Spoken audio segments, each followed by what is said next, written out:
Chapter 1. Rebirth, when betrayal goes unpunished. A peculiar sensation surged within Wang Shan as he opened his eyes in a daze. Yet his body felt uncontrollable. Momentarily, he found himself in a state of bewilderment. Why so fast? A sultry voice, tinged with dissatisfaction and a hint of complaint, pierced through the haze. What on earth is happening? In a matter of seconds, Wang Shan regained his composure, feeling as though a heavy weight was pinning him down. With a sudden burst of strength at his waist, he threw a punch, allowing his body to once again feel light and agile. What madness is this? On the floor lay a beautiful woman, partially clothed, her expression one of fury as she glared at Wang Shan, her chest rising and falling noticeably. Lynching you? At the sound of her voice, a jolt of surprise coursed through Wang Shan. That familiar, alluring face swam into view. You're not dead? He blurted out, astonished. In his memory, lynching you had perished 2 years prior. How could she possibly be here now? You're the one who's dead, she retorted angrily, rising to dress while cursing under her breath. What a stroke of bad luck. I merely sought revenge, yet stumbled upon a rookie like you. It's truly uncertain whether this is a stroke of fortune or misfortune. Revenge? Rookie? Wang Shan snapped back to reality, quickly surveying the room's decor. The dimly lit chamber bore an unseemly arrangement. Petals were scattered across the floor, and pink curtains enveloped the circular bed. Wait! He slapped his forehead, piecing together the fragmented memories in his mind. Have I been reborn? He murmured under his breath, wiping the cold sweat from his brow as he hastily dressed. Approaching the window, he pulled back the curtain to reveal a haze of pale, crimson mist. Blood mist! Indeed, he was certain now he had been reborn, and to a time before the apocalypse erupted. In his previous life, the global blood mist had lingered for a full 3 days, dissipating only for the world to believe it was a false alarm. However, an even more bizarre phenomenon soon followed. Time itself came to a standstill.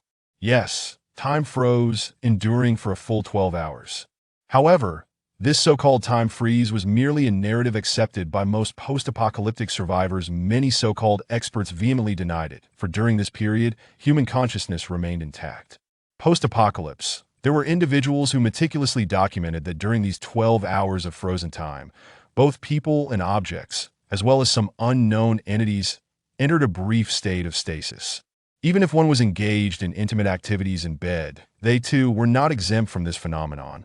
Yet after this 12-hour cessation, normal human life did not resume as anticipated. Wang Shan recalled vividly that fateful day, May 20th. The sky erupted, and countless fireballs rained down upon the world, instigating unfathomable panic. Yet, this was merely the beginning. On that day, as the flames subsided, all survivors believed the string of bizarre occurrences had finally come to an end, only for a far more terrifying scene to unfold. The true apocalypse descended, transforming 70% of the global population into zombies, while countless plants and animals underwent unspeakable mutations. Thus commenced the era of the apocalypse, a day that would later be termed the Day of Catastrophe. In the wake of the apocalypse, humanity found itself struggling to survive amidst zombie attacks, predatory mutant beasts, and fratricidal conflict. Yet, it seemed the heavens bestowed upon humanity a glimmer of hope. The embers that fell on the day of catastrophe became humanity's last hope, referred to by future generations as the Shinho. Shinho symbolized the final hope.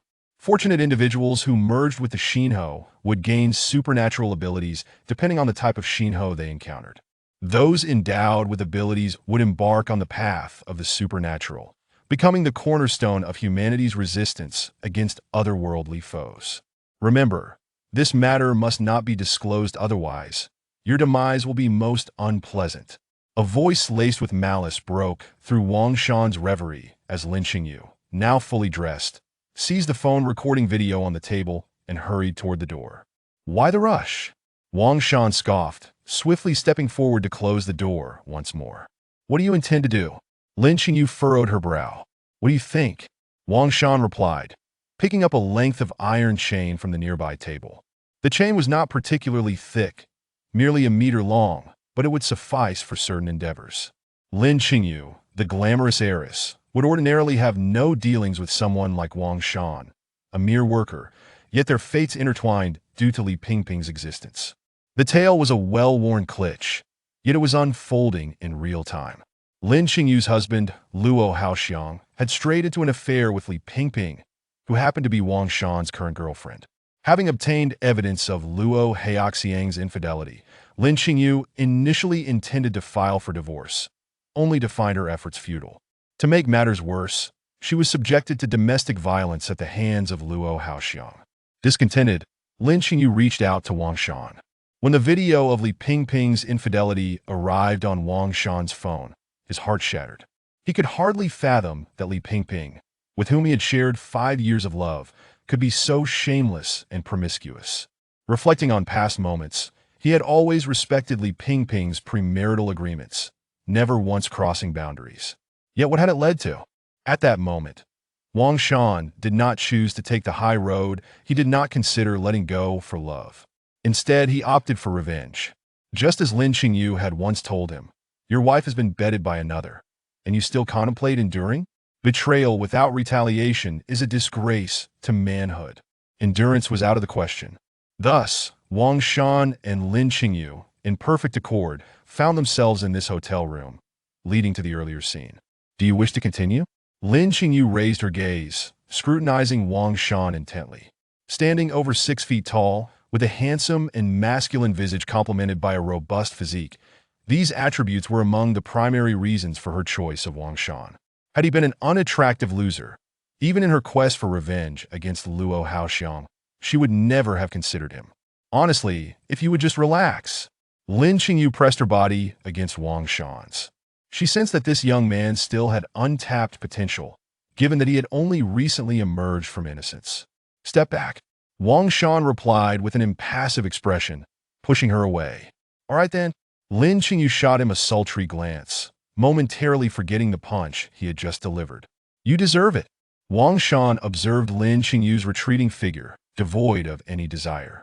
Had events unfolded normally, were he still the Wang Shan of his former life, he might have developed some fondness for this woman, sharing the plight of being betrayed.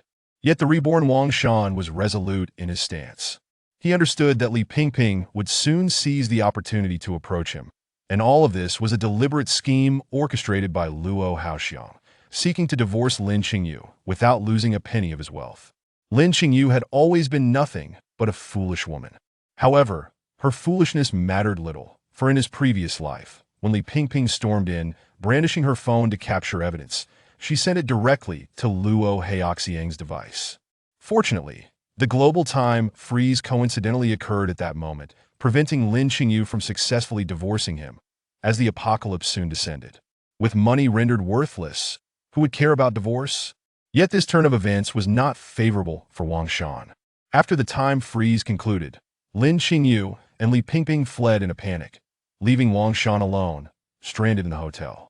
Though he later inadvertently gained the Xinhou and became a supernatural being, he faced relentless pursuit from the most powerful faction in Dahou City, the Luo family. As a result, Wang Shan was unable to hunt zombies and mutant beasts in peace during the early days of the apocalypse to enhance his abilities. It was not until 3 years later, when he fell victim to an assassination attempt orchestrated by Luo's confidants, that he discovered Lin Qingyu had shifted all blame onto him. Moreover, the initial assassination plots were meticulously arranged by Lin Qingyu to silence Wang Shan. Yet, this very act led Luo Haoxiang to remember Wang Shan's existence even 3 years into the apocalypse. Wang Shan was also acutely aware that someone with Luo Haoxiang's temperament would never trust Lin Qingyu's words, for he had orchestrated everything leading up to the apocalypse. Thus, Wang Shan had heard that Lin Qingyu was ultimately given to one of Luo Haoxiang's allies during the first year of the apocalypse, ultimately meeting a tragic fate. However, when it came down to it, whether it was Luo Haoxiang, Lin Qingyu, or even Li Pingping, they all deserved death. The cold chain wrapped around Lin Qingyu's pristine neck, the sensation of suffocation surging within her heart. This chain was, in fact, one she had brought herself. Yet as the tension around her neck grew tighter, Lin Qingyu began to sense something was amiss. Let me go, she pleaded, raising her hands in a desperate attempt to free herself from the constricting iron chain, feeling an instinctive dread that she might perish if this continued. Wang Shan remained silent, his eyes cold and devoid of emotion, his grip only tightening further. Ugh! Lin Qingyu's body struggled desperately, yet all efforts proved futile. Time cannot be wasted. Wang Shan glanced at the electronic clock behind him. May 19th, 5:15 p.m. In less than 5 minutes, the entire world would succumb to a state of suspended time, and before that, another person was to arrive. Releasing his grip on the chains, he seized Lin Qingyu by the neck and exerted a sudden force. Crack! The sound of her neck snapping echoed, and although Lin Qingyu's body still exhibited some reflexes, Wang Shan paid no heed. He rose and dragged her body beneath the bed in this scenario. Even if Lin Qingyu were still alive, she could hardly last more than 30 seconds. If he had merely relied on strangulation, it would have taken significantly longer and proved far more troublesome.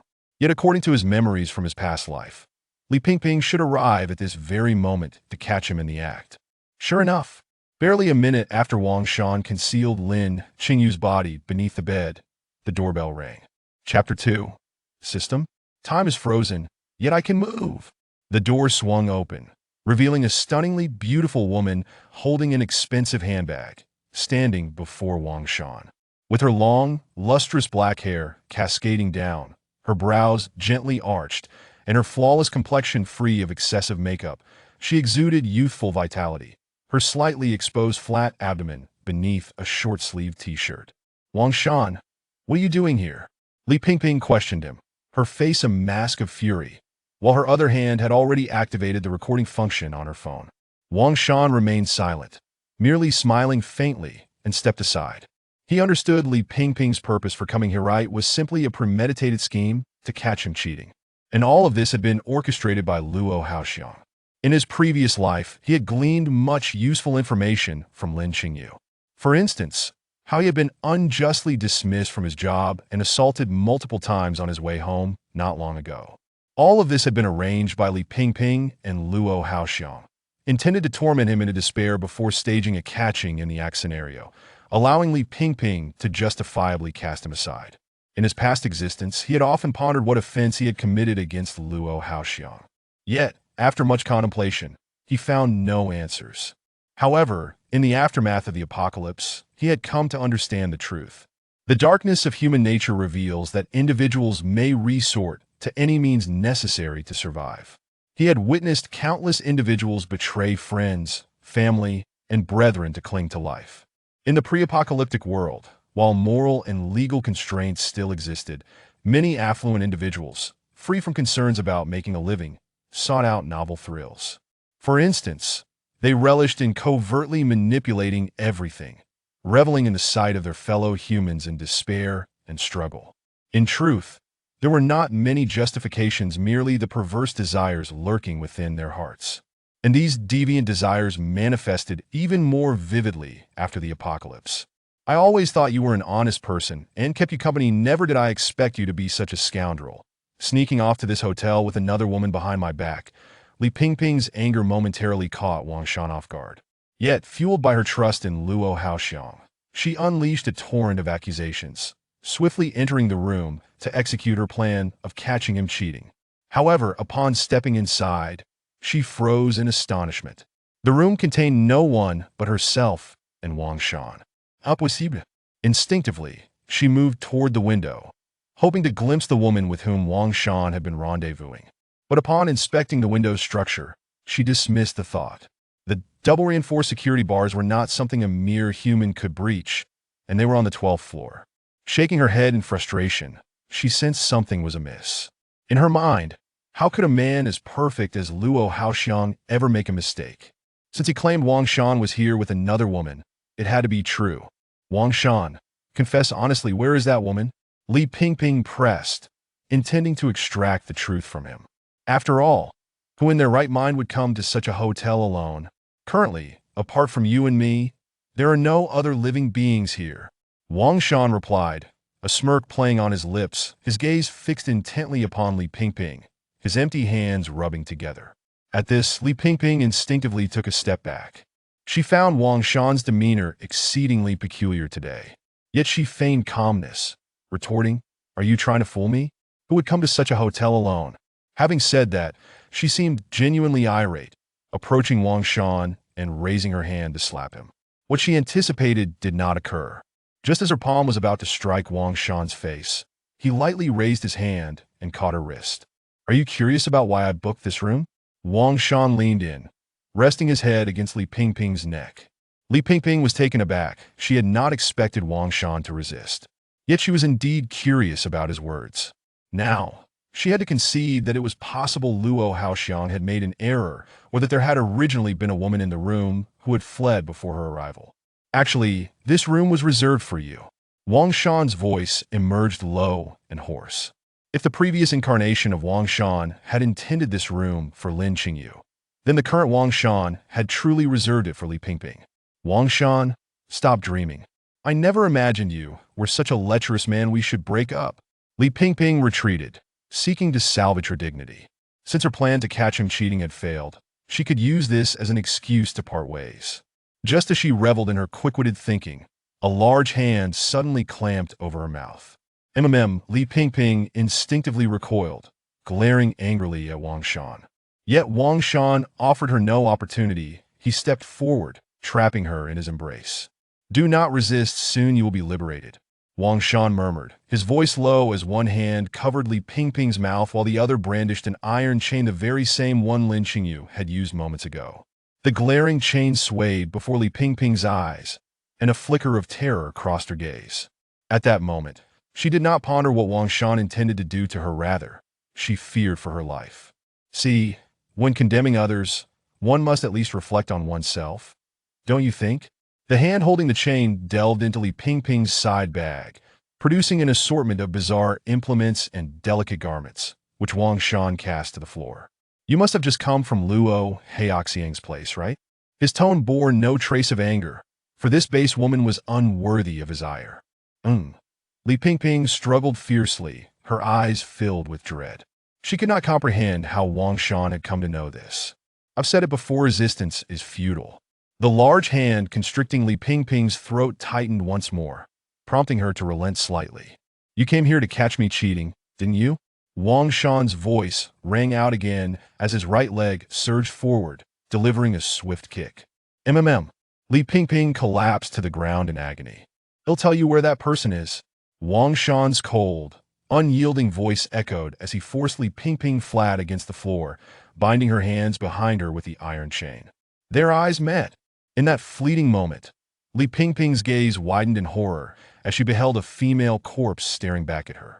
The lifeless eyes, slightly bulging, bore unmistakable marks of strangulation on her neck, and most chilling of all, her head was turned in the opposite direction from her body.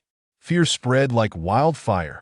Wang Shan showed no sign of releasing her. One hand covered her mouth while the other tugged at her hair, pulling her relentlessly toward the space beneath the bed.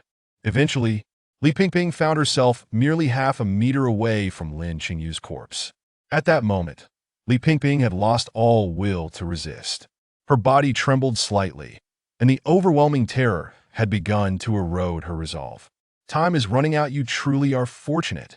Suddenly, Wang Shan glanced out the window at the thinning crimson mist. Then, he turned his attention to the electronic clock behind him. 5:19 p.m. Approximately 5 minutes had elapsed since his rebirth, and less than a minute remained until the suspension of time would descend. Crack! With a sudden exertion of force, he replicated the method he had employed on Lin Qingyu, snapping Li Pingping's neck before lying down on the bed with his eyes closed. For the next 12 hours of frozen time, he desired nothing more than to avoid remaining in an uncomfortable position. Otherwise, the aftermath would greatly affect his muscles once time resumed. Having just confirmed his rebirth, he had already devised a plan. With merely 5 minutes left, escaping the street would be a challenge, and he could at most purchase some food from the hotel front desk. However, all of this paled in comparison to the urgency of eliminating Lin Qingyu and Li Pingping. For in the post-apocalyptic world, locating two individuals amidst a sea of zombies in a vast city was nearly impossible, even when armed with an address. Most importantly, once the cessation of time concludes, there will be an hour marked by the descent of fiery calamity, during which the unfortunate 70% of humanity will not transform into zombies. Instead, they will merely exhibit a range of illness symptoms. However, This is more than sufficient. An hour's duration, coupled with the global descent of divine fire and the ensuing panic from widespread illness among humanity, is enough to engender significant chaos. It is this very hour that Wang Shan values greatly, for he understands that following the arrival of the divine fire, a formidable entity ranked ninth in the sequence of supernatural abilities, the Fire Devourer, will manifest in Haishur City. Amidst his contemplations, mere seconds slipped by until the electronic clock on the wall struck 1720. Boom! An imperceptible tremor reverberated across every corner of the globe, causing those who had been celebrating the retreat of the blood mist on the streets of various nations to freeze in place, caught in a moment of disbelief. Upon the ground, upon the seas, and even in the skies, all vehicles, cars, ships, airplanes descended into a state of paralysis, as if the very waters of the deep sea had become solidified. At that instant, all sounds faded away. The world seemed to plunge into a state of profound silence. In that moment, the entire world resembled a meticulously painted tableau of desolation. Meanwhile, Wang Shan lay on the hotel bed, experiencing a similar stillness. Yet unlike the others, he seemed to perceive certain sounds akin to worms burrowing into flesh, incessantly echoing within his mind, until they gradually coalesced into comprehensible words. The era shifts, the onset of catastrophe. Detecting the host's current position within a realm of temporal chaos, attempts to rectify the situation are underway. Correction failed, only the host's own state has been amended. Correction failed, only the host's own state has been amended. The system will no longer attempt to rectify the temporal state and has thus issued a novice gift pack. An unending series of mechanical notifications resonated within Wang Shan's consciousness, persisting until the so-called failure of correction reached a count of 99, at which point the sounds finally ceased. Could it be a dream? In a moment of clarity, Wang Shan abruptly opened his eyes, pondering whether he had succumbed to slumber too swiftly, resulting in a dream. Yet in an instant he sensed something amiss. He could see. He had opened his eyes. During the phase of halted time, not only is it impossible to open one's eyes, even the act of blinking is unthinkable. Upon realizing this, Wang Shan gradually summoned his strength. Miraculously, he sat upright. Indeed, this is a miracle. While the world has succumbed to 12 hours of suspended time, he alone possesses the ability to move. What else could this be but a miracle? Chapter 3. The Spatial Ring. The plan commences with a swift motion. Wang Shan leapt from his bed. The solid feeling of standing above the ground afforded him a sense of reassurance that he understood the implications of this moment. When the entirety of the world is enveloped in stillness, and he alone possesses the ability to move, even a mere 12 hours becomes a considerable span of time that he grasped the iron chain resting on his bedside. Just as something caught his attention, a black gold dragon-patterned ring levitating in midair. This is Wang Shan furrowed his brow and reached out to seize the ring. The chilling, delicate sensation coursed through him, a feeling akin to a blood connection. Indescribable and enigmatic, he scrutinized the ring closely. The black gold dragon entwined in a seamless loop, its form subtly raised, appeared remarkably lifelike, and no one had brought this ring. Wang Shan reflected intently that he vividly recalled the layout of the room. Neither the deceased Lin Qingyu nor Li Pingping bore this ring. Moreover, it was floating autonomously in the air. Thus, two possibilities emerged. Either someone had thrown the ring into the air at the moment time froze, or the ring had levitated of its own accord. However, given that he was the only living soul in this room, how could anyone have cast the ring?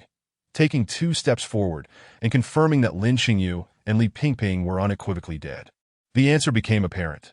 This peculiar ring had indeed levitated into the air, precisely during the moment when time came to a standstill, for he was certain that prior to lying down, the ring had not existed in this room.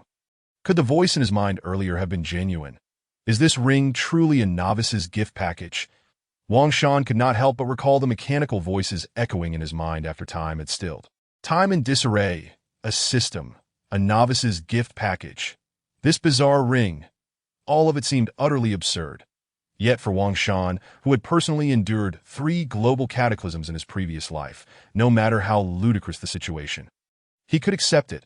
After all, if rebirth were possible, then what could be too outrageous? Perhaps there truly exists a system, Wang Shan murmured to himself, emulating the protagonists in the novels he had read in his past life, persistently chanting system in his mind. Yet after several dozen seconds, no further voices emerged. How ridiculous! The corners of Wang Shan's mouth twitched, and he ceased his attempts. Whether a system existed or not, he refused to place all his hopes on an unknown entity. He understood that in the impending apocalypse, the only reliable support would be himself. Even his own parents might not be dependable. Of course, for Wang Shan, there were no allies to rely upon, as he had been an orphan since childhood, devoid of any kin. Recollecting his thoughts, Wang Shan slowly slid the black gold dragon-patterned ring onto the index finger of his left hand that it fit perfectly. Yet nothing extraordinary occurred, directing most of his attention to the ring on his index finger. An instinct told him that this ring was indeed extraordinary. And as anticipated, at the moment his focus converged entirely, the scene before him transformed instantaneously. The dim surroundings, devoid of any light source, became vaguely visible. In an approximate 125 m space, Wang Shan scrutinized his surroundings but could not discern his own body. However, Wang Shan remained unfazed. He recognized this as most likely the internal space of the black gold dragon-patterned ring, which was indeed a spatial item. Spatial items are unique creations utilizing folding space technology, crafted from rare materials. In his previous life, during the 3 years of the apocalypse, a certain individual in Dying City had proposed this concept. But it wasn't until Wang Shan was reborn that he had encountered any spatial items. Of course, it was also possible that such items had already emerged but were beyond his knowledge due to his status. Nevertheless, these considerations were of little consequence to him at present. Refocusing his thoughts, Wang Shan returned to reality. Glancing at the iron chain in his right hand, he willed it to vanish into thin air. Upon re-entering the ring space, he discovered the iron chain nestled in a corner. Excellent. Retrieving the chain once more, a smile tugged at the corners of Wang Shan's lips. What is most scarce in the apocalypse? Undoubtedly food. Yet for the powerful, what they lack is not sustenance but a secure place to store their provisions. Regardless of how much one accumulates, without a safe storage location, it is all in vain. After all, the resources painstakingly gathered could easily be lost to a horde of zombies or a monstrous upheaval. Thus, Wang Shan understood all too well the significance of possessing a spatial ring. Furthermore, having this ring would greatly assist in his upcoming plans. Yet, he pondered, could he currently influence the objects he touched? After examining the spatial ring, Wang Shan shifted his thoughts to a crucial question. Presently, he was the only one unaffected by the time freeze. However, this was insufficient. His body remained that of an ordinary human, and relying solely on his legs to traverse to another location in Haishur within 12 hours would undoubtedly prove inadequate. Therefore, he needed to conduct a test. With a sudden burst of strength in his wrist, Wang Shan yanked the iron chain free. Success. Observing the chain straightening in midair before falling once more, he felt a surge of confidence with this. He had ample time. He swiftly opened the door. Wang Shan dashed down the staircase, descending floor by floor. As for why he didn't take the elevator, he deemed it unnecessary to gamble in such matters. If he could influence the elevator but not the power supply, he would be in for a free fall from the 12th floor. Of course, the most likely scenario was that he wouldn't even manage to open the elevator doors. Approximately 3 minutes later, Wang Shan arrived at the hotel front desk. Casually collecting some puff snacks and beverages nearby into the spatial ring, he then smashed several surveillance computers on the front desk to smithereens, seizing the hard drives in the process. After completing this, he turned his gaze towards the 3 female receptionists clad in black silk skirts not far away. The hotel was relatively small, and only these 3 occupied this floor. 2 stood conversing, seemingly engaged in chat, just before the time freeze, while the 3rd maintained a bent posture, reaching for something. Wang Shan recognized them all. After the onset of the apocalypse, these 3 had been fortunate enough not to turn into zombies, and he had rescued them while hiding in the hotel. However, the subsequent experience of survival together had not been the romantic narrative he had envisioned, but rather a stark betrayal. Yet, these details were inconsequential. Wang Shan advanced step by step, executing 3 swift, decisive throat slits. Even without the experiences of his previous life, he would have killed these 3, as they had witnessed his current appearance in the past. Although people believed that the bizarre 12 hours represented a time freeze, there existed paradoxes.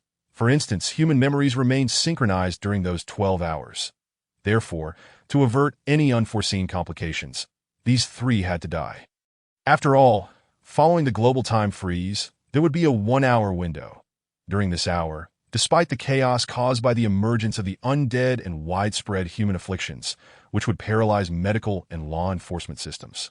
If the news of his ability to move during the time freeze were to leak, it would undoubtedly attract attention, in the eyes of those in power. Individual lives were often deemed less significant. They prioritized the broader picture, that a person unaffected by the time freeze would certainly capture their interest. Thus, these individuals had to be eliminated and the surveillance footage had to be destroyed for whether this course of action could permanently conceal his secret. He was unconcerned. What mattered was ensuring no one could interfere with him during that hour after the time freeze ended. For other details, such as how to prolong the concealment of time, Wang Shan did not dwell on them. He was neither a professional criminal nor a renowned detective. In normal circumstances, humans consider problems influenced by their experiences, if he were to take it seriously. Should he not have fetched a pair of white gloves to commit murder? Or perhaps he ought to have set the entire hotel ablaze before incinerating the police station to erase any records of the hotel registration.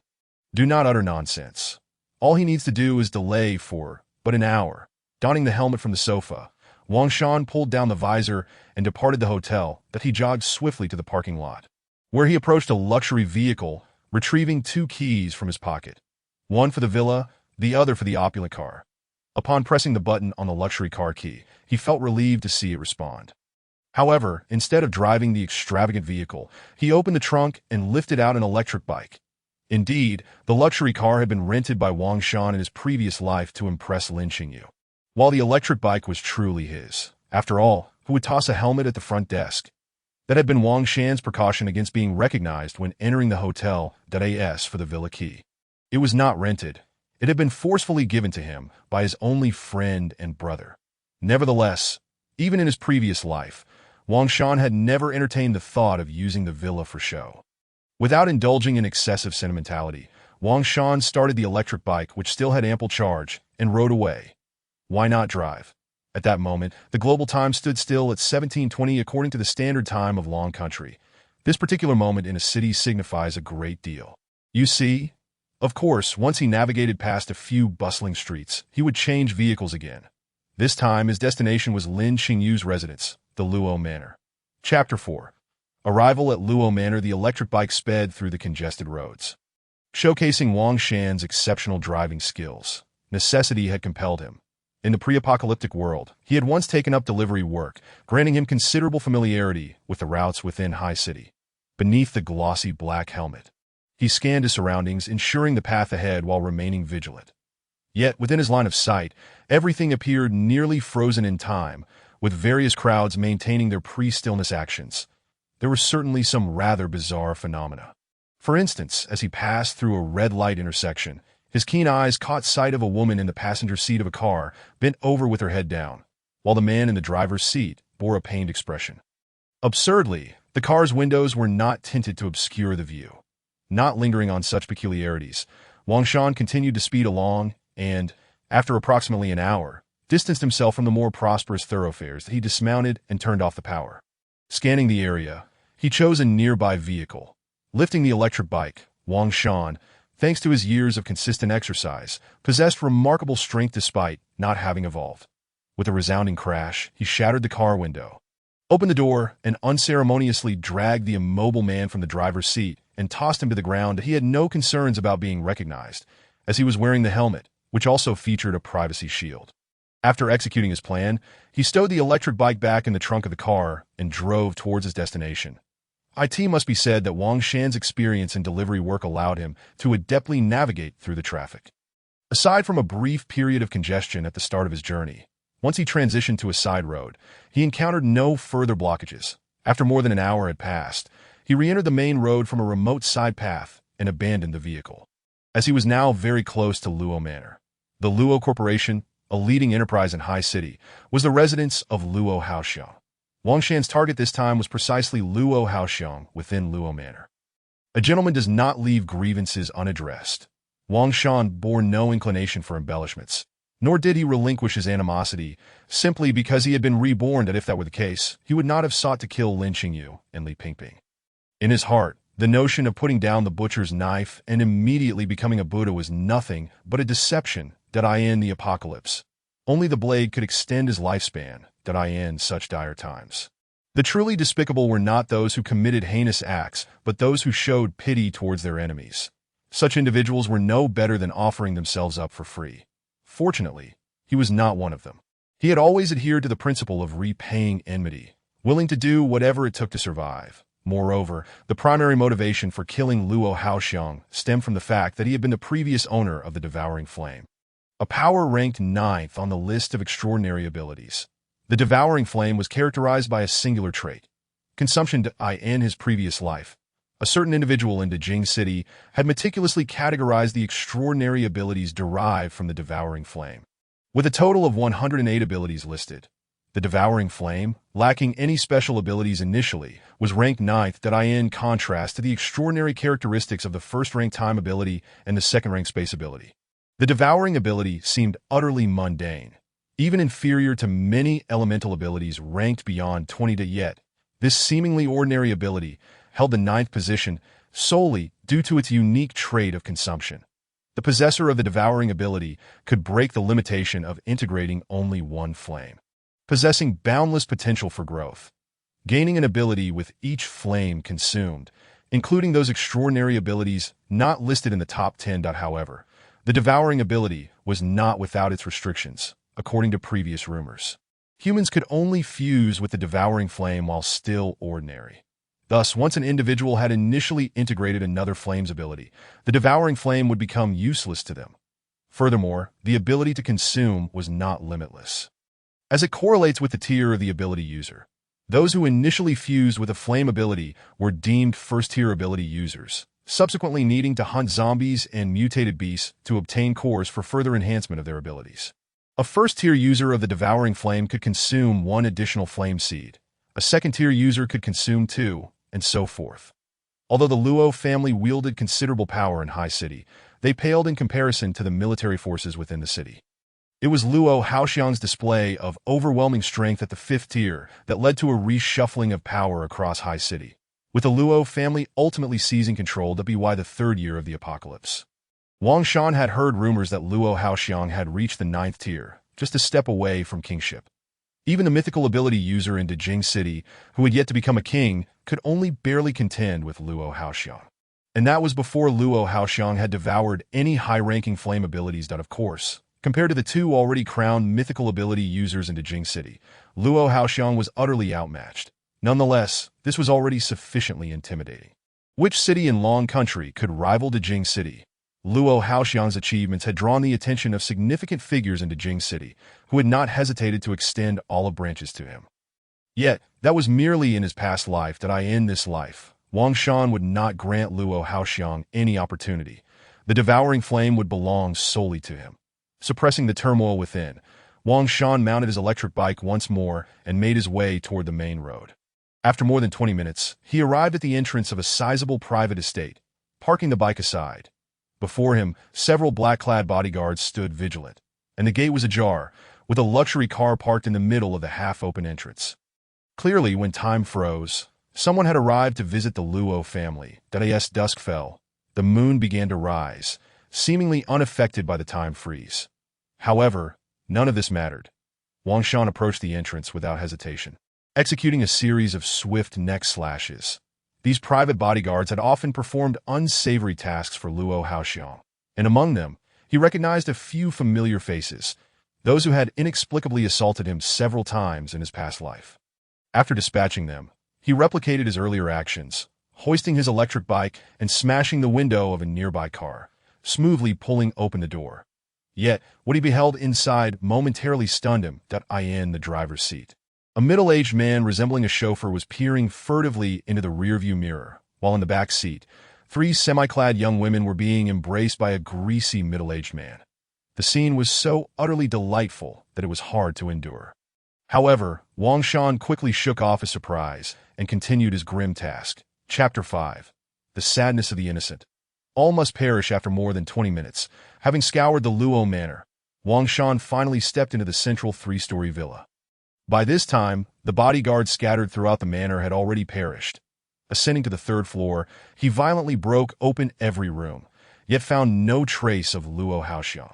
However, during his search, he discovered the surveillance room and proceeded to shatter all the monitoring equipment.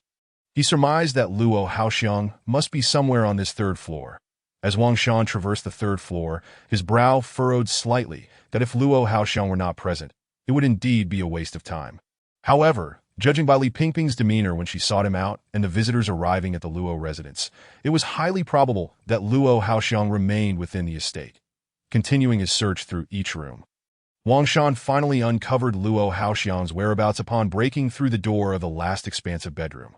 Moreover, not only did he discover Luo Haoxiang, but the room, approximately 100 square meters in size, was also occupied by 7 women and 1 man in this grand bedroom. At its center stood a large bathtub, surrounded by an array of peculiar ornaments, many of which Wang Shan could not discern the purpose of. How extravagant! With a peculiar expression, Wang Shan stepped into the room that a mere glance allowed him to identify Luo Haoxiang amidst the slightly disordered crowd that moment. Luo Haoxiang stood defiantly, a whip in hand, while several strangely attired women surrounded him, one of whom knelt with her back to him, engaged in a voice call. Wang Shan curiously observed, noting that the woman's phone displayed the affectionate term husband as a contact. Truly, the naive are often taken advantage of. Wang Shan sighed in resignation. Adhering to his principle of doing good, he picked up the phone from the floor and swiftly captured a photograph of the scene, subsequently hitting send. Whether it would be successfully transmitted was of no concern to him. He merely felt that even the innocent deserved to know the truth. After performing this act of kindness, Wang Shan closely scrutinized Luo Haoxiang. It must be said, Luo Haoxiang was indeed a man of substance. In his 30s, not only did he maintain a fit physique, but he also thrived in his career. A man with undeniable allure. Not rushing into action, Wang Shan further observed the others in the room. That on the sofa lay an older man, surrounded by 3 young, beautiful women in eccentric attire, who were busy administering a massage. Wang Shan looked closely, feeling an unsettling familiarity with the elderly gentleman. Approaching the sofa, he lifted the old man's body. Good heavens! Even Wang Shan couldn't help but exclaim. This old man was none other than Luo Haoxiang's father, whose visage Wang Shan had encountered numerous times on local broadcasts. Even after enduring 3 years of a post-apocalyptic world in his previous life, he couldn't help but acknowledge the depths of human depravity across all ages. Moreover, the lifestyle of the affluent was truly enviable. Shaking his head slightly, the reality of the room was unmistakable that he never expected that he would end up avenging the innocent this time. Wang Shan mused to himself. He had never considered himself a good person, nor would he ever aspire to be one.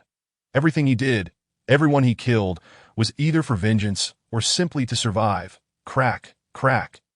The relentless sound of necks snapping echoed through the room. And when Wang Shan ceased his actions, only Luo Haoxiang remained alive. Are you afraid?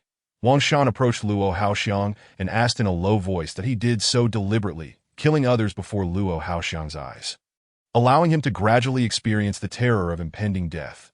The sensation of being on the brink of death, yet uncertain of when one's turn would come, was the most excruciating to that moment. Luo Haoxiang's psyche was crumbling. Though his body was immobile, he was fully aware that he could not comprehend how he had offended such a remorseless killer. If he were able to move, he would likely abandon any thoughts of revenge, opting instead to kneel and negotiate for a sliver of mercy. Alas, fate afforded him no such opportunity, and Wang Shan would certainly not grant him one. How does it feel to have death lingering so close? How does it feel to be at the mercy of another? Wang Shan's voice turned cold as he slowly tightened his grip around Luo Haoxiang's neck. Remember my name. I am Wang Shan. A malevolent spirit returned from the depths of hell to collect my due. Wang Shan. Luo Haoxiang's heart raced with shock. He recognized the name, but could not picture Wang Shan's appearance to to him. Wang Shan was merely a trivial figure, someone toying with his interests, not worthy of his attention. Yet, he never imagined he would meet his end at the hands of such a minor character. However, before he could contemplate further, his neck was swiftly broken. With his head twisted, Luo Haoxiang was irrevocably dead. After exacting his revenge, Wang Shan did not depart immediately, but began to search the room. In his previous life, he recalled that Luo Haoxiang and his associates possessed firearms. Otherwise, he could not have been so brazen in the post-apocalyptic world, nor could he have seized the opportunity to consume fire amidst the encirclement of zombies. It was crucial to note that after the descent of the fire, there was a 1-hour window of vulnerability. During this hour, not only were the zombies exhibiting signs of mutation, but it was also a period of cooling for the fire. The term fire inherently suggested that its descent from the heavens would inevitably trigger a conflagration. Historical precedents affirmed that during the initial calamity, the surface temperature of the fire was far beyond what an ordinary human could withstand. Only after cooling for an hour could humans and other life forms approach it. Moreover, a vital point was that the fire not only endowed humanity with extraordinary abilities, but also instinctively attracted nearby zombies and mutated beasts to contend for it. Those zombies and mutated beasts infused with the fire were collectively known as evil breeds. Evil breeds, a term synonymous with formidable entities among the, referred to those mutated beings possessing supernatural abilities. The majority of which evolved from ordinary mutated creatures infused with fire. While ordinary zombies and mutated beasts were a nightmare for regular humans, they posed little threat to combat-oriented abilities. However, evil breeds were an entirely different matter. They were the bane that all ability users sought to avoid, especially those with peculiar powers, as they could kill without a trace.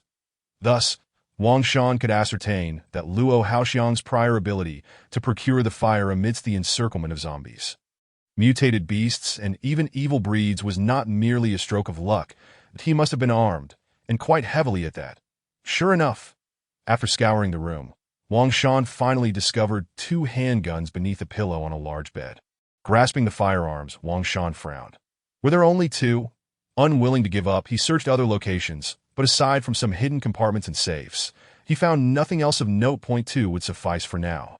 With time frozen for nearly 4 hours, and the Luo family's large supermarket yet to be visited, the resources within could not be allowed to fall into others' hands. Unable to find any additional firearms, Wang Shan resolved not to waste further time in this place. That in a post-apocalyptic world, resources were paramount for survival, a truth Wang Shan would never forget. Moreover, once he gathered sufficient supplies, the opportunity to consume the fire awaited him. Chapter 6. Arms on the 8th floor. After leaving the Luo estate, Wang Shan once again mounted his electric scooter. Glancing at the battery level, he noted it was still quite sufficient, not a waste of the 4,000 spent. With the power cranked to the maximum, Wang Shan sped down the streets, observing the stillness around him, his heart devoid of any tumult. Whether fair or unfair, this was his time to act freely. As for the future, he would seize it to his heart's content. Half an hour later, Wang Shan arrived before a 7-story edifice, prominently labeled Tianluo Mall. The name was imposing, and the premises expansive. Wang Shan parked his scooter nearby and strode confidently toward the mall owned by the Luo Group. However, upon reaching the entrance, he froze at a sign reading "Closed for business." No entry appeared before him, and the surrounding entrances were completely sealed. Could it be that Luo Haoxiang was a fool? Wang Shan furrowed his brow, contemplating. Tianluo Mall, if not the largest in Da's city, was certainly among the top 3. Furthermore, it occupied the best location in the entire city. The daily revenue of such a large mall was beyond the comprehension of ordinary individuals. Though Luo Haoxiang was lecherous and perverse, he would never jeopardize his financial interests. Something was amiss. Wang Shan's intuition told him that there must be something amiss within the Tianluo Mall. With this thought in mind, he felt an even stronger urge to enter the mall. He glanced around and quickly got to work. 10 minutes later, he successfully opened one of the entrances to the Tianluo Mall. Stepping inside, he found the first floor filled with various vegetable products, most likely having been left overnight, as the mall was closed for business today, and the manager would not be foolish enough to restock. Casually picking up a few vegetables and tossing them into his spatial ring, Wang Shan made his way to the 2nd floor. That in the apocalyptic world, while vegetables and fresh meat were indeed precious, they were difficult to preserve. His objective was not these supplies. He merely wanted to test whether the spatial ring had preservation capabilities. Having already discovered that it could not store living creatures, upon reaching the 2nd floor, Wang Shan was greeted by a dazzling array of compressed biscuits, high-calorie chocolates, and various canned meats that he swiftly sprang into action. These items were the true currency of the apocalypse. With remarkable speed, he swept through each shelf, emptying them almost entirely. Only after half an hour did he begin to pick and choose, as space in his ring was running low. He decided to take more of the sealed rice and flour, which had a shelf life of 3 to 5 years, and he made sure to gather plenty of water. The compressed biscuits, though not particularly tasty, were high in quality and filling, so he resolved to take more of those as well. Life cannot be devoid of flavor. Thus, he grabbed some seasonings such as oil, salt, soy sauce, and vinegar. High-calorie chocolates were also a must as Wang Shan walked. He murmured to himself, reflecting on the experiences that had helped him survive 3 years in the apocalypse. After another 10 minutes, he paused, realizing that he had utilized nearly all the space in his ring. The remaining space would be reserved for medicines and some daily necessities. After some contemplation, he headed to the 3rd floor, which was dedicated to pharmaceuticals. Wang Shan quickly scanned each category of medicine, selectively tossing them into his spatial ring. Though the likelihood of an ability user falling ill was minimal, it was still essential to have medications that could expedite wound healing. After completing his shopping on the 3rd floor, he ascended to the 4th. Here, he casually collected a dozen men's garments and tossed them into his ring before continuing upward.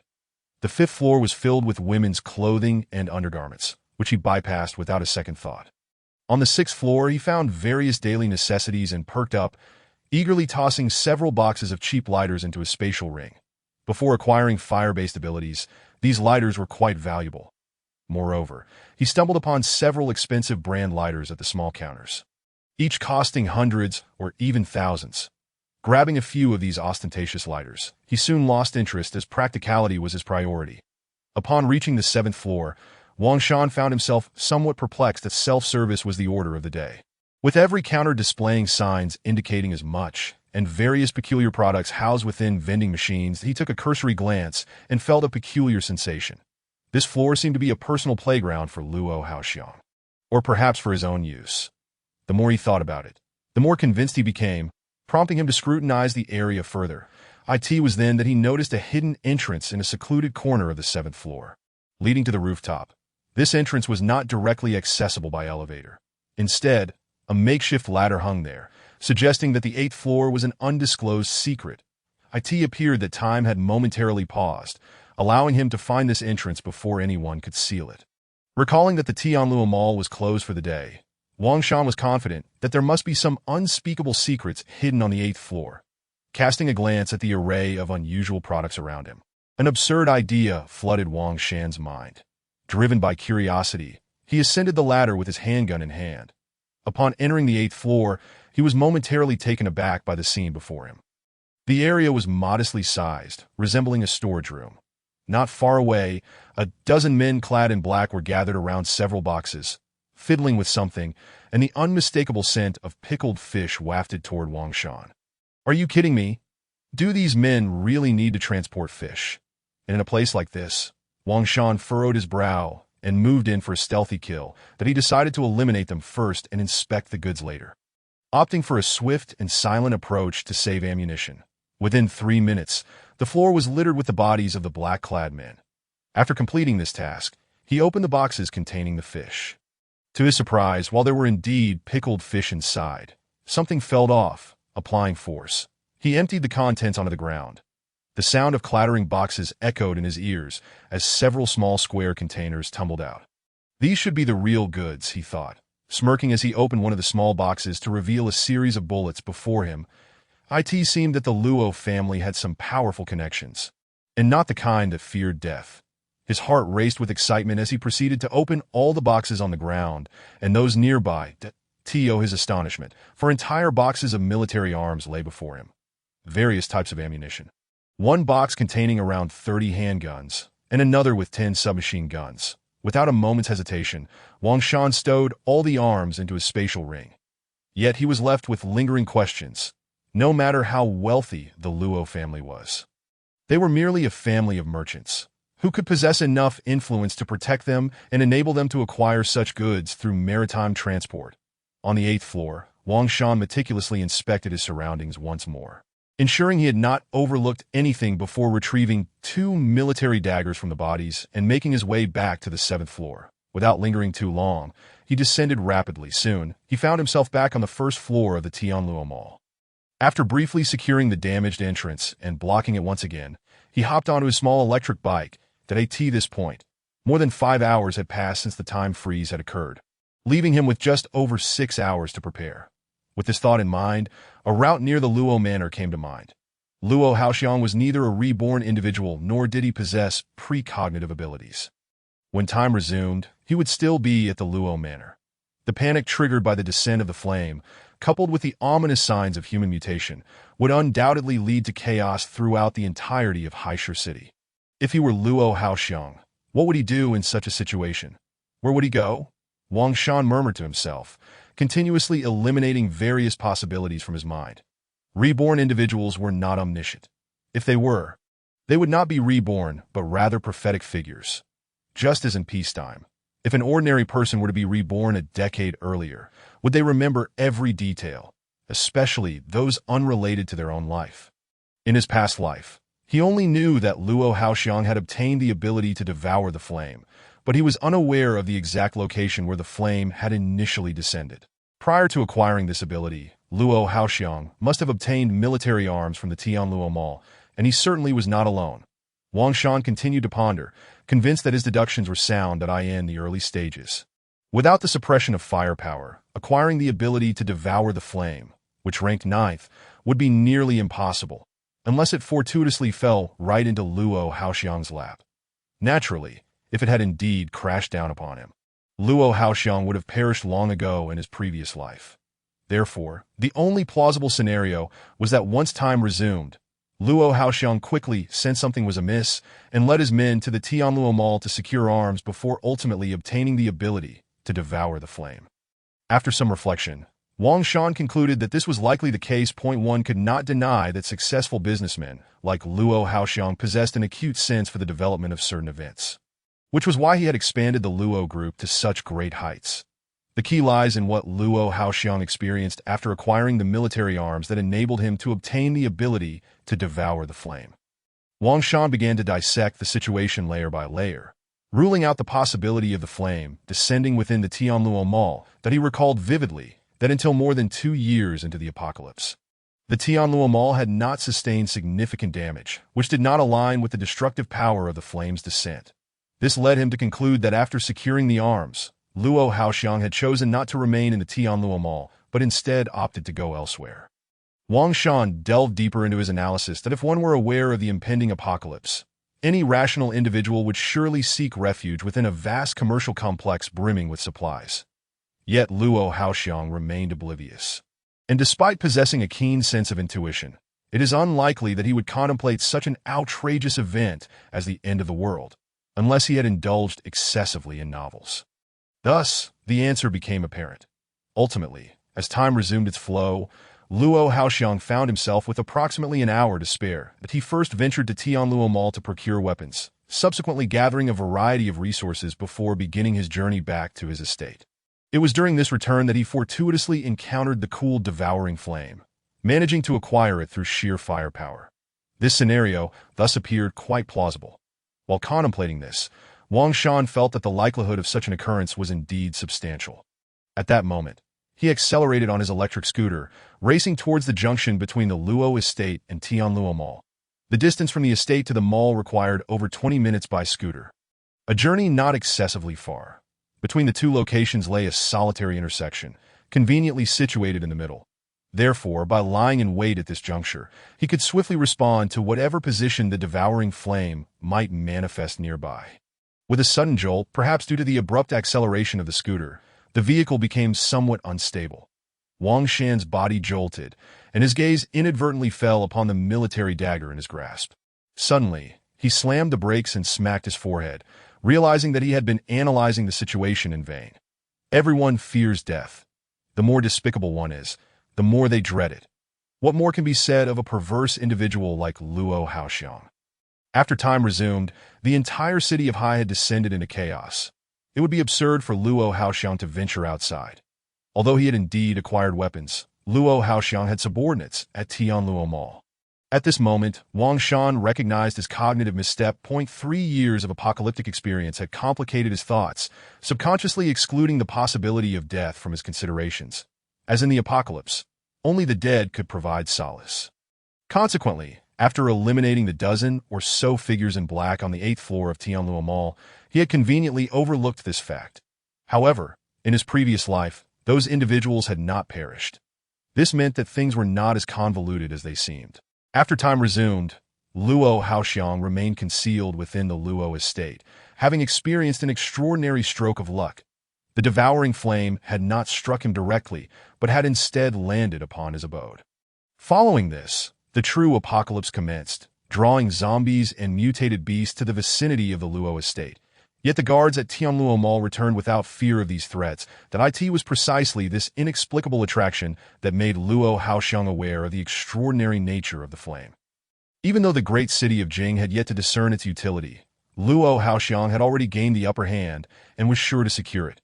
Wang Shan couldn't help but muse that sometimes a twisted fate can be fortuitous. He restarted his electric scooter, heading towards the Luo estate. 20 minutes later, he returned to the estate, disposing of all corpses within, save for Luo Haoxiang and his son, casting them away to a distant location. Next, he retrieved a bamboo ladder from the storage and positioned it against a concealed section of the wall. Disposing of the bodies could divert a portion of the zombies' attention post-apocalypse, thereby dispersing the hordes drawn by the devouring flame.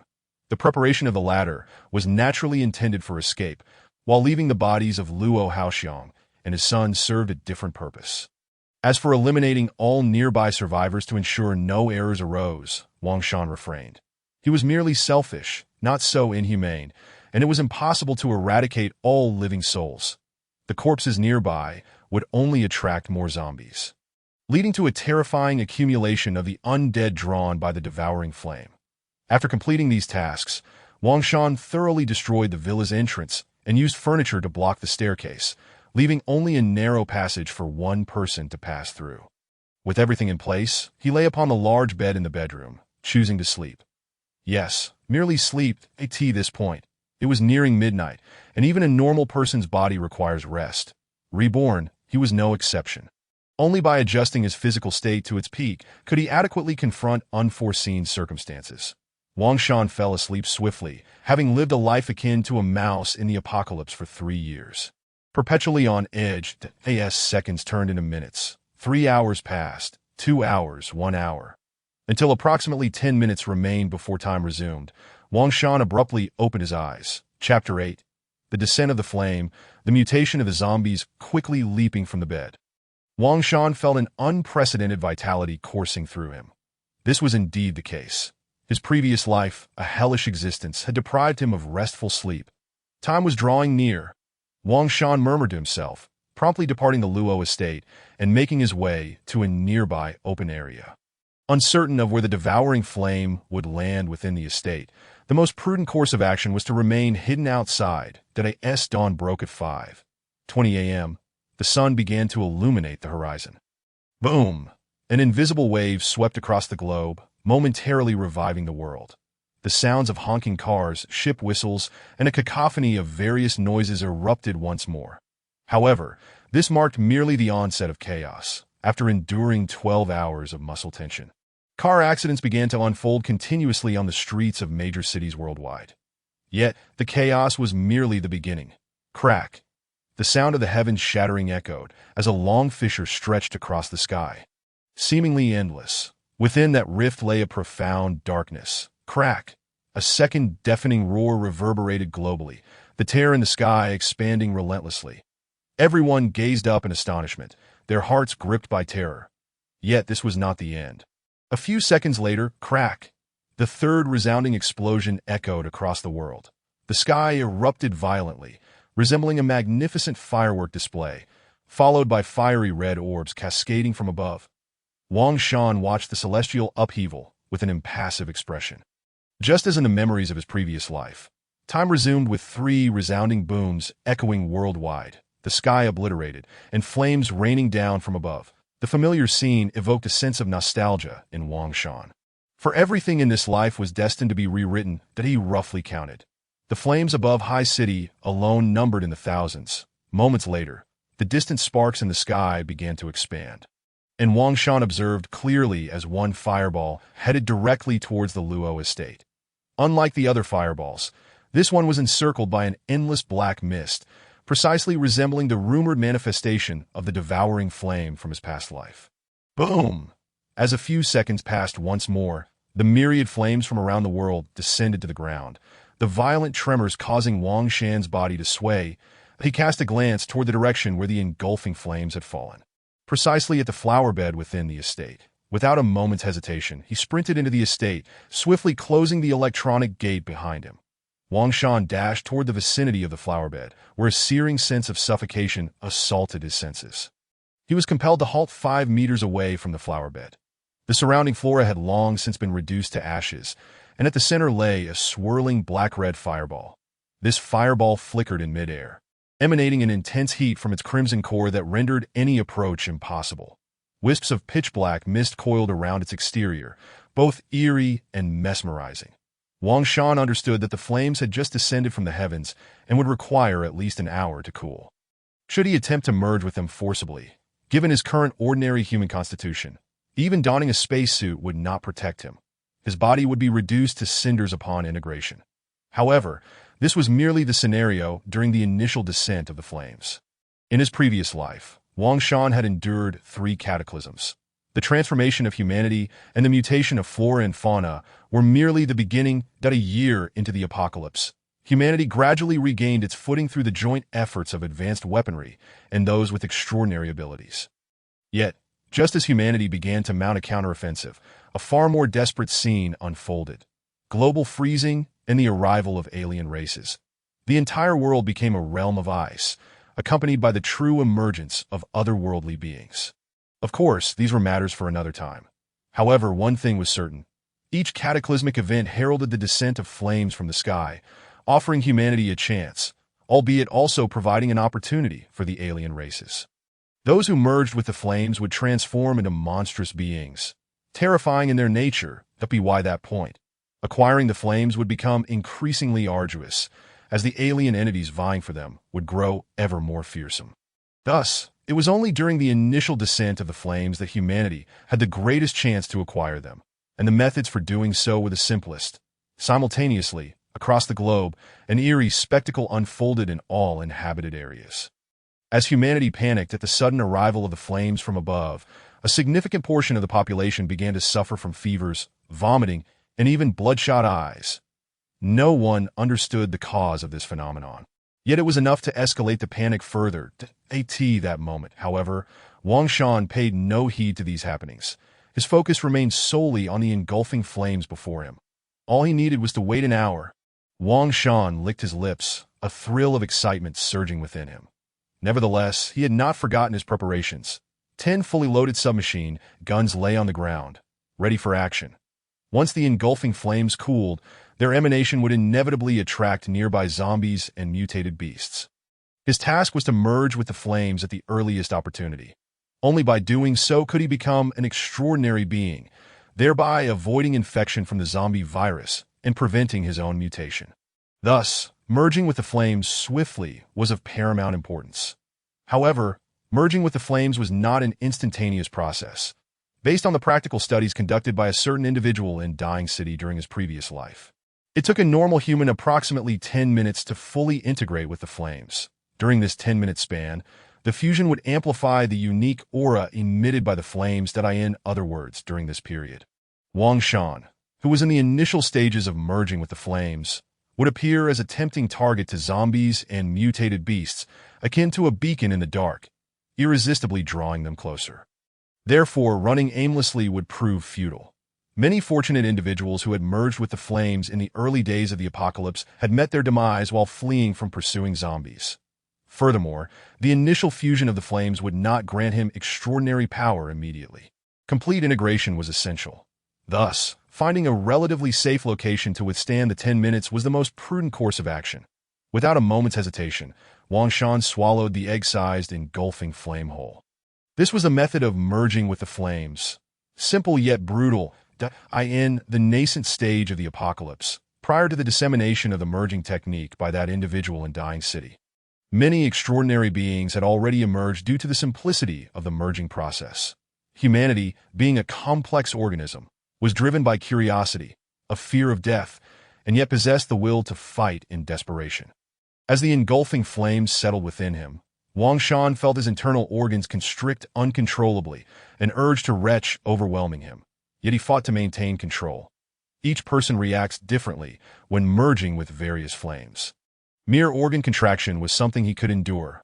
With a thought, he retrieved the submachine guns he had prepared on the ground, then turned his back and dashed into the villa to AT this moment.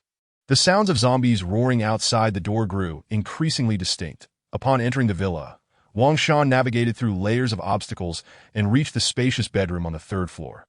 Glancing at the bodies of Luo Haoxiang and his son on the floor, he used his military dagger to pierce each corpse, creating a wound in both. Afterward, he rinsed the dagger with clean water and tore the bedsheets into strips, tying them together and securing them to the window. Time seemed to stretch unbearably. Merely 2 minutes had passed. The roars of zombies grew ever clearer, and as Wang Shan glanced at his phone, which still had a flicker of battery life, he faintly detected the rancid stench emanating from the zombies. Fortune favors the bold, and having made all these preparations solely to ensure his escape would be truly regrettable. Wang Shan's brow furrowed slightly in the end. He steeled himself and opened the bedroom door. Stepping onto the staircase of the third floor, the roars of zombies resonated clearly in his ears. The villa's entrance was already compromised, allowing a horde of zombies to surge inside. Currently, the first floor was teeming with zombies, while the second floor had fewer but was steadily increasing in number, and several zombies were already making their way up the staircase to the third floor. Wang Shan glanced at the zombies on the staircase, struggling to push through the furniture that obstructed their path. In the early days of the apocalypse, zombies lacked intelligence and acted purely on instinct, perceiving Wang Shan as the most delectable morsel in their sights. After several more seconds, as the zombies continued to pile up on the third-floor stairs, a female zombie finally managed to climb over the barriers into the hallway. With a piercing scream, the female zombie lunged at Wang Shan as if possessed, her blood-red eyes radiating a savage hunger, and her pale face cracked and distorted. Wang Shan stood expressionless, his military dagger poised in his right hand, and in an instant, a flash of cold light pierced through the air, and the female zombie's head was decisively impaled, swift, precise, and lethal. This is the trial that Wang Shan has endured over 3 years in the apocalyptic world, in the early stages of the apocalypse. Zombies are not particularly terrifying. One might even say their weaknesses are quite apparent. Not only are they slow, but the area of their brain that develops the crystal core is especially vulnerable. Otherwise, with Wang Shan's current physical prowess, it would be impossible for him to pierce through their skulls. However, one must not be careless. The zombies' weakness lies in their heads, and only by destroying their brains can one truly eliminate them. Moreover, the infectious nature of the zombie virus is lethal. Once an ordinary person is scratched or bitten by a zombie, it is almost a certainty they will become one. Fortunately, those with abilities need not worry about this. Additionally, compared to regular humans, mutated zombies possess extraordinary strength. Thus, one should never engage in a contest of strength with them, nor allow oneself to be cornered by a horde of zombies.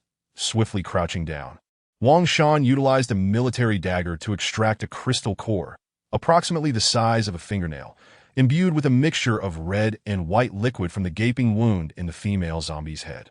Zombie crystal. A smile broke across Wang Shan's face in the aftermath of the apocalypse. All moral order has disintegrated. Money has become as worthless as scrap paper, while the crystals from zombies and mutated beasts will entirely replace currency in human society. Both ability users and ordinary individuals can absorb the energy within these crystals to enhance their strength. The distinction lies in that ability users not only improve their physical capabilities, but also enhance their innate powers. Whereas ordinary people can only augment their physical attributes, and even then, only at a rate about 1/10 that of ability users. Thus, the future of this world undoubtedly belongs to those with abilities. Roar! Just as Wang Shan secured the zombie crystal within his spatial ring, 2 more zombies crawled into the corridor. This time, he took the initiative, his feet accelerating in an instant, before the 2 zombies could react. He struck with both daggers, plunging them simultaneously into the heads of the zombies as they fell to the ground.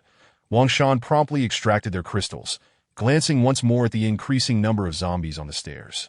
The quantity of zombies on the staircase was growing, and most of the furniture that had previously obstructed their path was now displaced, indicating that using a barricade to slay zombies for their crystals had become impractical. Without hesitation, Wang Shan retrieved a submachine gun from his spatial ring. The sound of gunfire would undoubtedly attract more zombies, but given that nearly all the zombies in the vicinity of the Luo Manor had already been drawn here, he felt no need to concern himself with that rat-a-tat-tat.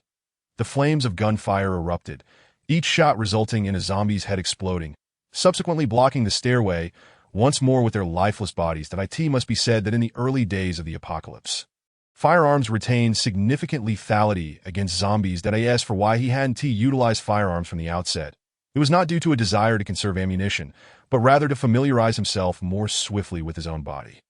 After all, soon enough, once the zombies evolve again, conventional firearms will no longer be effective against the advanced zombies. Chapter 10. First Tier Ability User, a System Task of Free Riding. The flames once again belched forth, only to cease just as quickly. Wang Shan swiftly changed out a magazine. This was already the second he had replaced at the entrance of the corridor. A pile of over 50 zombie corpses had formed a makeshift wall. The ground was soaked in dark red blood, and putrid flesh was splattered across the walls, an overwhelming stench assailing his senses. Wang Shan took a moment to catch his breath, peering through the gaps in the corpse wall at the relentless zombies still climbing upward. Then glancing at the time on his phone. Nearly 7 minutes had passed, leaving him with only about 3 minutes before the energy of devouring flames within him would fully merge. This next 3 minutes would be far from easy. Wang Shan muttered to himself, charging once more to the junction of the corridor and staircase. At this point, the accumulation of zombie bodies had completely blocked the corridor entrance, and he aimed to seize this opportunity to collect as many zombie crystals as possible. However, although the entrance was blocked, it was evident that it would not hold for much longer, as the immense strength of the zombies on the staircase began to shake the makeshift wall. Using both hands, he deftly extracted crystal after crystal, each zombie core appearing on the ground before vanishing rapidly. It was only upon extracting the 17th zombie crystal that one of the corpses atop the wall finally succumbed to the weight and fell. Do not be greedy, Wang Shan frowned, quickly rising to his feet. In this apocalyptic world, the ability to assess the situation clearly and act within one's means without succumbing to greed is undoubtedly one of the essential factors for survival. Zombie crystals are valuable, considering the 3 crystals already in his spatial ring. If he collected just 10 more, he could become a second-tier ability user the moment he fully merged with the devouring flames. Yet, he chose to turn and leave. The temptation was great, but the immediate benefits were not permanent. The corpse wall had begun to tremble. The zombies would likely breach the corridor in mere seconds. If he were to be surrounded by zombies due to greed, it would spell disaster. As expected. Just as Wang Shan re-entered the bedroom, the corpse wall finally collapsed under the strain, and considering the time it took him to rise, it had taken no more than 5 seconds that he swiftly locked the door and barricaded it with everything he could find in the room, including the large bed. Less than a minute remained. Wang Shan panted slightly, beads of sweat cascading from his body, increasingly dark until they became almost black, saturating him. This was not mere fatigue, but a sign that he was on the verge of fully integrating with the devouring flames. The flames, humanity's last hope in the apocalypse. Those who first merge with the flames undergo a cleansing, expelling impurities from their bodies. Wang Shan had experienced this firsthand in his previous life, and he knew well what it entailed.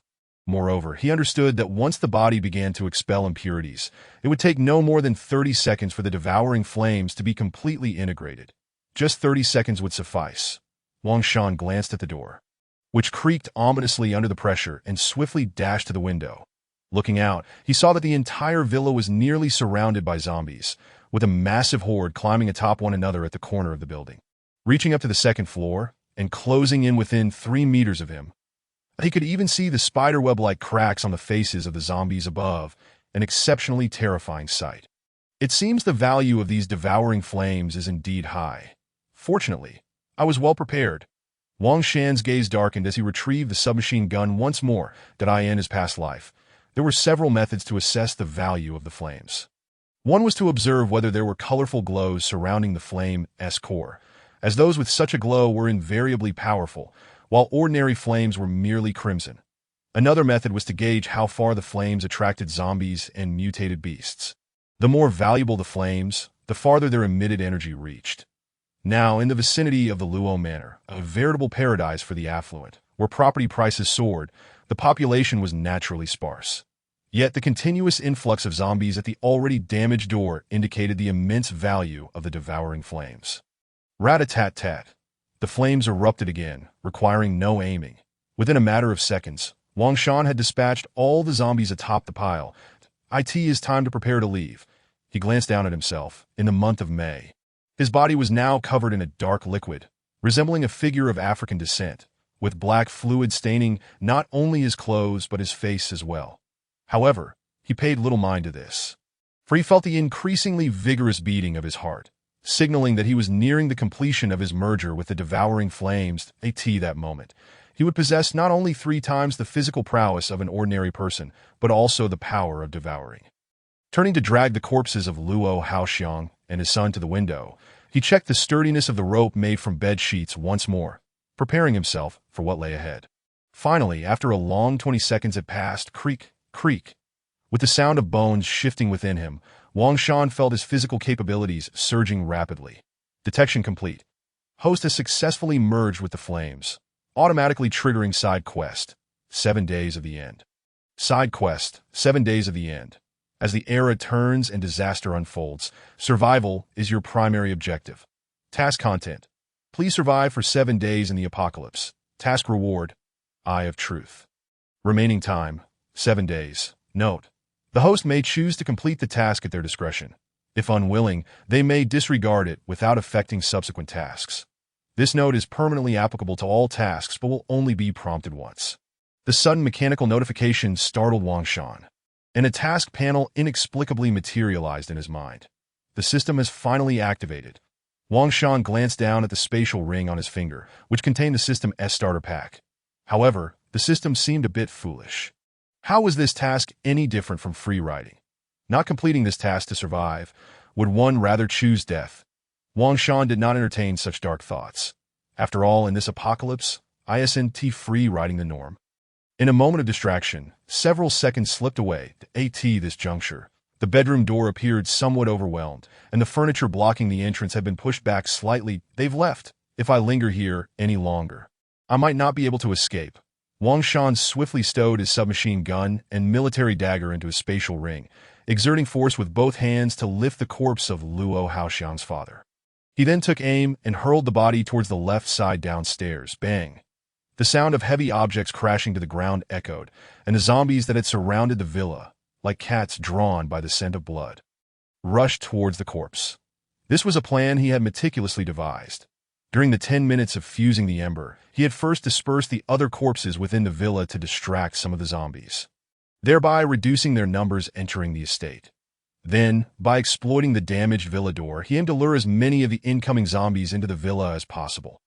Ultimately, after fully merging with the ember, he would not only possess physical attributes 3 times that of an ordinary person, but also, due to the complete integration of the ember, he would no longer emit the unique scent that attracted zombies and mutated beasts. In the eyes of these creatures, he would blend in with the crowd, making it the opportune moment to discard the corpse. Bang! Another heavy object hit the ground as Wang Shan tossed Luo Haoxiang's corpse to the right side downstairs.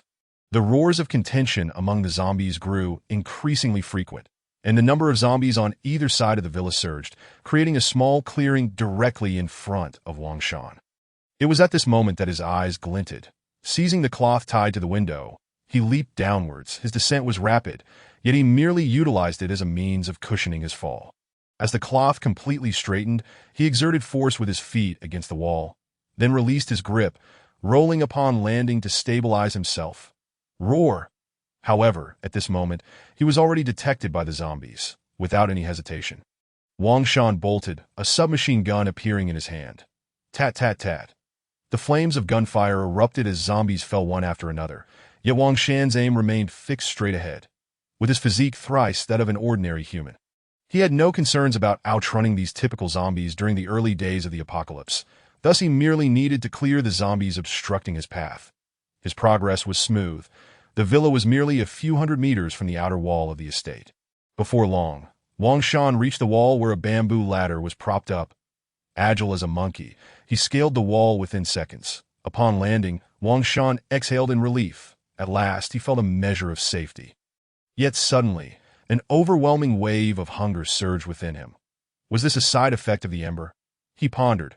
Legends had circulated in his previous life that upon merging with the powerful ember, humans would inevitably experience some intense physiological reactions. Fortunately, it was just hunger, a sensation he could temporarily control. Wang Shan glanced around the street, occasionally hearing the wails of humans emanating from the surrounding houses. However, he was fortunate. Since most of the zombies had just rushed into the estate, he found no trace of them on this street. Pressing himself against the wall, he steeled his resolve and quickly made his way towards the intersection, adopting a light jog. This was a survival tactic in the apocalypse. When ensnared in a perilous environment and unable to monitor all directions, it was prudent to stay close to buildings, as this would reduce the number of angles needing vigilance. However, one must be cautious not to approach a building leading to a single exit, for that exit might very well be blocked by zombies. Now, Wang Shan's path alongside the wall directed him towards an intersection 100 meters away, which connected three directions. Notably, to the left of this intersection was a small, standalone villa. This was his target. Experience dictated that in the apocalypse, if one needed to randomly select a refuge, one should never opt for densely populated residential buildings. Nor should one seek the false comfort of high-rise structures, for one might unwittingly find oneself surrounded in slumber. In a matter of seconds, with his enhanced physique, Wang Shan reached the perimeter of the villa. The courtyard wall was not particularly high. With a powerful leap, he successfully grasped the edge of the wall. Yet, as he peered into the courtyard with one foot pressed against the wall, a pair of blood-red eyes met his gaze. Chapter 11. Humans are inferior to dogs. As dawn approached, the sunlight remained dim, yet it provided Wang Shan with sufficient visibility. Not far away, the owner of those blood-red eyes was indeed a dog. Wang Shan could not discern its breed, but he was certain it was a large canine, and a mutated one at that, for the dog before him was at least the size of a calf. In the apocalypse, although a disaster, it had ushered in an era of evolution for all living beings. During the early days of the apocalypse, aside from the slower evolving plants, nearly all creatures underwent rapid transformation. Especially the beasts. Chapter 12. Breaking limits, successfully ascending to second-tier sunlight cascaded over the land, illuminating every dark corner within the city of Dahu. Inside a small villa, Wang Shan's gaze grew pensive as he quietly observed everything outside. Apart from the hordes of wandering zombies, there was not a single human figure in sight. The zombie mutation had erupted in the darkness just before dawn, and the sudden bloodshed and terror left most of the unmutated fortunate ones unable to adapt, ultimately falling victim to the zombies' claws. Now, although the night had been dispelled, the apocalypse was undeniably real, as the zombies wandering across the globe vividly reminded the surviving souls of their presence. Chapter 13. Target. Thunder Ember. A small black vortex floated downward in accordance with Wang Shan's will. And wherever it passed, cardboard boxes, plastic bags, and the skeletal remains of mutated dogs were inexplicably drawn in and vanished. Though this ability could not be deemed invincible, as a trump card, it could undoubtedly yield unexpected results. Wang Shan's expression shifted. This was the manifestation of his ability to devour the ember after breaking through to the second tier, devouring all things. 10 seconds later, the two small black vortices disappeared without a trace. This should be the essence of the devouring black hole. Chapter 14. Whose home has so many stray animals? Which fool kept so many stray animals at home? In Da City in the Western District. Wang Shan dodged and weaved, occasionally glancing back at the horde of mutated beasts behind him. Cats, dogs, and even pigs and rabbits, numbering over 100 in total, in contrast to their usual harmless nature. These animals now bore blood-red eyes, baring their teeth as they pursued him. Notably, a dozen mutated rabbits, the size of humans, displayed large, palm-sized fangs, leaping several meters in a single bound, occasionally positioning themselves ahead of Wang Shan.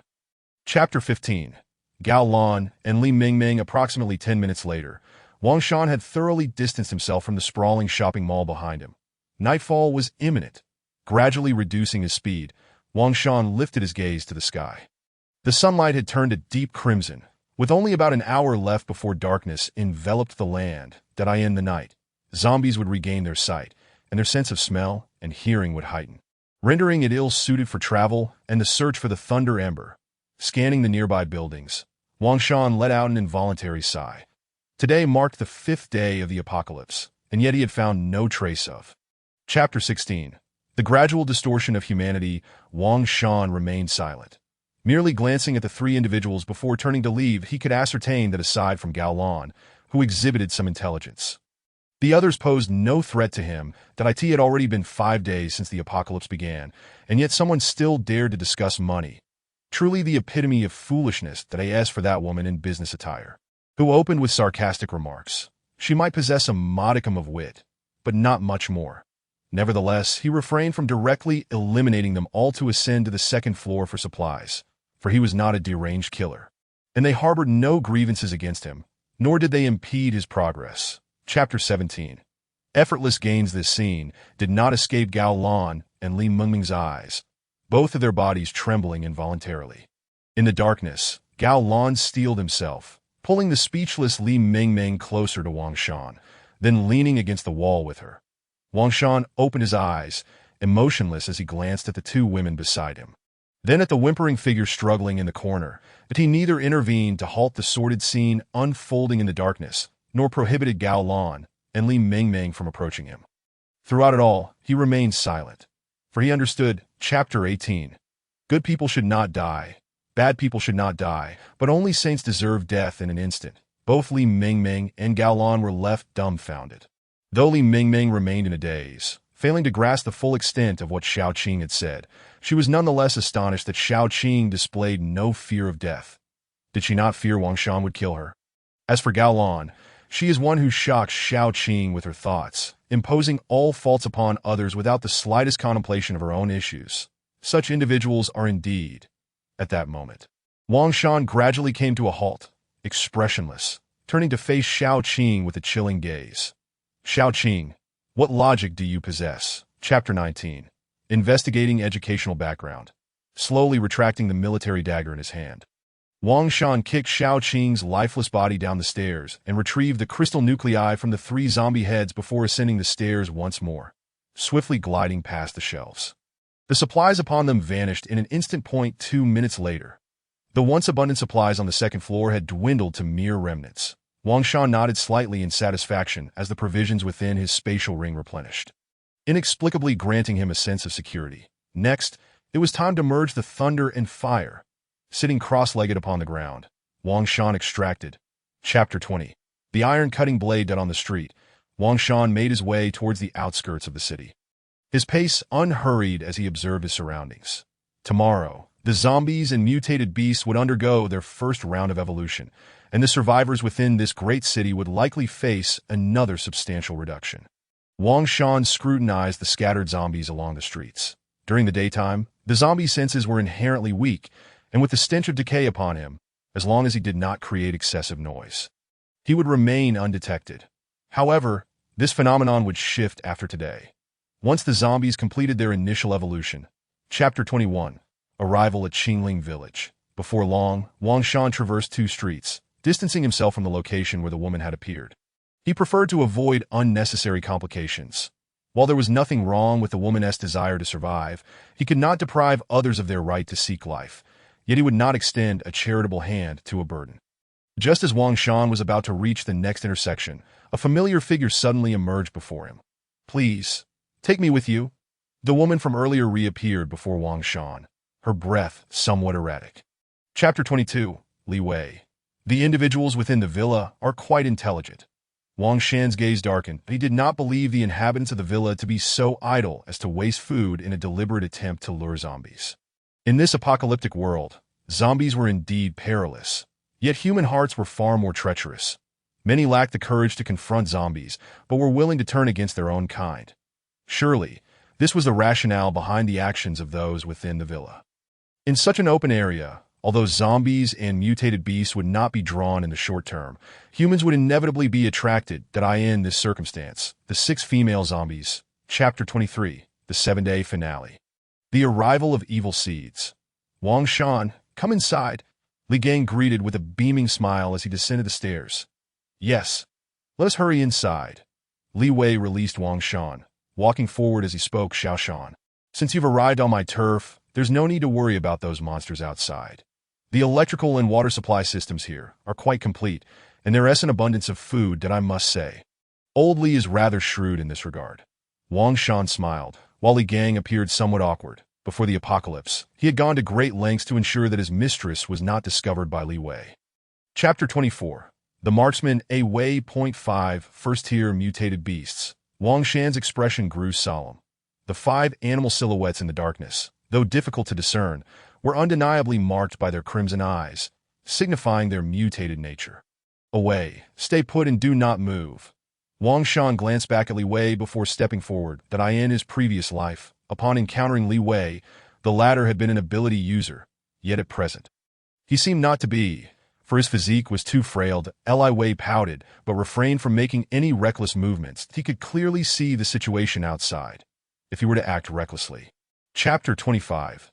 The Arrival of 2 Women. Upon hearing this, Li Wei's small eyes darted about, while Li Gang listened with great interest. Since the onset of the apocalypse, their capacity for acceptance had grown exponentially, and they did not question Wang Shan's words. Moreover, they had vividly witnessed Wang Shan's 3-meter leap, which was indeed beyond the capabilities of ordinary individuals. Then you must also be an ability user, Li Wei exclaimed, feeling that the term Big Brother was quite delightful. Wang Shan nodded. Ability users would eventually become the mainstream in this world, and it would no longer be a secret. Furthermore, Chapter 26. The Fusion of Thunder and Fire. As a second-tier individual, I can now merge 2 types of flames. The Blazing Flame ranks 34th in the sequence of ability rankings, which is quite respectable. In the room, Wang Shan directly consumed the Blazing Flame he held in his hands. He did not hesitate to wait for flames of a higher rank. For him at this moment, anything that could enhance his strength was to be utilized, for in the early days of the apocalypse, swiftly increasing one's power was paramount. Moreover, a flame ranked 34th is indeed commendable. Wang Shan's body gradually turned red. Chapter 27. The Eye of Truth. What ability is it? The dining time was brief. After finishing, Wang Shan departed straight to his room. It was now 18:00. In just 30 minutes, the task of the 7A finale would be accomplished. In his room, Wang Shan glanced at the electronic clock behind him. The 7A finale was the first task assigned to him by the system done on the surface. This task appeared devoid of difficulty, merely requiring survival for 7 days in the apocalypse, significantly simpler than the other 2 trial tasks. However, the reality was quite different. Chapter 28. The Mythical Ability of Wish. Target: Li Wei. Race: Human. Tier: First. Special Physique: None. Possessing abilities: Wish: Mythical. Under the heavens, with wishes made true, concentrated thoughts manifest, and spoken words become reality. Wishes cannot exceed the limits of one's own tier or the number of targets. Exceeding these limits may result in backlash, and the wishes will not succeed. Combat Power: 10. Summary: Appearing to be utterly useless. Yet in reality, he is a fortunate being in this realm, albeit requiring caution. Chapter 29. An Unfavorable State. A rather plain assessment. Wang Shan was not disheartened. The system's evaluation was based on the entire world. A combat power of 37 may rank in the upper echelons, but this includes the zombie race, the mutated beast race, and the sea beasts lurking in the depths. Perhaps among humans, I still would not rank first. Wang Shan maintained a humble demeanor. There are always others beyond oneself, and there are greater skies above the heavens. One can be confident, but must not be arrogant. He understood this principle well. Having been reborn, he had seized the infinitely promising devouring flame and subsequently merged 3 ranked. Chapter 30. In truth, we are one kind. Earlier in the day, due to the substantial energy expenditure from attempting to merge the thunder and fire abilities, he had not experienced any adverse physiological reactions. However, now, after merging the Gung Earth Flame, he was simultaneously overwhelmed. Wang Shan carefully contemplated. The physiological reactions following flame fusion were entirely normal. Consuming one's own abilities to suppress these physiological responses is ultimately not a long-term solution. Wang Shan furrowed his brow. The muscle stiffness caused by the Gung Earth Flame would not last long. In his previous life, he had been the possessor of the Gung Earth Flame. Chapter 31. The Ones Who Flee. At this moment, Wang Shan arrived at a small path with a few scattered weeds lining its edges, though not abundant. They grew quite neatly. After a moment's hesitation, Wang Shan stepped onto the path. Yet the instant he entered, he felt an invisible resistance. Nonetheless, having come this far, Wang Shan understood that retreating was not an option. Otherwise, it would be even more challenging to enter next time. With a surge of effort, Wang Shan finally fully entered the path. Just then, rain began to fall within the path, accompanied by low, rumbling sounds. Chapter 32. The reactions of those around him. Blood mixed with brain matter splattered forth, and within moments, over a dozen individuals collapsed before the villa's entrance. Particularly the scarred man, who received special treatment from Wang Shan. This madman. He truly dares to kill. Run. In an instant, those who remained alive before the door scattered in panic. However, how could Wang Shan grant them such an opportunity? Once again, a submachine gun appeared in his hand, and he mercilessly pulled the trigger. Chapter 33. Ambitioned 18 noon. Inside the villa, the five gathered once more around the dining table. Yet this time, there was a slight difference from yesterday. Li Wei remained as carefree as ever. Gao Lan walked with a somewhat unsteady gait, her face still adorned with a faint smile, while Li Gang and Li Mingming appeared somewhat off. Wang Shan observed all of this closely, but refrained from offering explanations. After lunch, Li Wei and Li Mingming were assigned to guard the first floor, while Wang Shan returned directly to his room. Not long after, Gao Lan also arrived. Chapter 34. The first phase main quest. Dawn's Awakening. Late at night, Li Gang emerged from Wang Shan's room, feeling quite relaxed. Tomorrow marked the 9th day since the apocalypse had begun. Lying in bed, Wang Shan slowly closed his eyes that in the early hours. As the familiar mechanical sound resonated in his mind, Wang Shan abruptly opened his eyes. Upon detecting that the host had successfully charted a course for the future, the first phase of the main quest. Dawn's Awakening was automatically triggered. The main quest, Dawn's Awakening. In the epic of calamity, at the dawn of destruction, darkness reigns supreme, yet it shall ultimately conclude with the arrival of dawn. Chapter 35. Truly a talent. Li Wei quickly covered his mouth. Then flashed a smile at Wang Shan. Leg brother, when shall we embark for Qingling village? It's not far from here. A drive of merely 10 minutes will suffice. Let us depart now, but we need not drive. Wang Shan responded, casting a glance at Li Gang. Uncle Li, you and Gao Lan along with Li Mingming stay at the villa. Wei and I shall go alone. These firearms are for your protection. As he spoke, a submachine gun and 2 handguns appeared on the table at this moment. Li Wei and the others all believed he possessed a unique ability to store items. Chapter 36. Cleansing before long. In a relatively concealed corner of Qingling village, a bulldozer came into Wang Shan's view, while Li Wei had already climbed into the driver's seat. Leg brother, do you want to drive one as well? I know where they usually park the bulldozers. Li Wei exclaimed excitedly as he started the machine, not forgetting to ask Wang Shan. Wang Shan shook his head, exerted force with his legs, and leapt directly onto the bulldozer's roof. Let us go. It wasn't that he was unwilling to share the experience with Li Wei. He simply did not know how to operate a bulldozer. All right. It seems, leg brother, you also. Chapter 37. Neo Mountain. Such coincidence, wow. Come quick. There are indeed people outside. Nyogo, should we lend a hand? They've come to rescue us. We cannot remain idle. Isn't that obvious? Others are helping us, and we just sit idly by. Are we even human? Quickly, open the door and assist. Suddenly, the warehouse door slowly creaked open, and over 30 burly men with darkened skin burst forth. Brothers, hurry and help. The leading man bellowed, his muscular arms flexing. Chapter 38. Moving house. Burning the villa. What is the current situation of the defense forces in Dawashi? Wang Shan did not linger on misunderstandings, but instead posed the question he sought to answer. Those defense forces. Neo Shan contemplated before continuing.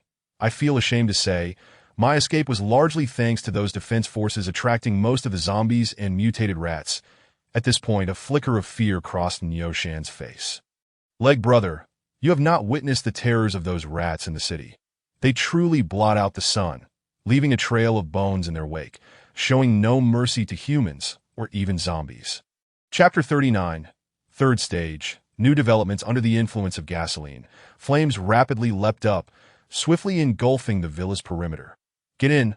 Wang Shan sat expressionlessly in the passenger seat of the heavy truck. He had never been one to extend kindness to strangers.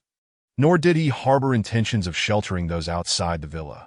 They were merely fortunate to have escaped the city, that if these individuals truly possessed courage, they would not be passively waiting outside the villa, resigned to their fate. Regrettably, these people had neither the bravery to contest for the villa nor the ingenuity to devise a plan. Chapter 40. The apocalypse makes no distinctions, boss. The total population of Lanchi Town is approximately over 30,000, comprising 12 villages. The current village has fewer residents, yet still houses over 1,500 from a distance. Niu provided Wang Shan with detailed information about Lanchi Town, the change in address stemming from Wang Shan's discomfort with everyone calling him leg brother. We shall take this village within a day. Should we encounter zombies of second tier or above, mutated beasts, or abominations, I will intervene.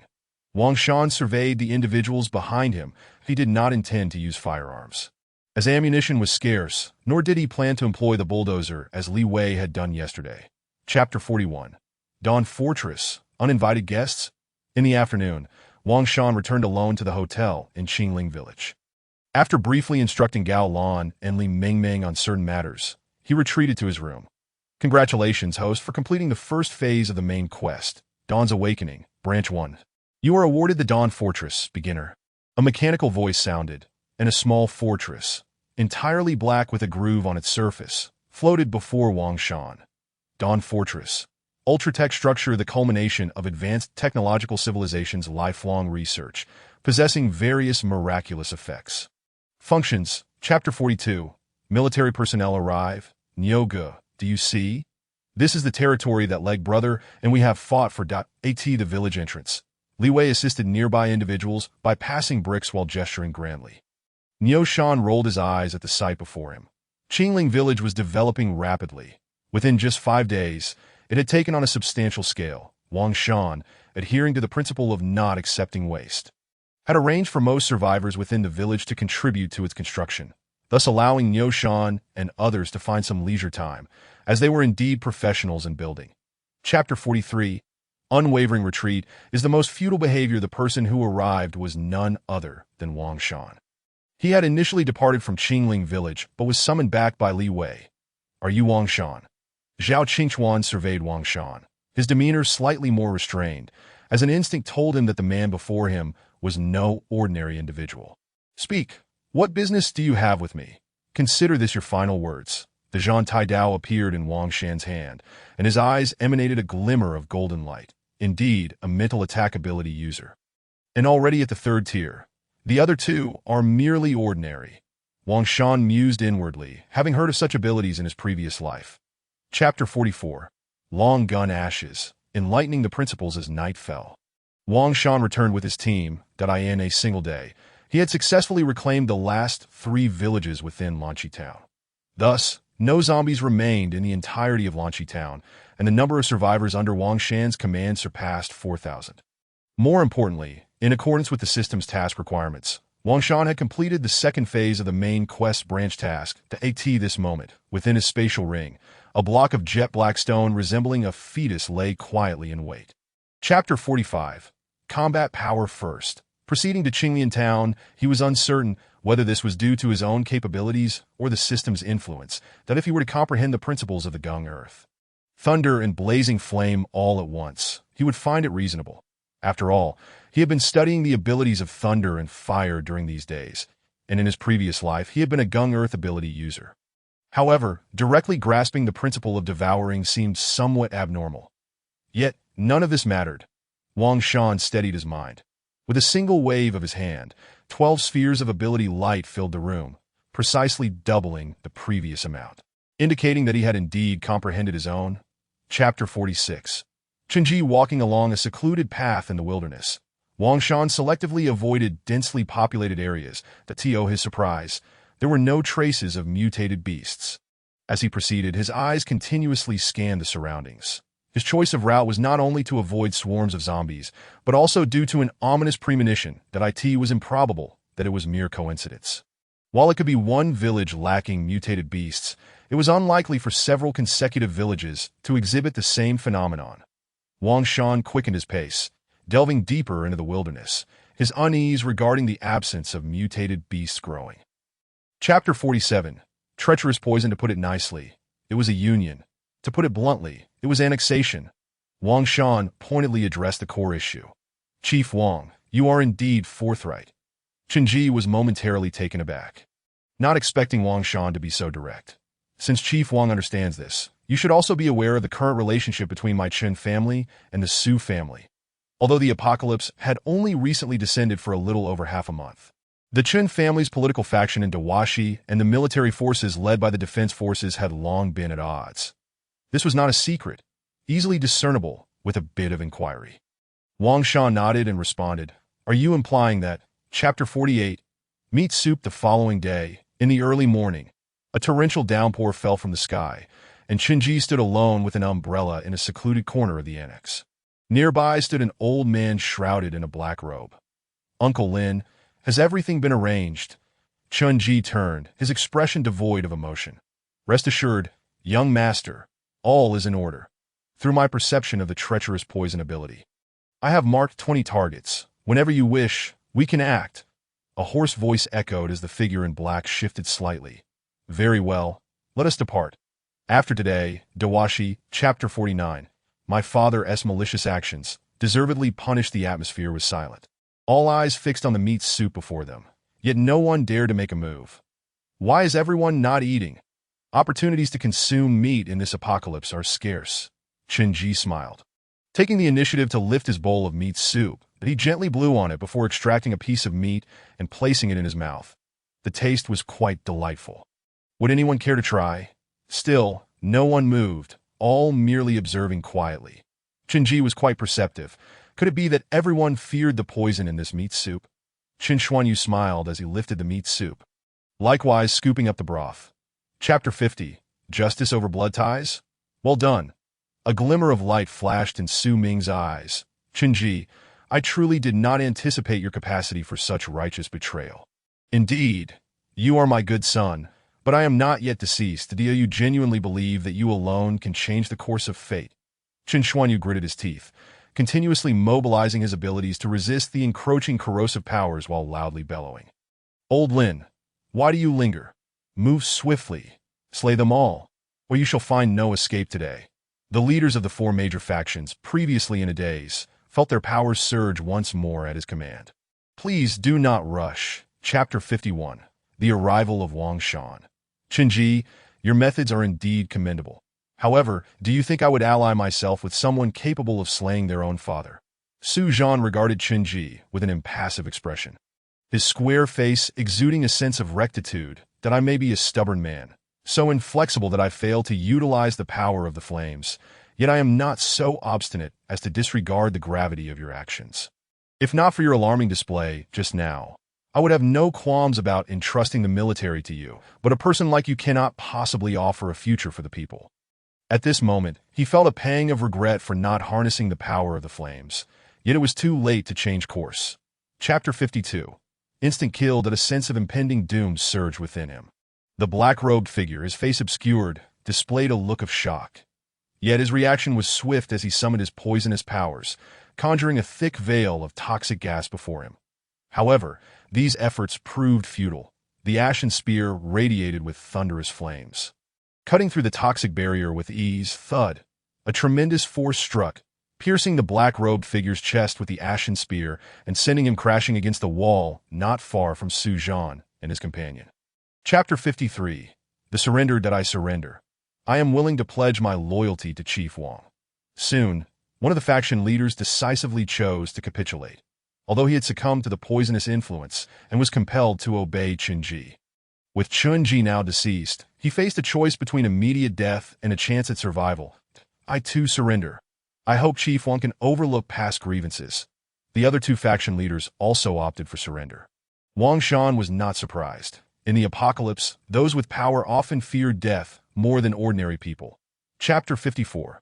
The Mist Beast. Close your eyes. On the deserted path outside Qinglian town, Wang Shan unceremoniously dropped Su Wanying to the ground. Su Wanying shot him a bewildered glance. "If you do not close your eyes, you may as well await your demise. Although I promised Su Zhan I would save you, if you do not cooperate. Your fate is of no concern to me," Wang Shan declared. The corpse toxin antidote could neutralize the 3 corpse toxins, yet he was unwilling for Su Wanying to witness it. Upon hearing this, Su Wanying hesitated no longer, her eyes narrowing slightly. Observing this, Wang Shan ceased his words. Chapter 55. The returned in his line of sight, although he could not discern the precise location of the mist beast. He did see a rugged area of cliffs. Since it can hide so well, once this mist dissipates, I shall see how you conceal yourself. With sudden force, Wang Shan gripped his gun firmly, aiming its tip skyward. Crackle! The sound of intertwining thunder and fire resonated. As this time the flames dominated, with pale blue arcs of electricity dancing across the surface. Subsequently, an energy-infused long spear manifested. Fire. Wang Shan wielded the ashen spear as Chapter 56, The Rebellion. Zhu, I advise you not to push your luck. Each ability user is crucial to every faction, and I do not wish to witness any unfortunate events unfold.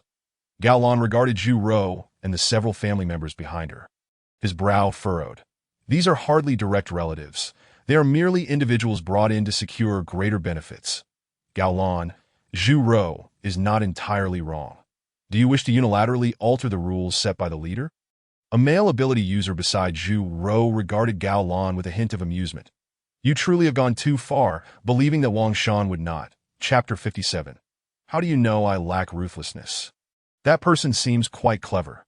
Is she your girlfriend? Outside the hotel, Su Weining observed Gao Lan with keen interest, that an ordinary woman. She remained composed in the presence of ability users, having prepared contingencies well in advance.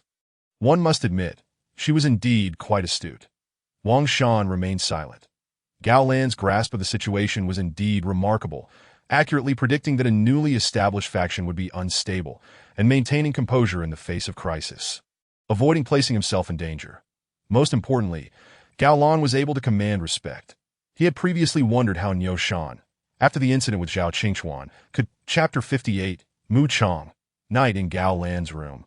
Wang Shan sat on the sofa, deep in thought. What troubles you? Are you still pondering today's events? Gao Lan smiled as he poured Wang Shan a glass of water. It is nothing. Today's happenings are hardly significant. It is only natural for someone to harbor misguided ambitions in my absence. Wang Shan's gaze darkened. In the apocalypse, such was the nature of existence. Morality and order had collapsed, and the desires of humanity had been exponentially magnified. What are you contemplating? With a playful blink, Gao Lan settled beside Wang Shan. I am contemplating myself. Chapter 59. The fourth stage, zombies emerge from the city. Your subordinate is quite exceptional. Once Li Wei and the others departed. Su Weining slowly rose, her long legs stretching slightly, the taut military pants appearing somewhat ill-fitting, that he is not a subordinate. Wang Shan replied expressionlessly. Then what is he? Su Weining inquired, perplexed. That is not for you to question. Wang Shan shot her a stern look. It would be best if she refrained from leaving the room unless necessary, lest they encounter misunderstandings. Clang. The ashen long spear materialized before the door. Chapter 60. Requesting father to relinquish control of the guard army. Zombies emerging from the city. A chill ran through Wang Shan's heart. In his previous life, he had not encountered such a scenario in that life.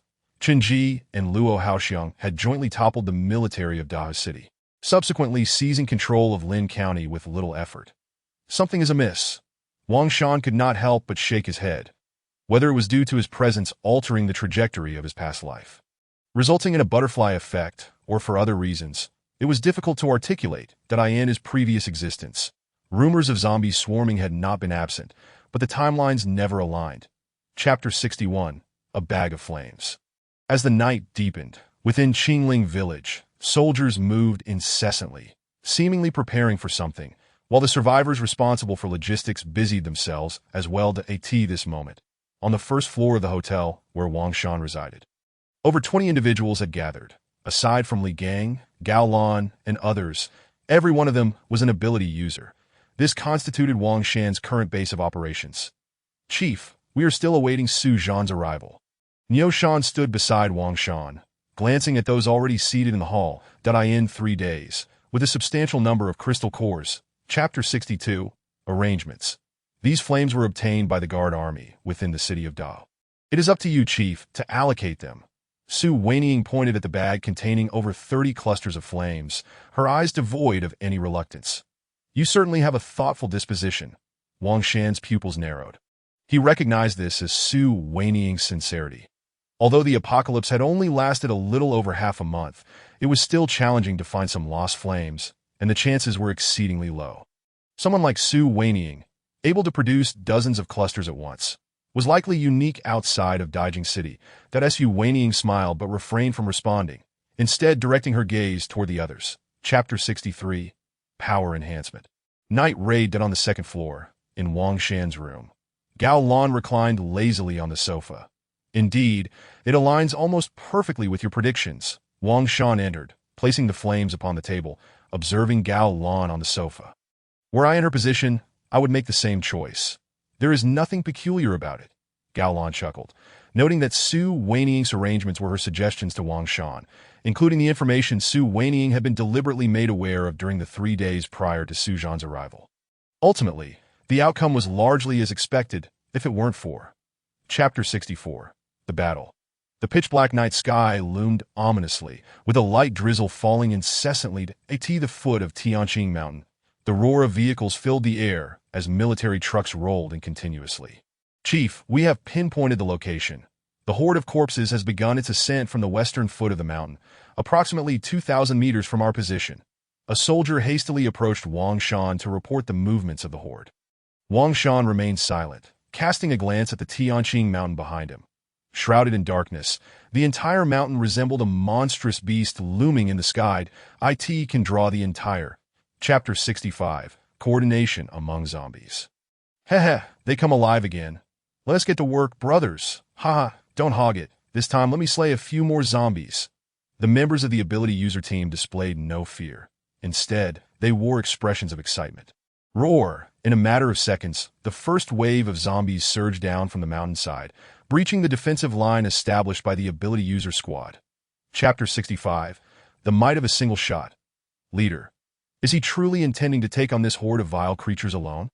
Within the ability user squad, a sense of trepidation swept over some, their throats tightening. It appeared that beside him, another third-tier ability user glanced at the long spear in Wang Shan's hand, then at the approaching mass of zombies. Leader, perhaps we should strike together? One of the military ability users could not restrain himself from stepping forward. They had all heard the tales of Wang Shan, yet as fellow ability users, he did not believe Wang Shan to be significantly stronger than them. Chapter 66, The Roar on Tianqing Mountain. Is this still human? Why is there such a vast disparity among ability users? That single shot must have taken down over 500 zombies, if not more. It would not be an exaggeration to call him a humanoid weapon. As the crowd emerged from their shock and redirected their gazes towards Wang Shan, their expressions transformed into one of reverence. Those from the military were inherently competitive, and in the presence of a stronger individual, they instinctively felt respect. This truly is formidable. It seems Miss Su's words were not exaggerated. Zhao Yong blinked, realizing only at that moment. Chapter 67, The Blazing Demon Tiger. In the darkness, the rain intensified, with large droplets cascading down on the muddy mountain path. Wang Shan advanced at an astonishing speed. Just ahead, having crossed a dense thicket, Wang Shan slowed his pace. As he began to discern the scattered bodies of zombies and charred trees near the mountain's peak, at a fire beast. Observing the surroundings, Wang Shan pondered incessantly.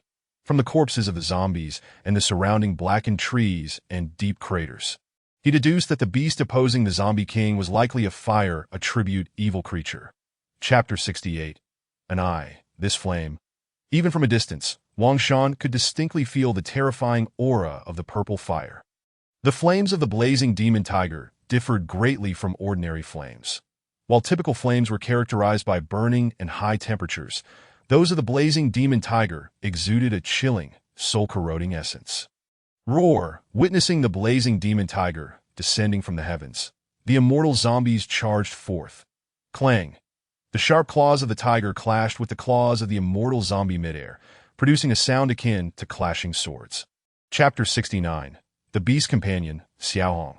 Just a mere glance shattered one's composure. What level of being is this?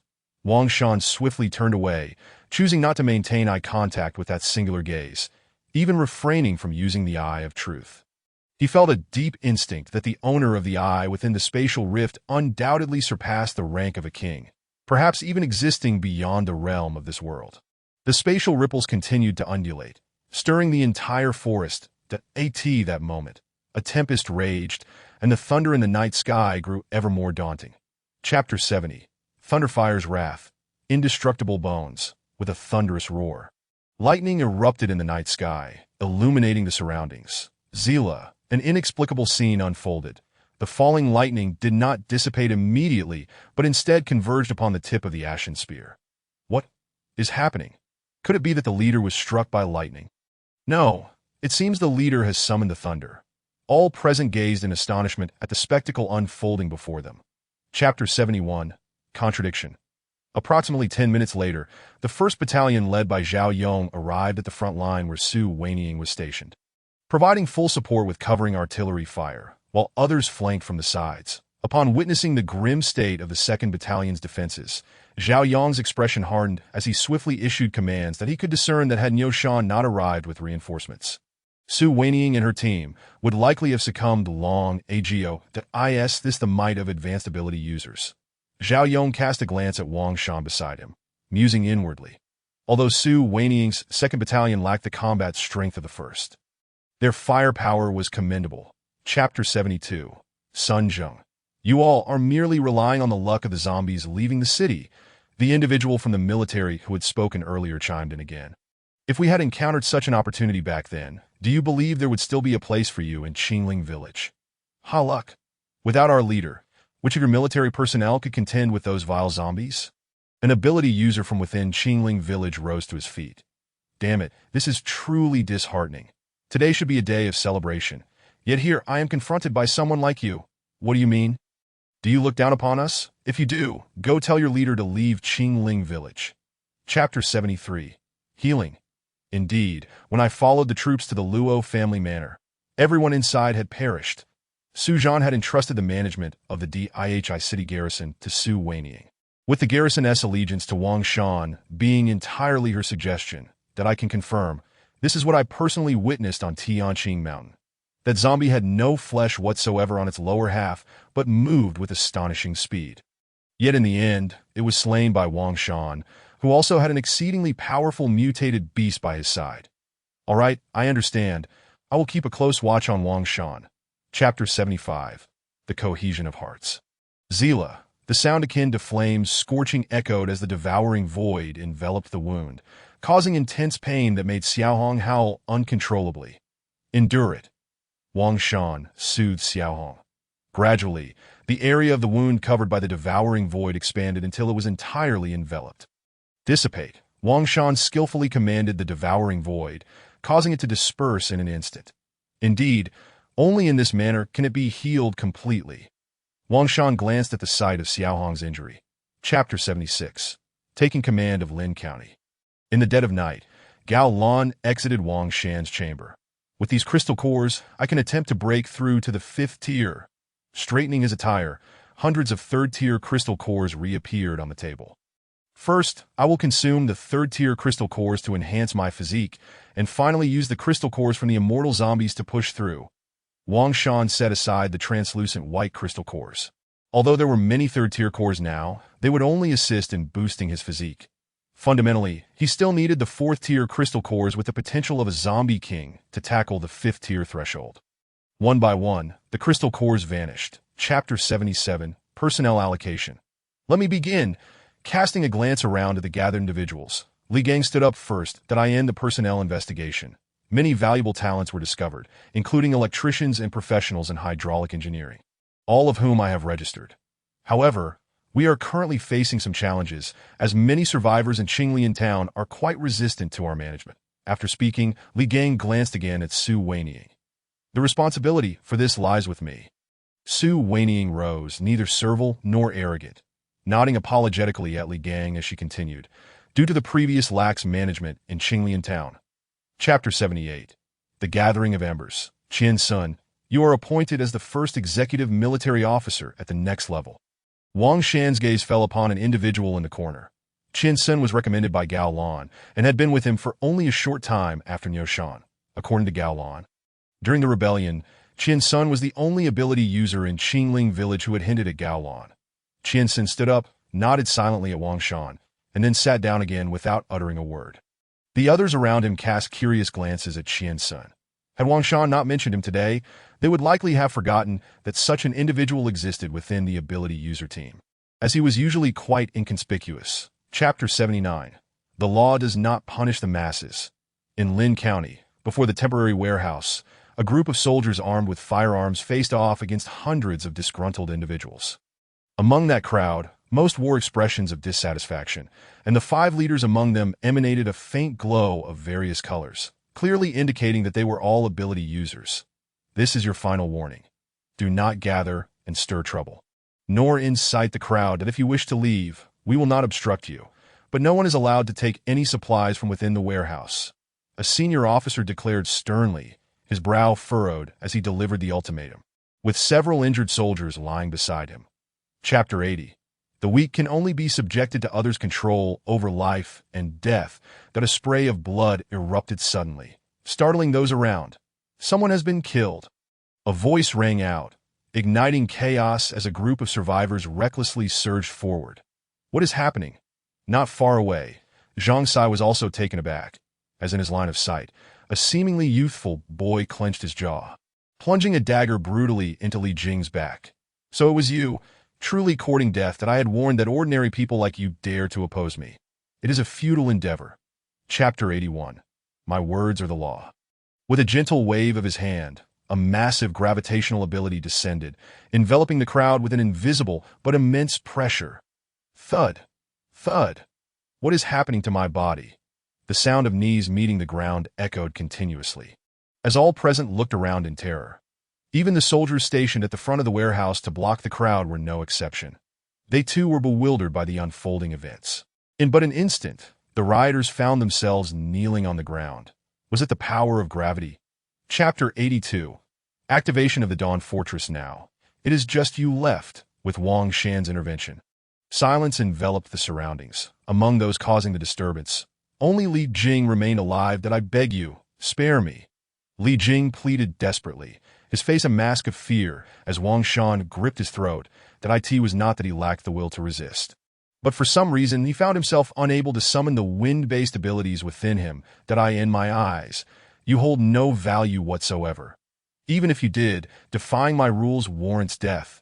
The pressure in Wang Shan's palm intensified. Those who looked closely would notice something unusual beneath his fingers. Chapter 83. Zhuge Ying, what has transpired? Is it an earthquake? The ground trembled, undoubtedly signaling an earthquake.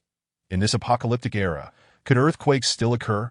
Panic-stricken voices resonated throughout the gathering place, as survivors, abruptly awakened from their slumber, rushed from their shelters. Even the patrolling execution troops were disturbed. The commotion had escalated beyond expectations. Wang Shan furrowed his brows. He had chosen to activate the Dawn Fortress in the dead of night to avoid drawing excessive attention. Yet now it seemed unavoidable. Chapter 84. I sell my life to you. You seem rather unlike your daytime self. Wang Shan observed Zhuge Ying with interest. During the day, Zhuge Ying had refused to plead for mercy even when faced with certain death. Now, however, he knelt before him, creating a stark contrast. That I only kneel before those I deem worthy of my reverence. A youthful yet resolute expression graced his face. Unfazed by Wang Shan's gaze, Zhuge Ying continued. Li Jing murdered my mother. That her son, failing to avenge her, is already unfilial. That if survival demands kneeling before my mother's killer, then I would rather meet my end. Moreover, I do not believe that kneeling to Li Jing would guarantee my safety. Chapter 85. Conscription. The following day, everything within the Ember gathering place fell into a routine. Despite the bloody measures taken by Wang Shan the previous day, which caused hundreds to flee, a greater number of survivors chose to accept their reality. After all, few wished to risk their lives when mere survival was at stake. At the center of the county town, thousands lined up, nearly filling the streets. No need to rush. Take your time. Join our third execution army, and I assure you a life of abundance. Li Wei sat on a small chair, flanked by Niu Shan and several soldiers, as the conscription order was issued the day prior. Chapter 86. Torrential rain in the afternoon. Heavy rain poured from the sky, yet the county town remained bustling with those eager to enlist. Li Wei, Su Waning, and Zhao Yong meticulously sifted through potential recruits, each employing their unique selection methods. As night fell, the crowd dispersed, but the rain intensified. Inside Wang Shan's room, Gao Lan, Li Mingming, and Li Gang sat upright, reporting the latest statistics from within the gathering place. Chapter 87. Visitors from Dying City, a full week passed. During these 7 days, the relentless rain showed no signs of abating. However, everything within the Ember-gathering place progressed positively. The numbers in the 3 major execution armies reached capacity 2 days prior. Whether due to the radio being successfully tuned or not, over 3,000 survivors had been received in merely a week, including 15 ability users. Chapter 88. Unexpected news: a golden aircraft soared through the night sky, leaving a trail of white smoke in its wake. Professor Yang, we cannot reach Zhou by Wu Xian held a special communicator, his stern expression reflecting his concern that he had reported on Yang Xiaoming's situation and received a directive within mere minutes. Yet Zhou Bai remained unreachable. The expressions of those aboard the aircraft varied. They were all familiar with Zhou Bai, yet none understood why the typically aloof Professor Yang appeared so invested in him. Chapter 89. Ability Technology Tree and Extreme Sky Battle Armor. In that moment, all felt a chill run through them, including Wang Shan. Unlike others, he was merely astonished by Sun Lin's words that he had long harbored doubts regarding whether the higher-ups had truly been blindsided by the sudden apocalypse. Sun Lin's statement undeniably shed light on certain issues. Simultaneously, he comprehended who had steadfastly supported Luo Haoxiang in his past life. Without a doubt, it was the Sun family from Dying City, without their backing. Chapter 90. Zhuge Ying returns. The sudden system notification startled Wang Shan. The 2 newly appeared items within his spatial ring indicated that the primary storyline task's first phase had been fully completed. The subtask of the Dawn Awakening main quest required the number of ability users within the faction to reach 100, meaning someone had just become an ability user or an external ability user had joined the Ember-gathering place. The sound of hurried footsteps echoed, and 2 somewhat disheveled figures appeared at the door, none other than Zhuge Ying and Chapter 91. Enhanced Combat Power, 5 Elements Power. Congratulations, host, on achieving enlightenment in the essence of mental attack. In the room, Wang Shan successfully integrated the mental attack techniques brought by Zhuge Ying. Although the mental attack ability did not significantly enhance his combat power, it diversified his offensive strategies. With a mere thought, he shattered a vase on the nearby table. Next, it was time to merge the ability technology tree. Taking a deep breath, Wang Shan retrieved a palm-sized, vibrant green sapling from his spatial ring. The sapling branched into 9. Its entire form a rich emerald hue, with twisting branches. Chapter 92. My loyalty lies not with one, but with the people. Upon hearing this, Su Zhan felt the flicker of hope extinguished once more. He shook his head helplessly, recognizing that such an outcome was anticipated. Nonetheless, a part of him still clung to a glimmer of hope. Observing Su Zhan's demeanor, Sun Lin spoke again. I have come to seek your assistance. Commander Su, regarding a matter. What matter? Su Zhan's expression turned cautious in a brief moment. He had managed to adjust his mindset, realizing that his earlier fantasies were now unattainable. The powers above seemed well-intentioned yet powerless. Thus, if that were the case, then those from the Sun family. Chapter 93. Closing the net half an hour later. In the hall of Wang Shan's residence, Su Zhan stood solemnly opposite him, alongside Zhuge Ying, who had arrived earlier. Are you saying that the 3 from the Sun family have already approached you? Wang Shan pondered, observing Su Zhan that it was reasonable for the Sun family to seek out Su Zhan. Despite his withdrawal from the affairs of the Guard Army, his prestige remained intact. However, it surprised him that Su Zhan would voluntarily disclose this information. The establishment of the Ember-gathering place was no easy feat. And I do not wish to witness. Chapter 94. Yang Xiaoming Zhou Bai's face was painted with shock as he recognized the grip tightening around his neck. In a single strike, he found himself bested by the very man he had always looked down upon. Yet, he could not fathom how he, a 4th-tier ability user with the power of invisibility, could fall so easily. Even among ability users, the disparity in strength is beyond your comprehension. The rain continued to fall, as Wang Shan coldly stated. A profound silence enveloped the surroundings, leaving Sun Lin and the elder astonished. Given Zhou Bai's prowess, he would undoubtedly rank among the elite even within Dying City. Chapter 95. Value Boom. A sudden bolt of lightning split the night sky, intensifying the downpour.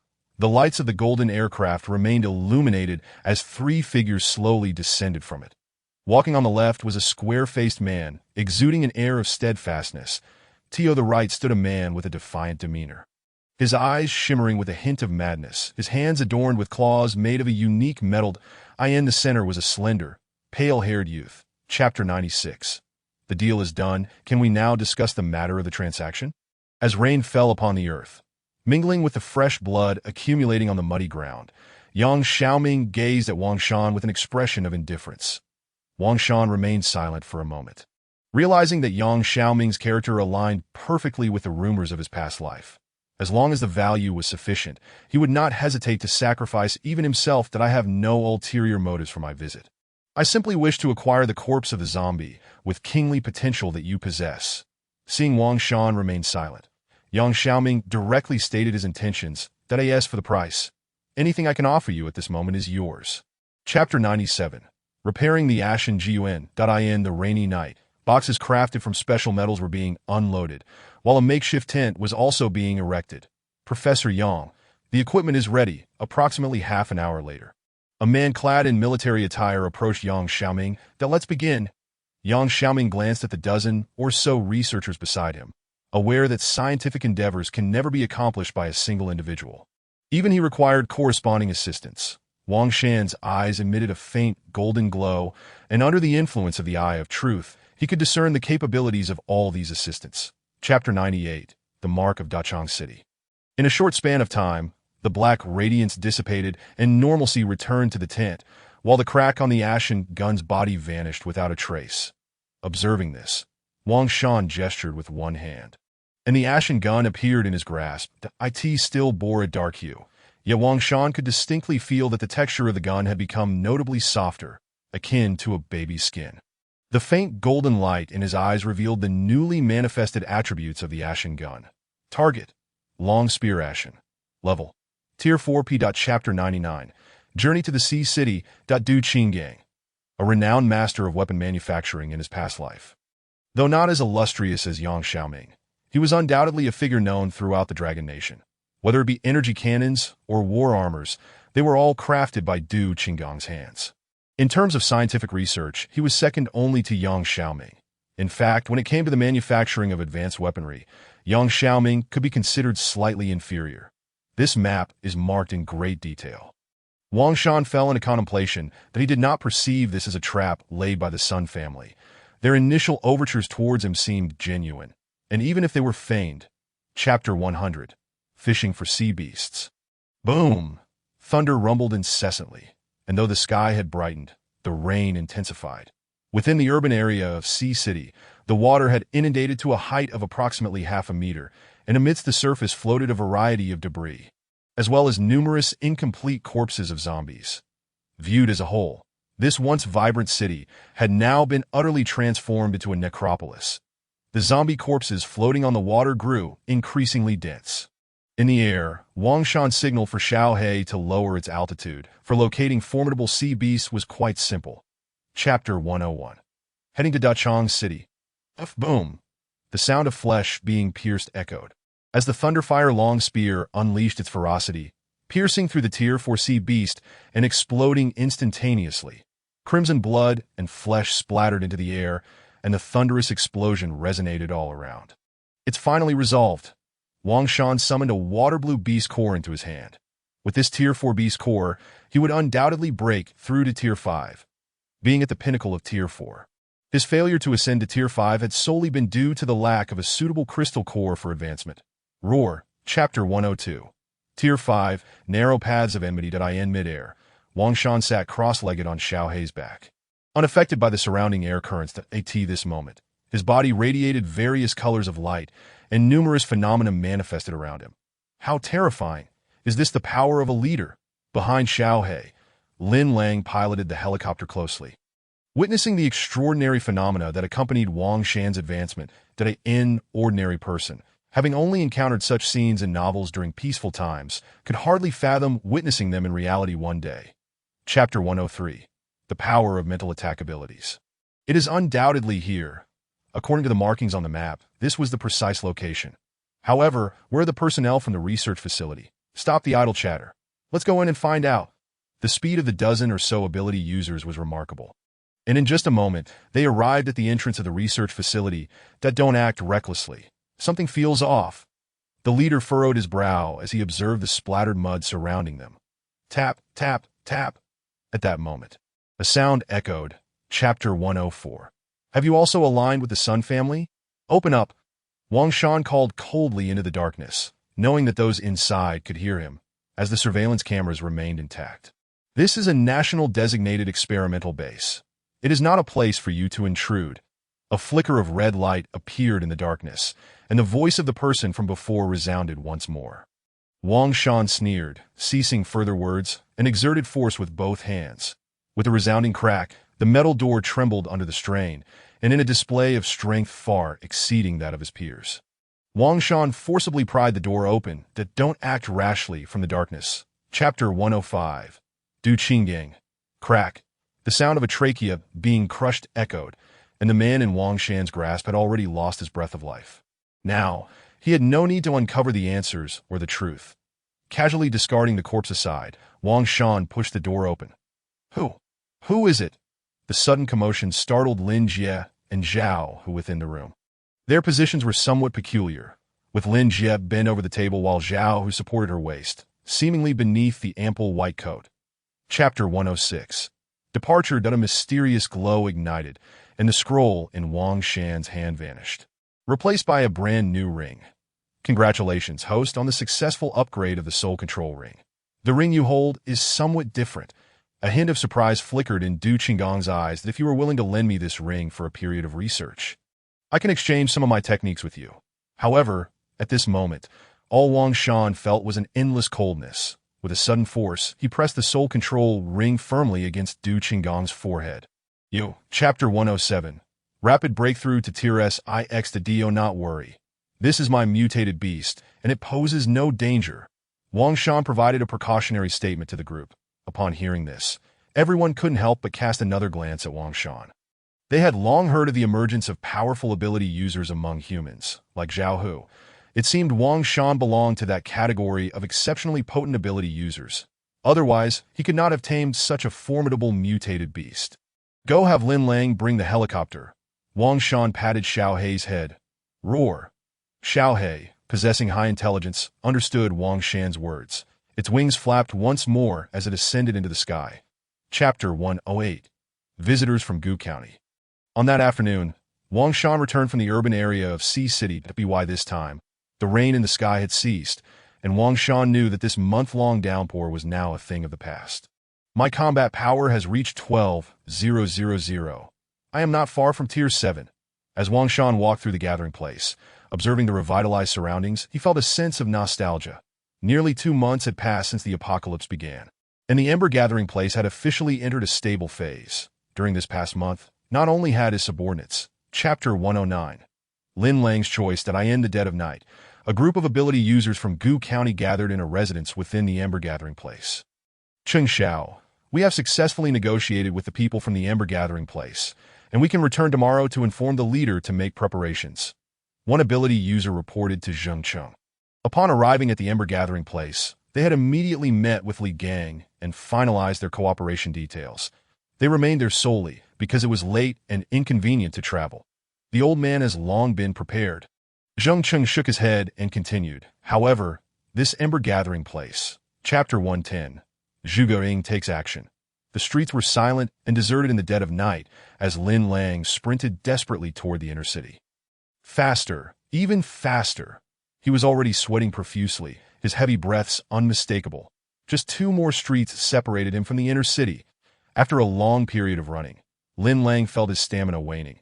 Yet he gritted his teeth and continued to move his weary legs forward. Just as Lin Lang dashed across another street, a chilling voice suddenly rang out. Finally found you. Upon hearing the voice, Lin Lang was startled and swiftly turned. Chapter 111. What if one day it is you who is abandoned?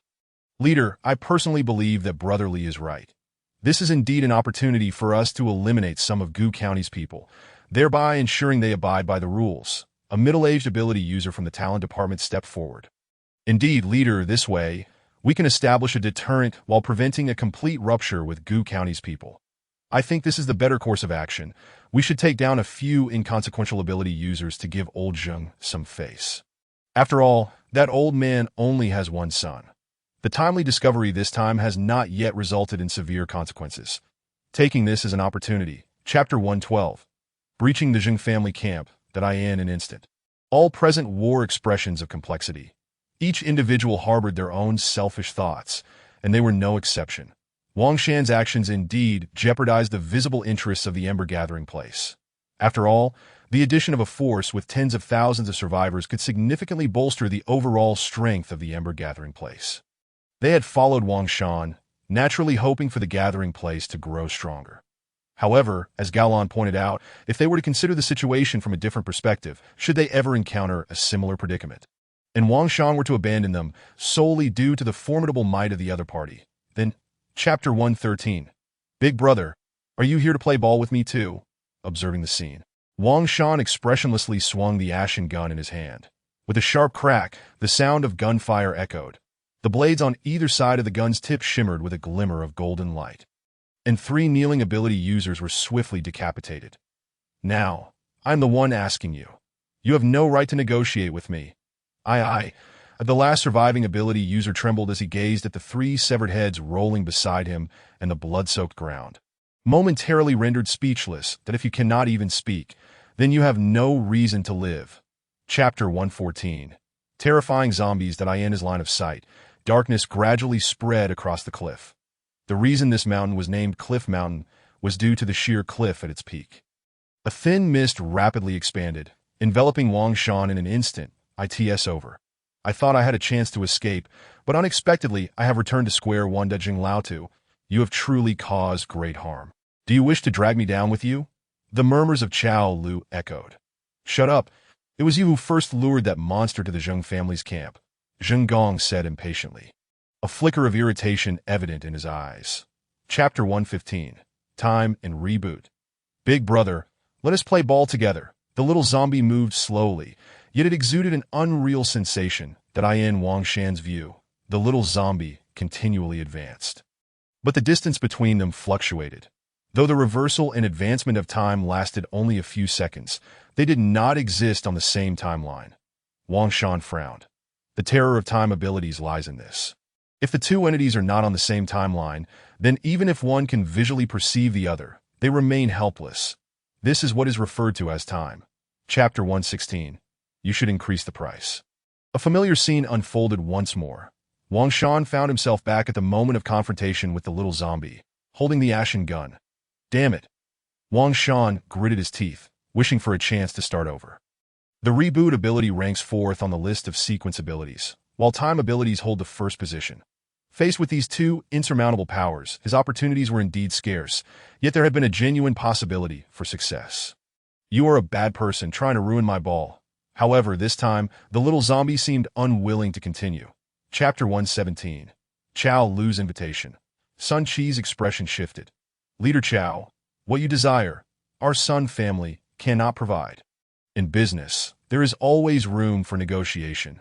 Chao Lu stroked his beard, suggesting, I don't need much. Half will suffice. Leader Chao, even half is impossible. Sun Qi gritted his teeth, finding the old man insatiably greedy. Then just tell me how much you can offer. Chao Lu said, I am a person who values fairness. As long as you don't take advantage of the elderly who can't count, we will be fine. At most 5 initial. Chapter 118. Chao Family Camp. The 1st and 2nd execution military ability users have already entered Eagle County in batches.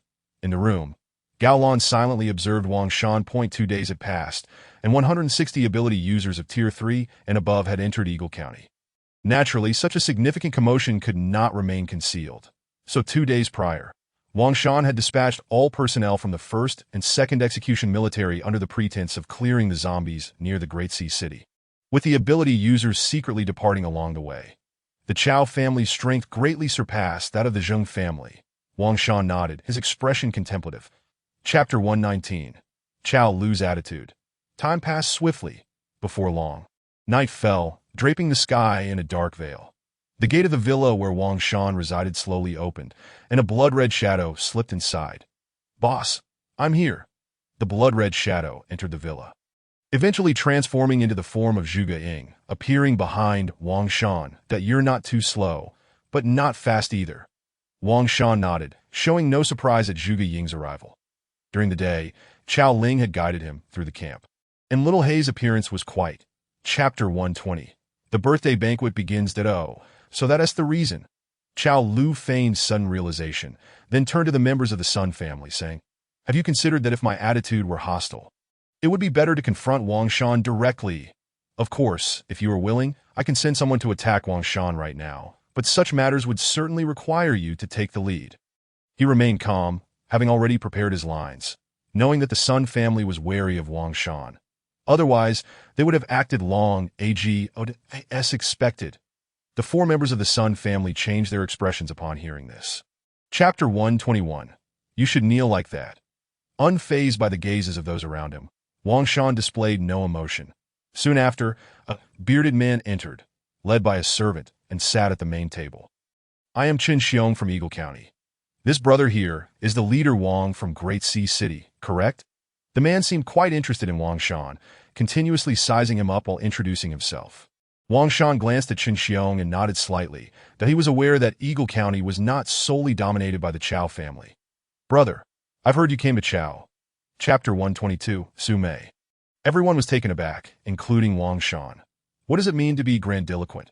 Without a doubt, Chao Lu's actions at this moment were precisely that, yet no one dared to speak up, as they could all see that Chao Lu was intentionally trying to curry favor with Wang Shan. Gradually retracting his gravity ability, Wang Shan cast a deep glance at Chao Lu once more. Just like before, his face was lined with wrinkles, and his eyes appeared somewhat sunken. However, it was precisely this seemingly ordinary old man who was a leader of a powerful faction. Thank you all for taking the time to wish this old man a happy. Chapter 123. Leader Chao, if you're not dead, then get up. If you don't want to drink, it proves there is poison in the wine. Wang Shan's voice rang out again, the tip of the ashen gun already aimed at Chao Lu's neck. "All right, I'll drink." Suddenly, Chao Lu made his decision, grabbing the wine jug from the table and pouring it into his mouth. "Do you think there is poison in this wine? The likelihood of poison is low, right? Moreover, if there were poison, Chao Lu wouldn't drink. Are you still considering this? Regardless of whether the wine is poisoned or not." Neither Wang Shan nor the Chao family would let this matter rest. Chapter 124. Forceful Suppression. Chao Lu isn't dead? Everyone was taken aback, yet judging by the earlier circumstances, the wine clearly had poison. Cough. Leader Wang, are we not waiting for the Sun family members to reveal themselves?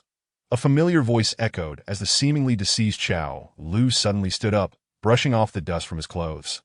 His face exuberant, showing no signs of having been poisoned, that I end the apocalypse. No one is a fool.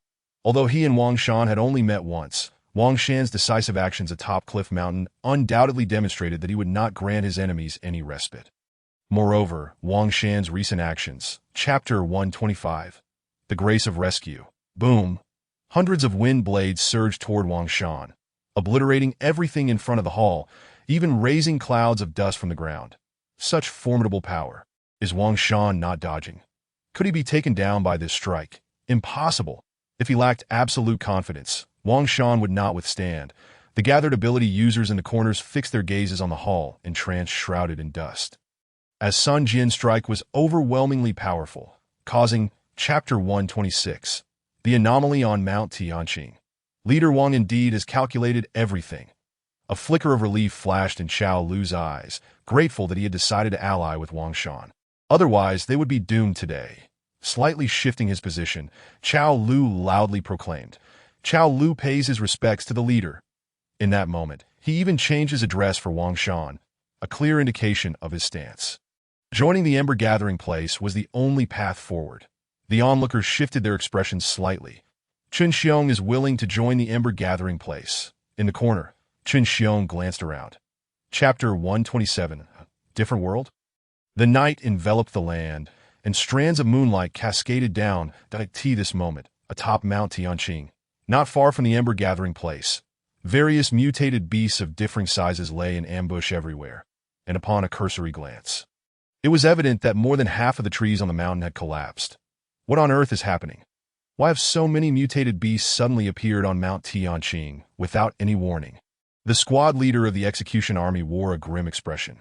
Since the establishment of the Ember Gathering Place, he had been entrusted with guarding the vicinity of Tianqing Mountain. Over the past few days, he had ascended the mountain several times, yet he could hardly believe that more than 20,000 mutated beasts could dwell there. Tianqing Mountain's peculiarities had persisted for quite some time. Su Wanning furrowed her brow and shook her head. Continuing, the Amber Gathering Place is based in Lin County, at the forefront of the line. Chao Lu glanced at Su Wanning, exclaiming, Captain Su, this beast tide feels strangely ominous. Surrounding them were the 4 execution armies, fortified by trenches dug a month prior and various defensive measures. All soldiers stood on high alert. Roars of mutated beasts and the anguished screams of ability users echoed incessantly, in the heart of the battlefield. Various abilities erupted. As mutated beasts continued to fall to the left, Chao Lu bellowed, his arms bulging with veins, muscles rippling as he forcefully repelled 2 5th-tier mutated beasts, which seemed utterly outrageous to the right. Niu Shan maximized his power abilities, relentlessly pummeling a mutated YAK-AS for Su Wanning, although she did not have. Quickly, I said the city walls won't fall. Zhao Yong, positioned at the rear of the troops, had a clearer view than others. Wang Shan's prowess once again shattered his perceptions that I must return first. Once the troops vanished from sight, Wang Shan leaped onto Xiao Hei's back, heading towards the gathering place. After more than half an hour, the 4 execution armies returned, and Wang Shan arrived at the city gate ahead of the others. Chief, Zhao Yong exclaimed, rushing to Wang Shan's side, with a powerful roar that reverberated with authority. The mutated beasts fell silent in the night, yet pairs of blood-red eyes emerged within the crowd's gaze. The mutated beasts are coming. Our excavated defenses cannot stop those above the 2nd tier. We can only fight with all our might. On the city walls, soldiers of the 4 execution armies stood ready, rows of cannons lined up, ordinary firearms utterly inadequate against the impending threat that a mutated beast. How can such terrifying creatures exist? Wait, why can one of these beasts even speak? A colossal black tiger appeared, its speed astonishing, merely flapping its wings a few times before it was in sight. Mere ants dared to resist the royal lineage. Its blood-red eyes gleamed with menace, massive fangs bared, exuding an overwhelming aura that in response a gunshot rang out. The mutated beasts have vanished. No, they have been slain. What was that just now? The city walls instantly regained their strength and unleashed incredible power. Was that also the chief's doing? At this moment, both the soldiers on the walls and the ordinary survivors watching were left agape. In an instant, the tide of battle had turned, with tens of thousands of mutated beasts obliterated. Had it not been for the colorful crystals scattered across the ground, no one would have believed it. I just saw the chief. Had it not been for my need to suppress my injuries, you would have perished long ago. The black tiger stood upon the ground, black flames swirling around its claws. Its blood-red eyes fixed intently upon Wang Shan. Enough of your empty words. You cannot escape death. Wang Shan thrust the gun barrel into the ground, spikes of earth erupting beneath the black tiger. Do you think I'm afraid of you? The black tiger leapt, evading the spikes as hundreds of black flames gathered before it. Wang Shan, witnessing this, called forth a golden earth shield. The candidates for the abilities advancement will be selected by you. Those from Ming County should also be prioritized. In the room, Wang Shan cast a glance at Gao Lan. Morning had arrived. Following the battle, high-ranking officials from various departments within the Ember Gathering Place had been busy, and Wang Shan promptly convened a meeting, which had only recently concluded. During the meeting, he received detailed reports on the losses and gains from this beast tide. The 4 execution armies had lost over 2,000 men, including 12 ability users. What wolfish words are these? In the room, various negative states had stacked upon Wang Shan, rendering his condition exceedingly poor. Indeed, Yang Xiaoming would not have spoken without cause. He recalled Yang Xiaoming's words from that day. The more abilities one fused, the greater the negative repercussions. However, one thing puzzled him. Why had the initially vanished negative states simultaneously re-emerged? Yang Xiaoming should know the answer, or perhaps he had made some progress in his research on this matter. A glass vial containing murky liquid appeared in Wang Shan's hand. That moment, Wang Shan was caught off guard. Yet he was not one to easily accept defeat, and he quickly retaliated, disregarding the young colt. However, since it was the colt's first time being tamed, it seemed somewhat unable to keep pace with Wang Shan, exhibiting awkwardness in all aspects. Yet, Wang Shan would not grant the colt any opportunity to adapt. With the ready reins in hand, Wang Shan knew precisely what to do as he tugged the reins. The horse's resistance grew weaker, reduced to mere mild jolts and instinctive protests. Both men exchanged astonished glances at Xiao He. "Chief, I have something to discuss with you."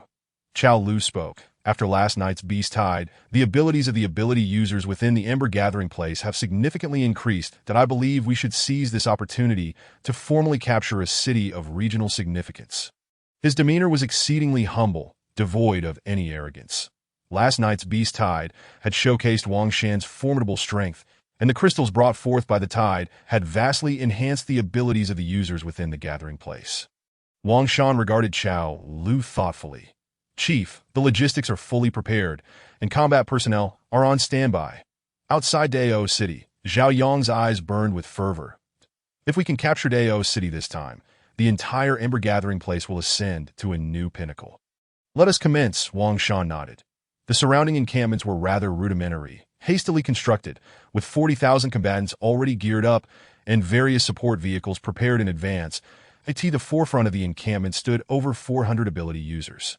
Suddenly, flames engulfed half the street as several 6th-tier fire ability users joined forces, sealing off the rear of the street to prevent a massive influx of zombies. They understood that, under the recent bombardment, the distant zombie horde had undoubtedly been disturbed. "That I'll take the lead." At the front of the ability user formation, Niu Shan, unable to contain himself, surged forward, despite being the head of the 4th Execution Army. His nature was far more combative. His muscles bulged as he amplified his power abilities, charging into the ruins. Knowing he had to, as evening approached, the group's advance was cautious, devoid of any reckless intentions. Yet, a peculiar scene unfolded. After advancing several miles, they had not encountered a single zombie. "This is strange. Despite our prolonged advance, we have yet to sight a single zombie. Haha, this only proves that even the zombies fear us. Let us remain cautious. When have you seen zombies afraid of humans?" The advancing group wore expressions of confusion as a dagger shimmered coldly, lined with traces of blood. The sanguine killing intent enveloped the blade. Although it was still an ordinary dagger, its essence had transformed entirely. With a thrust, the blade pierced the skull of a shadow zombie, and Zhugoying felt a surge of joy. Yet, in the next moment, his expression changed drastically. The zombie, pierced through the skull, twisted its head at an unnatural angle, revealing blood-stained fangs that were terrifyingly menacing, its milky eyes swirling with darkness. Not good. Finally, it was over. An ability user gasped for breath. Collapsing to the ground, his powers nearly exhausted after continuous combat for over an hour, where any moment could mean death. "It is over. We have won. Surely there are no more zombies left." Figures continued to collapse one after another upon the blood-soaked ground littered with corpses. "Dispatch the logistics personnel to clean the battlefield." Chapter 144. "No more smoking. Let us establish a propaganda department." Wangshan decisively stated, "The specific personnel for the propaganda department will be selected by Uncle Li. As for the head, I shall personally designate someone." During our time in Ling County, there was a small department responsible for the radio station. Implementing it now poses no significant challenge. Wangshan already had someone in mind for the head. Furthermore, let us establish a combat department, integrating the 4 major execution armies under its jurisdiction, with myself temporarily assuming the role of head. After some contemplation, Wangshan issued yet another command. Managing a faction is far from an easy task. Chapter 145. Confession. When Wangshan stepped out of the room, Niu Shan and Li Wei had long departed, leaving only a cigarette that lay forgotten at the entrance. "Leader, I wish to return first," Li Mingming said as she tidied her clothes, her delicate face flushed with embarrassment. "All right," Wangshan nodded. Not long after, in Li Mingming's room, "Li Mingming, how could you act this way?" Wangshan is Lan Jie's man. Chapter 146. The main task of the second stage the next day at noon. Gaolan handed Wangshan a small box filled with 6th-tier zombie cores before taking her leave. 1,246 6th-tier cores. Upon opening the box, the Eye of Truth scanned, and Wangshan quickly assessed the exact quantity of the cores within. The beast core of the Black Tiger propelled me from the 6th tier directly into the mid-7th tier. Currently, my abilities are still a bit short of saturation. These 6th-tier cores should suffice. The Void of Devouring manifested, with cores floating before Wangshan. 7th-tier ability users belong to the ranks of high-tier practitioners. Chapter 147. The Long family. There is no need to overthink matters. The system tasks do not impose time constraints, and taking steady steps is more prudent. Wang Shan is not one to reach for unattainable heights. Before those intangible promises, he often instinctively sets them aside momentarily. Did I end the afternoon? Wang Shan sought out Gao Lan, transferring all remaining 6-tier cores to her, allowing her to allocate them based on the performance of various ability users during the battle in Dao City. Meanwhile, Li Gang's efficiency was also commendable. In just a single morning, he had appointed the main responsibilities of the propaganda department. Chapter 148. Request for assistance. Hello, Leader Wang. In the reception room upon the arrival of Wang Shan and his companions. 2 men in military uniforms and 1 in plain clothes swiftly stood up. The leading man in military attire proactively introduced himself, to Jing City, Long Chun. His demeanor was quite courteous, devoid of any arrogance. A member of the Long family, Wang Shan nodded, saying little more as he glanced at the other 2, both of whom possessed 6-tier strength. The last man in plain clothes was the researcher who had previously accompanied Yang Xiaoming. Chapter 149. Agreement. 10 million zombies. Gao Lan, standing behind Wang Shan, felt a chill run down her spine. Continue. Wang Shan habitually rubbed his chin with his thumb. Long Chin's words had already revealed many critical pieces of information. Firstly, the growth of this small zombie is alarmingly rapid. The ability to summon over 10 million zombies at this stage speaks volumes. Moreover, the last time we encountered the small zombie, it seemed incapable of combat. Secondly, the depth of the Jing City's resources, being so acutely aware of the shifts within the eastern province, suggests only one possibility. They have already Chapter 150. Departure under the influence of the Eye of Truth. The specific information of the crystal stone was laid bare. Chaofeng heart source type. Special raw material function. Can be fused with any equipment, imparting the properties of calling and erosion. Can also be used independently with a mere thought. Words can break through, calling from the ends of the earth. Description. The heart crystal of the Chaofeng royal family from the kingdom of evil beasts, possessing innate Chaofeng characteristics that it is indeed on par with mythical abilities. Even Wang Shan cannot refute the nature of this Chaofeng heart source. With a thought, it transcends distance. Chapter 151. Luo Qinghuan. Half an hour later, Wang Shan arrived at the outskirts of the small town where Yang Xiaoming was trapped. The air was thick with the acrid scent of smoke. Around him were trees completely scorched, and the ground was strewn with dark red blood mingled with disordered zombie corpses, creating a terrifying atmosphere. Yet at the entrance of the town, a striking scene unfolded that a figure clad in a long red garment, wielding a dark golden longsword, came into Wang Shan's view. The figure had long hair cascading down, and on her exquisitely contoured back were a pair of energy wings, while she hovered just above the ground. Chapter 152. Different time nodes. Wang Shan turned abruptly in his line of sight. A small boy, entirely draped in a dark blue hue and nearly exposed, sat behind him with a dejected expression. He was the now-grown small zombie. This time, however, the small zombie held not a meatball but a bloody human head. "Where is your ball?" Wang Shan squinted his eyes, refraining from immediate action, although the abilities within him were fully mobilized to ensure he could respond to any unforeseen developments that it was taken by a bad person. The low, inhuman voice echoed around. Chapter 153. Farewell, Yang Xiaoming. Wu Xian. Wang Shan turned. The newcomer was none other than Wu Xian, the possessor of the mythical ability of the Black Tortoise. Professor Yang anticipated your arrival and instructed me to wait for you nearby. Wu Xian regarded Wang Shan with a familiar expression, his square face revealing no hint of surprise. What exactly does Yang Xiaoming intend to do? Wang Shan felt a weight in his heart. Whether it was the assistant who handed over the photo of the small zombie, or the bone powder that had been scattered around the town's perimeter, along with Wu Xian, who had been waiting here, all indicated that Yang Xiaoming had already foreseen the impending trap. Chapter 154. Ability Derivation. Let us start with that small zombie. Yang Xiaoming approached the table and lifted a white cloth. Beneath the cloth lay a square glass container, coated with a light yellow powder, and inside the container was the small zombie ball. As expected, Wang Shan's gaze sharpened, just as he had suspected. Yang Xiaoming had indeed acquired the meatball through some means. The bluish-green meatball pulsated slowly, exuding an indescribable eeriness. Yang Xiaoming, are you not afraid of losing control? Chapter 155. Yang Xiaoxin's mythical ability, these 2 abilities. The time ability serves as the key, while the meatball merely functions as a storage chamber. Although it possesses the ability to restart, it requires a key to unlock it. This is why the small zombie relentlessly pursued the meatball. It is a part of itself. After thoroughly explaining, Yang Xiaoming awaited Wang Shan's digestion of the information. Shortly after, Wang Shan grasped the issues surrounding the small zombie and posed the most critical question. What is the activation distance between the small zombie and the meatball? The sensing distance is still unknown, but the activation distance should be. Chapter 156. Comprehensive Action as Night Fell. Yang Xiaoming once again sought out Wang Shan to discuss some contingency plans. However, Wang Shan outright rejected them. For Yang Xiaoming's alternatives revolved around the success of the plan, that he proposed to utilize transportation equipment to send Yang Xiaoxin close to the abyss before regrouping with Wang Shan. Wang Shan deemed this unnecessary.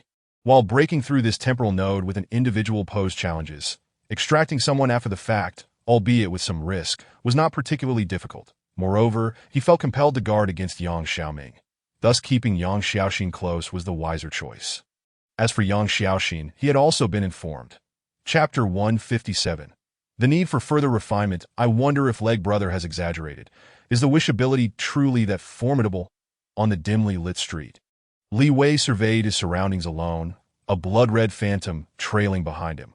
Due to the recent assassin incident in the gathering place, the entire city was under lockdown, rendering ordinary citizens invisible on the streets. A gust of chilling wind blew past, causing Li Wei to shudder involuntarily. Leg Brother has never deceived me, and as the second in command of the Ember Gathering Place, I must stand firm in critical moments. Wishing for myself to be captured shouldn't count as self-sacrifice, especially since I Haven T exceeded the limit. Wang Shan had once. Chapter 158. The name of Ember the next morning, in the span of a single night. The core members of 6 factions were all eliminated, leaving behind the words Ember at the scene. At this moment, Sunwen felt a headache brewing. Beside him, Sun Wu was gripping the throat of a messenger, his temper flaring. He found it hard to believe this was true. The core personnel of the 6 city factions were all at least 6-tier practitioners, and with the 7th-tier ability users dispatched by the Sun family. How had the Ember Gathering Place achieved this? Old Third, do not make things difficult for him. Sunwen glanced at Sun Wu, raising his hand in resignation. Second Brother, Chapter 159. The plan commences. Yang Xiaoming. Are you truly at ease in trusting this massive meatball to me? Wang Shan asked. Given your character, you shouldn't be so trusting of my investigations into the chaotic abyss in the small town. Wang Shan and Yang Xiaoming exchanged glances, with the bewildered Yang Xiaoxin caught in the middle. Let us go. Ultimately, neither of the two was able to extract the desired answers from the other. Wang Shan directly hoisted Yang Xiaoxin on his shoulders and hastened towards the town's exit. Professor Yang, will Wang Shan succeed? Not long after Wang Shan departed, Chapter 160. Cooperation. Xiao Wang, your speed is astonishing. Yang Xiaoxin, being carried on his shoulder, swung her arms joyfully, her face brimming with excitement, occasionally glancing back at the 3 small zombies pursuing them. Would the little zombie be unable to keep up at this rate? Wang Shan remained silent, enveloped by the power of devouring to counter the effects of temporal abilities. He had no choice but to cloak himself with this power, shielding himself from the influence of time. However, indeed, each time the small zombie employed its temporal abilities, the surrounding scenes would instantaneously revert. Yet it was Chapter 161. Suppressing millions of zombies in his line of sight lay an unfathomable abyss. Stretching endlessly, the lateral span of the chasm nearly crossed 2 cities, while its vertical depth exceeded 100 meters. This aura feels familiar. Wang Shan involuntarily furrowed his brow. Within that abyss lay boundless darkness. Yet it evoked a sense of familiarity that in his previous life. There were 5 locations within the Dragon Kingdom, renowned as mysterious places, with the chaotic abyss being particularly infamous. A contemplative expression crossed Wang Shan's face. The reason he refrained from suspicion was Chapter 162. The Guardian Plan. Wang Shan was evidently taken aback. Indeed, what a colossal child. He found himself at a loss for words as he gradually approached the ground. Wang Shan controlled the angle of his descent, gripping tightly. The power of the 5 elements enveloped his entire being, the weighty earth escape technique being pressed beneath his feet. Boom. Just as Wang Shan was about 2 meters from the ground, the rotation of the 5 elements erupted violently, sending massive energy waves that instantaneously reduced the surrounding zombies to ashes, clearing a vast area. Chapter 163. Mutated plants, many matters cannot be altered by the abilities of a single individual. Yang Xiaoming slowly dragged the scroll bar on the screen. The great capital city possesses the strength to eliminate any faction and can handle any internal strife. However, within the highest council, those few elders deemed such actions inappropriate. Their vision extends further. Are you threatening me? Wang Shan raised a brow. This is not a threat. Rather, I am merely elucidating a fact. Yang Xiaoming shook his head. Yes, it is indeed the era of abilities. But even those with powers require time to develop. Chapter 164. The Wisteria Seedling, an unexpected delight in... Wang Shan's eyes radiated a faint golden light as he scrutinized Zhuge in closely last night. 5 assassins appeared at the gathering place. Wei Ge utilized his abilities to lure them all out. 4 were slain within the gathering area, yet the final assassin leader possessed a particularly unique ability, which led me to pursue him all the way to the outskirts of the city before I finally found the opportunity to eliminate him. Zhuge slowly began to relay the detailed information to Wang Shan. The turmoil caused by the assassins last night, under his intervention, resulted in the swift demise of 4, but the last assassin leader proved to be quite the challenge until he Chapter 165. 8th grade. The battle armor fluttered lightly. Under the enhancement of wind and gravity abilities, Wang Shan gradually descended to the bottom of the cliff without making a sound. Master, can't this be roasted? Xiaohei swallowed the hellfire in his mouth, his enormous tiger claw pointing at the small sapling. This is certainly far superior to those grilled fish. A smile graced Wang Shan's face. The sapling before him was none other than the seedling of an evolutionary fruit tree. Evolutionary fruit tree seedling. Function. Each round of fruit bearing from a mature evolutionary fruit tree. Chapter 166. The flourishing development of the Ember Gathering Place. All right. I will notify them immediately. Gaolan nodded and prepared to depart. Wait. Wang Shan suddenly spoke. There are some matters that require your analysis. Gaolan halted, sitting beside Wang Shan. That in truth, the request for assistance from the great capital city, as well as the turmoil in the 6 cities, was all catalyzed by Yang Xiaoming. Wang Shan began to recount the entire situation regarding the rescue of Yang Xiaoming, including the Guardian Plan and various countermeasures of the great capital city. Upon finishing Chapter 167, Rising Winds and Turbulence. How long is this process expected to take? Wang Shan inquired. 1 month. Du Qing provided a specific time frame. Too slow. Make it quicker. Wang Shan shook his head, stating, whatever you require can be directly requested. The 2nd generation battle armor must be completed within half a month. With over 6 months having passed since the onset of the apocalypse, some terrifying events are bound to unfold at this juncture. The strength of the Ember Gathering Place must reach its zenith to maximize benefits during the forthcoming upheaval. That I will do my utmost. Chapter 168. The Guardian Plan commences. No one has ever dared to utter such words before me. Bai Wudi, you have successfully piqued my interest. Mo Bai retorted, smiling rather than fuming, his expression one of excitement. With a swish, a beam of sword light shot into the heavens, the mark left in its wake forming the imprint of a colossal sword.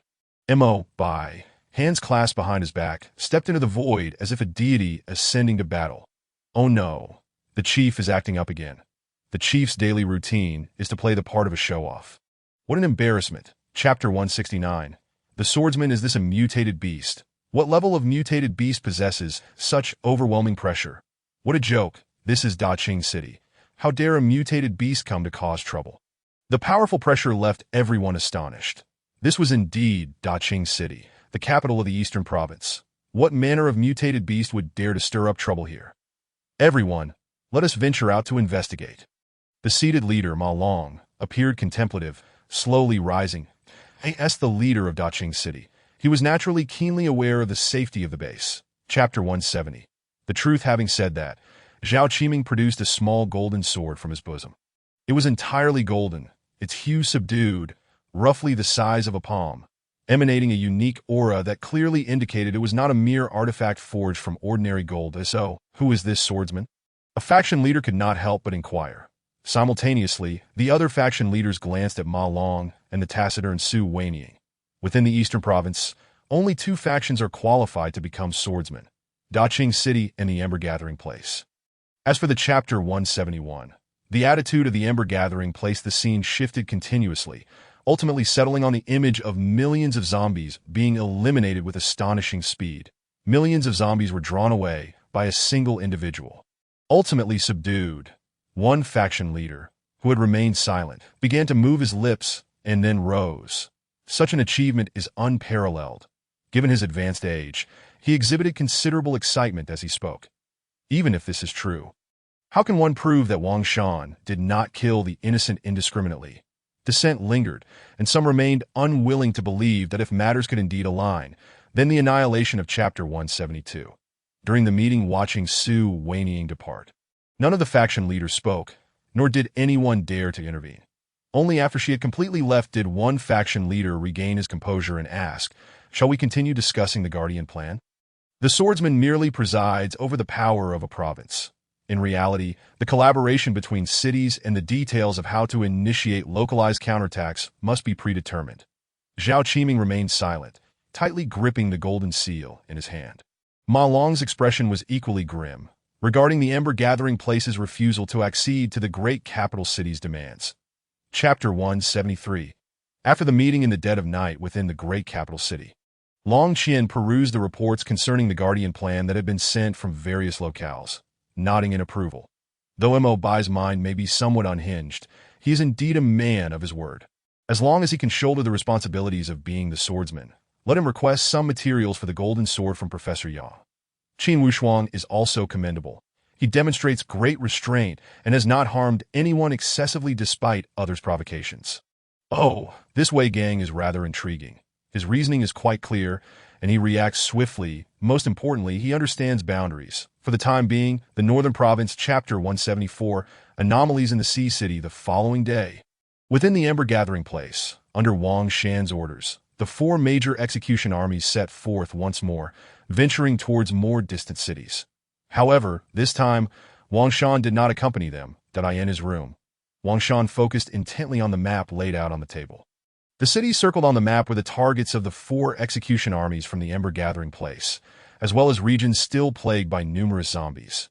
Chief, the Guardian plan has just concluded, and we are making such a grand display of deploying troops. Isn't that somewhat inappropriate?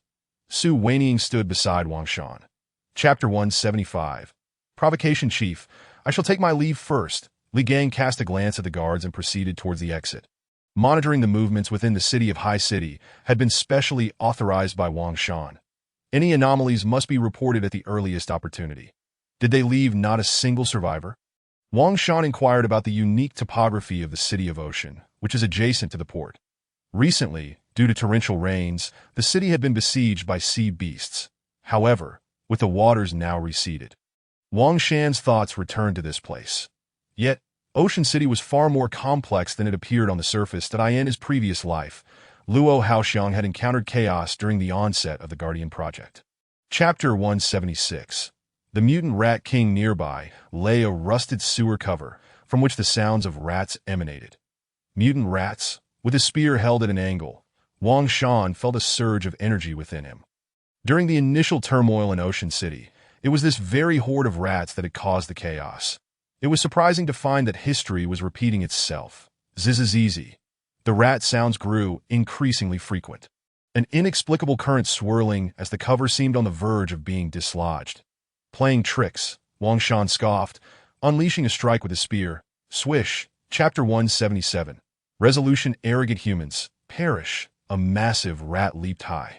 Its chilling claws aimed at Wang Shan's head. To AT that critical moment, a golden shield materialized behind him. Bang.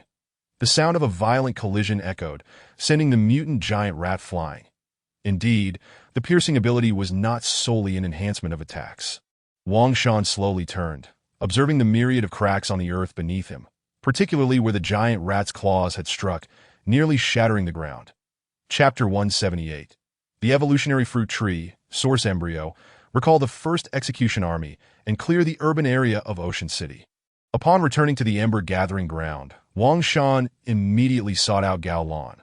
The most powerful mutant beasts in the city had been vanquished, making the remaining tasks considerably easier. Moreover, given the strength of the entire Ember Gathering Ground now, they were well equipped to handle any unforeseen changes in the coastal waters adjacent to Ocean City. Most importantly, In the near future, he intended to use the urban area of Ocean City as a launch pad for an endeavor that no one had dared to undertake even in his previous life. All of this was merely laying the groundwork. Chapter 179. The choice now that the Dawn Fortress could encompass an entire city, it was imperative to select a relatively safe location to plant the evolutionary fruit trees. Wang Shan stood atop the back of Xiaohe, surveying the area below. With a mere thought, a simulated view of the ember-gathering ground materialized before him, that in accordance with the divisions of the inner and outer cities. He aimed to allocate sufficient space for planting fruit trees, ensuring proximity to his residence. A contemplative expression crossed Wang Shan's face as he ultimately cleared all structures near his dwelling, transforming the area into something akin to a palace. Done. Minutes later, Wang Shan descended to Chapter 180. Foreign guests in the blink of an eye, another half-month had passed. During this period, the ember-gathering ground developed in an orderly fashion, with the 4 major execution armies scarcely returning, continuously engaged in external battles. Just as the influence of the ember-gathering ground spread across half a province, a message was released, indicating a willingness to unite with all factions within the eastern province while preserving a degree of autonomy for each major force and sharing certain research outcomes. Upon the announcement of this news, not only were the major factions within the eastern province stirred, but even forces from outside the province. Chapter 181. Seeking Mr. Wang's mercy bastard. One 6th-tier ability user from an island nation stepped forward, unable to restrain himself. Wang Shan's actions were undoubtedly the greatest insult to them. Kneeling was indeed the norm in their country, but this was Long Kingdom. Do you think you have any say here? Wang Shan waved his hand, instantly manifesting a suppression of devouring abilities, causing the head of the speaking ability user to vanish, leaving only a headless corpse standing. Boom! The sound of spatial tremors erupted as powerful auras surged forth, causing the majority of the island nation's ability users to glare at Wang Shan with hostility. Chapter 182. Disappeared. Mr. Wang, you... The figure from the island trembled, his hand, which had been resting against the box. Dared not move an inch further. You have 30 seconds left. Wang Shan's voice was frigid. Interruption. The figure felt a bead of cold sweat trickle down his forehead as he decisively withdrew and turned. We leave, Chief. Why not keep them all here? After the ability users from the island nation had departed, a blood-red phantom appeared behind Wang Shan, revealing Zhuge Ying. Clearly, Zhuge Ying bore no fondness for the islanders. Chapter 183. The Great Counterattack commences. The Great Counterattack plan has been initiated. The people of Dying City are truly anxious. On this day, Wang Shan received word from within Dying City that a nationwide Great Counterattack plan was underway. Chief, does this sudden initiation of the Great Counterattack plan leave any room for the 4 major execution armies? In the conference room, the gathered individuals turned their gazes toward Wang Shan. The abrupt commencement of the Great Counterattack plan genuinely caught everyone off guard. While the 4 major execution armies of the ember-gathering ground remained engaged in external combat. Notify the 4 major execution armies to accelerate their pace, disregard losses, and eliminate those remaining as swiftly as possible. Chapter 184. Support from all sides. Millions of mutant beasts? Did they just appear out of thin air? What about satellite surveillance? Long Qian slammed his hand on the table, glaring at the incoming messenger. General Long, the number of satellites we currently have unlocked is limited, and they're only monitoring some key areas. The soldier delivering the message wore a grim expression, his head bowed. With the current strength of Daji City, it was impossible to withstand a tide of millions of beasts. Long Qian's expression turned contemplative as he immediately instructed, notify Ma Long to lead a team to provide support and find a way to connect with the ember-gathering ground. There were our operators near the ember-gathering ground. Chapter 185. The Beast-Hide Assault. Captain Zhao, the chief has ordered us to immediately abandon our current operations and provide support to Daji City as swiftly as possible. At that moment, Zhao Yong, who was resting, received news from within the ember-gathering ground. Have you inquired about the specific reasons? Zhao Yong asked. The specific reasons are currently unknown. Zhuge Ying has also received the same orders. The chief has commanded us to rendezvous with Zhuge Ying upon reaching Daji City. The soldier reported quickly. Zhuge Ying? Zhao Yong's expression shifted. Convey orders. Entire army, advance towards Daji City. Yes. Chapter 186. Holding the line fire at full strength. Do not conserve ammunition. The night had fully descended, and 2 hours had passed since the assault of the beast tide commenced. The various city gates of Daji City were resolutely holding their ground. And fortunately, due to the formidable powers of both Daqing City and Daji City, no breaches had occurred. Captain, high-tier mutant beasts are approaching the city walls. The situation seems rather unusual. The number of high-tier mutant beasts we are facing here is significantly higher than at the other 3 city gates. A messenger rushed to Zhao Yong's side at this moment. Numerous high-tier mutant beasts had gathered near the city walls. Chapter 187. Royski swish. Beneath the city walls, a crimson glow flared to life as Zhuge Ying danced across the battlefield like a phantom in the night. With each flash of bloodlight, the giant serpent bore yet another conspicuous wound. Hiss! The serpent's scarlet tongue flicked out incessantly, and the soil-hued light continued to radiate from its horn as it obstructed the retreat of the ability users from the Ember Gathering Ground. Retreat for now. I shall handle this. Another flash of bloodlight illuminated the scene as Zhuge Ying's figure materialized, wielding. Chapter 188. The death of Zhao Yong. Deep violet rays, akin to arrows, locked onto the joints of Zhuge Ying's body. However, the swiftly moving Zhuge Ying was as agile as a leopard, navigating effortlessly through the violet light even at high speed. How is this possible? A momentary lapse in concentration seized Royski as he realized that Zhuge Ying's speed had increased by more than 30% compared to before. Nothing is impossible. Seizing the opportunity during Royski's brief moment of distraction, Zhuge Ying, with blood-red eyes, accelerated once more. Chapter 189. Specific news, not a trace left. The sight before the ability users of the Ember Gathering Ground brought tears to their eyes. Captain, Captain, Captain! On the city walls, the soldiers also wept uncontrollably. Within the Ember Gathering Ground, their respect for Zhao Yong surpassed even that for Wang Shan. If their regard for Wang Shan stemmed more from reverence, then their admiration for Zhao Yong was entirely heartfelt. The Dio not cease. Continue the fire suppression, with tears streaming down his face. Chapter 190. Reactions from various provinces. Uncle Zhao. In the end, he is met with such a fate of being reduced to nothing but bones. There was a tremor in Zhuge Ying's voice as he focused on Wang Shan, in some ways mimicking Wang Shan's own detachment. Yet deep down, he held on to his convictions, acknowledging Zhao Yong's character. After a brief pause, suppressing his sorrow, Zhuge Ying added, "Boss, do you want me to bring that foreigner back? I have a feeling this beast tide is not as simple as it appears. Perhaps we can extract some information from that foreigner." Having faced Royski, he understood. Chapter 191. Arrival. What? The people from the Ember Gathering Ground are about to engage in conflict with those from Dying City, after a night of fierce combat, having successfully repelled the beast tide. Zhou Yang had yet to catch his breath when he was met with alarming news from his subordinates. Indeed, the individuals from the Ember Gathering had now surrounded the people of Dying City. His subordinate hastily inquired, "What on earth is happening?" With a furrowed brow, Zhou Yang sprinted towards the southern city gate. "Are we preparing for battle? I was not aware that Zhuge Ying and the people of Dying City had any grievances." Meanwhile, at the northern city gate, Ma Long received the news and promptly reported it. Chapter 192. The tension. What is the situation? Is the aircraft experiencing turbulence? On the helicopter, Ren Yun furrowed his brow. The air transfer had just concluded, and they were about to head to Dying City for a debriefing. "Captain Ren, the helicopter is being severely disturbed by strong air currents. If this continues..." The pilot's face turned grave. But he had not finished speaking when, with a resounding crack, the entire helicopter split apart from a third of its length. The Golden Eagle's phantom reappeared. Ren Yun reacted with lightning speed, shielding everyone. But as he reached for Royski's, Chapter 193, the clash the night enveloped the land like a ferocious beast. Due to the incursion of the Holy Alliance, the entire Dragon Nation entered a state of preparedness. Simultaneously, rumors began to circulate among ordinary people in various factions that the Ember Gathering. Wang Shan emerged alone, exuding a powerful aura of devouring energy that he was on the brink of reaching the 9th tier.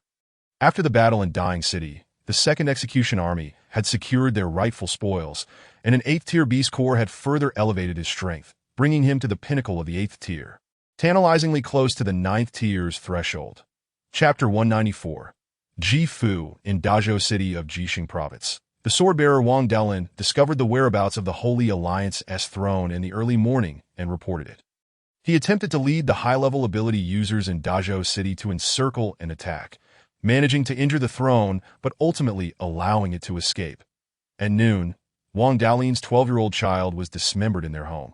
6 guardians dispatched were killed without any response, leaving behind the mark of the 9th throne. Upon learning of this, Wang Daolin relentlessly pursued the throne, discovering its trail on the streets, but in his fervor for revenge, he ventured alone and ultimately met his demise. Chapter 195. The Three Throne Holders. Ji Fu's expression shifted. In a one-on-one scenario, she was confident in defeating even the lower-ranked throne holders. But against 3 throne holders working in unison, in the darkness, a powerful king unleashed his full might, encircled by blue flames.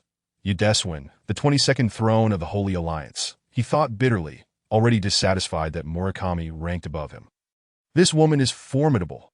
The demon blade shimmered with a green glow, and Murakami's face was filled with caution, knowing he could withstand him with sheer physicality. Chapter 196. Do you deserve this? How arrogant. Are all the sword-bearers of the Dragon Nation as conceited as you? The sacred halo surrounding Karolov rose again, binding the space, but he could perceive Wang Shan's confidence and arrogance that a Dragon Nation citizen truly believes himself to be of consequence. Yudeswin scoffed, blue demon flames surging once more. Each throne holder had been meticulously chosen. We represent the pinnacle of this era. Our abilities embody divine power. Did I end my eyes? The so-called mythical abilities of your Dragon Nation are not.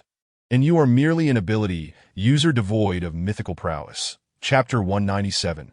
A series of 3 killings clang.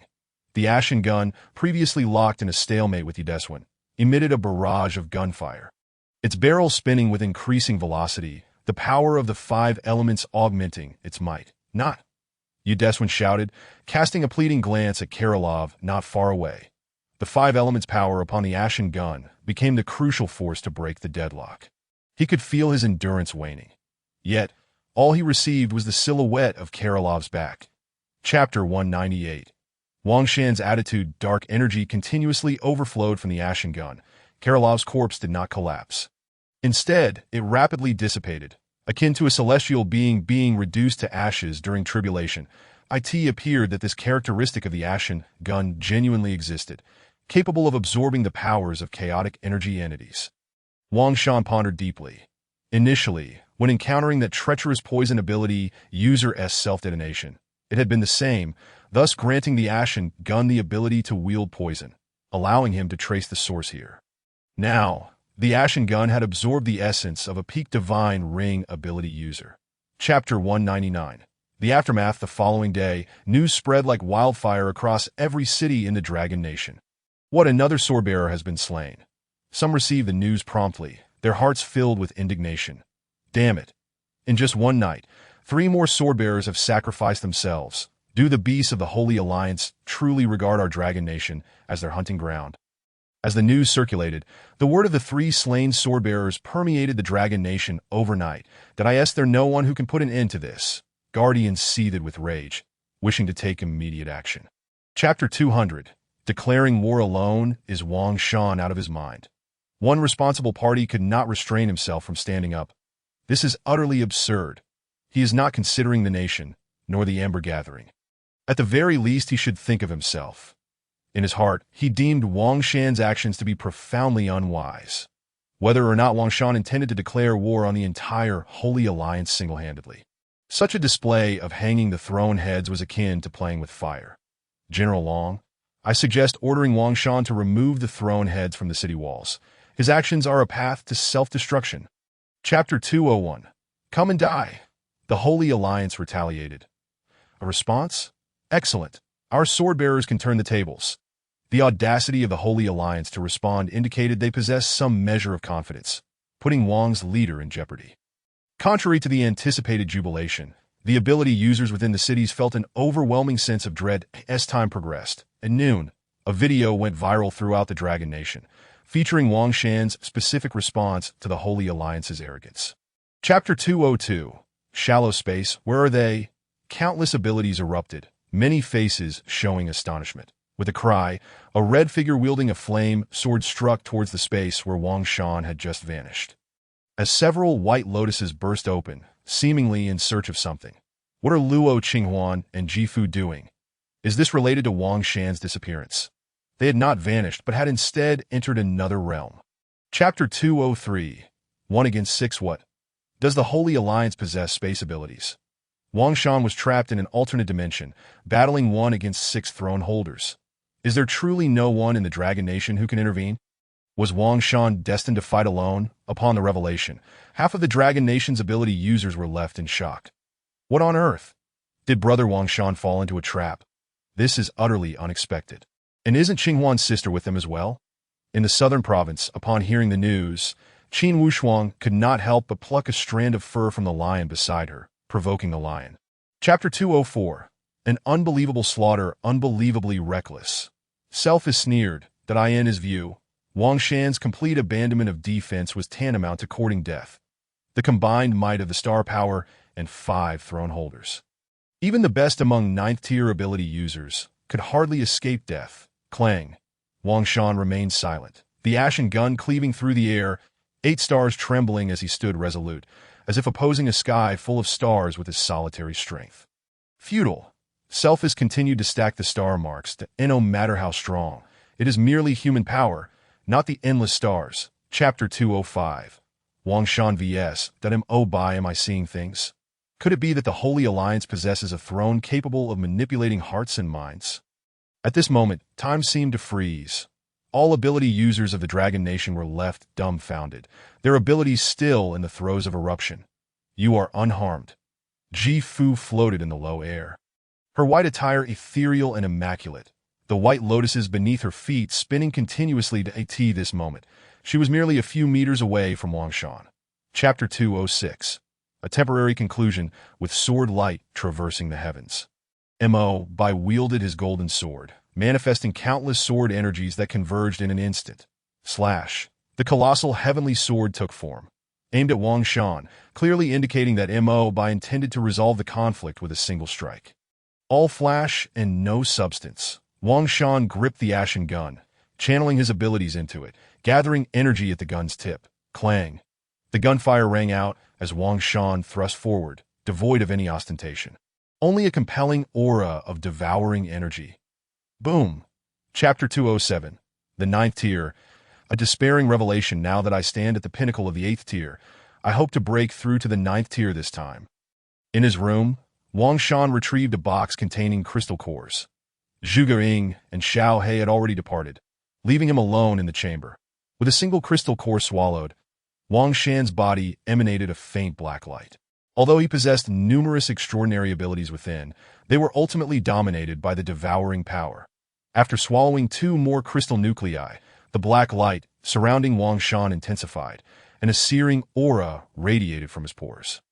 It had reached a critical point. Chapter 208. Emergency meeting. Where did all these mutated beasts come from? A responsible party slammed the table, disbelief etched on their face. Present, the majority of cities in Long Kingdom had been reclaimed. Even with several cities besieged by hordes of corpses, such a quantity was utterly implausible. 30 million mutated beasts. This was far from a mere corpse tide. In terms of individual strength, mutated beasts far surpassed zombies, and their numbers could not possibly exceed those of the undead. The Satellite Monitoring Center's personnel had verified the data no less than 10 times. That a soldier swiftly placed a document bag on the table, revealing photographs from beyond the borders of major cities. Chapter 209. The Ember Gathering Place cannot withdraw from the Eastern Province. Chief Wang. The situation is dire. The number of beast hordes within the entire Eastern Province has surpassed 30 million. We urgently request your attendance at this meeting.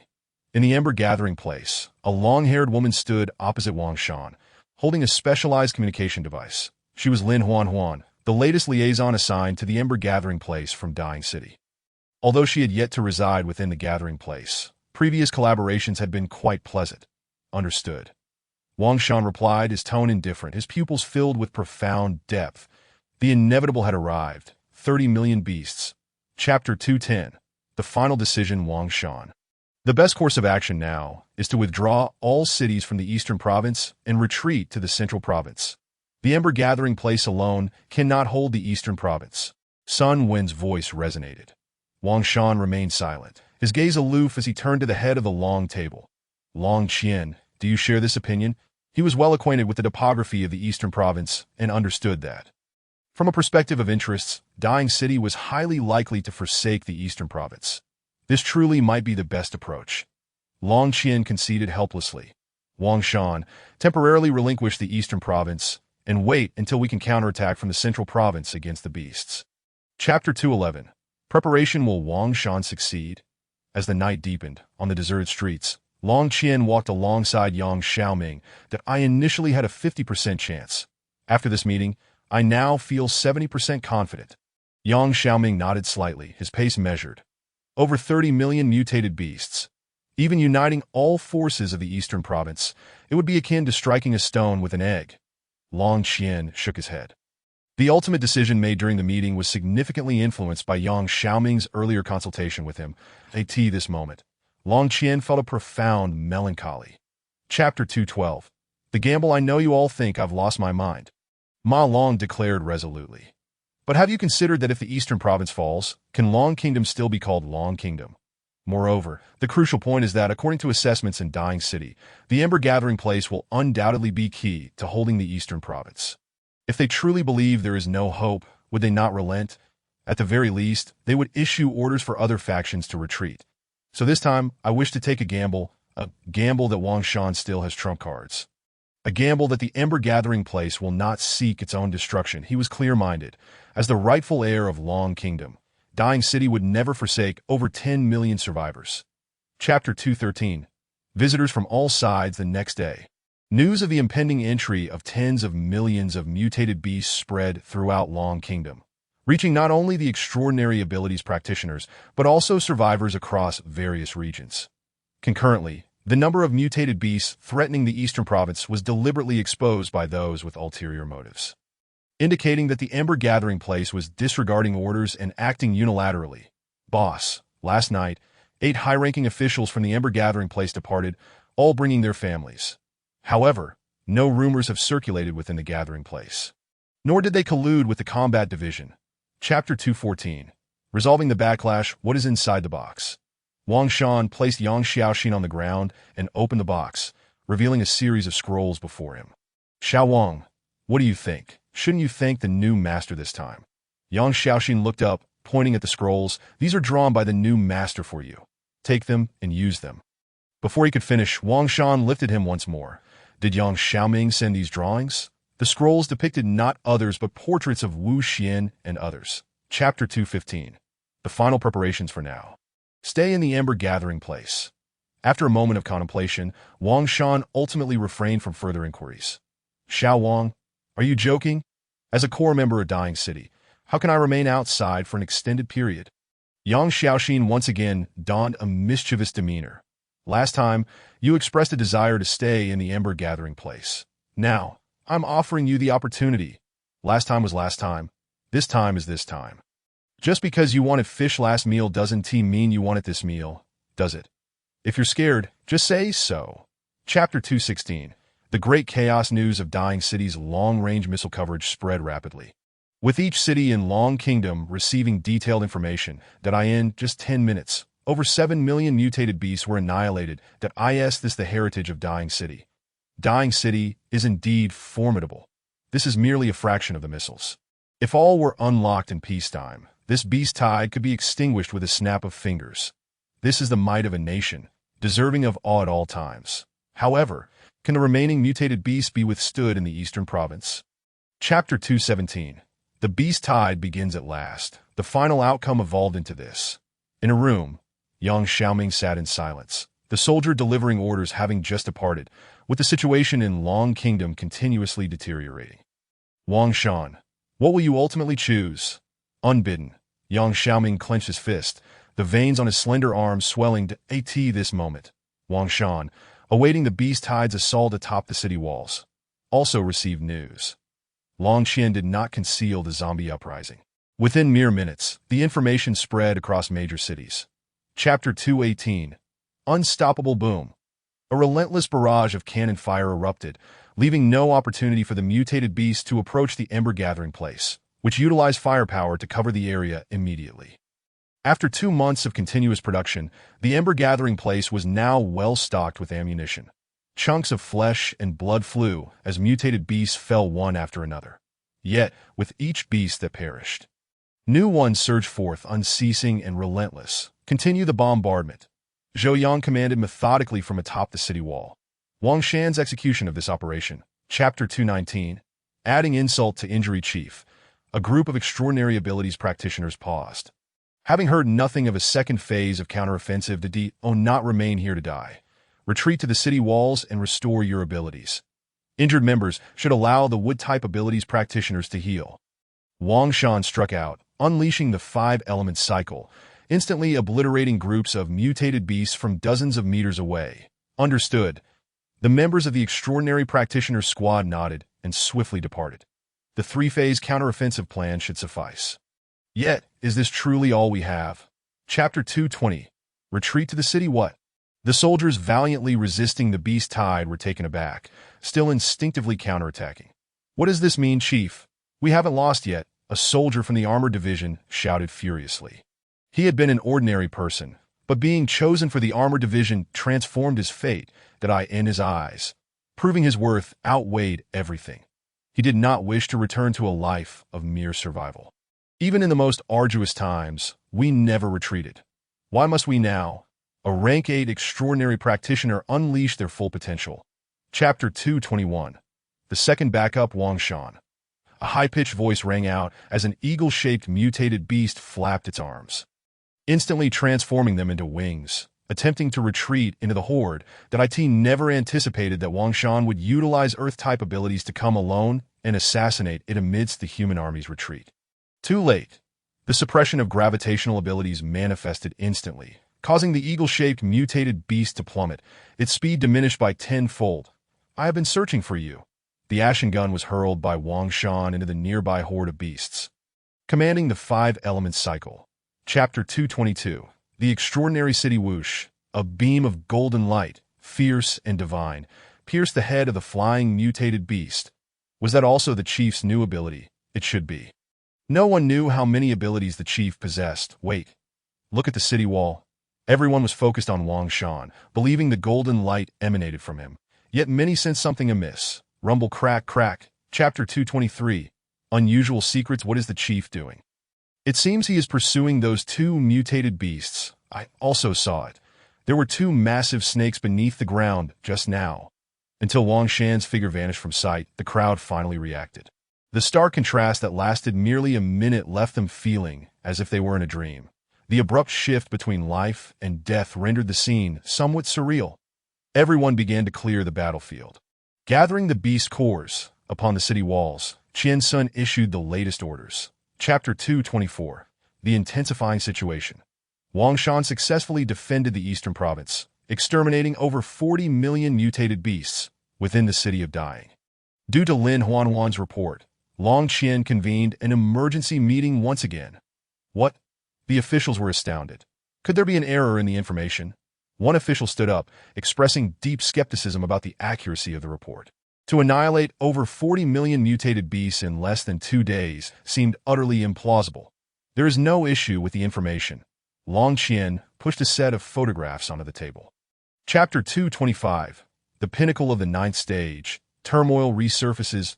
AT sunset. Wang Shan returned, while the 4 execution armies at the periphery of the ember-gathering place were still clearing the battlefield. The leader has returned. Look, it's the leader! Haha, the leader's speed this time seems a bit slow. It appears those 2 mutated beasts were not ordinary. A continuous stream of voices arose, and everyone looked at Wang Shan with excitement. Boss, are you all right? A blood-red phantom materialized. Chapter 226. The conversation between Tuda Wang Shan. I shall not conceal the current situation in Long Country from you. 12 cities are under siege by the beast tide, and over 40 cities are experiencing zombie chaos. Nearly half of Long Country is engulfed in turmoil. Based on the current military strength in each city, Dying cannot make reasonable deployments. That I hope you can lend your assistance to the cities. We have already drafted a specific plan, which entails forming a strike team composed of you, Luo Qinghuan, Lu Xie, and others to eliminate the leading zombies in the cities experiencing outbreaks of zombie chaos. The Ember Gathering Place will provide nearby support, And if you can contact Mo Bai and others, please inform them as well. Chapter 227. Continuous City Massacre. Nightfall, Dahan City, as an established city and the capital of Zhejiang Province. Dahan City's strength is beyond question. Even when faced with an assault of over 3 million zombies, it still manages to cope effortlessly. Old Li, these zombies beneath the city are truly foolish. They know they cannot breach Dahan City, yet continue their relentless assault. On the city walls, soldiers engaged in idle chatter, unfazed by the sprawling zombie army in the wilderness. It won't be long now. The leader has personally gone to seek out the zombie leaders within the horde. Chapter 228. The Curse of Fate and Destiny. The next day, a grave piece of news spread throughout Long Country. During the night, the Holy Alliance's throne struck again, joining forces with the zombie army to annihilate 5 cities in a single night. With total casualties exceeding 3 million, moreover. Not only that, but the walls of the 5 cities were adorned with the heads of the local guardians, including that of the swordbearer from Zhejiang Province. Damn it. How can the Holy Alliance be so audacious? Aren't they afraid of being beaten? The survivors of the 5 cities. 3 million lives just like that. Chapter 229. Wang Shan's plan to IT succeeded. Qin Yu's face was pale. 4 blood marks appearing on her arms, as if they were an inherent part of her being, unremovable. This is the terrifying aspect of fate-related abilities. They can curse enemies from 1,000 miles away. Yet they exact a tremendous toll on the user as well. With a maximum of 7 blood marks, your body will completely collapse. Yang Xiaoming stepped forward to examine the girl's arms, providing an accurate assessment. Then we can still curse 3 of the thrones. Qin Yu smiled lightly, unfazed by Yang Xiaoming's words. Chapter 230. The Beginning. Old Wang succeeded, in the Western Province, Mo Bai put away the communicator in his hand. This plan is indeed audacious, but since it was successful, let us proceed. Observing the endless horde of zombies in the distance, Mo Bai retrieved a scroll from his waist. Infusing it with abilities, a mass of flesh materialized in Mo Bai's hand. That little brat Yang Xiaoxin indeed possesses some talent. Feeling the peculiar energy within the mass, Mo Bai couldn't help but exclaim, "Whoosh!" The sword pointed skyward. Mo Bai, holding the flesh mass, advanced towards the zombies. Chapter 231. Convergence. This is how the events transpired. If General Long still harbors doubts, I am willing to undergo a new round of mental assessment. Yang Xiaoming's expression was calm, but he had already informed Long Qian of his actions, including Yang Xiaoxin's journey to the Ember Gathering Place, which was orchestrated entirely by him. Professor Yang, such matters should be discussed with us. Long Qian paused for a moment, ultimately deciding against subjecting Yang Xiaoming to another mental evaluation. Mental assessments are unique to Dying City, designed to prevent certain high-ranking individuals from being controlled by specific ability users. However, Chapter 232, The Throne Strikes. Old Wang, this is exhilarating. In the void, a rainbow of swords descended. An Mo Bai, adorned in ancient attire, remained flamboyant. Miles away from him was a densely packed horde of zombies. Brother Wang, the zombie army has come for you. The lion roared, and Qin Wushuang waved to Wang Shan from atop the lion's back, with an endless horde of zombies following behind him. The zombies attacking along the way have also been drawn in. The rest is up to you. Clad in white, Ji Fu stepped gracefully, surrounded by a halo of holy light. Divine and untouchable. Chapter 233. Throne, zombies? Crack, crack, crack. Suddenly, a series of shattering sounds echoed around the second throne, Deng Pusi. As the space around him continuously collapsed, the time-stopping ability of the little zombie indeed only lasts about 10 seconds. Wang Shan calculated in his mind. Initially, he had tested this when encountering the little zombie's time-stopping ability, preparing to strike. The ashen gun blazed with light as Wang Shan dove towards the ground. Chapter 234. Time Zombies vs. Space Zombies Roar. The roar reverberated across a 100-mile radius. Roar, roar, roar! Countless zombies responded, the tide of corpses accelerating once more, clearly indicating that Deng Pusi was gradually taking control of the horde, that I never expected this ghastly creature to be a zombie. Is it trying to take command of the nearby zombies? Mo Bai scratched his head, conflicted about whether to intervene. Taking control of the zombie army, with that one around, only Chapter 235. Time Zombie evolves again. Roar! The roars continued, and the surrounding zombie army ceased their movements. no longer exhibiting their usual ferocity, resembling disciplined soldiers. The twin kings clashed, and until a victor emerged, they would maintain this state. The little zombie held the upper hand. Not far away, Qin Wushuang fixated on the center of the battlefield, where the youthful little zombie radiated mysterious runes, as if time fragments were flowing backward, with everything around being infinitely slowed. Even though Deng Pusi could wield the power of time and space, he was unable to contend with it. Chapter 236. Overbearing. Wang Shan was enveloped in a surge of devouring power, his words carrying an unassailable authority. Roar. The little zombie held Deng Pusi's head with both hands, emitting a low growl, seemingly hesitant. "Give it to me." Wang Shan's gaze turned icy, as a hand infused with devouring power materialized in the void, slapping the little zombie's head. "Remember, I can release you, but I can also confine you again. Dare to defy my command, and your flesh will bid you farewell forever." Roar, roar, slap. Chapter 237. The Underlying Conspiracy. They retreated. Over 200 million zombies have begun to advance beyond the borders. 7 thrones of the Holy Alliance have once again been slain, including the second throne, Deng Pusi. But to think that Deng Pusi was merely a zombie was truly unexpected. An official let out a sigh of relief, hands spread on the chair. Whether the thrones of the Holy Alliance are human or zombie has nothing to do with us.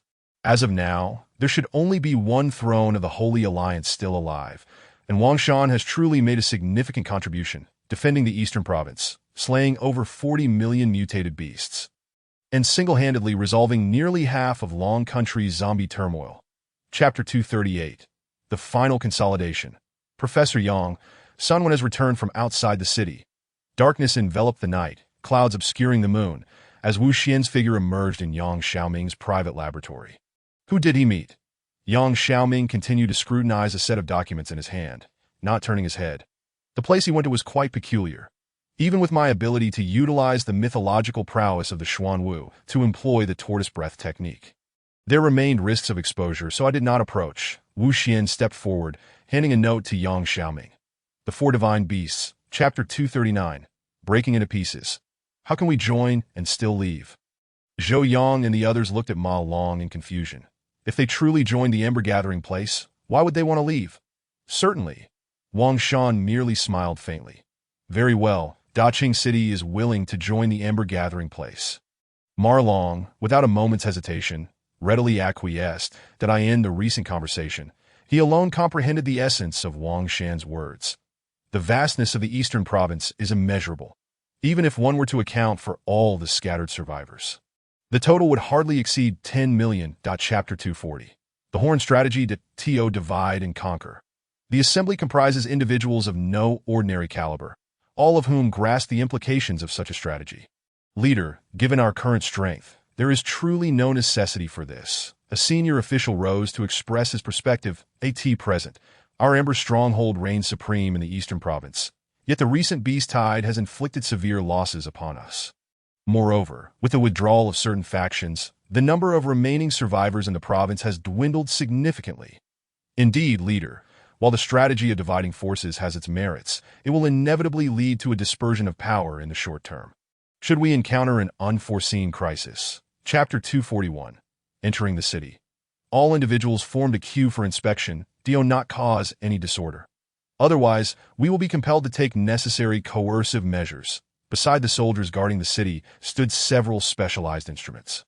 Every survivor wishing to enter the city must undergo a thorough examination with these devices.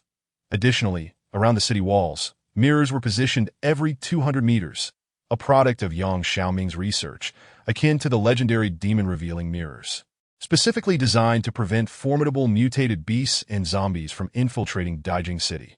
Survivors lined up obediently, not daring to act out of turn, especially after the series of upheavals that had befallen the Dragon Nation. Chapter 242. The Unknown and Terrifying Power of Abilities.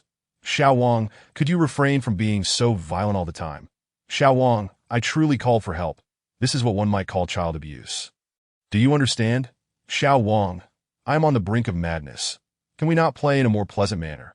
Yang Xiaoxin struggled relentlessly, yet to no avail, still held firmly in Wang Shan's grasp, until they entered an unoccupied room, where Wang Shan finally tossed young Xiaoxin onto the sofa. "Xiao Wang, with your demeanor, how will you ever woo my mother? Are you not aware that women prefer gentlemen?" Chapter 243. Michelle's Plan. Yang Xiaoxin blinked, his aspirations having always been modest, primarily seeking freedom, a pursuit that had eluded him in Daijing City. "The not hold back. Simply state your price," Wang Shan insisted. "Taking a life is easy, but subduing one is a challenge. Yang Xiaoxin's abilities are of great importance, and he possesses the leverage to negotiate. That I do not have many demands." Yang Xiaoxin sheepishly scratched his head. "That I just feel a bit guilty.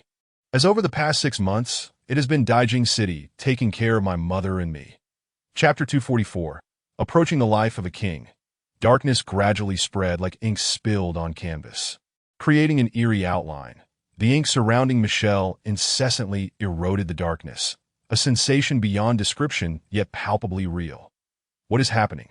Why do I feel such unease?" Guards patrolled the vicinity, yet they remained oblivious to the significant changes occurring all around them.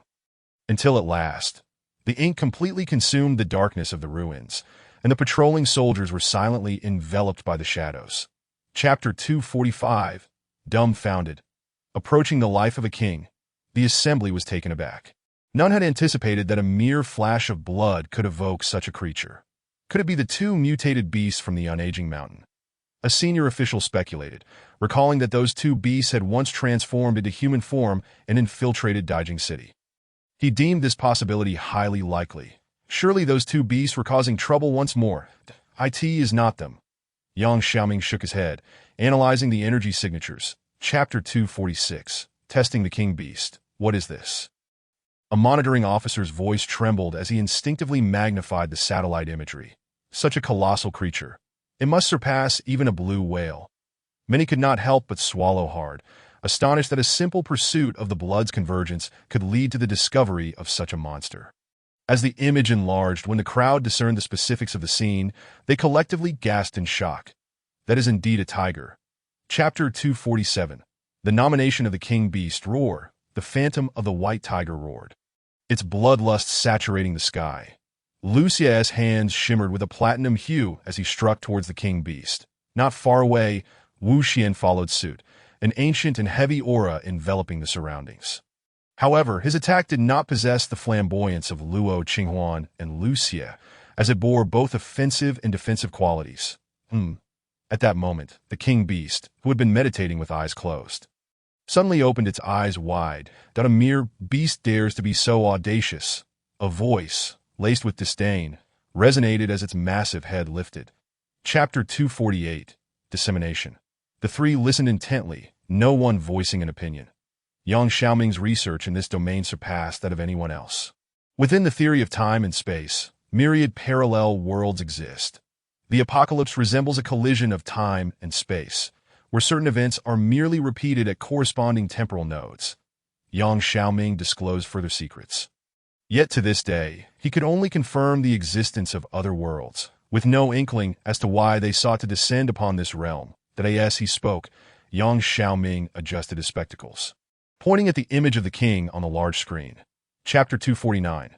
The campaign against the king beast. That on this day, Daijing City extended an invitation to the sword bearers of all provinces, the content of which was straightforward: to jointly eradicate the king beast. That a king beast, at this stage, such a being exists in the western province. Mo Bai, upon receiving the news, immediately ceased polishing his golden sword. Is it possible that the fools in Daijing City have made an error, or that Xiao Yang intentionally disseminated false information? Boss, for such a significant matter, Daijing City would not jest. After all, they lack your level of amusement. His assistant remarked, a hint of awkwardness evident. Chapter 250.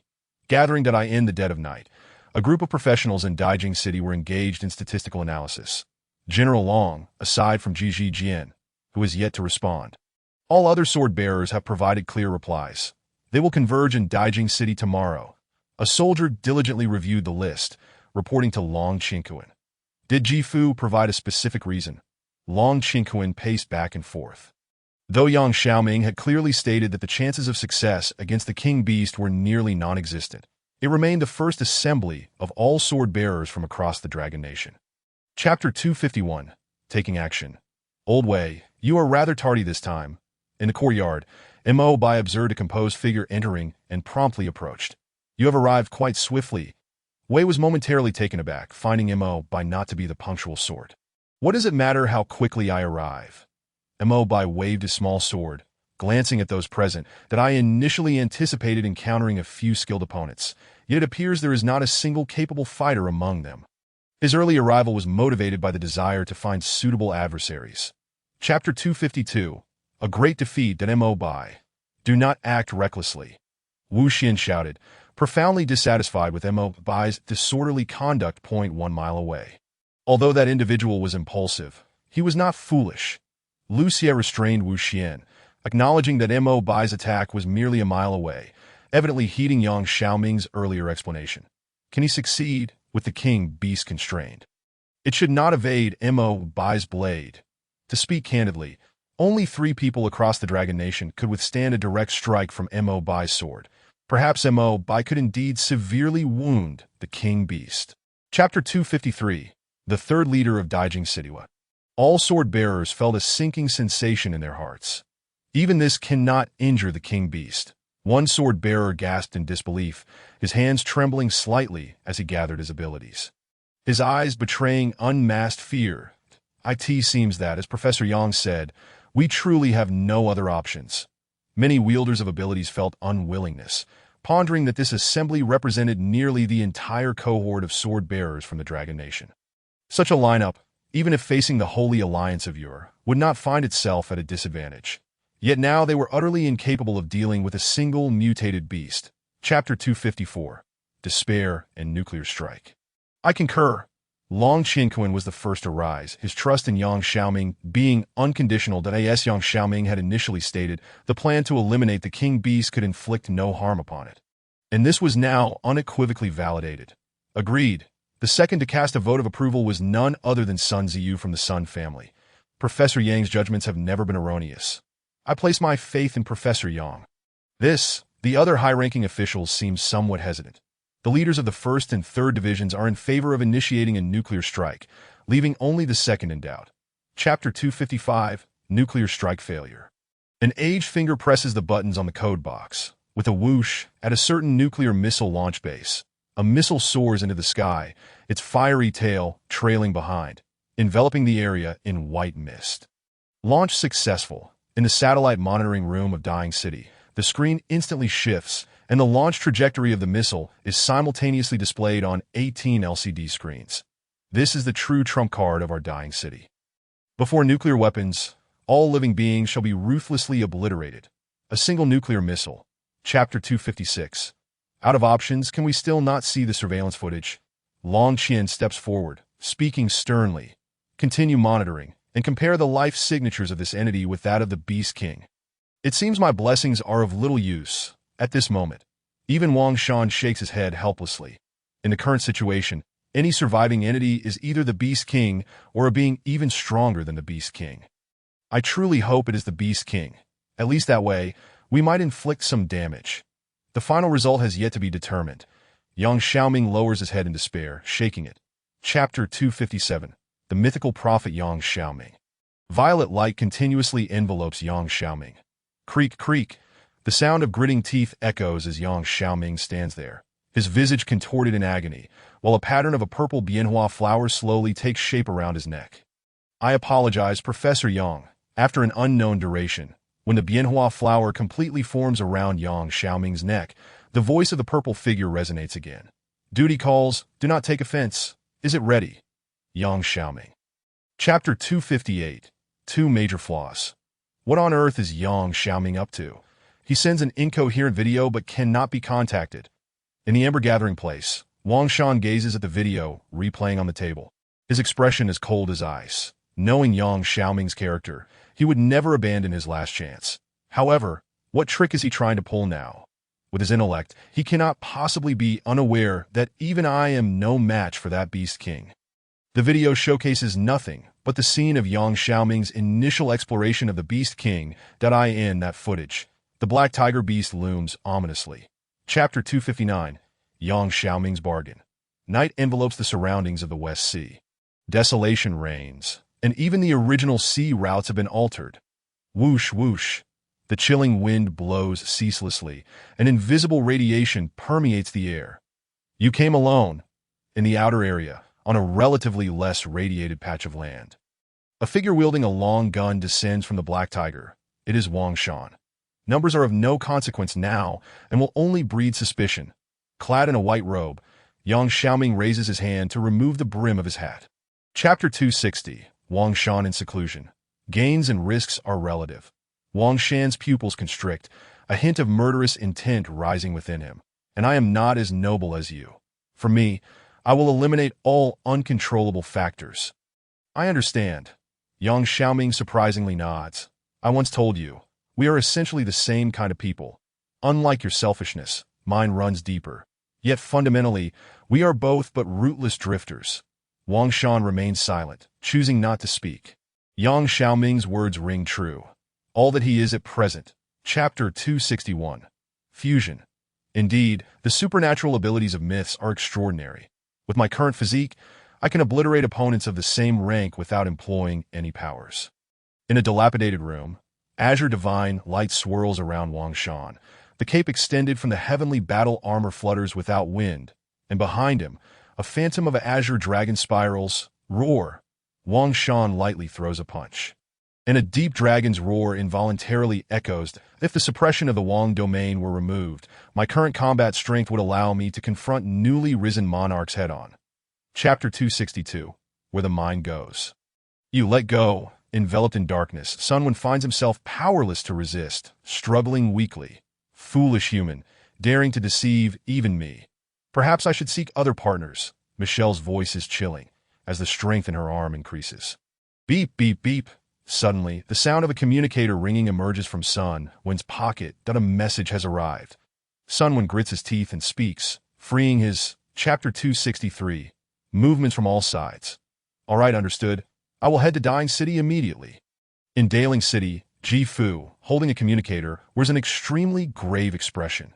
During the call, Gao Lan has already informed her of the news regarding Wang Shan. And just moments ago, she also received messages from within Dying City. Though not as detailed as those from the Ember Gathering Place. No need to thank me. The most crucial matter now is to prevent Wang Shan from going to war with Dying City. Await my news. After hanging up, her pale fingers unconsciously rest on her chin. Given Wang Shan's character, he shouldn't be so impulsive, and yet Yang. Chapter 264. Is Wang Shan dead? What? The Ember Gathering Place is going to war with Dying City. What could possibly be the reason? Damn it, is this for real? Yang Xiaoming has betrayed Wang Shan, causing a significant drop in his strength, and now Wang Shan is demanding an explanation from Dying City. It's not a rumor. It truly isn't. The 4 major execution armies of the Ember Gathering Place have mobilized, and all 9th-level experts are on their way to Dying City. If they weren't genuinely preparing for war, they wouldn't be so reckless. News spreads rapidly, less than 10 minutes after the outbreak of the Wang Shan and Yang Xiaoming incident. Chapter 265. Li Wei's Wish. Outside Dying City, a giant eagle soars through the sky, and a figure descends from its talons, clad in white robes. The figure's face is devoid of any expression, an inexplicable rhythm swirling around him, as if his very presence weaves invisible threads. Little Shan is dead. Staring blankly at the distant Dying City, the white figure's face reveals a clear expression of resentment. I have arrived too late, but I refuse to believe Little Shan is dead, and Dying City will pay the price for this. I wish that today, the Sun family of Dying City suffers greatly. Chapter 266. Chaos Erupts. Let me tell you, our Dying City does not accept any compromises. This is our bottom line. Regardless of which faction dares to brandish weapons against us, we shall respond to the end. The city guard commander addresses the crowd, his voice booming. However, before he could finish speaking, an unexpected event transpires. Crack! A terrifying sound wave echoes from afar as 2 massive golden eagles descend from the sky. Their wingspan overshadowing the entire city gate, and mingled with them are streaks of blood red. Chapter 267. Strategy. What have the Sun family done? Why are these 2 beasts targeting only the Sun family as they enter the inner city? Surrounding the Sun family's residence are numerous supernatural beings. As the inner city of Dying City, its defenses are the most formidable. Upon receiving the news, they rushed here at the earliest opportunity. They must have done something so heinous that even the mutated beasts cannot tolerate it.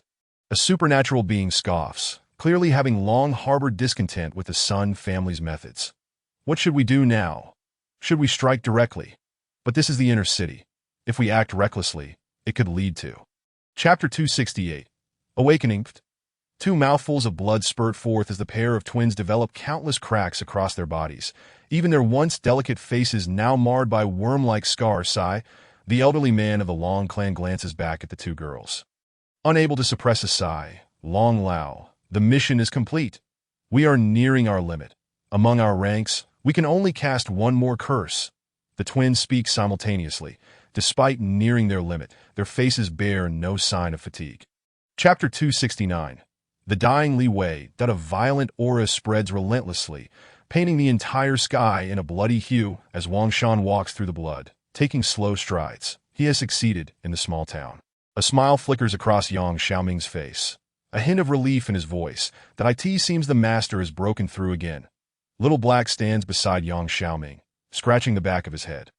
Ding! A gunshot rings out, and in an instant, the sea of blood dissipates, the sky returning to normalcy, while the mark on Wang Shan's forehead. Chapter 270. Forcibly merging and restarting power. I have arrived. Wang Shan reaches out to assist Li Wei. Simply responding with 3 words that I knew little Shan, you would not die. Wiping the blood trickling from his cracks, Li Wei strives to smile, but the more he does, the more it pulls at the fissures in his body. Knowing I am not dead, why still risk your life to fight? The life energy accompanying the wood-type supernatural ability continuously mends the fissures on Li Wei's body, yet its utility is limited. Although Wang Shan, who has reached the semi-king level, could restore Li Wei. Chapter 271. Wang Shan is still alive. Roar. The emerald light radiates incessantly, and within the flesh sphere, furious roars intermittently echo, causing the very space within the blood domain to tremble. It is evident that the flesh sphere zombie has developed a considerable level of consciousness, desperately resisting. However, how could the Wang domain be so easily escaped? The relentless waves of blood wash over, and each time the flesh sphere zombie attempts to rejuvenate itself, it is suppressed by the domain power intertwined within the blood waves. Xiao Shan, this creature is truly terrifying. Li Wei, also trapped within the blood domain, couldn't help but exclaim. Chapter 272. The grand conspiracy, that I knew Brother Wang could not possibly be dead. A turning point has arrived. I must act swiftly. As long as I live, that is all that matters. Similarly, Qin Wushuang and the others, who were already close to dying city, breathed a sigh of relief upon receiving the news. The leader is still alive. Within the ember gathering place, Gao Lan exhaled heavily, wiping away the tears at the corners of his eyes. The leader is alive. The leader has not perished, brothers. Chapter 273. Reunion. Though we have seen the leader. A unified voice arose as over 2,000 supernatural beings from the ember gathering place knelt on one knee, their faces alight with excitement. You have all worked hard. Wang Shan waved a hand, and the domain power spread, compelling everyone to rise involuntarily. Qian Sun, what is the current situation? Wang Shan's gaze shifted to Qian Sun, who had already communicated with him, revealing that they had infiltrated the Sun family's residence. Leader, we have successfully entered. Chapter 274. Overwhelming force. Only the Sun family, those vermin, would resort to such underhanded tactics. Black liquid surged, and the devouring force expanded outward. The injured Sun family supernatural beings had yet to react before being engulfed by the black liquid. Gurgle, gurgle. Sounds akin to digestion emanated from within the liquid. And when the devouring force finally receded, the distant supernatural beings seemed to have never existed, leaving no trace of blood upon the ground. That truly Wang Shan. It cannot merely be a resemblance. It is indeed him. Chapter 275. The Beast King sealed. Wang Shan, you are not dead. The top of the secret chamber collapsed, and Sun Wen's face was one of shock in an attempt to sever ties with other high-ranking officials in Dying City. He had remained unaware of Wang Shan's continued existence. You little brat will die. Your entire family will perish. Without waiting for Wang Shan's response, Li Wei interjected, Sun Wen, did you ever anticipate this day? Since the establishment of the Ember Gathering Place, the The Sun family had consistently targeted them. All under Sun Wind's orders. Oh, it was indeed you.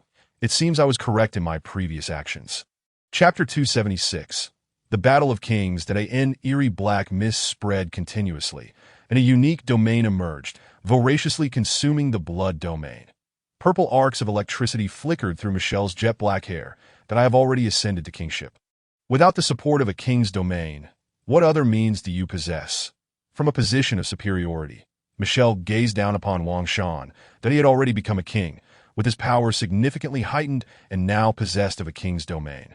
Xiao Shan, Li Wei, unable to contain himself, stepped forward to Wang Shan's side. That you need my assistance. You can infinitely rejuvenate my physical form.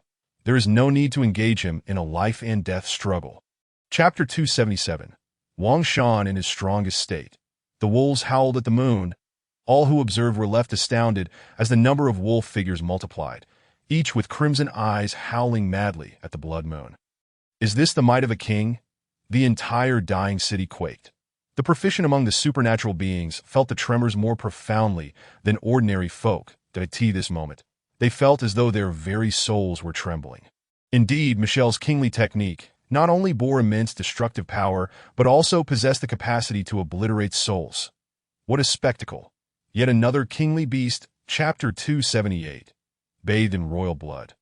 Arrogance, to deliberately grant this king the time to unleash his kingly technique. Who do you think you are? Even if a heavenly king descends, they would not dare act thus. Michelle erupted in fury, his voice booming like thunder. The massive wolf form shuddering slightly as the wolf shadows in the void suddenly turned to face Wang Shan. What? Am I mistaken? Wang Shan is intentionally allowing this beast time to execute its kingly technique. What is a kingly technique? And what is a heavenly king? No, Wang Shan would not be so presumptuous. Wait! Look quickly. How could Wang Shan possess so many supernatural abilities? Chapter 279. Evidence of guilt. That a gentle rain of blood fell, not overly dense, as all around fell silent, quietly observing the figure at the center of the battlefield. The Beast King has fallen. The heavens rain blood. A swordsman murmured, disbelief etched on his face. Just moments ago, Michelle's kingly technique had taken form, plunging them into despair.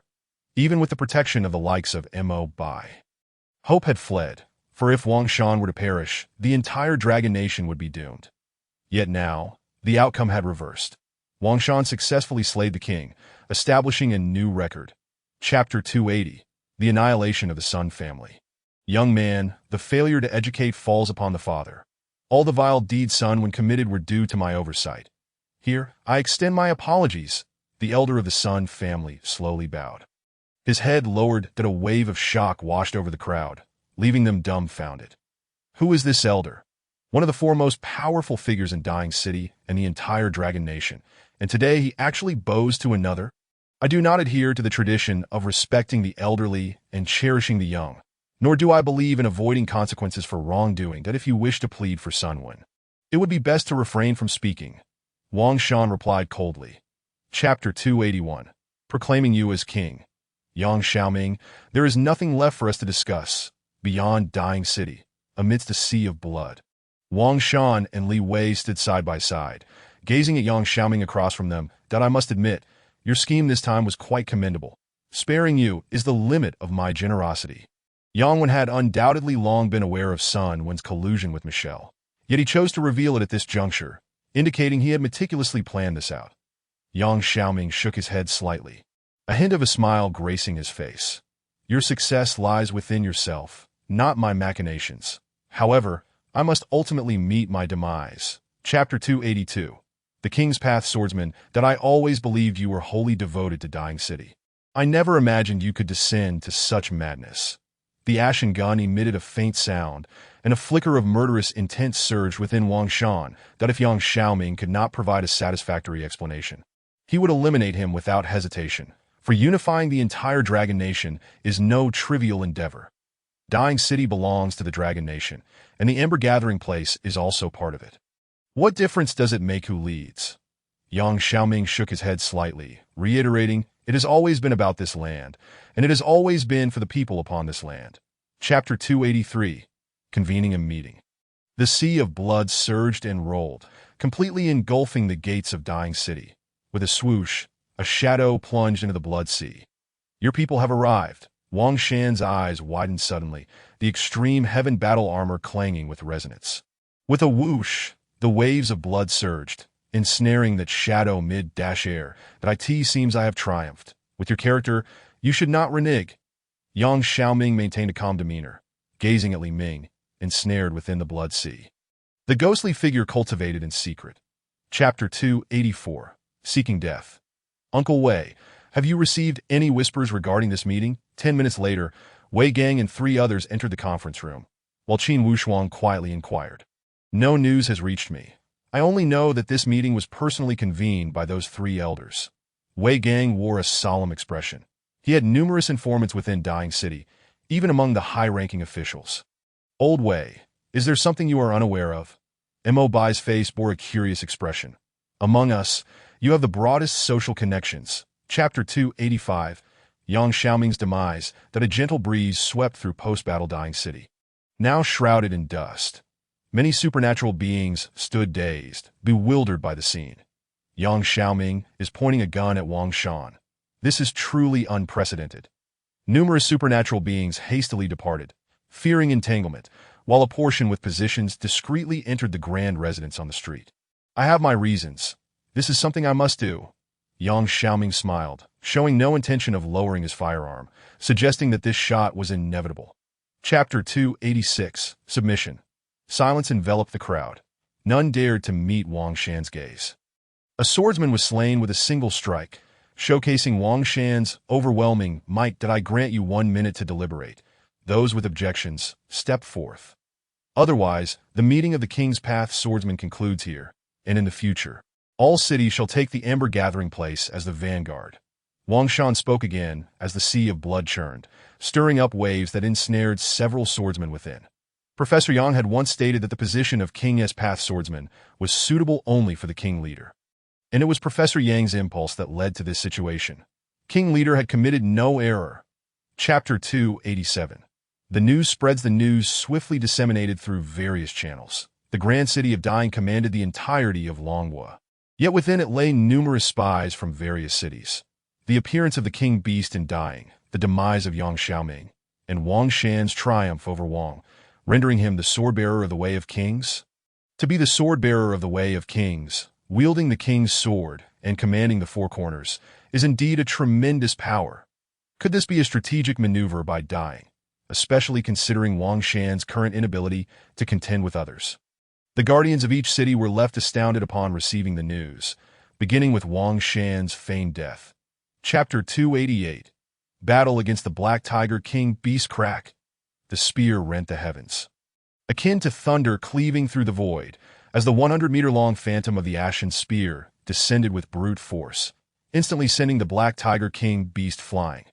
Outrageous, the furious roars echoed incessantly as countless purple flames spread forth, seemingly engulfing the heavens in a blaze. Strangely, however, the temperature around did not rise.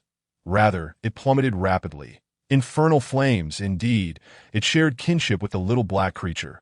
Yang Xiaoming did not deceive me, for those entities from the other world have begun to take notice of my existence. Wang Shan murmured to himself, a grave expression crossing his face. Chapter 289. The fall of the stars. The infernal flames obscured the sky, casting a dark crimson hue upon the heavens, as the cold and sinister infernal flame spear manifested. Dark frost incessantly appearing upon the ground. The Black Tiger King Beast was indeed far superior to that black wolf. In the distance, some sword-bearers were visibly moved.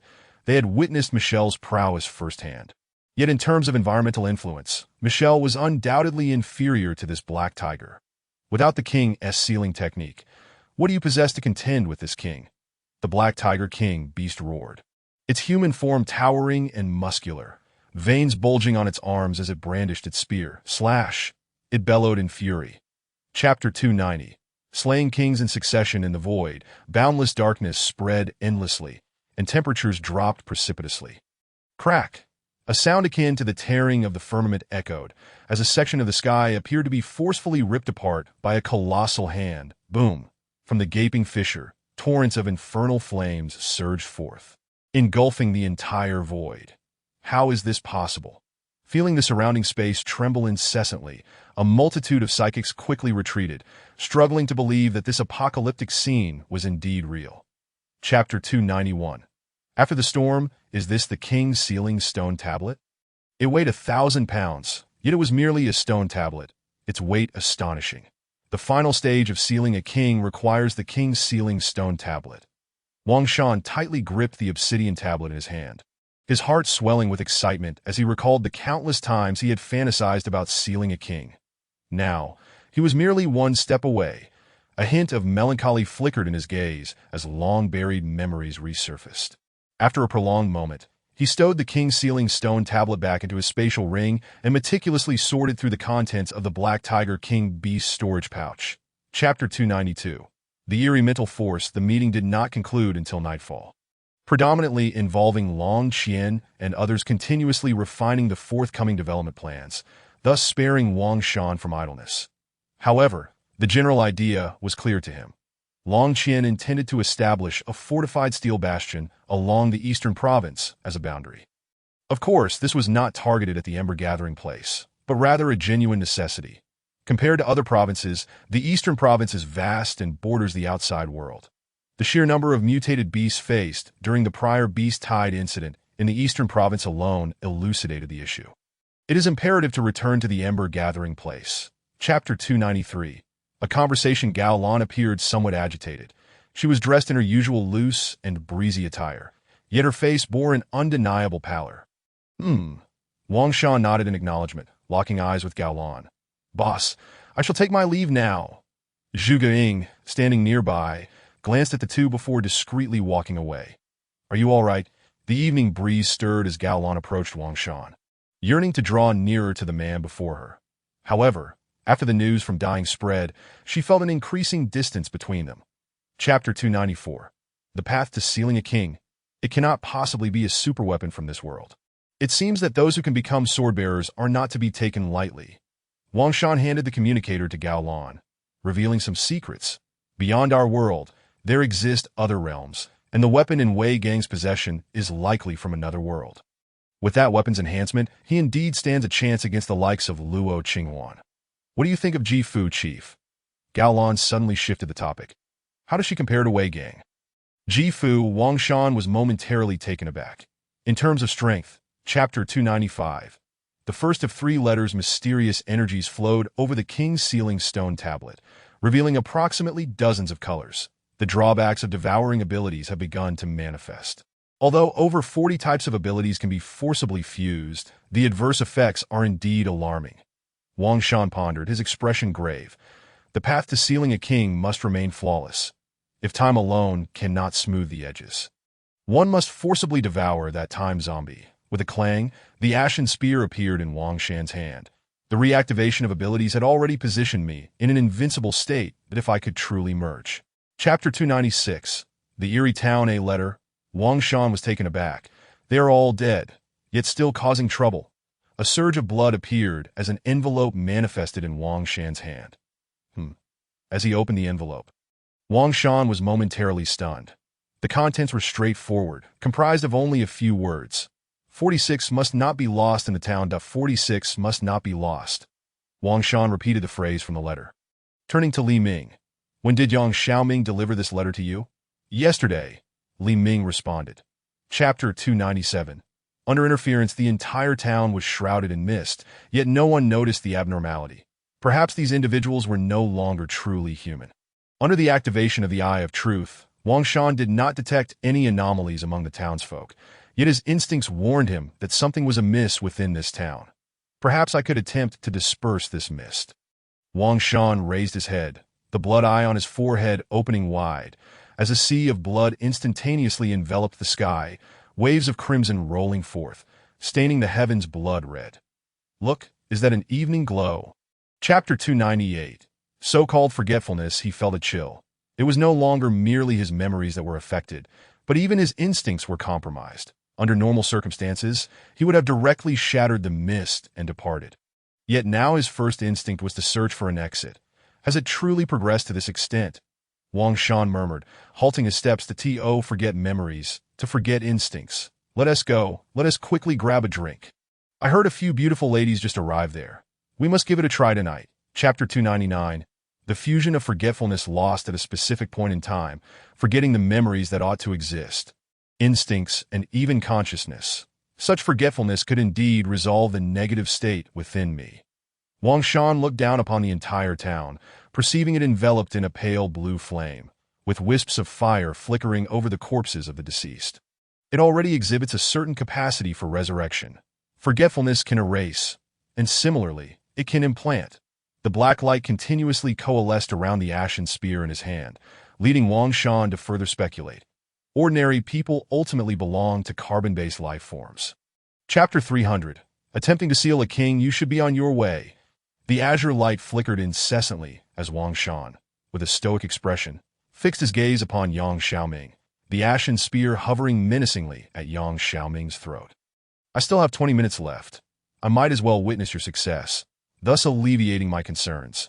Yang Xiaoming gently shook his head, seemingly reluctant to depart. What is this?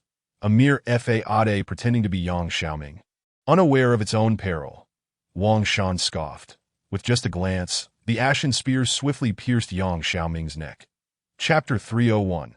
Interruption. Thunder rumbled, and the lightning continued to spread, yet the gaping black hole in the sky had already sealed. What nonsense is this? Wang Shan was taken aback. He had never heard of such circumstances that in his previous life.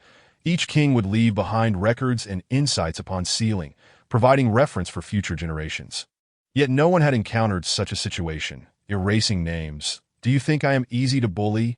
Wang Shan's gaze sparked with fury, a rare display of anger. Sealing a king had become his greatest obsession since rebirth. Since you wish to erase my name, what use do you have? Chapter 302. Lurking, he remained steadfast in his belief that he could seal a king, for if he could not, when the Ice Clan descended, all that existed would turn to naught, a fate he would not allow to unfold. Have you thought of a solution? Gao Lan, though not well versed in the ways of kings, felt her concern unwavering. I have some ideas. Wang Shan's face displayed a contemplative expression. Summon away, and Yang Xiaoxin to my chamber. All right, Gao Lan nodded and swiftly departed. 5 minutes. Chapter 303. 3 months. Several swordbearers were left speechless, yet dared not to express their discontent. The might of Ji Fu was undeniable, and none among them could afford to disregard it. Enough, my friends, there is no need to dwell on trivial disputes. The future of Longhua is inextricably linked to each one of you present. Long Qian cast a knowing glance at the assembly. The meeting commenced and concluded swiftly, predominantly guided by Long Qian as he outlined strategic plans. Refining the blueprint for the future through engagements with the high-ranking officials of the Ember Gathering, as night fell, a group of swordbearers gathered within the Ember Gathering, sharing their thoughts. Chapter 304. The news of Wang Shan's attempt to ascend to kingship had circulated 3 months prior. Now, 3 months later, Wang Shan had not only concealed his whereabouts, but had also ceased to send forth any further information. Given his strength, the likelihood of him encountering trouble was minimal. A grave expression crossed Ji Fu's face, her white garments billowing like snowflakes, for Yang Xiaoming had been deceased for over 3 months, and no matter how many contingencies he had, it was implausible that he could foresee every eventuality with such precision. Ji Fu was quite familiar with Yang Xiaoming, yet she did not believe he possessed such capabilities. Chapter 305.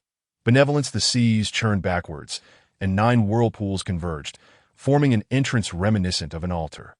He must have entered here, with the water flowing in reverse.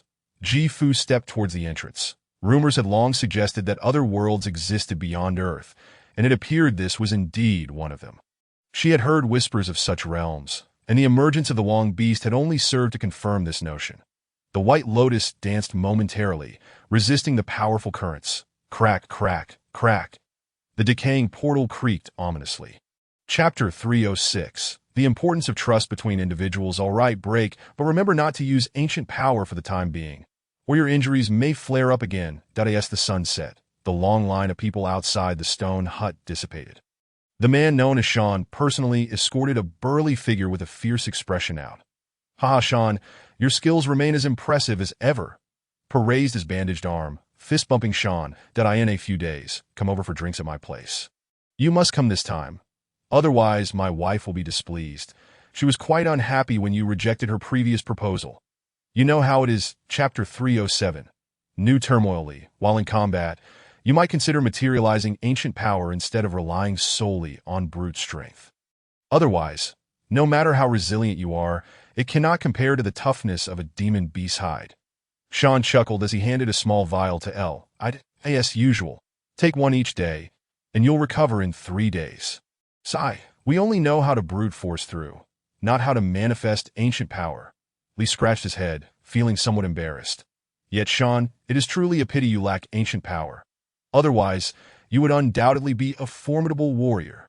Chapter 308. King-class demon beasts, what is happening? The patrolling members of the Great Crow tribe turned pale as cracks in the earth began to spread ominously. That is, a king-class demon beast. A gaze shifted towards the horizon, spotting the massive eagle, its chilling claws instilling terror, and its blood-red eyes glowing with a thirst for blood. Sound the highest alert, and command the tribe to evacuate at once. Puff felt a shiver of fear, but swiftly made a judgment. His status within the Great Crow tribe was significant, granting him authority to act in times of war. Chapter 309. The sense of powerlessness, it was a sensation that transcended all rational understanding. Wang Shan's expression changed dramatically. In his 3 months within the ancient realm, he had never encountered a demon beast of such colossal size. Caw! The giant eagle cried out again, traversing thousands of meters in an instant, while fierce winds surged, uprooting stone huts and scattering the tribe's people. Help! This is a king-class demon beast. Where are the elders of our ancient tribe? A multitude floated in the air. Chapter 310. Revival. Have you truly experienced helplessness? Ji Fu struggled to rise, her white dress soaked in blood, her right shoulder pierced through. Not dead yet, the king beast, consuming blood essence, realized Ji Fu had not perished and prepared to send her on her way. Arrows of fierce wind shot down from above. Be careful. Ji Fu swiftly turned, shielding Wang Shan behind her, as blood mist enveloped the scene. Her back was now a gruesome mess. Remember, never place your hope in anyone else. Chapter 311. Rage. Wang Shan lowered his head, silent, as the blood domain descended with overwhelming force. A piercing scream echoed as the devouring power merged with the blood domain, and the colossal eagle's 100-meter-long form began to vanish rapidly. Feeling his flesh being consumed, the giant eagle panicked. Wang Shan, spare me. I am willing to serve you as my master, and I can even provide information on other king beasts. It pleaded desperately, even changing its self-reference. No longer calling itself this king. Chapter 312. The 8 elders of the ancient tribe. This is impossible. To possess a king domain without having ascended to kingship, and to dominate kings, is something only recorded in the most illustrious eras of ancient texts. Now the world has withered, and we can only cling to survival within the ancient realm. Such beings cannot emerge again in the outside world. In the early morning, the 8 elders of the ancient tribe gathered secretly. An elderly man with graying hair, shaking his head repeatedly. The truth is as such, and that individual even wields the power of time that I witnessed with my own eyes as he reversed time to resurrect those who should have perished. Lee furrowed his brow. Chapter 313. Conditions for emergence. The elder radiated golden light, exuding an aura of invulnerability. Wang Shan. Wang Shan spoke calmly. Under the influence of the eye of truth, he discerned the elder's true strength, a bearer of divine light abilities. A variant of light-based powers whose prowess had reached the pinnacle of Earth Kings, that I have come to seek you, young friend, primarily to clarify some matters. He glanced at the 3 severed heads of king beasts floating behind Wang Shan. I have heard you hail from the outside world.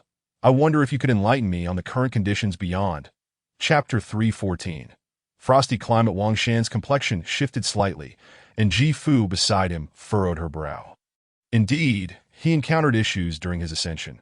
Otherwise, he would have achieved kingship long ago. Not misunderstand, young friend. The elder clarified, I meant no harm. Upon seeing you, I recalled certain records within the ancient texts. Discussing the ascension to kingship is inherently taboo. Unless absolutely necessary, none wishes to expose their flaws in this regard. Wang Shan remained silent, patiently awaiting further discourse. Although he had achieved perfection in many aspects, he now faced new challenges regarding his ascension.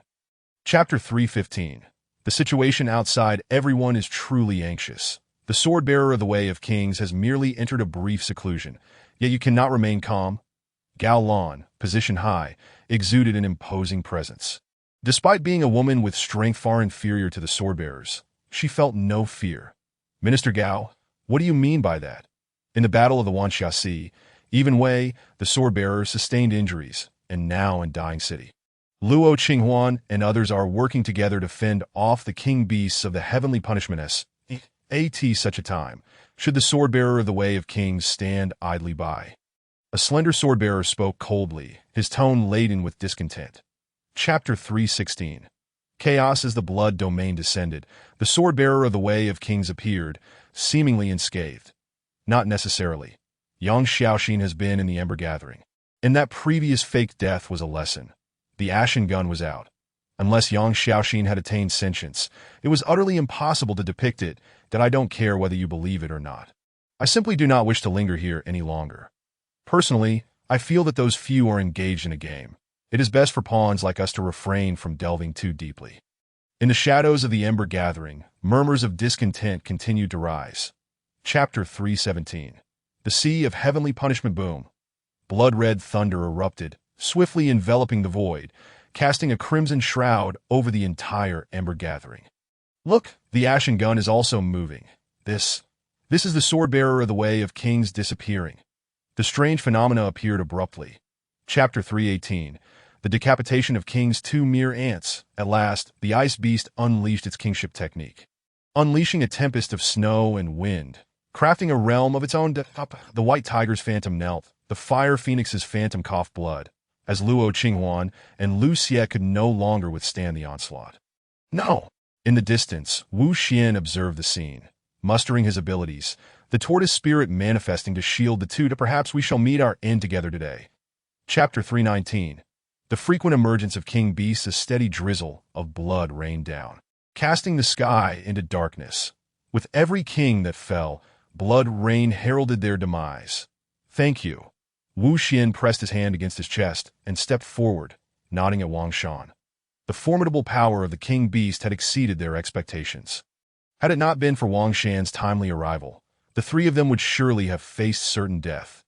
Wang Shan remained silent, his expression still cold, as the vertical eye in the center of his brow swept across the trio. Suddenly, he lifted his head and thundered. The clouds parted, revealing a clear sky, as the darkness overhead vanished in an instant. Chapter 320. The King Beast Conspiracy. General Long. A sea beast has broken through the seals near the port of Danao City. And with a single strike, it has obliterated an area spanning several miles, suspected to be a king beast. General Long. Near the Qingxia Sea, a sea beast has overturned the ice surface and is soaring through the air.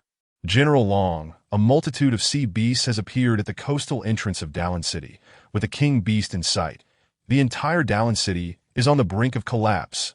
In the conference room of Dying City, a line of solemn dispatchers stood behind Long Qian. That it had only been 3 days since Wang Shan had slain the king. Chapter 321. 7 days. General Long. I implore Dying City to utilize all satellites for real-time monitoring of the movements of these 8 king beasts. Gao Lan reacted swiftly, making a decisive decision.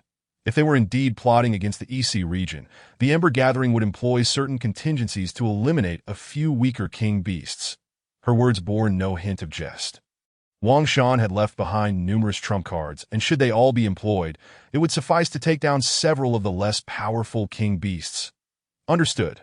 Long Qian acknowledged the urgency of the situation and swiftly issued orders to those beside him to notify the satellites. Chapter 322. Departure. The golden token radiated a dazzling brilliance, with a small sword engraved on its front and a character for king on its reverse.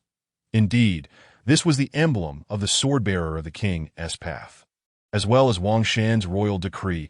Do any of you still harbor doubts? Gao Lan's icy gaze swept across the assembly. The hall fell silent. The royal decree symbolized the sword-bearer of the king's path. And seeing the royal decree was akin to encountering the sword-bearer himself. Since no one doubts, let us depart. With a command, all exited the grand hall. Chapter 323. The gateway, Wei Gang, is not so simple. A grave expression appeared on Lu Xie's face. According to the information we have received, Wei Gang was not injured by the king beast 2 months ago. Rather, he entered a chaotic realm. Chaotic realm? Li Wei and Yang Xiaoxin were taken aback. The so-called chaotic realm is akin to bizarre places like the abyss of chaos.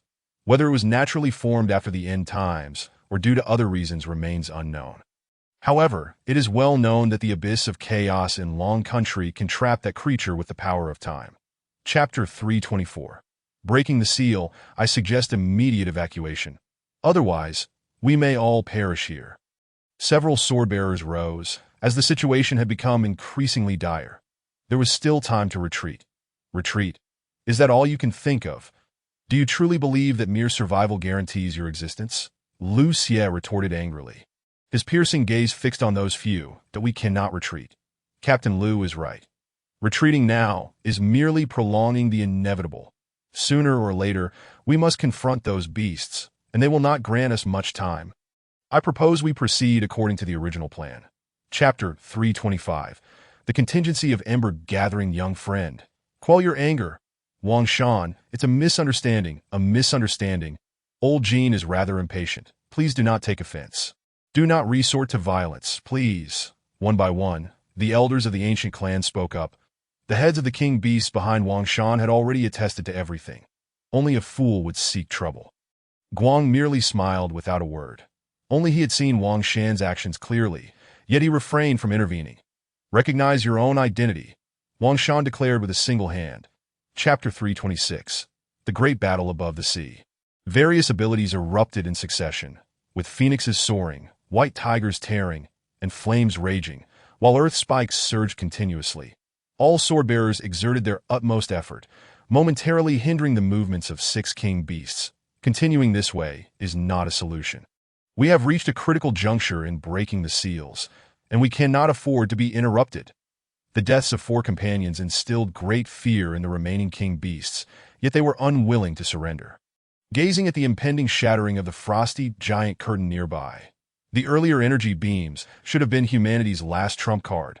Otherwise, they would not have acted as they did. Chapter 327. The Flood Dragon emerges unsealed king, yet possessing a domain? Moreover, a blood domain? Could it be that you are that person? The suppressed Golden Tiger King Beast was utterly astonished. It recalled the death of the Ice Beast, with the lingering aura of the blood domain in its demise. Wang Shan remained silent, his left hand forming a fist imprint, each strike resonating with the sound of dragon roars, while his right hand wielded the ashen spear, showcasing the devouring power atop its gleaming form.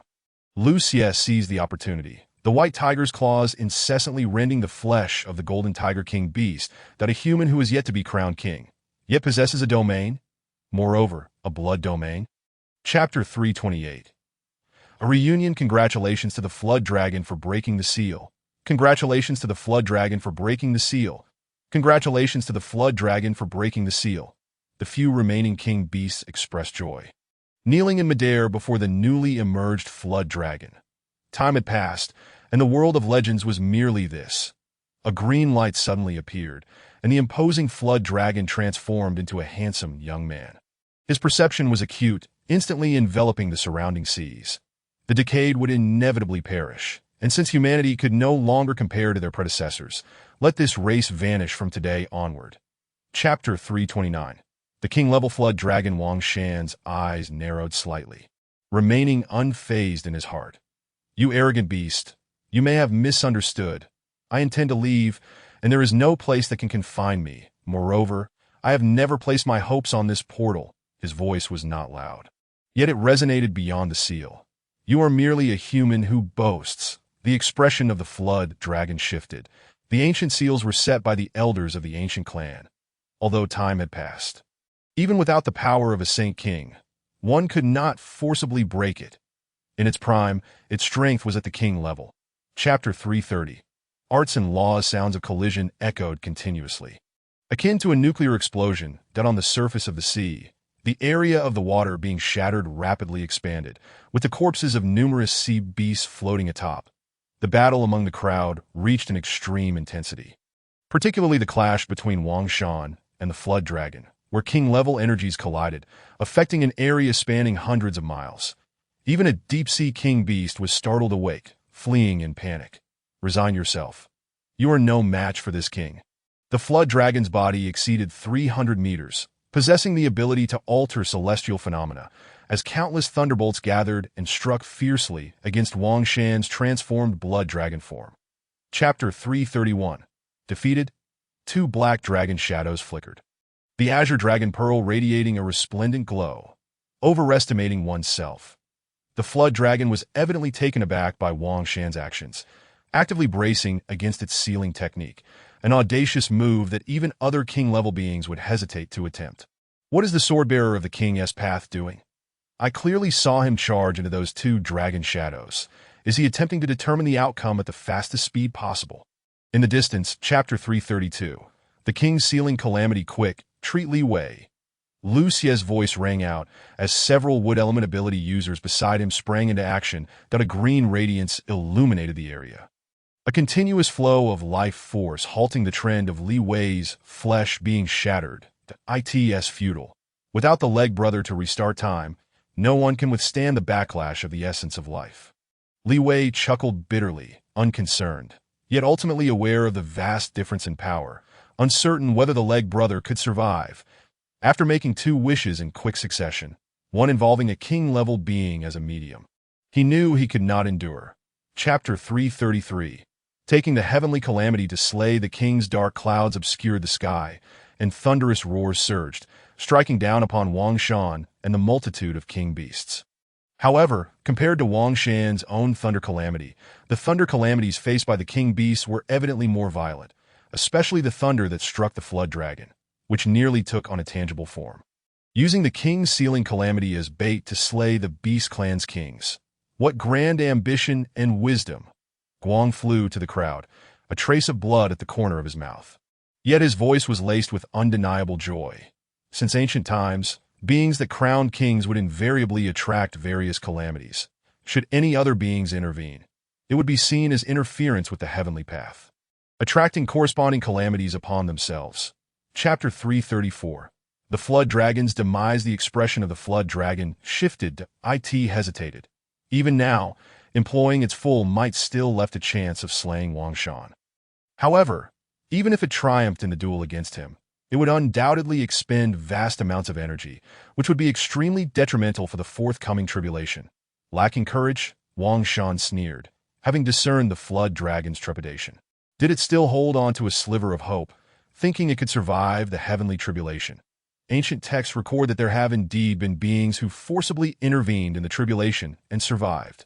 The flood dragon snorted coldly, a hint of indecision crossing its otherwise handsome face. Chapter 335. The ninth layer of the king's sealing calamity. That flood dragon has finally perished. It is over.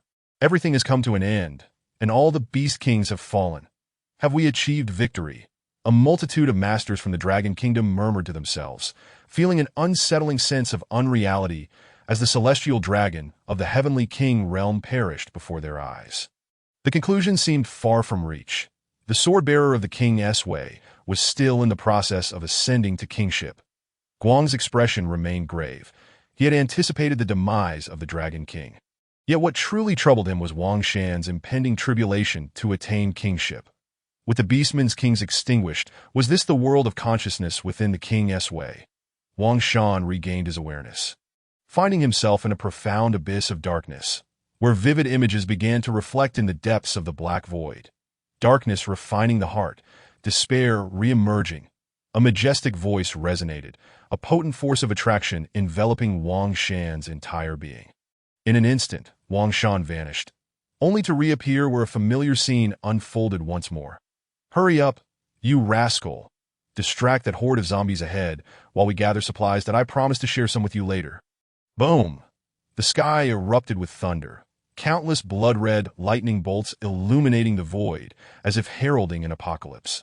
Not far away, the masters of the Dragon Kingdom retreated repeatedly, unable to withstand the overwhelming aftershocks generated by Wang Shan's defiance against the blood lightning. Once more, blood lightning coalesced again, and Wang Shan opened all three of his eyes, enveloped by a malevolent aura. This represented a deeper level of development of the blood eye, capable of exerting an unknown influence over the domain while simultaneously enhancing his combat prowess. A low rumble echoed, and it seemed as if the blood lightning had been provoked, an extraordinary sensation coursed through Wang Shan's body. Glancing at his combat strength, he found it hard to believe he had surpassed 10 million. Typically, a newly ascended king possesses combat strength exceeding 1 million, while those of the Heavenly King realm usually start at 5 million. That although 10 million may not signify the pinnacle, it undoubtedly placed him among the foremost ranks. Moreover, his kingship technique, a destructive aura emanated from his palm. Wang Shan gazed at his hand before dissipating the energy. The heavenly tribulation, indeed, bore a touch of irony. In an instant, Wei Gang was enveloped in a sacred light. A colossal Buddha's phantom looming behind him, resplendent and dignified, with the wound in his brow restored to its original state. What sorcery is this? Wang Shan scoffed, unleashing his full aura. Should I address you as Wei Gang? Or is there another title more fitting? As he spoke, the ashen spear sang with a metallic resonance, the domain of kings pressing down upon him. The human kings may refer to me as the great virtue. Wei Gang performed a gesture of reverence, and the giant Buddha's hand behind him struck out, astonishingly countering the pressure of the royal domain. Hypocrisy, self-proclaimed greatness. No. The blood pupil screamed in fury. An overwhelming torrent of mental energy surged forth, striving to protect its own essence. Yet he had already merged with Wang Shan, and the once prized mental strength became utterly ineffective.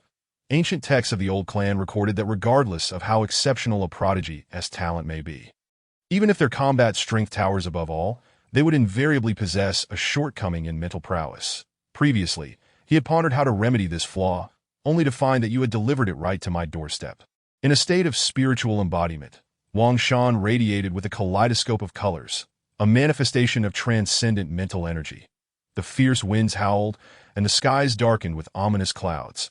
The fall of the great virtue Buddha did not evoke the same sense of loss as that of a king. Yet the celestial phenomena it produced were equally profound.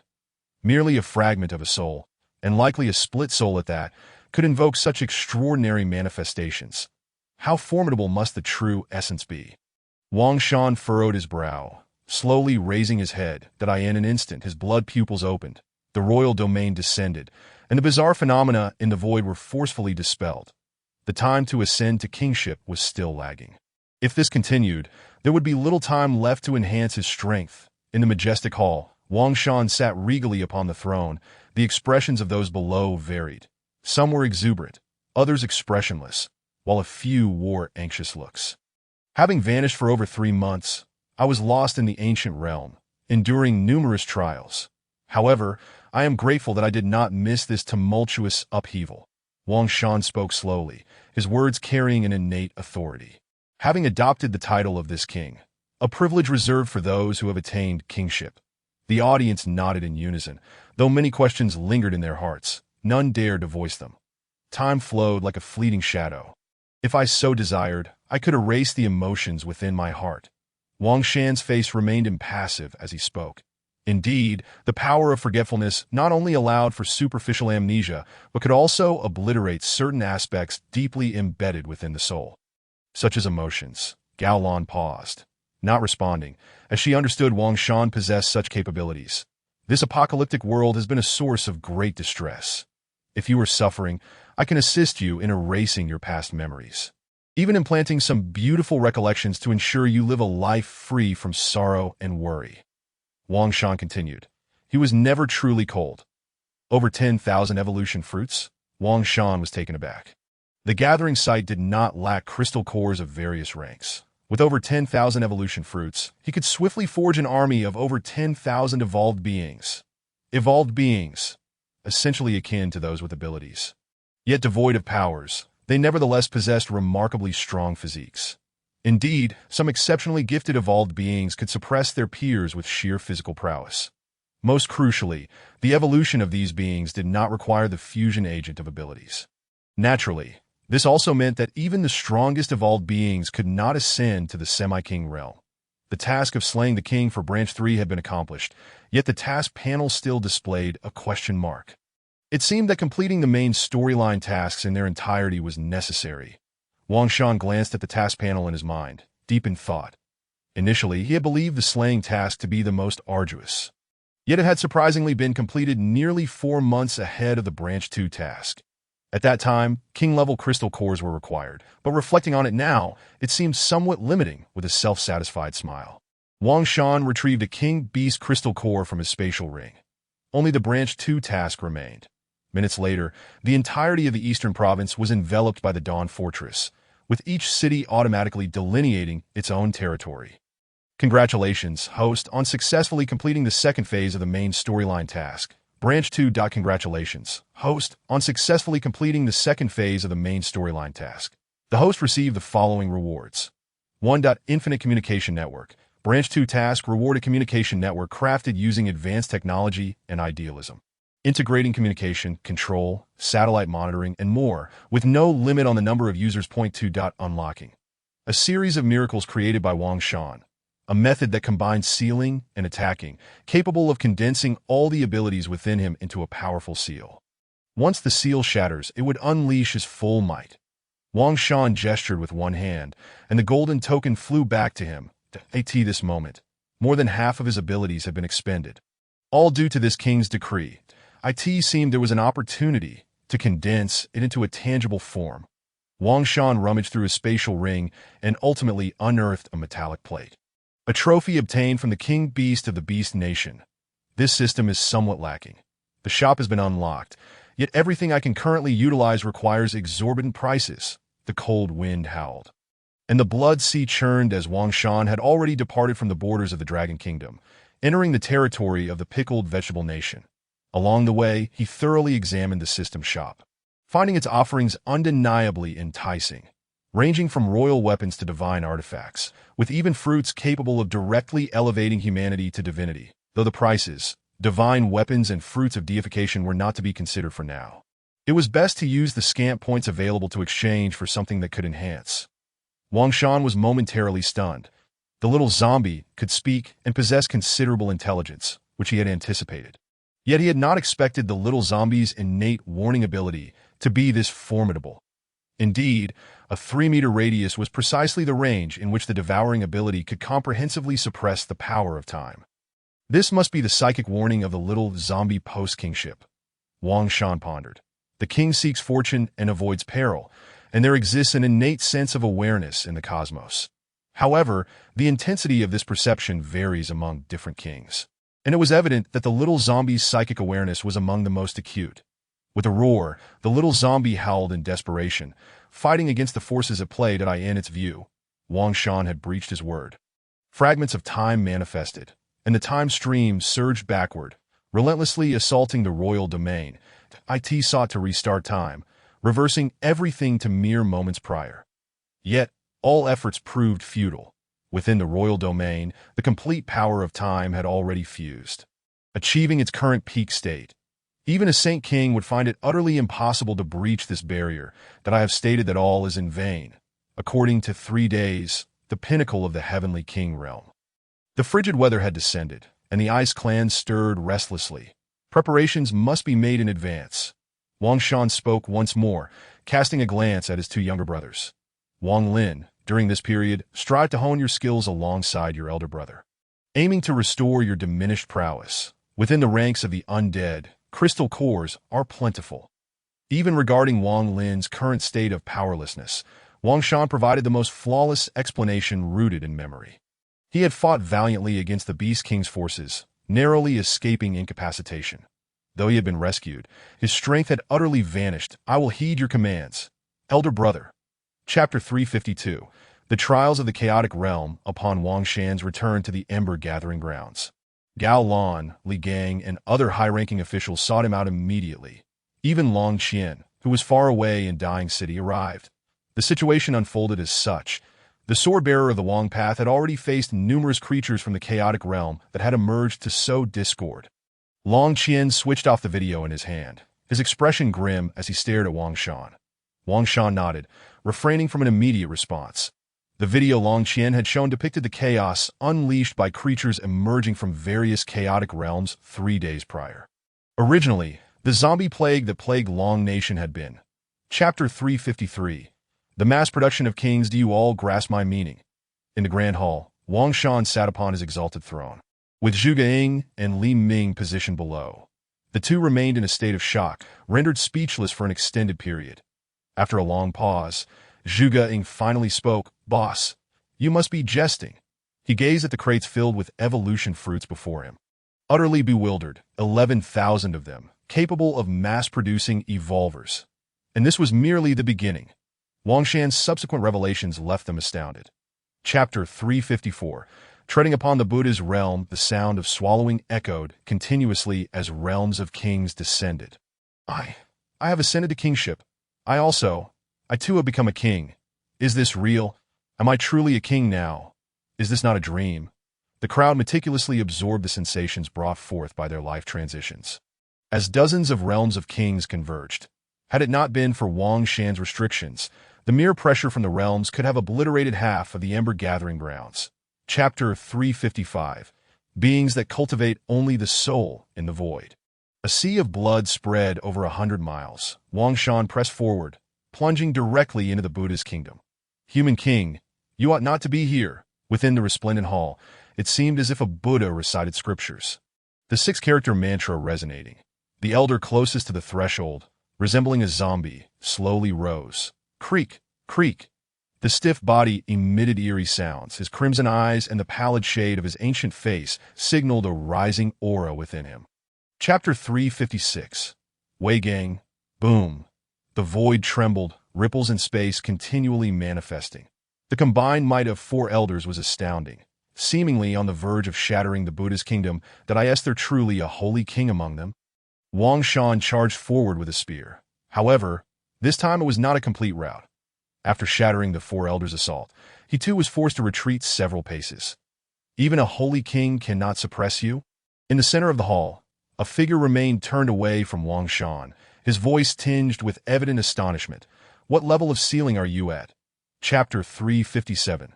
The Power of Celestial Calamity Wait. You are not Wei Gang, or perhaps you are not the true Wei Gang. Wang Shan furrowed his brow, thoughts racing. Suddenly enlightened, his gaze turned icy. Sacrificing one soul, merging your essence with those old geezers. Are you still truly you?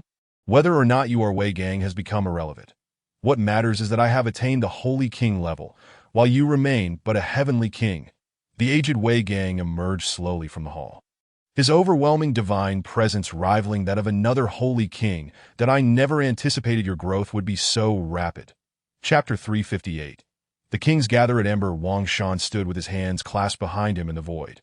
His cloak rustling in the wind below, the celestial calamity continued to batter down. Sacred domain no. With a reluctant roar, the holy king of the Buddha's realm was pierced by a bolt of calamity. Following this, wave after wave of calamity descended. 3 heavenly kings and 1 holy king were utterly annihilated. Vanishing from existence, that it appeared that Wei Gang had fled to another world. The entire mountain range fell silent. The pinnacle combat power of the Buddha's realm reduced to Chapter 359. A collective assault. Do these arrogant fools truly believe themselves to be significant? The 3 major chaotic realms? I think they are utterly insignificant. They dared only to cause trouble during the Swordbearers' patrols. What a display of ambition! Voices echoed as the 60 high-ranking officials of the Ember Gathering Grounds, who had secretly consumed the king fruits, expressed their disbelief. How is this even possible? In the void, the heavenly kings of the 3 major chaotic realms wore expressions of incredulity. Chapter 360. Quelling the 3 chaotic realms. Lo Qingwan of Dying City has also ascended to kingship. On this day, another momentous announcement spread across the Ember network. Lo Qingwan's ascension was a significant joy for Long Nation. Moreover, due to her extraordinary beauty and past achievements, her prominence began to overshadow the 60 kings of the Ember Gathering Grounds.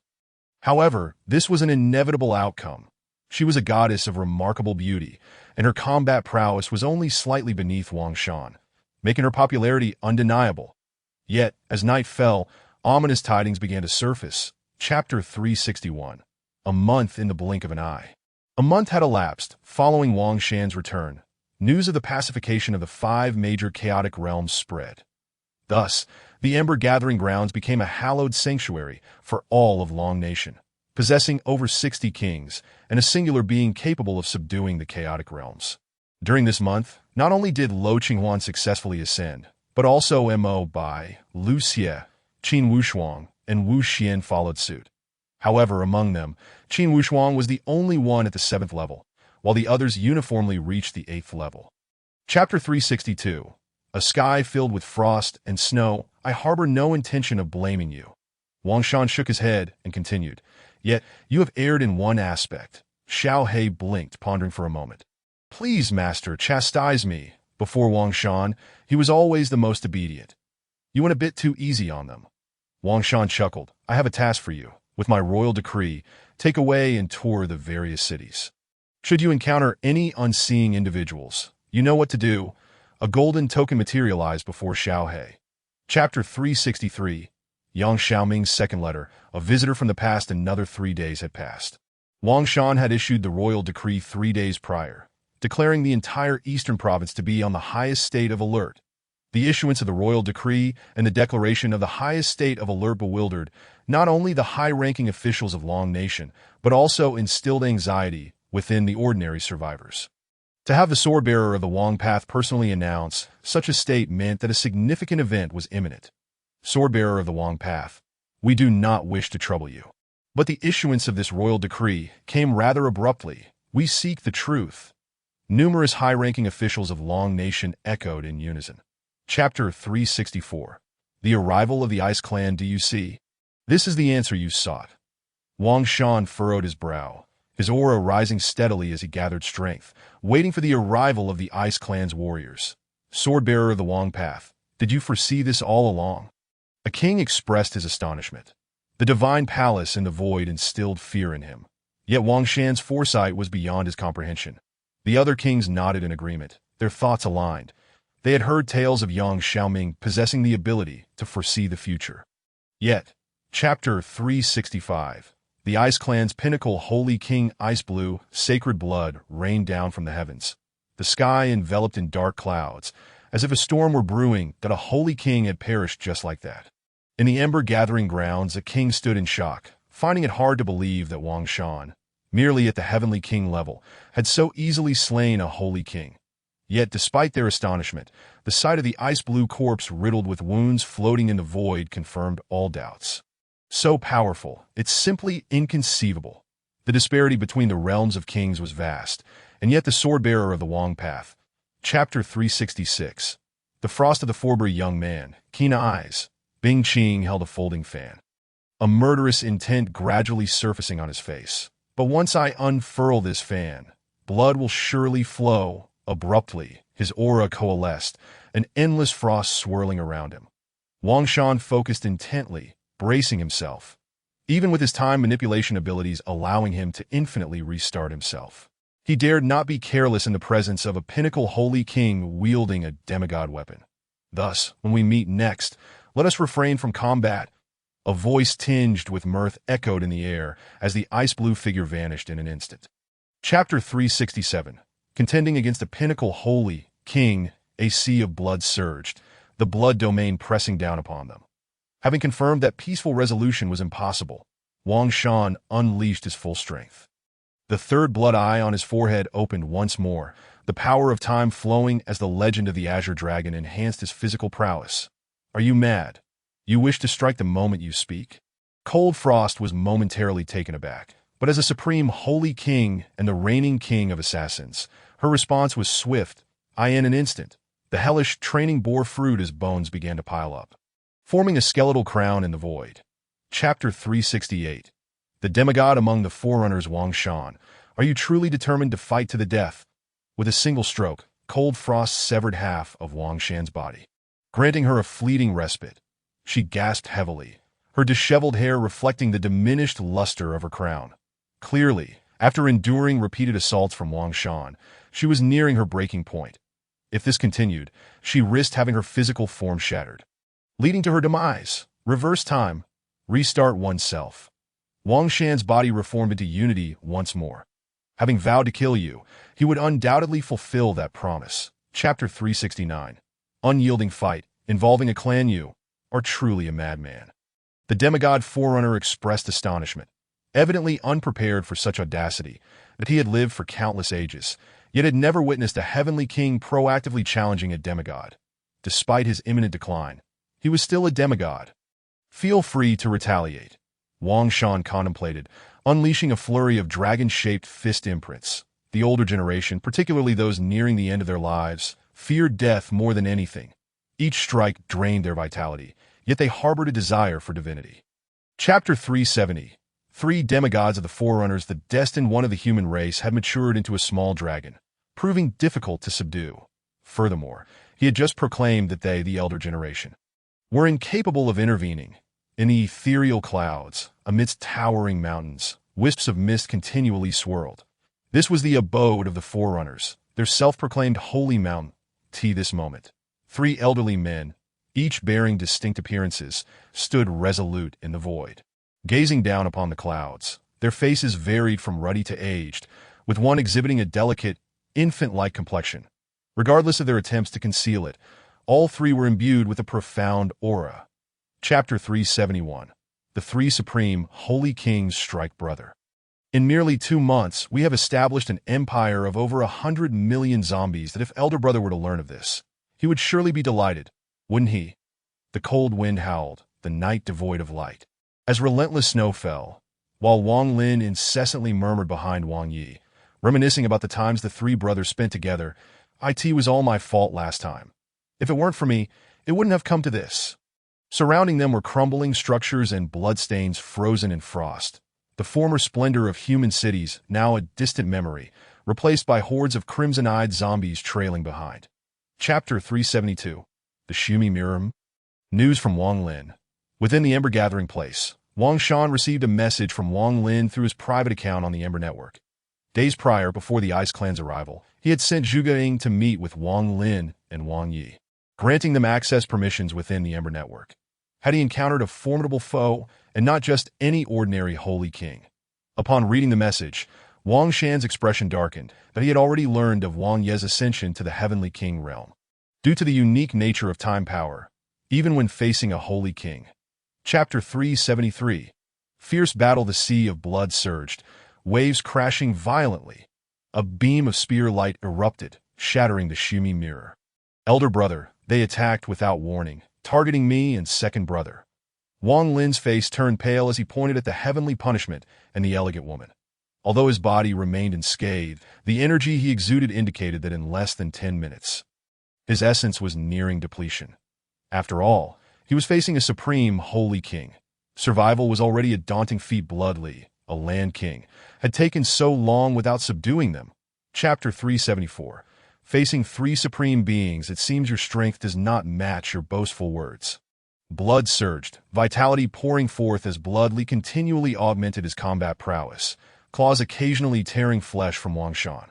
Although this was merely an initial probing confrontation, neither side had unleashed their full might. However, under the combined efforts of Bloodly and Heavenly Punishment, Wang Shan was evidently at a disadvantage. With your strength, you dare to dream of facing three.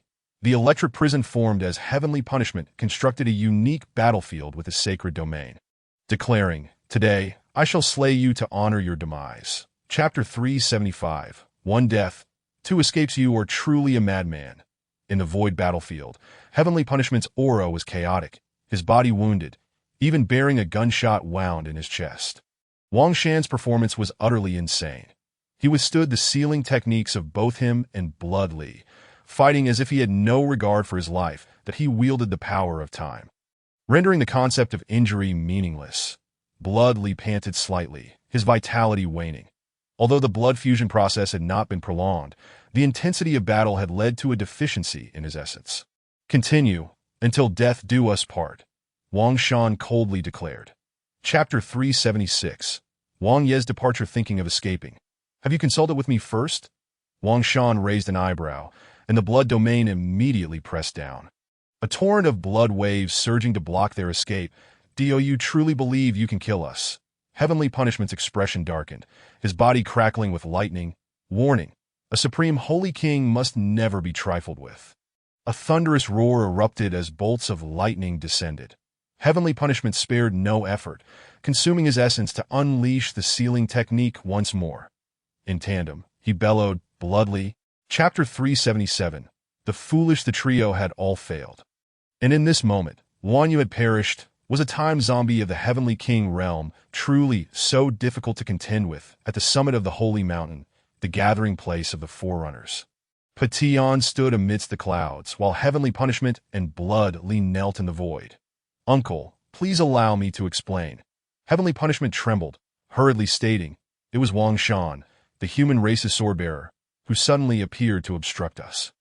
We engage him only to fulfill your directives, never anticipating his strength.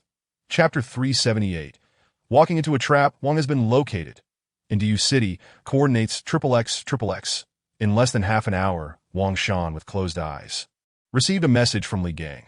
Although the protective barrier of the Ember Gathering Place could not intercept beings of the Heavenly King realm or above, the life source detection of monitoring satellites could sift through various filters to identify special beings hidden within. So it was him. Wang Shan opened his eyes, seeing the accompanying photograph, the very image of Blood Li. Since he dared to walk into a trap, he would undoubtedly face eternal consequences. Chapter 379. Slaying the Supreme, the force of his fist surged. Golden dragons spiraled, and the ground shattered instantly. Debris flying as an underground portal emerged before Wang Shan's gaze. That I have arrived. Will you continue to hide? The blood domain swiftly enveloped the entire city, and Wang Shan's gaze turned sharp. This time, he would not grant Blood Li another chance to flee. What on earth transpired? It seemed the swordbearer had arrived. The swordbearer has come. Could it be that something has gone awry in Diu City? Chapter 380. A slap to the face, a purple deluge rained down, mingled with traces of wind and snow. The fall of a supreme holy king was markedly different from that of an ordinary king. As the heavens and earth sensed it more acutely, dead on the ground, Blood Li had been cleaved in two, while the four fleeing blood puppets met their demise at Wang Shan's hand. Compared to the last encounter, this one seemed significantly easier. Wang Shan lifted Blood Li's severed head, a contemplative expression gracing his features that he understood that this time, his ease in slaying Blood Li was entirely due to the latter's lack of will to fight to the death. Otherwise, even if he could defeat Blood Li, it would not have been without great effort. Chapter 381. Abnormalities in the Sea Beast clan in the blink of an eye. Another month had passed. During this month, the weather gradually warmed, the extreme cold receding. Yet the ice and snow from the outside world remained, unlikely to melt in the short term. This month, the strength of the Dragon Kingdom surged rapidly. Wang Shan, seeking to hone the warriors within the kingdom, issued a decree known as the Clear Sea Order, mandating that numerous kings venture into the sea to slay the Sea Beast Kings. Though a few kings were reluctant to take risks, after Gao Lan and Li Gang had braved the ocean, no further dissent was voiced. Chapter 382. The absence of the sacred Lotus Heavenly King realm? Quite fast indeed. I fear that Luo Qinghuan and Mo Bai may not match her speed. Wang Shan was momentarily taken aback, as the memory of this woman, who had aided him on several occasions, lingered vividly. However, he realized he had underestimated GFU in his previous life, as the sword-bearer, Jifu had perished early at the hands of the Holy Alliance. Yet in this life, through a twist of fate, she had been saved by him, and in terms of strength, she was now subtly surpassing Luo Qinghuan and Mo Bai in terms of perception and enlightenment. Jifu surpasses Luo Qinghuan and Mo Bai by a significant margin. Her innate talent is truly formidable, and her Holy Lotus abilities encompass a vast array of powers that Chapter 383. During the moment of their first encounter, Jifu forcibly tore a fragment of the Holy Lotus's essence to implant it within his body for his safety. Ultimately, while Jifu was aiding him in his awakening, he, in the process of merging memories, devoured that fragment of the Holy Lotus with his own extraordinary abilities. The formidable soul retreated from Jifu's consciousness, leaving Wang Shan deep in contemplation. Chapter 384. Far beyond the gathering of embers, there lies the abandoned city of Diu, completely enveloped in ice and snow, surrounded by desolation, with only the endless white snowflakes falling incessantly. Yet at this moment a different scene unfolds. Is this truly Diu City? In such frigid weather, won't those wretched creatures be frozen solid? Away! Frozen fish are still fish, and frozen fish can still move. Indeed, after all, they are all fish. They can be roasted and consumed. Meanwhile, Li Wei and others, having received Wang's orders, prepare for action. Chapter 385. As snowflakes continue to fall and explosions reverberate, 5 Sea Beast Kings hover before the gates of Diyu City. Their expressions menacing as they gaze upon Yang Xiaoxin, who stands alongside two figures, Lu Xie and Wu Xian. No, to be precise, it is the illusions of Lu Xie and Wu Xian. Human child, this is not a place for you. The leader of the sea beasts exhales forcefully, its gaze fierce, towering over 100 meters in length. Do not come any closer. If you do, I might just explode. In chapter 386, Yang Xiaoxin, incredulous, wonders, how can it be that I cannot defeat this turtle? With such overwhelming power, I cannot take down a mere giant turtle in one strike. Covering his face with his hands, he finds this situation hard to fathom. Wang Shan's prowess is well documented, within mere days. He has slain countless formidable foes, yet now he struggles against a turtle. You insignificant human, do you possess any other means? The Sea Beast King roars, its massive shell radiating a blue glow, hesitating to strike due to lingering apprehensions. In chapter 387, as a chilling wind sweeps through, Ji Fu, with a hint of confusion upon her rosy visage, questions, how did we end up here? Wang Shan shakes his head, his battle prowess and soul having reached their zenith. His premonitions are acutely sharp, that I felt an inexplicable urge to come here, he admits. With your power, if you feel such a sensation, does it imply that something significant is destined to occur? In chapter 388, during the night under the bright moon, a fortnight after the Ice Clan's arrival, the global climate begins to revive. Although the weather remains cold, the relentless storms have ceased, leaving a slightly chilly atmosphere that I in the abyssal depths. Waves rise, covering a vast expanse, as the surrounding kings awaken, retreating silently.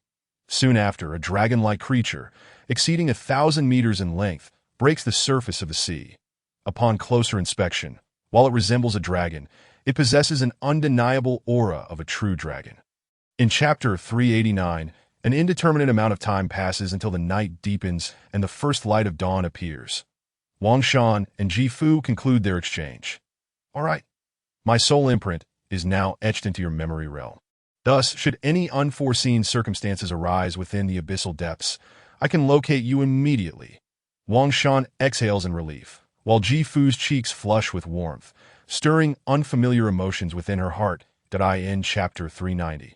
Ji Fu surveys her surroundings. Is the abyssal depths located here?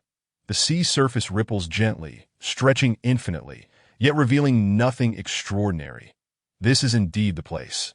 However, under normal circumstances, the abyssal depths should not manifest by itself. Wang Shan nods, recalling his numerous hunting expeditions here over the past month, having ventured into the abyssal depths several times, but ultimately returning empty-handed.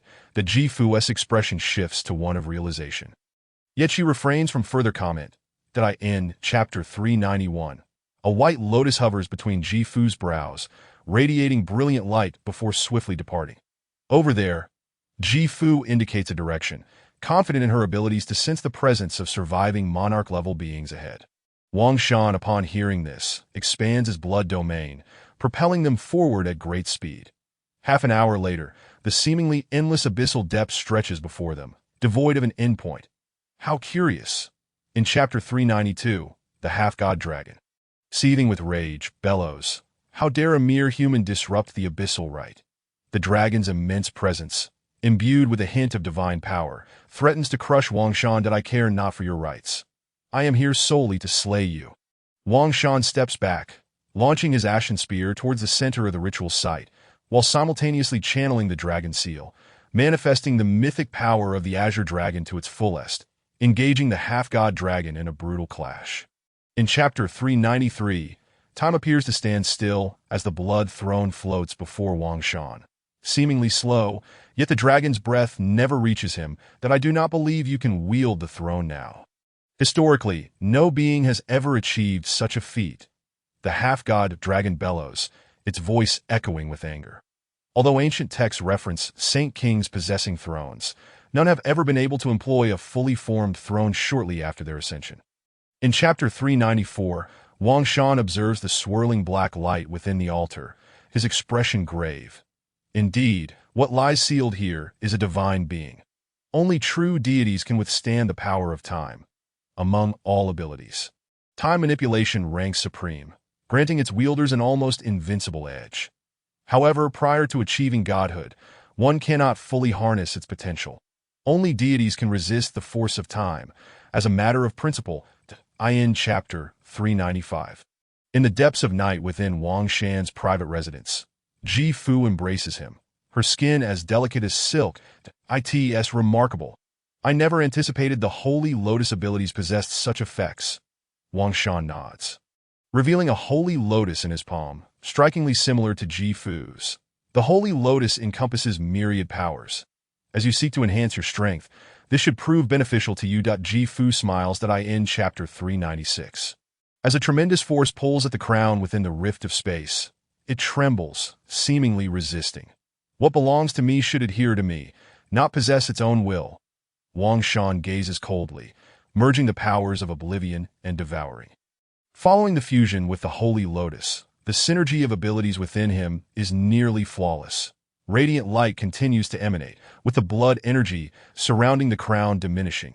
Moments later, with a crack, the crown stirs, as if breaking free from its shackles, moving autonomously. In Chapter 397. As the enigmatic energies swirl, the ashen spear radiates a myriad of colors, a dragon's roar echoing forth. Let us strike together. No one shall be left standing alone. The foremost figure among the apex beings bellows, their flaming crowns shimmering brilliantly, a colossal fire giant emerging behind them, wielding a massive axe and howling towards the heavens. Beside them, a tempest rages as wind beasts manifest, while the frost demon silently enters a state of concealment. Clearly, the apex beings are exerting their full efforts, seeking to determine the victor in a single strike.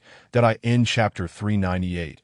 With unwavering resolve, Wang Shan declares, merely surviving is not the path of a deity. With the path to divinity severed, I shall bear no further attachments. The power of reincarnation swells, 3 black holes manifesting around the cycle of reincarnation, each void devoid of light, instilling dread that if you truly possess such resolve, you would not remain ensnared by the passage of time. Ultimately, you are still unwilling to let go. Wang Shan's expression remains stoic, his aura surging as the dragon blood crown materializes above him. In the presence of a half-god, he must exert his utmost to seize the chance to triumph over it. Chapter 399. Sweeping through the clans, a resounding thunder echoed through the void. As ominous phenomena unfolded, the aftermath of a fallen demigod was far more terrifying than that of a king's demise. The other 2 elders were conspicuously absent. Wang Shan stood resolutely in the void, surrounded by the stench of blood that in his perception, the holy mountain, cleaved in 2, harbored no signs of life. It appeared to be merely a transaction. Nodding to himself, Wang Shan deduced that among the 3 demigods of the ancients, only Lin Hai had made an appearance, likely having struck a deal with the other 2 demigods. Chapter 400. Encountering the ancients again. Wang Shan, it would be prudent for you to return. I, the Holy One, shall not leave this frost temple. A voice resonated from within the frost temple, situated beyond the borders of the dragon kingdom. Outside the frost temple, the sea of blood surged, waves crashing violently, while Wang Shan stood amidst the sanguine tide. Your disposition starkly contrasts with that of the others of your kind. Why not emerge for a battle and find your liberation sooner? Wang Shan's eyes glimmered with golden light as the eye of truth scrutinized the frost temple. Seeking a breakthrough in just a day's time, he swept through all. Chapter 401. Spatial exile. How did you find this place? Qian Mu's countenance darkened, his brows knitted tightly, losing the ethereal aura characteristic of a demigod. Wang Shan, the holy mountain has been shattered by your hand, and the ancients are nearly extinct. Do you truly seek to eradicate them completely? He was perplexed. Upon Wang Shan's ascension to the pinnacle, he realized that even if he fully revived, he would likely not stand a chance against him. Thus, after deliberation among the 3 demigods of the ancients, he and Patian relinquished their belief power, leaving only Lin Hai to confront Wang Shan. Yet now it seemed. Chapter 402. Sealing the void was being torn asunder, darkness spreading relentlessly. Within the pitch-black void, a powerful tearing force incessantly absorbed everything around it. Even Wang Shan, formidable as he was, could not resist being drawn forward. The sacrifice of a demigod brought forth a brief transcendence, rivaling the power of self-detonation, drawing perilously close to the divine. The consuming power spread. Yet Wang Shan remained unfazed. The eruption of spatial energy was anticipated. In a certain sense, it also utilized the power of consumption. However, when it came to devouring power, he had never known defeat. Chapter 403. The demigod seal Qian Mu's lifeless body radiated a silvery hue. Though devoid of life, it contained an inexplicable power, as if something were about to burst forth. This is... Wang Shan was momentarily stunned, recalling a certain legend. According to ancient texts, deities possessed divine seals, which served as their signature. Imbued with divine power. Could this aura truly be a divine seal? Wang Shan felt a stirring within him, sensing the possibility. Yet upon reflection, he deemed it somewhat implausible, for all beings must. Chapter 404. Temporal and Spatial Forces. Abyssal anomalies indeed. After the deities, divine seals became the source of energy, and this energy was remarkably wondrous. It seemed that the energy within me was also undergoing a transformation towards divine power. As the night deepened, Wang Shan opened his eyes in his chamber, that he had spent a considerable portion of the day utilizing the power of consumption to absorb Qian Mu's demigod seal. Not only advancing to the zenith of kingship, but also comprehending the power of space, with the energy within him undergoing a metamorphosis. The confluence of time and space had led to an unknown evolution of my unique abilities. Chapter 405. The Death of the Serpent Dragon Demigod. You haven't merely brushed against that threshold. You've truly stepped within. How is this possible? You have genuinely reached the end of this path. The Serpent Dragon Demigod was struck with horror, his expression one of disbelief, that he had long known that Patian had ventured beyond his path to divinity, yet he never anticipated that the other would do so swiftly. He had not truly entered. His physical form was too frail, only the power of his soul had ventured into that realm ahead of time. Nevertheless, this was sufficient, and as a human, I require your flesh essence and that beast core. Chapter 406. The completion of the throne. You are correct. If we were to cause too much commotion at this juncture, it would be impossible to conceal. A peculiar smile reappeared on Patian's face as he gazed upon the colossal carcass of the serpent dragon demigod, unable to restrain a shake of his head. However, before the ancient dragon and Wang Shan had determined their fates, how could I act recklessly? The silvery energy flowed ceaselessly. Not only was the serpent dragon demigod's body rapidly disintegrating, but even the dragon manifested from the Shumi mirror was simultaneously being dismantled. Until finally, the void was left with only 2 dragon orbs. Chapter 407. Gathering of the Clans. The Abyssal Sea was once the birthplace of the deep sea corridor. Waves rising tumultuously, while in the center, colossal water pillars flowed against the current, that as a place devoid of human presence. Whether before or after the cataclysm, it had been largely neglected. Yet, on this day, it was markedly different. At some unknown point, the once murky horizon transformed from a darkened blue to a blood-red hue. Even the air itself exuded a murderous aura. Indeed, it was as such, and within that void, a figure sat upon the throne of blood. Chapter 408. The unsealing of the divine. Could it be that the initial words of that individual were true? Wang Shan has yet to make a move, truly waiting for the divine to be unsealed. After the passage of a significant portion of the day, the powerful beings of various clans had not departed. Rather, an increasing number of formidable entities gathered here. The unique energy at the heart of the abyssal sea grew denser. Either to protect the emergence or as powerful beings sought to unseal themselves, it appeared that the words of the creature earlier were indeed truthful, that it was unimaginable that in this world, which had long since declined, any being would dare to challenge the divine. Chapter 409. Battling the divine. It seems there was no effect whatsoever. In the shadows, alien experts gasped in astonishment. Wang Shan's prior strike appeared unremarkable. Yet at the moment of its detonation, it stunned all present. Yet, such a potent strike had no impact on the divine dragon, merely causing surface-level damage. The pureblood dragon clan was reputed for their unparalleled physicality, typically capable of descending from above, and this crimson dragon had been sealed for countless ages, yet its physique remained so formidable. Many experts were moved. Time could erode all, especially for a deity in confinement. Chapter 410. Divine warfare. This is certainly not merely the upper realm's tribulation light. The legendary tribulation light is immensely powerful, capable of descending to obliterate the corporeal forms of myriad beings. However, this golden light is intertwined with soul power, and even the soul power within can affect deities possessing divine seals. An elderly demigod manifested, his face a mask of incredulity. This human ruler, the sword wielder of the righteous path, is truly defying the heavens. What immense soul power must he possess to intertwine his soul techniques with the upper realm's tribulation light? Remarkable, truly remarkable, this human ruler. Chapter 4:11. Evolution. The throne of blood awakens the infinite potential of the human body, enabling one to ascend against the heavens. Indeed reminiscent of that former individual. A chaos enveloped the void. Their battle was so terrifying that the surrounding space was nearly obliterated. The divine dragon reappeared, shrouded in a haze of age, this time not manifesting his true form, but rather transforming into a human guise.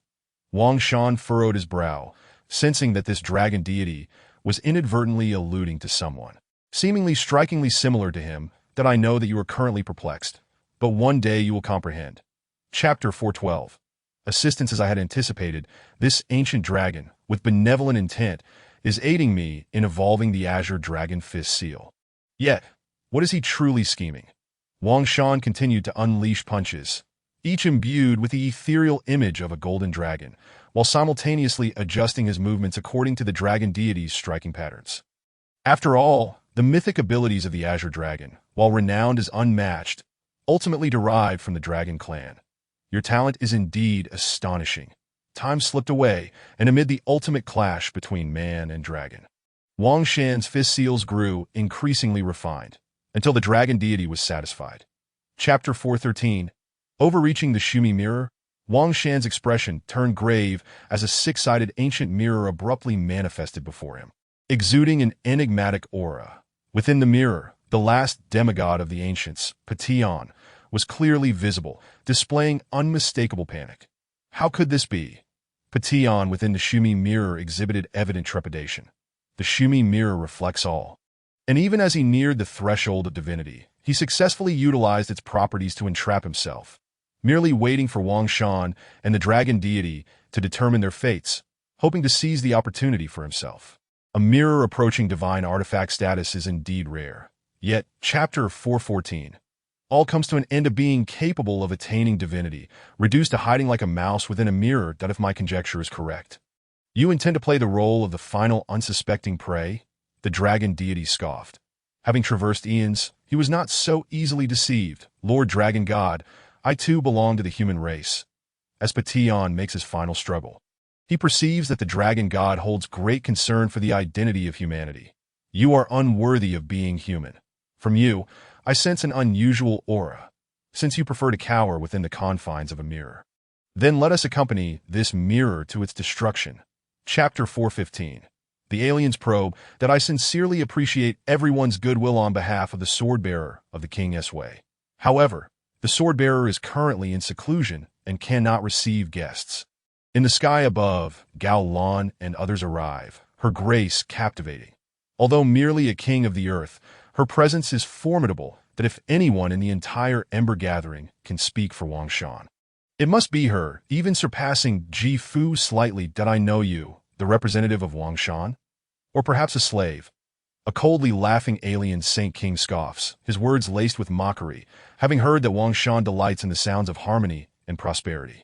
I wonder how many among you there are. Chapter 4:16. A year. The gun-shaped pendant, no larger than a palm, is entirely obsidian, radiating a shimmering hue. Upon closer inspection, one would discover its striking resemblance to Wang Shan's ashen gun. This is Xiao Wang's ashen gun. Yang Xiaoxi muses, suddenly realizing something. Could it be that Xiao Wang has been scheming again ahead of time? However, before he can finish his sentence, the gun-shaped pendant in Li Wei's hand shatters, while Li Wei himself maintains an air of calm, a prelude to a grand spectacle. Just as his words fade, an invisible pressure. Chapter 4:17. Global cleansing. The blazing sun incessantly radiates heat, and since 4 months ago, the temperature has been steadily rising each day, causing the Earth's surface to crack, with many rivers completely dried up. That, oh my God, this world is truly unbearable. Beyond the borders of Longwa, countless foreigners gaze skyward. Utterly feeble. The relentless heat has made survival increasingly difficult for ordinary people. Fortunately, in this apocalyptic era, those who have managed to endure have seen some enhancement in their physical capabilities. That it is said that the Ember Gathering in Longwa enjoys a perpetual spring, boasting a temperature-regulating system that even withstands the arrival of the Ice Tribe. Chapter 418. Great Unification. That in the blink of an eye, 3 days have passed, while no one knows the news of Wang Shan's emergence from seclusion. Tales of his deeds have already spread throughout humanity. The Ember Gathering has announced that the sword-bearer of the King's Way has indeed emerged from seclusion. Thus, the rumors must hold truth. Across the Ember Network, countless citizens of Longwa are filled with exuberance. Just 2 days prior, whispers of a mysterious expert annihilating the Beast Clan circulated, and only a day ago, the 9 frost temples of the Ice Tribe were shattered. The truth is revealed. The truth is revealed. I ventured perilously beyond the borders and learned from some foreigners that a sea of blood had engulfed the region just days ago. Chapter 419. New Year.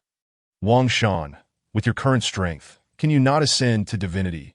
Ji Fu, seated opposite Wang Shan, inquires with curiosity in her beautiful eyes. Now it is February, 3 years since the apocalypse, and according to the calendar of peace. Today should mark the new year. The Ji Fu is adorned in a white dress with pink accents, no longer clad in her previous simple white gown. Yet she is beset with confusion. Several months have passed since Wang Shan quelled the various tribes. And to think he has yet to ascend to divinity raises her concerns about whether something is amiss with him. The timing is not yet ripe. Chapter 420. Wang Shan's Ascension. The family banquet stretched late into the night. When all had departed, it was already evening. Before leaving, the inebriated Mo Bai had made plans with Wang Shan for a sparring session, though these were merely drunken words, a tacit understanding among the guests. At this family banquet, no one had employed energy to enhance their intoxication. Hence the amusing occurrences that it seems that this is the essence of human life. Wang Shan surveyed the disarray around him in the grand hall and exhaled deeply. After the banquet concluded, he dismissed the guests, leaving no maidservants behind to tidy up. Chapter 421. The Divine Tribulation of 100 Layers. Is the sword-bearer of the King's Way undergoing tribulation again? If so, it must be the tribulation of ascension to divinity, right? Forcing away the night to achieve divine status. This is to utterly disregard the thunderous tribulation. How formidable! Our humanity will be the first to produce a deity. What nonsense are you spouting? At present, only we humans exist in this world. The thunderous tribulation has been underway for some time. Within the Ember Gathering, countless individuals step outside their homes to gaze upon the figure in the void above. As the number of those with extraordinary abilities increases, certain levels of cultivation have become widely known. Chapter 422. The 100-Layer Barrier. Great Elder, is it true that a being has crossed the 100-layer barrier? Great Elder, you cannot be jesting, can you? Is there a record of this in the ancient clan's secret texts? Several elders are astonished, yet some have quickly grasped the issue at hand. There exists an ancient clan's secret text that chronicles many ancient mysteries, accessible only to the successive great elders of the clan. Indeed, the ancient clan's secret text does indeed document a being that has traversed the 100-layer barrier. Chapter 423. The Ancient Dark Beast. In the void, thunder rumbles ominously, yet the color of the lightning is exceedingly strange. It is neither crimson nor golden, but a deep black. Boom! The black lightning churns, forming a dark abyss, at the center of which an ancient dark beast seems to roar incessantly. Even before the tribulation arrives, it can influence one's soul. The golden eye in Wang Shan's forehead opens, radiating divine golden light, yet it imparts a dizzying sensation that he understands this to be the effect of the soul's influence, while simultaneously his heart. Chapter 424. The Essence of Selflessness. The soul-piercing tribulation, outwardly devoid of any threat. Yet in reality, it acts as a parasitic entity, ensnaring one unwittingly. At this moment, Wang Shan has entirely freed himself from the encroachment of the dark lightning. Gripping his gun with one hand, his aura continuously surging. Roar! The ancient dark beast bellows, its surrounding dark lightning intensifying, forming an entire realm of darkness. Useless.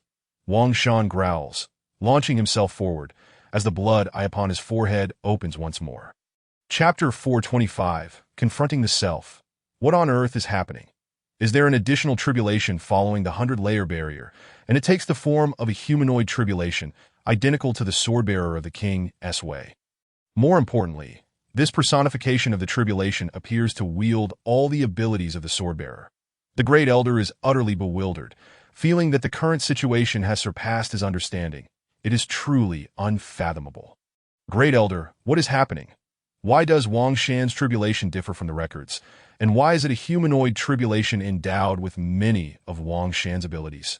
Chapter 426, The Appearance of the Heavenly Gate. The black and white light flickers deep within Wang Shan's soul, a memory flooding into his mind. This is... Wang Shan's eyes flash with surprise. That shot did not strike true. He utilized spatial abilities to diffuse the power of forgetfulness. Briefly altering my memory. The diminutive figure deep within his soul eradicates the influence of forgetfulness, restoring Wang Shan's memories to normal. The application of abilities is nearly perfect, truly terrifying. A serious expression crosses his face as he reflects on the application of the extraordinary power. Chapter 427, An Unexpected Turn. The Heavenly Gate has appeared. On the ground, the Great Elder is overwhelmed with excitement, the muscles on his aged face twitching. For beings like them, sealed within a small world, the yearning for power surpasses that of modern humans. Having long reached the realm of kings, his deepest aspiration is for the divine realm, that the legendary Heavenly Gate. A portal, but what lies beyond? The faces of Luo Qinghuan and her companions also display astonishment. This truly the Heavenly Gate. Chapter 428, The Failure of Ascension. With a flash, a strand of majestic golden light shoots forth from within the Heavenly Gate. Merely a wisp, yet it halts the spread of the sea of blood. Open for me, Wang Shan roars, the ashen gun instantly appearing in his grasp. Clang. He swings the gun, the phantom of a divine dragon manifesting. Striking the Heavenly Gate, boom, a tremendous sound reverberates throughout the heavens and the earth, the void surrounding the Heavenly Gate shattering, and shallow spatial voids continuously emerging. With this strike, Wang Shan, who is nearly divine, unleashes his might. Chapter 429, The Successful Ascension. The embryonic form of the soul emerges, radiating a milky white light, in an instant, the remaining half of Wang Shan's head shatters completely. This just moments ago. There seemed to be a trend of stabilization. Luo Qinghuan gasps, unable to restrain herself as she steps forward in disbelief. Wang Shan. Jifu appears, white lotuses dancing in the wind, hastening towards Wang Shan. Do not approach. Wang Shan should be fine. The Fire Phoenix cries out, as Luo Qinghuan swiftly dodges. Chapter 430, The Mysterious Fire Beast in the Lava. Billions of points can only be exchanged for 3 celestial fruits. In the Grand Hall, Wang Shan sat alone upon the exalted throne, cradling 3 pearly fruits in his hands. Over the past 2 years, he had vanquished both the Corpse Clan and the Beast Clan, amassing an astronomical score that soared into the billions. Now, he had chosen to redeem it all at once for the divine fruits capable of augmenting a deity's power. According to the system's description, these 3 divine fruits were sufficient to elevate a newly ascended deity to the pinnacle of divinity. Wang Shan gazed at the divine fruits in contemplation, reflecting on how these points could have been exchanged for. Chapter 431, The Magma Lake. The ground continued to crack, and Zhuge Ying persisted in his laborious task. This moment, magma erupted violently, causing the earth to tremble, yet the 3 of them remained largely unaffected. Away. Shall we summon Xiao Wang? Yang Xiaoxin suggested, glancing around at the ripples caused by the intense heat, that he felt a twinge of anxiety, although they were close to the ember gathering site. Encountering an exceptionally powerful creature, even for a fleeting moment, could spell their doom. What a timid little brat. Li Wei scoffed, waving his hand dismissively. This minor inconvenience is nothing. Chapter 432, The Fire Clan Beings. What do we do with this fish now? Yang Xiaoxin scratched his head, puzzled by Wang Shan's intentions. Of course, we roast it and eat it. Li Wei replied, casting a glance at the nearby magma, but he retrieved a fire tongue the size of a thumb from his pocket and blew gently, conjuring a swirling black flame. This is the primordial flame of Xiaohe, which I managed to procure. While away, you even managed to fool Xiaohe. Tell me, is there anyone in the gathering site you haven't deceived? Oh no, I mean beings, Yang Xiaoxin exclaimed, exasperated. Chapter 433. The Fire Clan deity, how about it? Your Weigu is still your Weigu, impressive, right? Li Wei remarked, wiping his nose with his thumb, casting a scornful gaze at the alien creature hovering above. What are mere alien scum like you to intimidate me? Away, stop pretending. You know we still need Xiao Wang. Yang Xiaoxin rolled his eyes, acknowledging that the fishing rod was transformed from Wang Shan's royal decree, which naturally bestowed such power. Wei Gu, are we heading back now? Zhuge Ying stood dazedly to the side, realizing that all his previous preparations had been in vain. Chapter 434. The Mysterious Altar of Memory, Insignificant Human. I grant you death. The figure in the void pointed a single finger, and the air erupted with dense fire elements. Boom! The resounding explosion was akin to the shattering of the heavens and earth, causing the magma in the lake to surge violently. Did I ask this how it ends? Zhuge Ying struggled desperately. He did not believe in fate nor succumb to defeat, though he wished to resist with all his might. He found himself utterly powerless, for the chasm between a Saint King and a deity was insurmountable. Chapter 435. Sealing the magma lake with the influx of foreigners, the Ember gathering site was becoming increasingly insufficient, and the ordinary deity crystal cores now offered him negligible enhancement. Once the battle concluded, and the Fire Clan deity was slain, Wang Shan gleaned some of the information he sought and returned to the Ember gathering site with Li Wei and the others. At that moment, Wang Shan stood resolutely atop the royal palace within the Ember gathering site, holding a crimson crystal core in his hand. He had already enhanced the site twice over the past year. Now only the deity crystal cores remained. Wang Shan slowly extended his hand. Chapter 436. The arrival of the Fire Clan in the blink of an eye. 3 months had passed. The temperature soared to terrifying heights, melting the polar ice caps entirely, with water flowing across various regions only to vanish rapidly. The land cracked incessantly, and even some mutated plants began to wither slowly, for a suitable living environment was crucial for their survival. One day, Wang Shan ventured alone from the Ember gathering site, which was now the Dragon Kingdom. The heat was indeed dreadful. He stepped upon the scorched earth, waves of scorching heat assailing him. Chapter 437. Slaying the Fire Clan deity, Wang Shan's figure materialized. Surrounded by the swirling forces of time and space, unharmed in any way. How is this possible? The Fire Clan deity was astonished. He had nearly exerted all his strength, even employing the Fire Clan's great formation. Under normal circumstances, even a paragon among deities would be gravely injured, yet this deity from a forsaken land stood unscathed before him. Nothing is impossible. Your understanding is merely too limited, Wang Shan spoke coldly. Hurling the ashen spear forward, swish, the spear. Chapter 438. Confronting 3 deities, there's no point. I just find you all insufficiently murderous. The sound of the gunshot echoed as the ashen spear instantly appeared in Wang Shan's grasp. While the realm of time and space expanded rapidly, but he sensed 2 other presences entering his awareness. Arrogant. Do you truly believe that slaying that fool Fire Yong grants you such audacity? The Fire Clan deity fumed. Wang Shan's demeanor had transformed from mere disdain to utter contempt.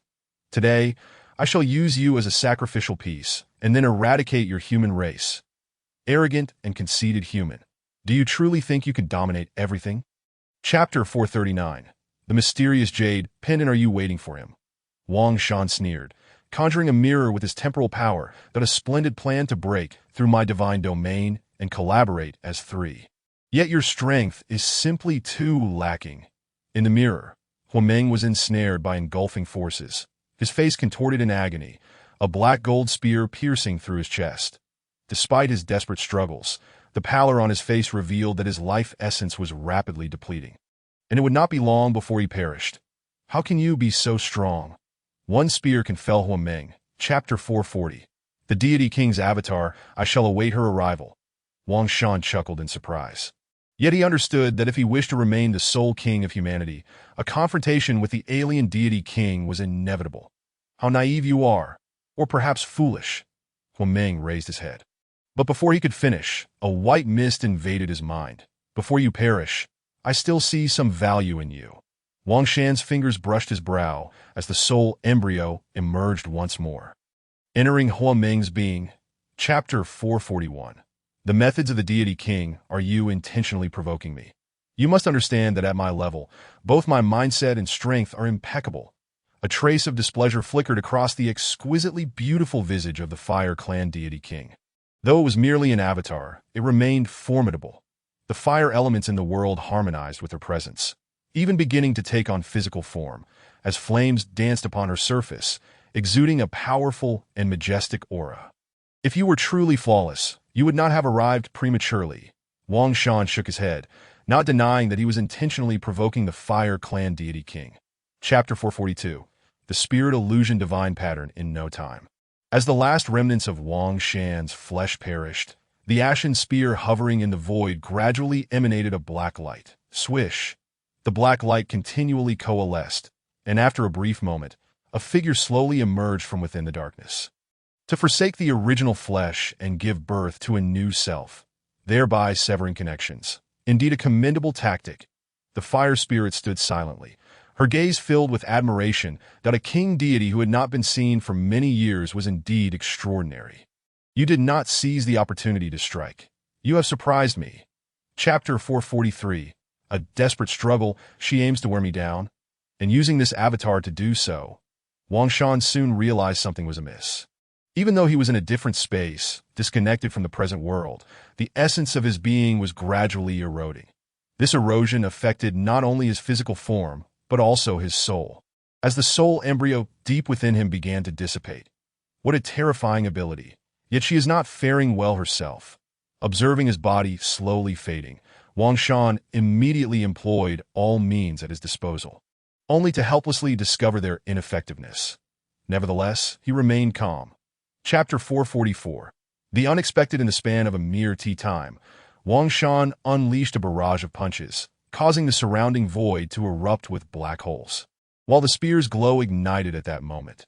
In an instant, the ashen spear, which had been gathering power in the void, appeared in Wang Shan's hand. Swish! The power of the burial soldier was unleashed. And an air of desolation enveloped the surroundings. Even the shield formed by the fire spirit began to erode. Break for me!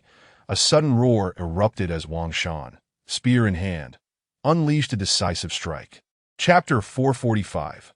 Returning to the land of oblivion, did you receive the message in advance? Wang Shan observed the scene traced through time's reversal before him, unable to suppress a frown that in the image. The Fire Clan stood tall against the heavens, forming a peculiar battle formation, clearly preparing for a campaign. Yet inexplicably, they seemed to have received some command, vanishing into the magma lake in an instant. Even with my current combat strength, I still cannot shatter the Fire Clan's magma lake. Wang Shan clenched his fist, channeling all his strength into a single punch. Boom! Chapter 446. The illusory world. The eye of truth penetrates all, capable of discerning the myriad illusions of the world. Yet I have failed to recognize this place until now. Wang Shan's expression shifted to one of gravity, as his mind raced to comprehend the situation. Perhaps it is not that the eye of truth cannot detect the anomalies here, but rather that I have never paid attention to this place. He pondered another possibility. In his weaker days before attaining divinity, it was entirely normal to be influenced by the entrance aligned with the power of forgetfulness. However, upon returning to the land of forgetfulness, it was only through exerting his full strength that he was able to uncover the truth. Chapter 447. The sorrowful deity. What do you think, boy? Have you sensed it? The old man's eyes narrowed into slits, his withered fingers rhythmically tapping against the ancient tree beside him, occasionally glancing at Wang Shan. Your chatter is excessive. Wang Shan raised an eyebrow, the ashen spear in his hand radiating brilliance as the power of time and space coalesced once more. With a resounding boom, the explosion echoed again, and Wang Shan pressed on with his assault. Remember, it is you, a relic of a bygone era sealed within this world, not I. The spear's light flashed like lightning, imbued with the power of time and space. Chapter 448. Within reach. The old man finally broke down, a single tear escaping the corner of his eye, his entire body trembling. The God King is unrepentant. His resolve is nearly unbreakable, yet it is not entirely impervious. At this moment, Wang Shan seized upon the old man's obsession, systematically dismantling the vengeful beliefs harbored within him. Such a version of yourself has betrayed the intentions of that esteemed one, squandered the cleansing of time. Do you still deserve to exist in this world? Wang Shan advanced, his voice dropping to an ominous whisper, as the surrounding power of forgetfulness seemed to shift in response. Chapter 449. Feather. The ancient tree stood not tall, yet it was shrouded in mist. A manifestation of the power of forgetfulness at its zenith, that it could not only erase the memories of beings, but also obliterate their very souls, rendering them entirely forgetful of their existence. This tree, capable of influencing a god-king, was indeed extraordinary, that I could harness the power of devouring to absorb it. Such an act would likely elevate my own power of forgetfulness to an unprecedented height, perhaps even transforming it akin to the power of time and space. Wang Shan mused, waving a hand as the ancient tree of forgetfulness floated behind him. Chapter 450. A new ascendance. A soft, milky radiance swirled gently, as a white feather unexpectedly appeared before the edict of Wang Dao, blocking Wang Shan's strike. Wang Shan frowned, feeling a sense of trepidation. The edict of Wang Dao was primarily meant for annihilation. And even if the God King were trapped within, he could not possibly escape unnoticed. Could it be that this feather possesses a will of its own? A thought surfaced in Wang Shan's mind, only to be dismissed as absurd. Even the mightiest source of power, after countless ages, would be fortunate to retain any semblance of consciousness, let alone the will of a master. Chapter 451. Devouring the ancient tree of forgetfulness. Direct absorption could maximize the enhancement of my power of forgetfulness, though it also poses the risk of losing oneself.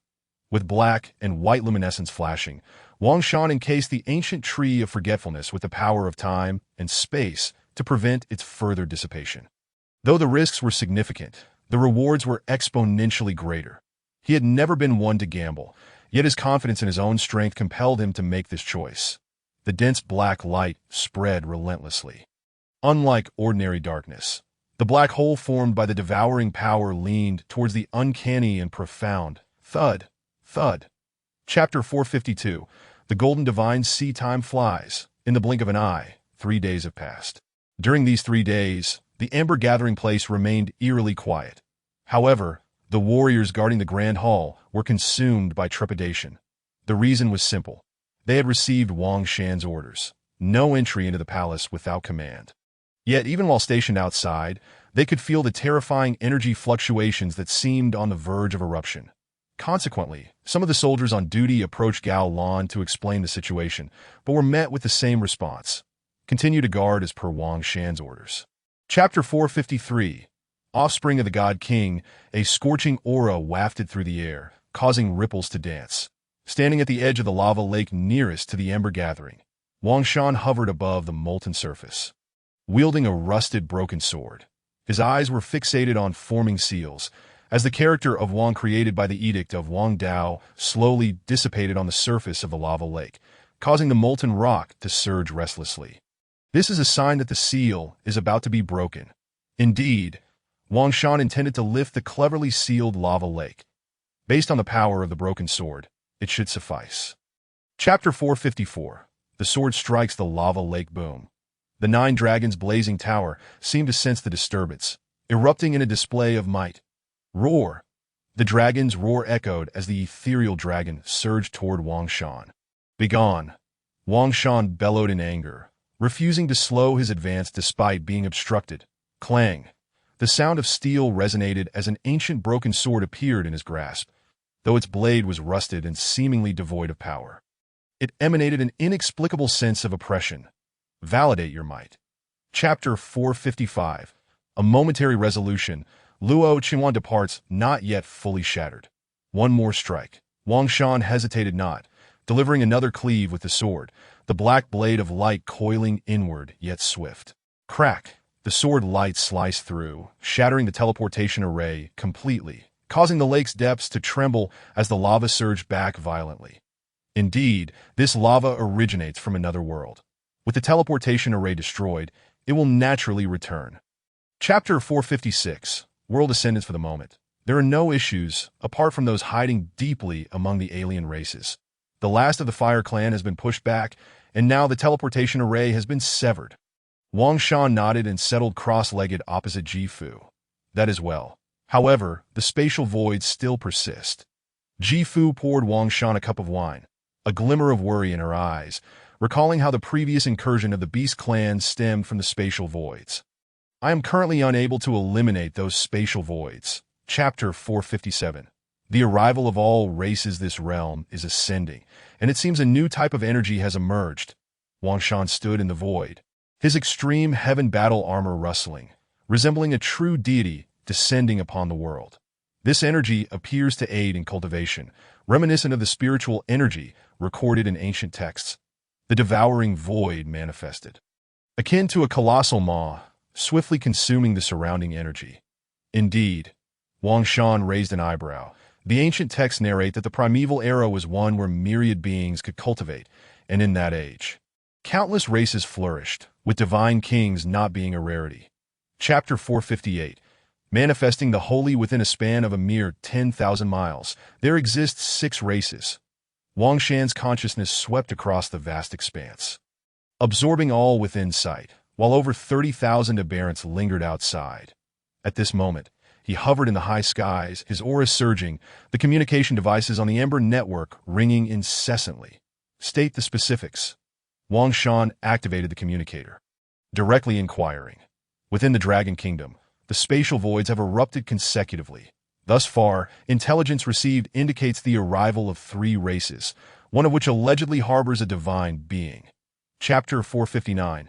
The 7 God Siege. Do you take me for prey, daring to hunt me? Who bestowed upon you such audacity? In the void, Wang Shan's aura radiated solemnity, resembling a deity. In his manifested state, all his might was unleashed. How dare mere indigenous deities act with such arrogance? A blue light surged forth, revealing a figure with azure wings, thunderous winds swirling around them, brandishing a spear.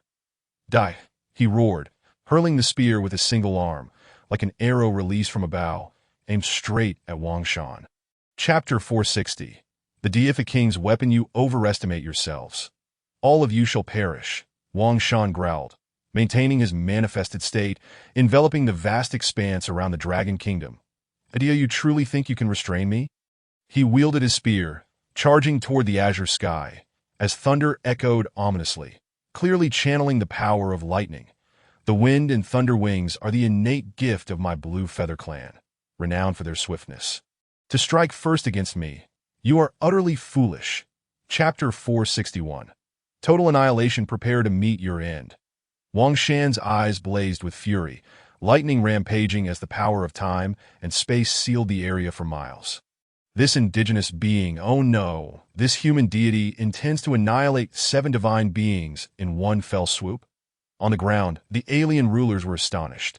After the conflict between Wang Shan and the various divine beings commenced, they had assumed victory was assured. Yet, who could have anticipated such a reversal? Until the deific king's weapon emerged, allowing them to finally relax, believing the situation was settled. But who would have thought that the broken sword in Wang Shan's hand was so formidable? Chapter 462. The invitation. Come forth. I know you are nearby, hiding in the shadows, daring to manifest yet not revealing yourself. Like a rat, show yourself before me. Angry voices echoed incessantly as deities from various clans displayed their divine prowess. Yet, despite their relentless searches with their divine consciousness, none could ascertain the precise location of the radiant entity's true form, and no need to search any longer. At that moment, the golden figure turned away from the multitude, slowly spoke. Today, the 100 clans have gathered. Chapter 463. The banquet of the 100 clans. A banquet. Wang Shan narrowed his eyes. The invitation to this gathering of alien tribes seemed to suggest a renewed hunt. Did they not fear ensnaring themselves? He exuded strength and confidence, his words devoid of any restraint. The human clan's king misunderstands. Our arrival is solely to seek opportunities. The banquet of the 100 clans is to discuss a policy of peace. Not all races harbor hostility towards humanity. At least, my elven kin does not. The elven man spoke, maintaining a demeanor of calm dignity. though internally he was astonished by Wang Shan's thoughts and demeanor. Chapter 464. Confrontation with Luo Xiao. Welcome, young friend of the human clan. Xiaomu glanced at the eager Luo Xiao beside him and, with a flourish of his white robe, stepped forward. At a moment of silence enveloped the crowd. The deities who had already arrived began to reveal themselves. Who is Xiaomu? Among the known deities, he is the longest living entity, surpassing even some divine kings in age. His combat prowess had long reached the king deity realm, recognized as one of the top 5 among deities. Now, a being of such might was approaching a member of the human clan. Chapter 465. The Undying Clan in the Abyss of Chaos. Luo Xiao's gifted arm had been severed. It was that broken sword. The rumors were true. It was said that this human had slain 7 deities single-handedly with this very blade, so formidable, stilling its brilliance in repose, yet unleashing cataclysmic force in motion. And this sword was in a fractured state. A multitude of deities were taken aback, their faces displaying astonishment. Even Xiaomu, who usually remained unperturbed, showed a flicker of emotion. It should be noted that the severed limb belonged to Luo Xiao, for all his talent was embodied within his hands. Chapter 466. Ruoxue and Qingshuang. That a battle between king deities erupted at the banquet of the 100 clans. Yet the Elven clan, one of the 5 primordial royal families, remained indifferent. Were they deliberately stoking the flames? Clad in white, as cold as bone, with a visage of perfection, a necklace of crystal adorned her alabaster neck. Her long gown emanated an irresistible allure. Was that Princess Ruoxue, the most powerful heir of the Frost clan? Indeed, it was Princess Ruoxue, rumored to be exceedingly cherished by the contemporary great deity of the Frost clan. Evident from her gown woven from celestial silk, a mark of the divine king. Chapter 467. The banquet begins. Xiaomu, do not interfere. The Frost clan must provide us with an explanation today, or this matter shall remain unresolved. The irritable king deity of the Elven clan was on the verge of erupting, nearly ready to strike. Even the usually composed He Yin wore a grim expression, highlighting the gravity of the situation. Do not overreach. Our repeated forbearance does not stem from fear of your Elven clan. ISNT Princess Qingshuang unharmed. The king deity of the Frost clan also lost his temper. After all, they were both king deities and would not yield to one another, especially since Ruoxue was a favored successor of their great deity. Chapter 468. Cease fire. Please. Qingshuang's voice resonated once more, as she took her seat in the center of the first row, as the host of this banquet of the 100 clans. And a member of the primordial royal family, this position rightfully belonged to the Elven clan. Brother of the human clan, come join us. Ruoxue's melodic laughter rang out, her beautiful eyes shimmering with an icy aura. Despite her words, she did not draw too close to Wang Shan, instead opting to sit beside Qingshuang. Senior Xiaomu, please. Qinshu clan's Qian Mo scanned the surroundings. Chapter 469. The Rumors of the Ethereal Spirit. What a kind-hearted individual. Wang Shan paused with his wine cup, pondering to himself. His acquaintance with Xiaomu was limited, yet he was aware of his origins from the Undying clan, the most enigmatic among the 5 primordial royal families, which had descended upon this realm long ago, lurking within the chaos abyss. Senior Xiaomu, may I inquire if this is your intention, or that of the Undying clan, or perhaps the Elven clan? From the 4th seat of the 2nd row, a king deity with an eagle's head abruptly rose, his entire form cloaked in golden feathers, with black plumes radiating prominently. Chapter 470. Confrontation of the primordial royal families. What lies beyond the realm of the great deities? The king deity is already supremely powerful. What grandeur might the ethereal deities possess? As for the ethereal spirit, its significance is evident. It is merely the key to achieving the ethereal realm. You wish for me to ally with you to vanquish them? Wang Shan discerned Ruoxue's intentions, a playful smile gracing his lips. Wang Shan, do not heed that enchantress. Our clan has records indicating that even without a ritual for the myriad spirits, we possess means to summon ethereal spirits at the opportune moment. Not far away, Qingshuang's expression darkened, her eyes betraying discontent. Chapter 471. Each with their own means. The white gown billowed, an aura of coldness spreading. Ruoxue resembled a goddess of frost. Her necklace vanished, while the ice divine sword in her grasp slowly dissipated. Could the rumors be true? In the crowd, a king deity's expression shifted drastically. It was said that the three divine king weapons wielded by Princess Ruashua were forged from the disassembled ethereal weapons of that great deity. Separated, they were divine king weapons. United, they could temporarily unleash the might of ethereal weapons. It now seemed plausible. Otherwise, how could Princess Ruashua stand her ground against the elven divine temple? Chapter 472. The Divine Wood. She's truly lacking in compassion. Ruashua pouted, her long sleeves swirling as countless frost formations coalesced, blocking the onslaught from He Yin and Qingxuang. But if you intend to strike, do so with full force. How long must we continue this charade? Wang Shan fanned the flames with a remark, then swiftly withdrew. You. Qingxuang gritted her teeth, filled with frustration, for everyone present knew that were it not for Wang Shan's presence, their hands would be tied, unable to unleash their full capabilities. Indeed, Brother Wang Shan speaks true, since, Chapter 473, the true form of Xiaomu, the ice divine power surged forth, imbued with an aura of desolation, in a frenzy. Xiaomu struggled against his confinement. Yet each time he attempted to break free, he was met with an unyielding rebound. Is this the power of the ethereal? Wang Shan gazed at the broken sword in his hand, ready to act at any moment. In this battle, he would not allow the Elven clan to prevail, nor would he permit the Frost clan to emerge victorious. The ethereal weapons of the Ice clan were exceedingly difficult to contend with. Not far away, He Yin approached Qingxuang, his face etched with concern, deeply wary of the fully unleashed Ruashua. Chapter 474. The Move to Suppress. Your Highness, be cautious. Your Highness, flee now. The two king deities of the Frost clan, seeing the peril, rushed forward, forming countless ice shields that enveloped the heavens. Yet they proved utterly ineffective. The ice shields conjured by the king deities crumbled like parchment before the unmatched force of the fist imprint, which descended in a heartbeat. Puff!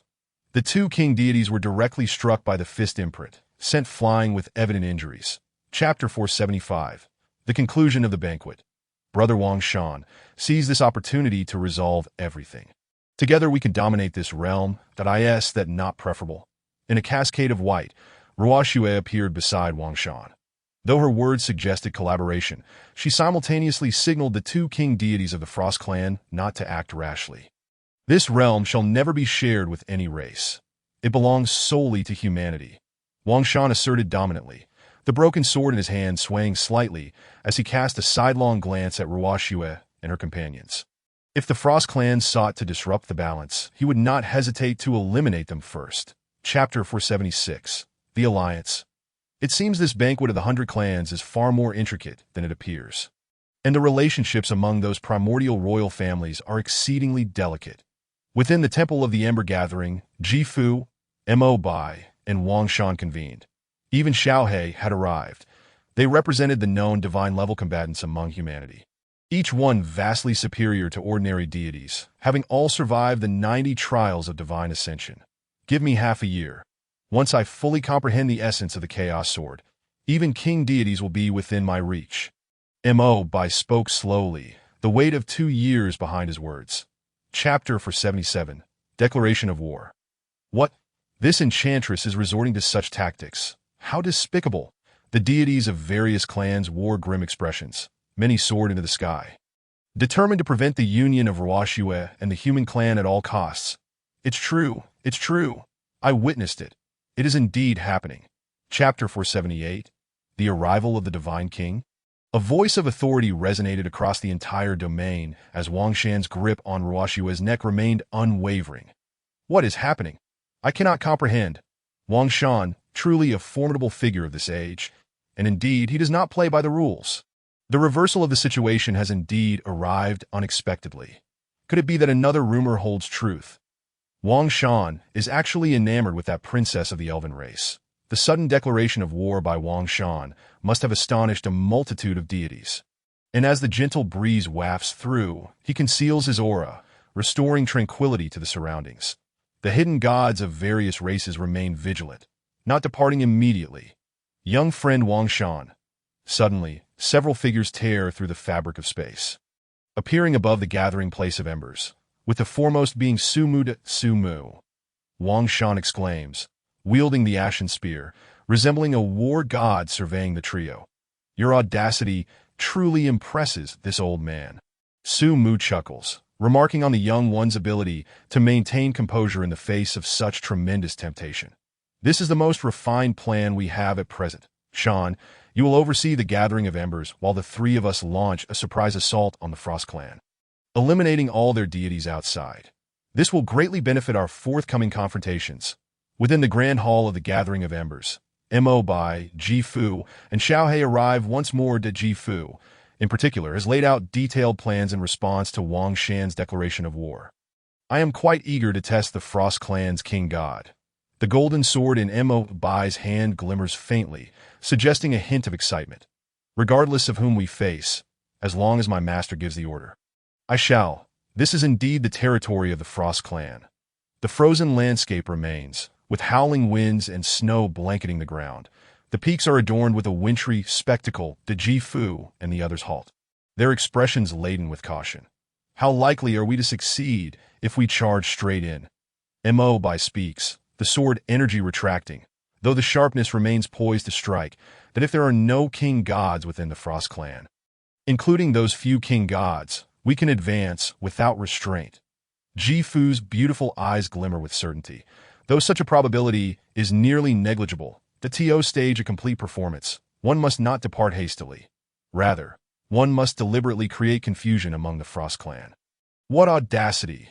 So arrogant, even more so than that human Wang Shan. Yet I wonder if you possess his divine strength. A deity scoffs, for the name Wang Shan is spread across the races, and now another deity dares to spout bravado within the Frost Clan, which they cannot abide. Let us unite. The power of time is not unbreakable. The leading Frost Clan deity's eyes glimmer with a cold light as an ice bow materializes in his grasp. The nine-petaled white lotus gradually unfurls, revealing 4 figures. This is bad. They're an ambush. Indeed, they have let their guard down. And so what? 6 against 5. Our Frost Clan deities are not inferior. The 6 Frost Clan deities were expressions of cold disdain. Having anticipated this outcome, but not expecting Wang and his companions to ambush them at the outskirts of their territory. Shall we perish, or shall we take action ourselves? The golden sword aura is astonishing, and the chaotic sword energy surrounding Mo Bai is ever ready to unleash its might. Did you truly regard me as a soft persimmon to squeeze? Wang also gazes coldly, the power of time reaching its zenith. Fragments of time swirling wildly, causing the entire temporal node to waver. My brother is the king's sword-bearer of the human race. I, Wang, am no weaker. In an instant, the temporal node collapses, revealing a river of time in the void above, followed swiftly by a long sword imbued with temporal energy. The power of time blooms in an instant. Wang bellows, grasping the long sword forged from the power of time. Boom!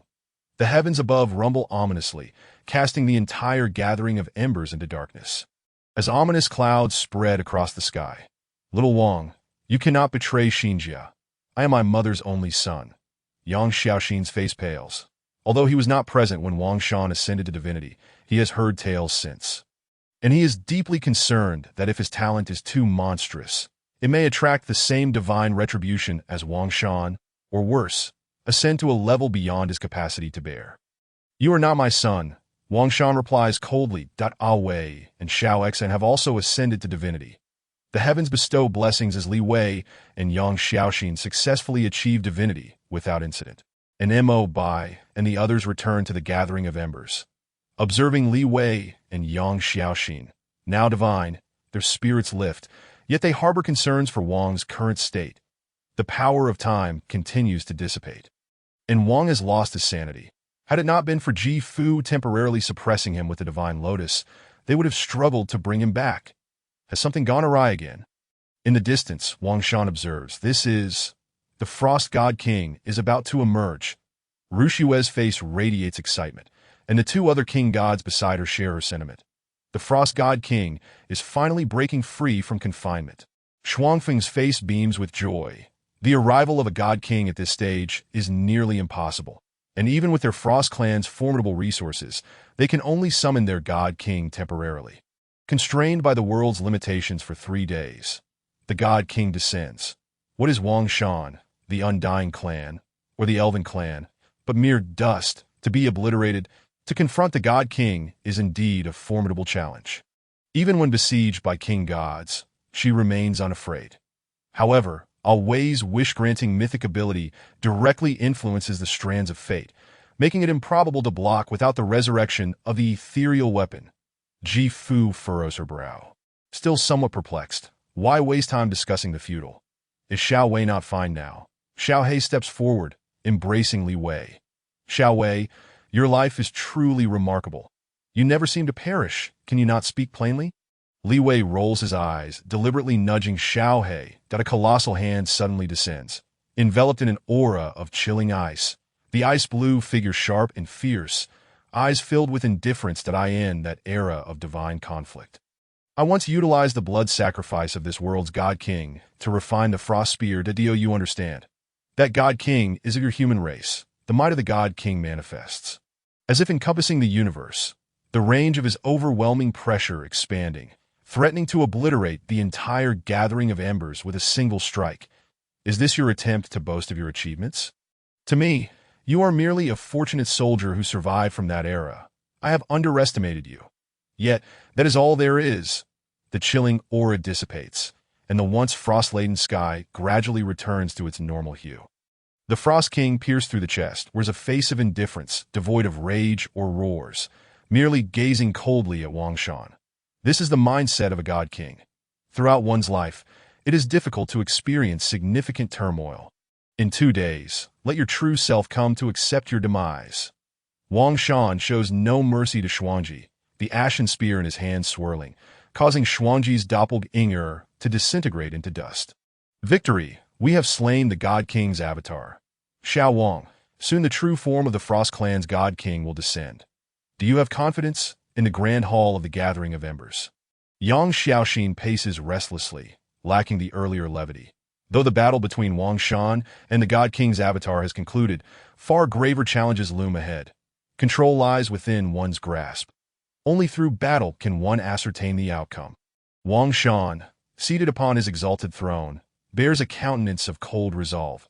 Neither boasting nor displaying fear, in the annals of other races, the God King possesses the power to effortlessly annihilate an entire realm. At this moment, the vicinity of the cold night slope is devoid of any presence. The frigid winds whisper gently, sending shivers deep into the soul. This locale is not far from the iron fortress formed by the Gathering of Embers.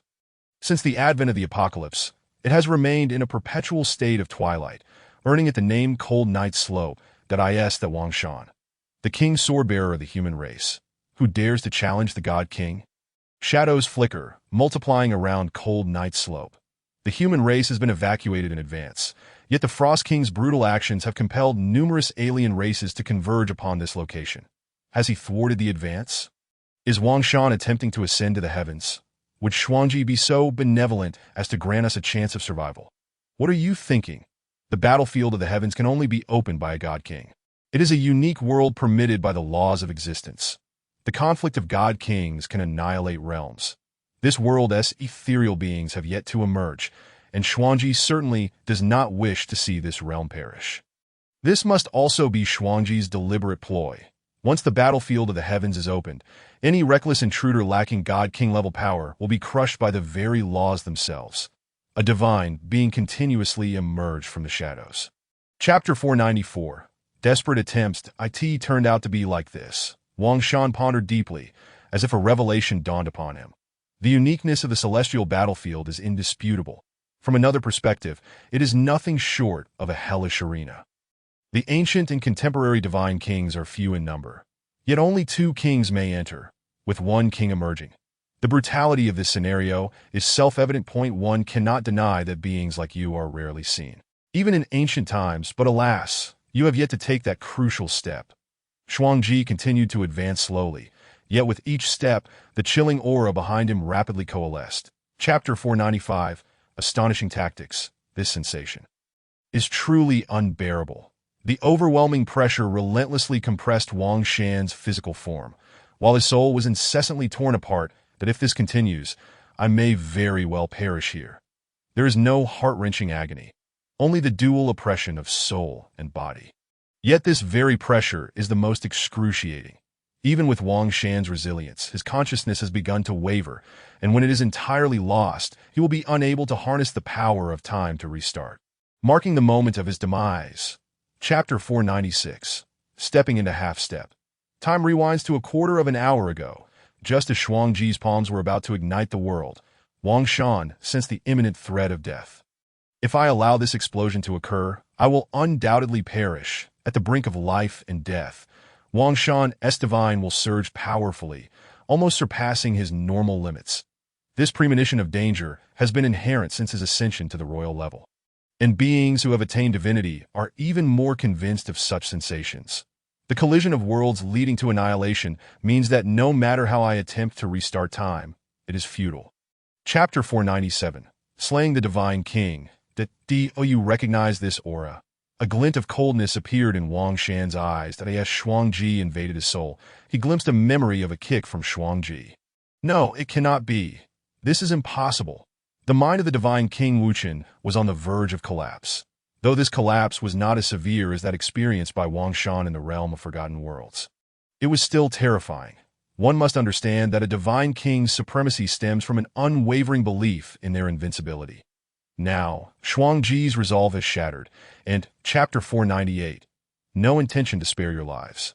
The gates of the celestial battlefield swung wide open, and an icy chill began to seep out, affecting even the real world, turning the void into a shade of icy blue. The celestial battlefield has opened. The final outcome is revealed. With the frigid air spreading, has Wang Shan been defeated? Had I known, I would have left this place earlier. But what good would it do to leave?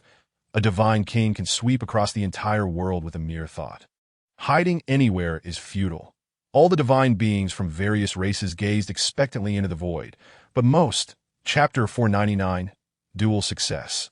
Blood continued to spill as Wang Shan struck mercilessly, slaughtering the various races. While ominous phenomena descended from the void, creating a spectacle of celestial weeping. What is happening? Celestial weeping? What transpired in the outside world? Did the sword-bearer of the Tao win against Shuangji? The phenomenon of celestial weeping has arrived. How many powerful beings have fallen? It is terrifying. Does anyone know what has transpired? Could it be that Shuangji has triumphed? Is the slaughter of the various races still ongoing? The phenomenon of celestial weeping swept across the globe, enveloping the entire human race. Chapter 500. The Realm of Divine Kings. They have left. They have returned. Today has been a bountiful harvest. With the dust settled, the spirits of a few individuals were lifted. By even sheathed his sword, slinging an arm around Wang Ye's shoulder, urging him forward, causing Wang Yi to roll his eyes in exasperation. The soul embryo, having initially received nurturing from the feathers, had entered its growth phase and was now nearing maturity. Yet, a fully matured soul embryo requires a corresponding physical form for support.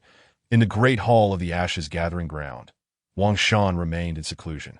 Since his breakthrough to the Saint King realm, he had attained Chapter 501. The body transcends to sanctity, all things unite. Though the items in the system mall are precious, it is evident that only those that can aid in elevating my realm are of utmost importance at present. Wang Shan swiftly scanned the items in the system mall, focusing intently on the section for items that could enhance his realm. Captive dragon fruit, 9 divine herbs, phoenix nesting divine branch. Various rare herbs flickered before Wang Shan's eyes, all costing over 1,000,000 points. Yet for him now, it was not an exorbitant price. During the battle in the western regions, all races were annihilated, yielding him over 1,000,000,000 points in a single sweep. Chapter 502. The Arrival of the 5 Divine Kings. All things unite. Just 4 simple words, without any introduction or content, not even a task reward. What does this mean? Wang Shan furrowed his brow, sensing an ominous feeling. All things refer to all living beings, and the concept of unity implies a merging of the 9 into 1, the 3 primordial elements into 1. Ultimately, it all revolves around the notion of singularity. He gazed into the distance, feeling somewhat bewildered. With his current strength, he could undoubtedly be considered one of the formidable beings, even in ancient times. Chapter 503. Testing Strength. Qing Shuang stood silently nearby, offering no disturbance. Though she was the princess of the elf clan, she remained inconsequential before a divine king. Countless green leaves drifted aimlessly in the still air, and the beautiful woman silently gazed into the distance. After a long pause, she sighed heavily, as if burdened with too many sentiments, and turned to face Qing Shuang. Has Shuang-Ji of the Cold Frost clan truly met his end? The Cold Frost clan expended great resources to descend early, solely to seize the advantage. The strongest beings among the various races were already aware of this news, yet no one intervened. Chapter 504, An Unknown Promise. Moments later, the pulling force within the temporal divine domain vanished, leaving behind thousands of shimmering golden leaves. Are the human race's strongest satisfied? The wood ancestor gently raised his hand, and both the green and golden leaves simultaneously disappeared, restoring the temporal divine domain to its original state. Indeed, there is merit in cooperating with me. Wang Shan nodded, acknowledging that each divine king is not a simple character. After all, the title of the strongest being in a race is not bestowed lightly. Shall we discuss further? Chapter 505, Calmness. Time flowed swiftly, and half a year passed quietly. During this period, the remaining few alien races remained suspiciously quiet, yet for the human race, this was indeed good news. It has been half a year, and the 5 divine kings have made no moves. It is quite strange. Within the ashes gathering ground, Yang Xiaoxin idly gnawed on the nib of his divine pen. Ever since the arrival of the 5 divine kings half a year ago, he had been restless, preparing various escape routes, but who could have anticipated it would turn out to be a false alarm? Children are indeed children. They cannot compare to me, who bears the demeanor of an adult. Chapter 506, Beings Emerging from the Realm of All Phenomena. Flickering green light illuminated the surroundings, and a peculiar portal seemed both real and illusory. Shrouded in mist, devoid of any vitality, exuding an eerie aura. This was the ancient land of the realm of all phenomena that Wang Shan had previously subdued. Even now, though the human race is unified, Wang Shan still designated this place as a forbidden ground, prohibiting anyone from stepping foot here, for during the subjugation of this chaotic ancient land, a being had escaped, and behind that familiar portal lies more than just a mere king. Now, this world has become capable of bearing the descent of divine kings, and the impending emergence of the ethereal beings is no longer a secret. Chapter 507, 3 divine kings, Wang Shan. We shall not disturb this realm upon our descent. How about we each take a step back? At that moment, an elder cloaked in demonic energy emerged, his gaunt fingers devoid of flesh, that if one were to scrutinize his features, he bore a slight resemblance to the former Wei Gang. Your growth has been remarkable, beyond my expectations that if we consider our intertwined fates, let us each take a step back today. This shall resolve our karma. You consumed Wei Gang. You should have gleaned my character from his memories. Do you think it possible for us to retreat? Wang Shan brandished a spear. Chapter 508, The Power of the Transcended Body. Thunder rumbled, and Wang Shan stood like a thunder god, manifesting thunderous fists while enveloping them in the primal dragon's true essence. Roar. The roar of a creature unlike any human echoed as thunder, a force that subdues all evils, particularly effective against demonic energies. The last remaining demonic shadow was on the verge of collapse under Wang Shan's relentless assault. Just how many techniques does he possess? Forget about that for now. Quickly raise the Dharma body. This is truly infuriating. I initially thought, Chapter 509, Supreme Ancestor Buddha. Wang Shan unleashed punches like a primal dragon. An aura of desolation enveloping the entire space, affecting the spiritual will of the 3 divine beings that my mental consciousness is being eroded. This cannot continue. Our physical forms rely on the fusion of Buddha and demon. And if this persists, we shall all perish. A united strike. Even in the ancient era, there have been instances of transcendent beings achieving sanctity through their physical forms, much less in his case. The 3 revered figures of Buddha and demon are struggling to withstand the assault, their corporeal forms already marred by cracks. And this is without having faced a direct hit from Wang Shan, which underscores the terrifying nature of attaining sanctity through physical embodiment.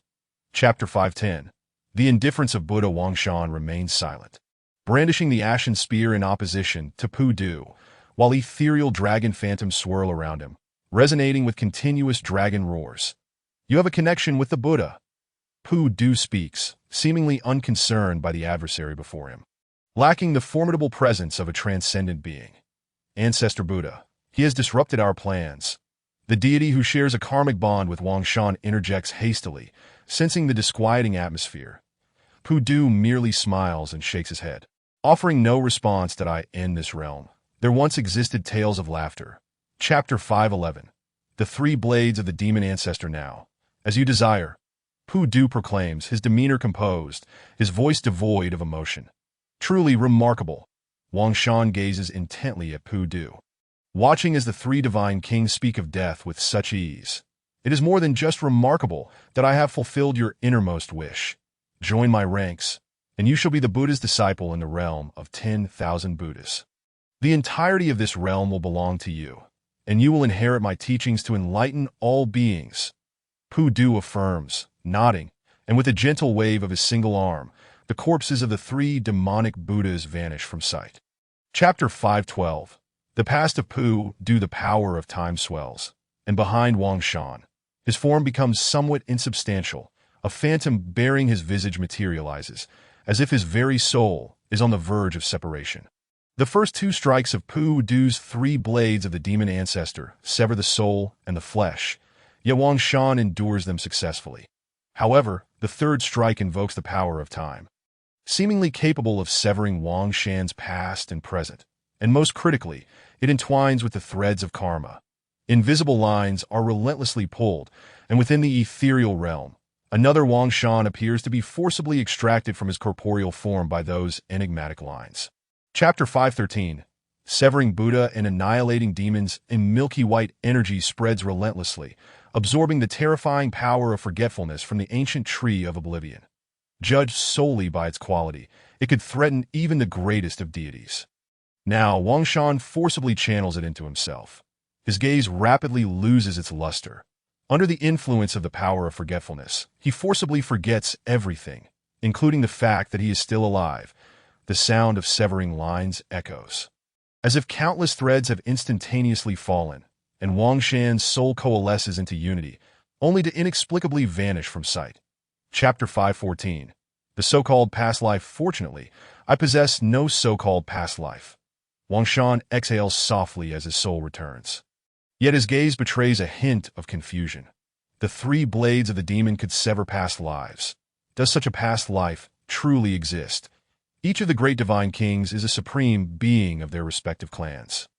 And entities as peculiar as Pu Du are the sovereigns of entire realms, wielding capabilities that are indeed unfathomable. However, he is skeptical that anyone could truly command a method capable of severing the past lives of sentient beings, even if such a method were conceived by a virtual deity. Yet this time, he successfully evades the three blades of the demon due to his rebirth. Chapter 515. The second chaotic ancient land. Our human race has been rather unsettled of late. Is there some significant event looming on the horizon? Murmurs a resident, as they converse quietly near the vicinity of the ancient chaotic lands. World anomalies have persisted for years. When has there been a time of peace? Another responds, the Ember Gathering place has recently been quite turbulent, especially near those forbidden zones, where peculiar sounds and terrifying lights have been reported. Within the Ember Gathering place, near the former site of the chaotic ancient land, numerous inhabitants engage in hushed discussions, while soldiers stationed at the ruins remain ever vigilant, with many professionals on standby. Chapter 516. The fallen corrupted clan. The sound of dragon roars resonates continuously, with the ashen spear held firmly against the crack of the stone door, as a formidable pressure resists the spear's brilliance. As if unwilling to allow Wang Shan to breach it, Ji Fu observes quietly. Though she is internally astonished, she can distinctly feel that, despite her prowess surpassing that of most divine kings, she feels somewhat powerless against the pressure emanating from the stone door. Are there no beings guarding within? Wang Shan is taken aback, his gaze filled with hesitation. Theoretically, no being from that realm would forgo the opportunity to arrive early. It seems improbable. Chapter 517. The terrifying corruption. The disappearance of the fallen corrupted clan at the level of divine kings does not quell the green sea of corruption. Rather, an increasing number of bizarre, ghastly howls resonate continuously. Shan, be cautious. Witnessing the incomprehensible scene beyond the ancient door, Ji Fu instinctively retreats. understanding that this is not the time for bravado, and her trust in Wang Shan is unwavering. The eerie cries grow clearer as faceless, limbless green monstrosities emerge, writhing from the green sea toward the ancient door. Chapter 518. The prophecy of Ling Yu. A pitch-black aura suddenly envelopes the surroundings, and the power of devouring surges forth. Small green tendrils, sensing the presence of a formidable foe, are swiftly ensnared, making no progress. Food, not dead, a troublesome meal. Unite and devour him. The three divine kings of the fallen ancient clan are momentarily stunned, quickly followed by the dark green tendrils shimmering with light, as wisps of green mist frantically entwine with the devouring force. Chapter 519. Inferior spirituality, is it truly that formidable? The jade-white fingers hover above the armrest. As Luo Sha's gaze turns toward the direction of the ember-gathering place, a divine king and the mightiest of the Shura clan, she is naturally attuned to her inner state. For without such control, she could not suppress the violent bloodlust within her. The incident during the five-clan meeting was but a fade. In truth, her thoughts are no less complex than those of Mu Zhu. It is possible that Mu Zhu is allied with that formidable human, yet Ling Yu's character suggests she would not act in such a manner. Her prophecy should not be a fabrication. But can she truly be as strong as claimed? Chapter 520. The grand aspirations of the races Ji Fu understands, swiftly appearing beside Wang Shan. White lotus blossoms rise, and although the foul, putrid aroma pervades, it has no effect on her. Channel the innate, sacred lotus within you. Wang Shan instructs while simultaneously suppressing the three divine kings of the fallen corrupted clan, explaining to Ji Fu, you still possess the right to refuse. This method is merely derived from my calculations. Your innate sacred lotus is an embodiment of purity, while these fallen corrupted beings are a grotesque amalgamation of filth that I shall now impart to you, a technique from the ancient realm of 10,000 Buddhas. Chapter 521. The second divine king of the human race, Ji Fu, sits cross-legged in midair, a sacred aura radiating from her left side, pure white light cascading like a divine maiden descending, while her right side exudes a foul, putrid essence, creating a stark contrast within her being as she is filled with two extreme energies. The opposition of Buddha and demon, the dichotomy of good and evil, ultimately boils down to mere forms of energy. Wang Shan gazes at Ji Fu in the void, feeling a revelation stir within him. Since ancient times, all laws ultimately converge, and the end of the path of evolution is shrouded in mystery. Perhaps sanctity is inviolable, or perhaps it will transform into an indescribable monstrosity. Chapter 522. Re-entering the chaotic abyss, Ji Fu nods gently, uttering little, for Wang Shan's deeds are sufficient to be etched in her heart. Having resolved two instances of chaotic ancient lands, both world gates are temporarily sealed, ensuring no significant turmoil arises for the time being. Next, they need only address the remaining three chaotic ancient lands. Wang Shan turns to glance at the ancient door behind him. The previously forced opening now closes once more following the arrival of the fallen corrupted clan at the divine king level, showcasing the power of the rules. Without a specific time, the arrival of excessively powerful beings is nearly impossible. Chapter 523. An invitation from the Undying Clan. An ancient branch appears in Wang Shan's hand. Despite the passage of time, vibrant green life energy continues to ebb and flow within it. A gift from the decaying wood. It would be best to resolve this peacefully. The burden of being universally opposed is not one to be taken lightly. Wang Shan gently waves the branch, an inexplicable aura instantly drawn forth from the abyss's cloud sea, causing the entire cloud sea to roil as a towering ancient tree gradually emerges, having evaded for so long. This is unlike the nature of your clan, Wang Shan remarks. Chapter 524. The fifth ancestor. One should not believe all that the world claims, proclaims the elder, shaking his head with humility, indicating that the mighty beings of the Undying Clan exhibit no pretense. Bodhi returns to the Tao, and the fifth ancestor is indeed the vessel of the Tao. I presume you are beyond the realm of divine kings now. Wang Shan casually takes a seat upon a stone bench by the pond, observing the vibrant spring scenery, continuing, it is said that Bodhi is the tree of enlightenment, yet I have heard whispers that Bodhi is not a singular entity, but rather divided into the Bodhi tree and the tea tree. I wonder which one you represent. Chapter 525. The Enigma of the Human Emperor. This is a form of deduction, yet it seems somewhat impractical. Even the ancient tree of knowledge, despite expending great resources, could only catch fleeting glimpses, leaving no one able to ascertain the true nature of reality. Nevertheless, the formidable beings of the undying mountain remain unwilling to relinquish their pursuit, clearly demonstrating their profound affection for the human emperor.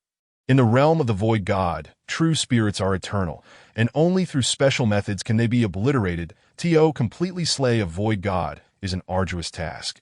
Indeed. Wang Shan spoke slowly, his gaze heavy with concern that he wished to remain uninvolved in such matters, yet fate had intertwined him inescapably. The foremost among the human race now. Chapter 526. The branch of the world, tree, let us speak plainly. What is the true purpose of your descent this time? Wang Shan's contemplations swiftly led him to the crux of the matter. Xiao Wu would not impart such information without reason. The undying mountain undoubtedly harbored its own intentions. Before my descent, I had conversed with the first ancestor. Xiao Wu began, revealing that the first ancestor had already prepared for the worst. Should there be no means to summon back the human emperor, they would do their utmost to assist him in acquiring the void spirit. Do you truly possess such goodwill? Wang Shan's skepticism was palpable. He found it hard to believe that. Chapter 527. The fusion of the human emperor's sword. What are your requirements?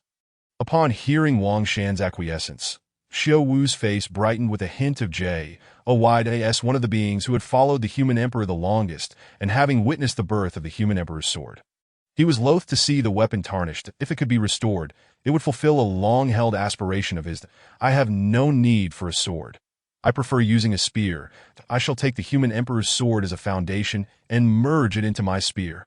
The black spear radiated with brilliance, a sharp aura enveloping the entire realm of the cave, as the ashen spear materialized in the void. This is my innate divine weapon, named Ashen, which has accompanied me since my youth in battle. Chapter 528. The strongest divine weapon in history. Clang. A branch erupted from Xiao Wu's body, its emerald tendrils intertwined with boundless energy, swiftly lifting the nine-dragon golden crystal cauldron before hastily depositing it onto the pre-prepared furnace nearby. Beneath the furnace lay only 9 ancient branches, with 5 powerful auras emanating from them, derived from the branches of the 5 ancestors of the undying mountain. The blue flame soul fire is an otherworldly, divine fire, capable of incinerating worlds. Even the most unique combustibles cannot withstand its blaze. Only the branches of our 5 ancient beings can endure its flames momentarily. Chapter 529. 3 spirit flowers. The sound of a dragon's roar resonated, as the ashen spear radiated its utmost brilliance, with the 9 dragons' phantoms swirling incessantly. The future achievements of this spear will undoubtedly rival those of the former human emperor's sword, Xiao Wu remarked, his gaze fixed upon Wang Shan, his words laden with implication as he softly sighed. Bestow it a name. It has long possessed its own name, reborn from ashes. Even should the stars ignite, it shall still achieve brilliance. Wang Shan shook his head, having no intention to rename the ashen spear, for it had been his companion since his formative years. Chapter 530. The form of the world. I have no interest in what lies within. I merely wish to ascertain whether the contents can enable one to ascend to the void god status, and if there are any side effects. Wang Shan shook his head, unwilling to elaborate further. His curiosity regarding the human emperor's legacy was minimal. He was solely concerned with the specific effects of the contents. Otherwise, if there were adverse consequences, he would need to contemplate whether to vie for it. Rest assured, the items left by the human emperor are undoubtedly extraordinary, that if there were side effects, it would hardly warrant the human emperor employing such grand means to preserve them until now. In fact, the second ancestor once speculated that the items left behind by the human emperor could very well relate to. Chapter 531.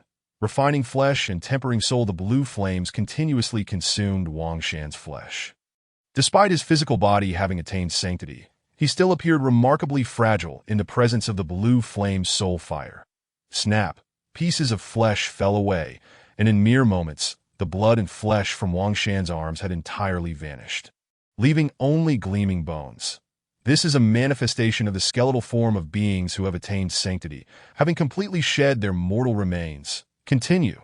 The searing pain penetrated deeply, as the blue flame soul fire not only burned Wang Shan's corporeal form, but also seared his very soul. Chapter 532.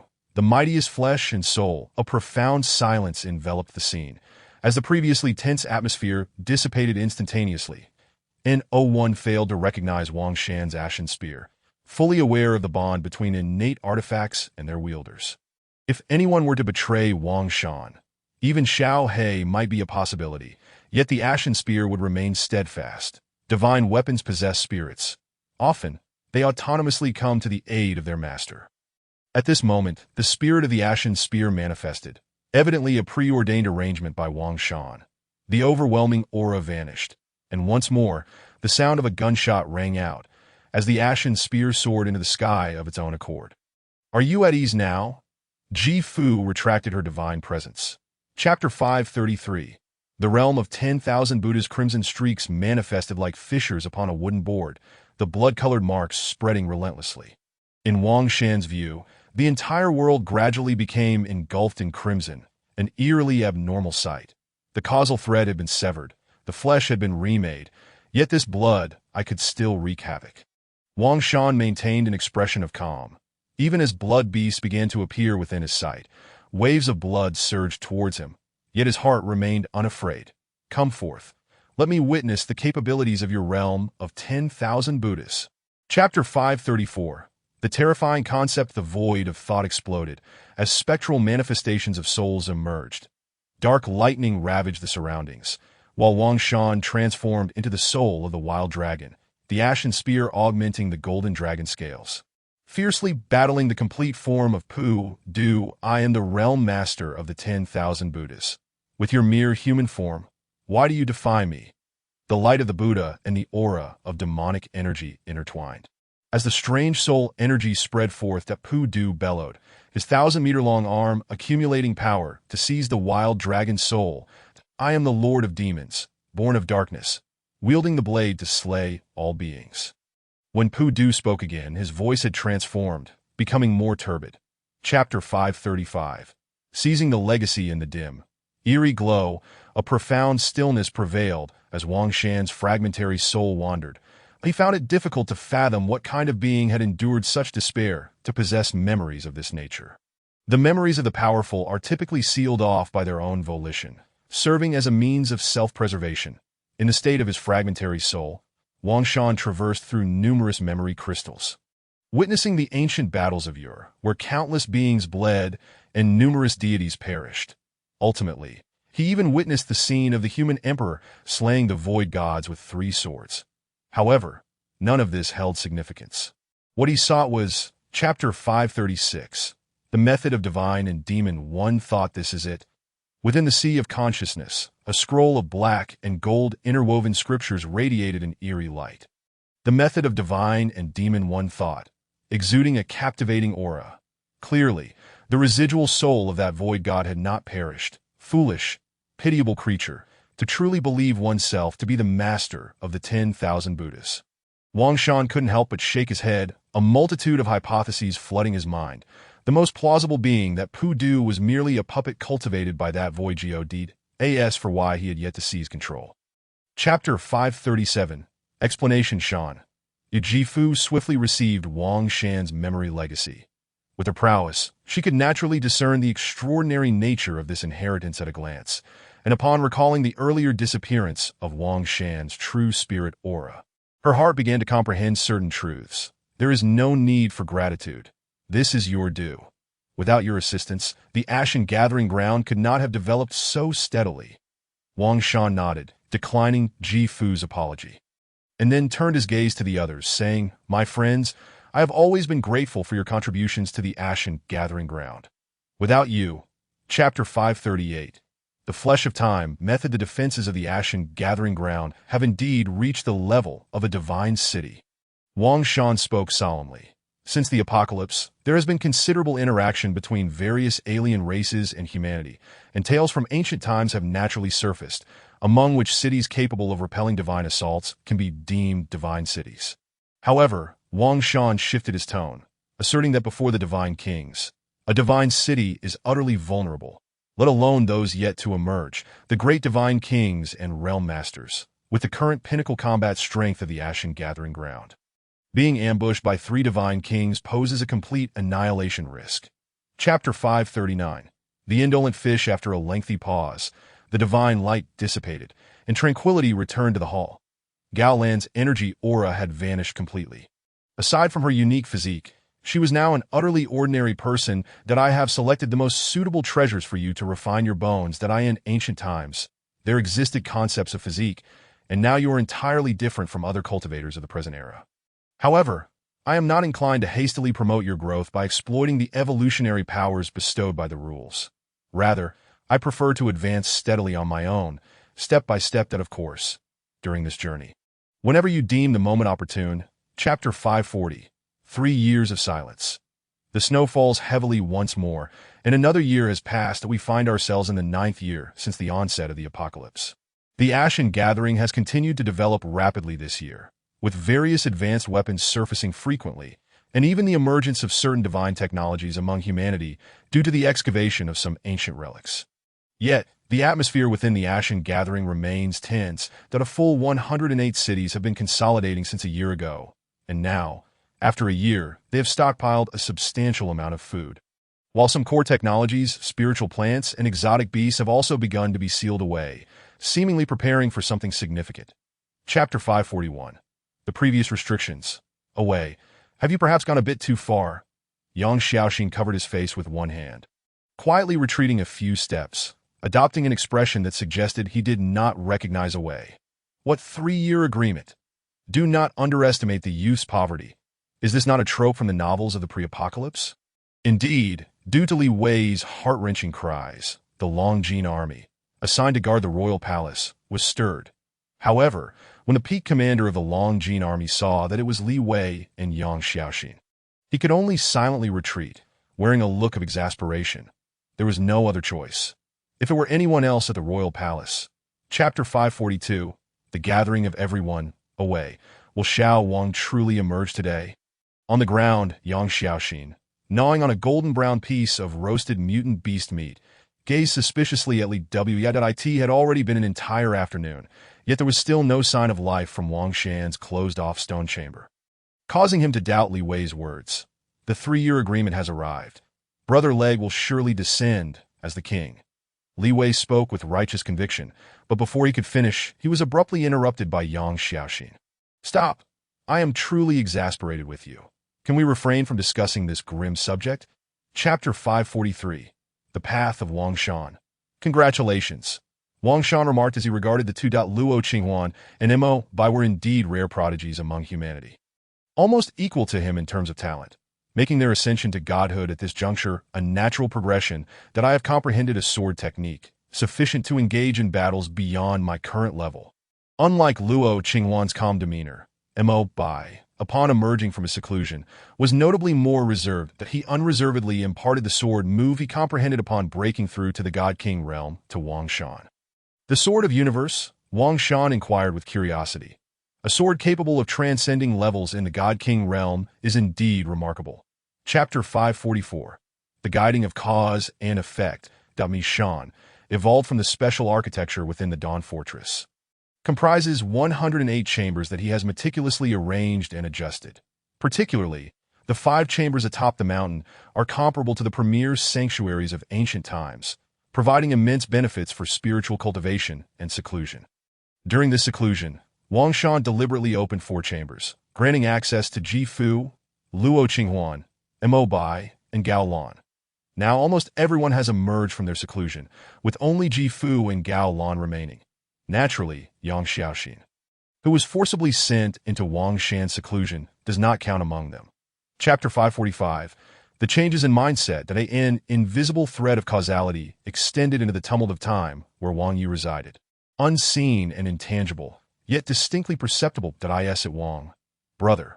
Wang Yi, seated in a meditative posture, suddenly sprang to his feet.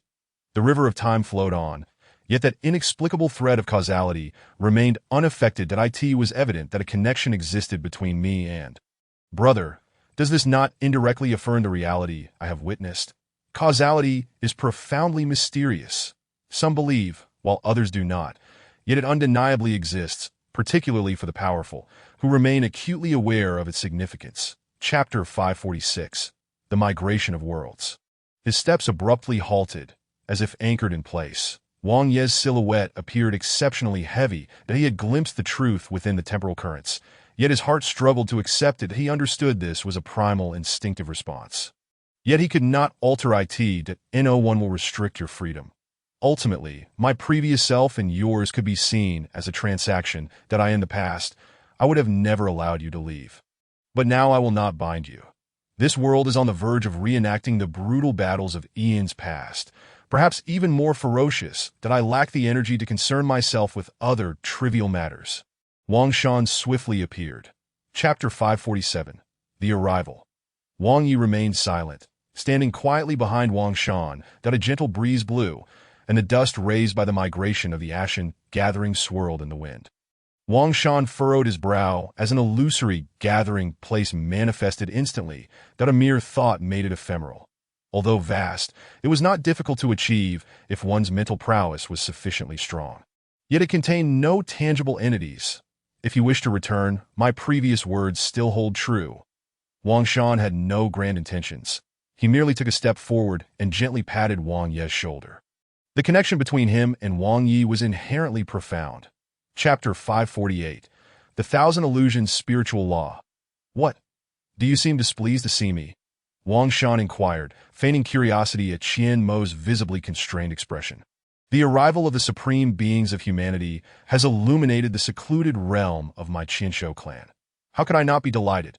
However, in these past years, my Qianshou clan has remained compliant and has not sought to pay our respects to you. Thus we are the ones who have lost our propriety. Qian Mo forced a smile, though it was more of a grimace to I in this world, who is not aware of Wang Shan's name. He could contend with the God King of the Han Shuang clan during his time as a divine being. Who would not fear such might? Especially now that he has ascended to the God King realm. Chapter 549. The peculiarities that a scroll of silvery white scripture glimmered with a gentle light, entwined by the arms of a celestial maiden. This was a technique stored within the spirit of Qian Yu, the supreme secret of the Qianshou clan, accessible only to those who have reached the God King realm and are immune to the soul-binding restrictions. Our Qianshou clan secret technique primarily focuses on the soul, yet it also provides significant enhancements to the physical form that if a supreme being of humanity were to concurrently practice this technique, they would undoubtedly advance even further. A soft and enchanting voice resonated as Qian Yu morphed into the likeness of a human woman, cradling Wang Shan's face with her remaining two hands. The young lady had indeed kept her promise. Chapter 550. The Contradictory Conclusion. Soon, it will be upon us. When all the keys converge, everything shall transform. I will await you. I shall certainly await you. Stains? I am indifferent. Qian Yu recounted slowly, yet at pivotal moments, she seemed at a loss for words, as if some unseen force was preventing her from speaking, until a final spurt of blood erupted from her mouth. Her face turned ashen. This sounds like a conspiracy. Chapter 551. The comprehension of the LAWS. The seasons changed and winter frost set in. Yet another year has elapsed. Wang Shan traveled extensively, visiting the 4 original royal clans.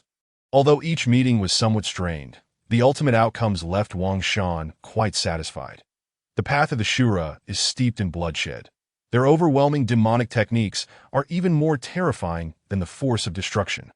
Snow blanketed the earth as Wang Shan walked upon the frost-laden ground, exuding an aura of bloodlust. Were it not for the clarity in his gaze, one might easily mistake him for having succumbed to madness. This was the scripture of the overwhelming demonic technique he acquired from the Shura clan. Chapter 552. The Awakening of the Gun Spirit. Above the wall behind the throne, a pitch-black long spear lay dull and lifeless, exhibiting signs of petrification. The ashen gun was the divine weapon of my elder brother. Prior to his departure, he had remarked that, given the strength of the adversaries in this world, no one was worthy of his weapon's use. Yet now, Wang Yi cast a worried glance at the ashen gun. Its peculiar state hinted at troubling issues. Wang Shan was indeed trapped in a certain condition, perhaps undergoing some unknown transformation. Could we attempt to awaken the ashen gun and inquire about its predicament? Chapter 553. Joining forces to break the physical body. Luo Qinghuan departed, doing so quite abruptly, without affording anyone the opportunity to react. She had always been this way. Once she set her mind to something, she would proceed directly, without unnecessary words. Moreover, as one of the high-ranking members of the Ashen Gathering, Wang Shan had entrusted one of the 3 keys to the divine realm to her, making her quest for Wang Shan all the more fitting. Outside, the winds howled ceaselessly to the pinnacle of the world. Sand and stone swirled chaotically, devoid of any life. This was a unique location formed after the apocalypse, a towering peak that reached the clouds. Chapter 554. The Celestial Sage. A body as exquisite as jade appeared before the eyes of the onlookers, causing Luo Qinghuan and the others to momentarily pause. Isn't old Wang's physical form gradually losing its spirit? Yet, why did it exhibit such vitality the moment it was unsealed? Mo Bai, feeling somewhat perplexed, scratched his head that he had previously witnessed the formidable nature of Wang Shan's physique, capable of catching his blade with bare hands. Nevertheless, even so, Mo Bai felt that Wang Shan's physical form back then could not compare to its current strength, glorious as jade, with bones that resonated like dragon roars. Was this the second stage of physical sanctification? The Celestial Sage? Chapter 555. The eerie flesh Wang Shan rose, and with merely a tremor of his body, the surrounding space began to collapse, revealing gaping voids, while the dust upon the ground swirled upwards. Old Wang. Mo Bai was momentarily taken aback, uncertain of how to respond, for Wang Shan was manifestly not himself at this moment. Be cautious. This is not Wang Shan. It is the body of the Celestial Sage. Luo Qinghuan interjected promptly, her expression grave. The Celestial Sage's corporeal form represents the second stage of achieving sanctity through the physical body, possessing a spiritual essence far superior to that of the Earth Sage. It is highly probable that it cannot distinguish friend from foe, posing a threat to us. Chapter 556. The power of new systems. A force stronger than all of Wang Shan's inherent systemic powers. Both Luo Qinghuan and Mo Bai fell silent, their brows furrowed. That I have heard old Wang mention that his power of oblivion once merged with the ancient tree of oblivion, reaching an unprecedented level, capable of erasing even the souls of living beings. What could possibly surpass such a level of systemic power? Mo Bai remarked, shaking the golden divine sword in his hand. Moreover, old Wang possesses not only the power of oblivion. His devouring force and the power of the wild dragon are also formidable. Within my inherited memories, there are indeed several types of systemic powers. Chapter 557. The will of all beings will. What is that? Mo Bai was taken aback, eager to pursue, but realizing it was too late, forcing him to sheath his golden longsword. That I don't know, nor have I heard of it. Wang Yi furrowed his brow, astonished by Ling Yu's strength while pondering the words just spoken. You don't know, and I don't know. Then who can we ask? Mo Bai waved his longsword and turned his gaze towards Luo Qinghuan. Though Luo Qinghuan, like them, was a member of the modern human race. Chapter 558. The names of all beings in the small world of the divine domain. There was no day or night. Until now, the sky was adorned with the sun, moon, and stars, creating a magnificent spectacle. However, within the ember-gathering place, there existed a time discrepancy, synchronized with the outside world, approximately during the night. Finally, Luo Qinghuan and the others devised a reliable plan. Are we truly going to do it this way? I can't shake the feeling that it resembles some sort of charlatanry, Li Wei expressed after hearing the plan laid out by the others, finding it rather dubious. Constructing divine statues promoting achievements and exposing videos of Wang Shan's battles. These were precisely the things Wang Shan had previously disdained. Chapter 559. The construction of the image of all beings, Part 1. The name Knight Zhu Jinjuan echoed through the Grand Hall, plunging everyone into silence. That if anyone present knew Wang Shan best, it would undoubtedly be Li Wei and Gao Lan. However, compared to Gao Lan's meticulous thoughts, Li Wei's demeanor was rather blunt. That I end myth and legend. The title of Jinjuan is bestowed upon deities revered for their ability to rescue the suffering. That Jifu pondered for a moment, a glimmer of peculiar brilliance flashing in her gaze as she looked at Gao Lan. Taking the most renowned manifestation of the pre-apocalyptic era, the revealing Saint Erlang Jinjuan, the term revealing signified omnipresence, which indeed aligns with the nature of will, and the name Knight Zhu certainly resonated with it. Chapter 560. The construction of the image of all beings, Part 2. At this moment, the remaining high-ranking circles within the Ember Gathering Place convened an emergency meeting, led by the lords of the 14 divine realms. The factions within the Ember Gathering Place were exceedingly intricate, yet ultimately, nearly all reached a unanimous consensus. Regardless of the monumental events transpiring behind the Wang Dao's amnesty edict, their sole obligation now was to comply and construct the image of all beings. In an instant, all 108 cities of Ember sprang into action. The flying vehicles, long proliferated among the cities, were deployed, and precious special stones were gathered. Chapter 561.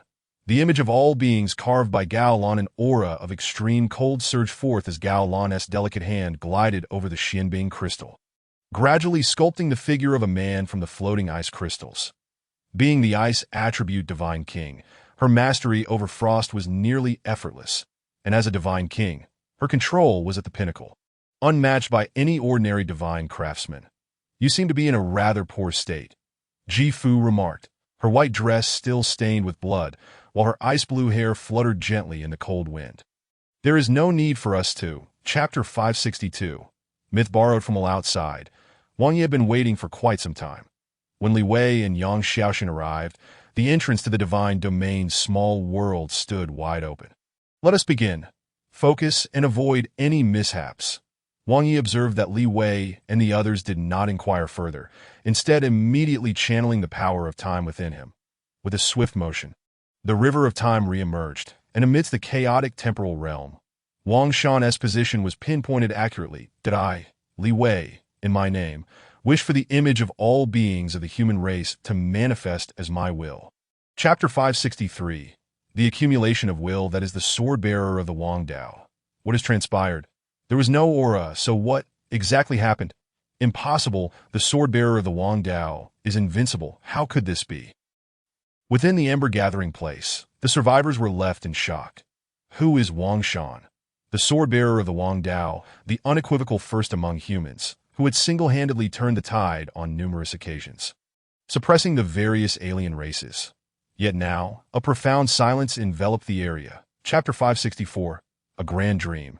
Knight Zhu Xinjuan, the sword-bearer of the Wang Dao. "Oh no! Knight Zhu Xinjuan! Knight Zhu Xinjuan! Knight Zhu Xinjuan!" A multitude of beings above the king level among the human race roared, filled with rage, sorrow, and nostalgia, their number surpassing 1,000. Even the 14 lords who had ascended to divinity appeared simultaneously. Everyone, the will of ordinary people pales in comparison to ours. At this moment, Knight Zhu Xinjuan requires your assistance. Ji Fu's voice resonated at this time. Chapter 565. The name of Xinjuan in the void. A mass of pitch-black flames roared with intensity, merging continuously until it eventually coalesced into a singular entity. Wang Shan appeared as if a sovereign descending upon the world, despite making no movements. The oppressive aura surrounding him continued to expand, that I in the northern realm of the world, the Shuro Purgatory, a stunningly beautiful woman clad in red purgatorial armor, suddenly opened her eyes that I in that instant. An overwhelming malevolence erupted from her, causing the entire Shura Purgatory to tremble, as the Shura beings prostrated themselves upon the ground, too fearful to rise. The ultimate being of humanity was about to awaken. Chapter 566. I can stand by your side now, brother. You said this yourself. Li Wei's eyes lit up at the words. Beside him, Yang Xiaoxin could no longer contain herself. "Little Wang, I want to help too. Without my great 1,000-world map, you wouldn't find it so easy to return." As Li Wei gathered the collective will of humanity, it was indeed he who had concealed everything at the pinnacle of the world with the great 1,000-world map. Otherwise, it would have surely attracted unwanted attention from certain beings. Play around if you must. Without waiting for Wang Shan to speak, Li Wei directly pulled Yang Xiaoxin aside. Chapter 567. The Abyssal Sea, Part 1. As time flowed steadily. Yet another year elapsed. This year was relatively tranquil.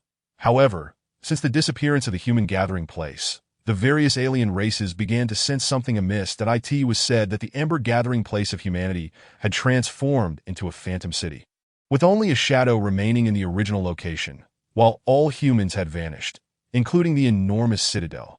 Within the alien races, an increasing number of rumors circulated. since Wang Shan's powerful arrival at the various royal families. They had paid heightened attention to human affairs. The year and more had passed, and indeed, they had discovered, Chapter 568, the three-headed divine beast. The folded small world is exceedingly unstable. I hope there are divine beasts within. So my search for you over the past half-month won't be in vain.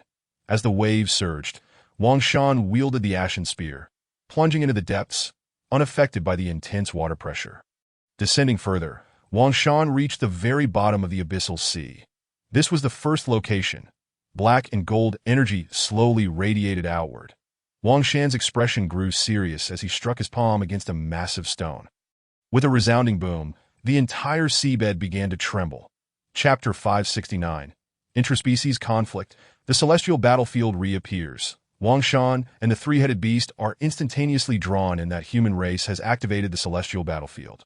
Clearly, they're concerned about shattering that world. The black dragon sneered, its massive form soaring within the celestial battlefield, its enormous eyes cast upon Wang Shan. Since ancient times, your human race has been steeped in hypocrisy. It scoffed, seemingly harboring a deep-seated hatred towards humanity. How about we join forces against the supreme beings of humanity? The sky-swallowing crane suggested, its elongated beak seemingly possessing a space of its own, exuding an aura of terror. Chapter 570. Effortless slaughter. The shadows of dragons intertwined, claws flailing wildly, as the black dragon unleashed its full strength, an aura of annihilation radiating from its entire being. On the other side, the sky-swallowing crane unleashed its devouring power. An endless force of consumption surged forth, as if capable of devouring the heavens. With a thunderous roar, the decisive blow of life and death was imminent. Yet an unexpected turn of events occurred.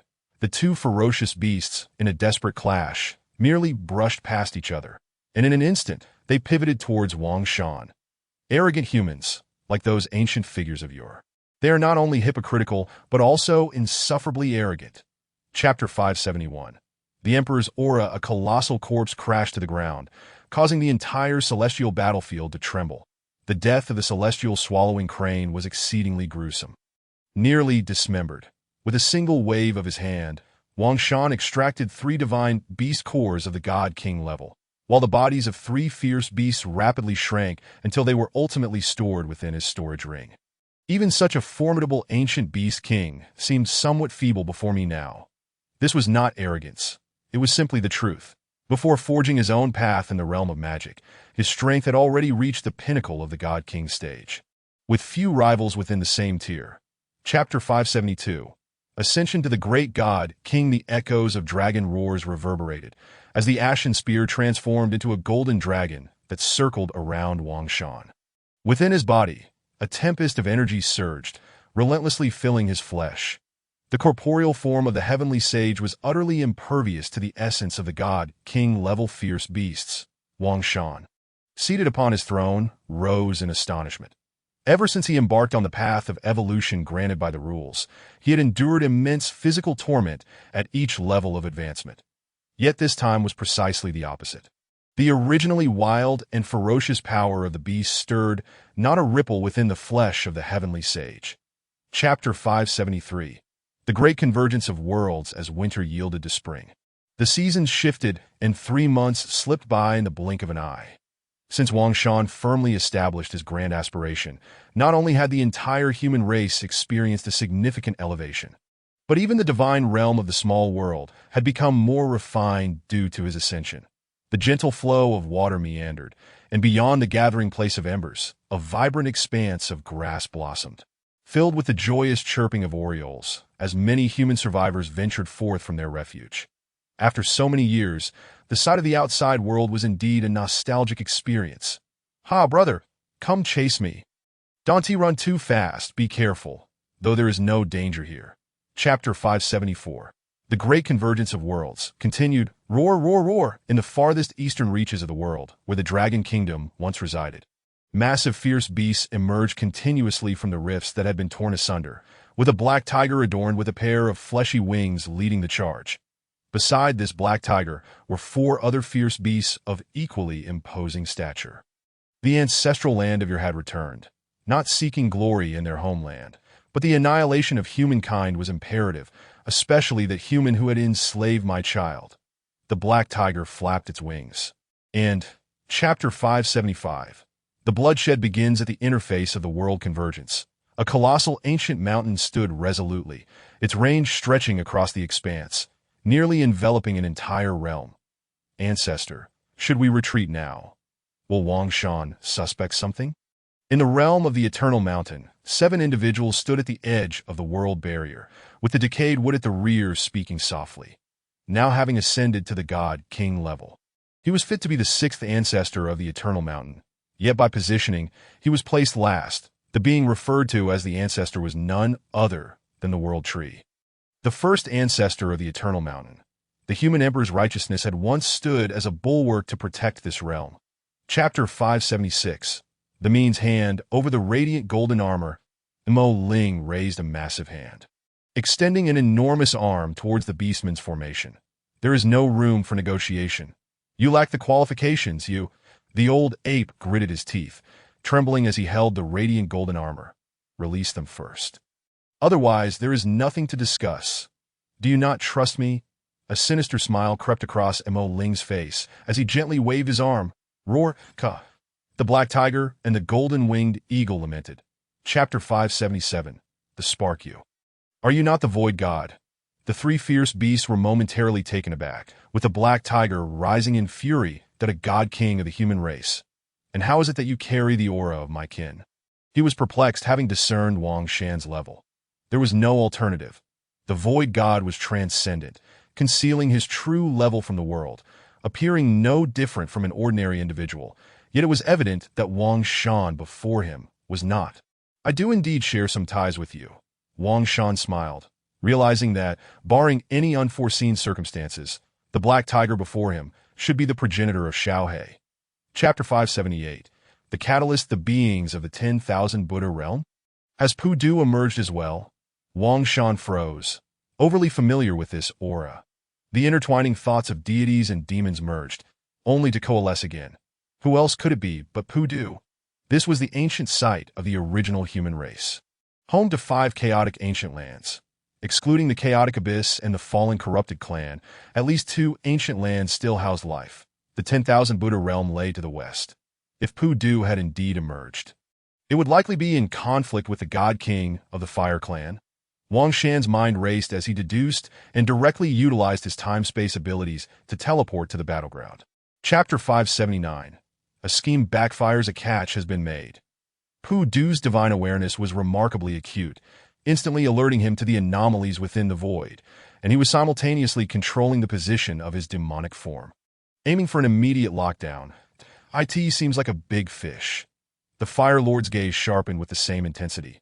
Indeed, he had secretly allied with Pudu with the goal of fishing, for the ancestral lands convergence had drawn forth powerful beings from all realms, including the emergence of realm masters. Even with his overwhelming strength, he dared not be careless that a sizable catch awaited, yet it remained undetectable. Chapter 580. Rivers of blood, how could these ghastly entities appear here? And the largest among them, stop with the idle chatter. Let us strike together, or we shall terminate our collaboration. This time, Pudu had no intention of remaining passive. He and the Fire Lord joined forces. In an instant, divine flames and the light of Buddhas and demons engulfed the arena, as a divine flame long blade cleaved downwards, and Pudu's Buddha and demon forms clasped their palms together. In that moment, the heavens shattered and the earth quaked, as a vast territory was obliterated. They had no time for further contemplation. Their initial aim to catch a significant prize had been disrupted. Chapter 581. The Fire Clan altar. This is the celestial battlefield. Is that the one from the 10,000 Buddha realm clashing with the Fire Realm's Lord? Fascinating. Had they commenced their duel at such a time? The chaotic aura surged, drawing the attention of powerful beings from across the world to the celestial battlefield.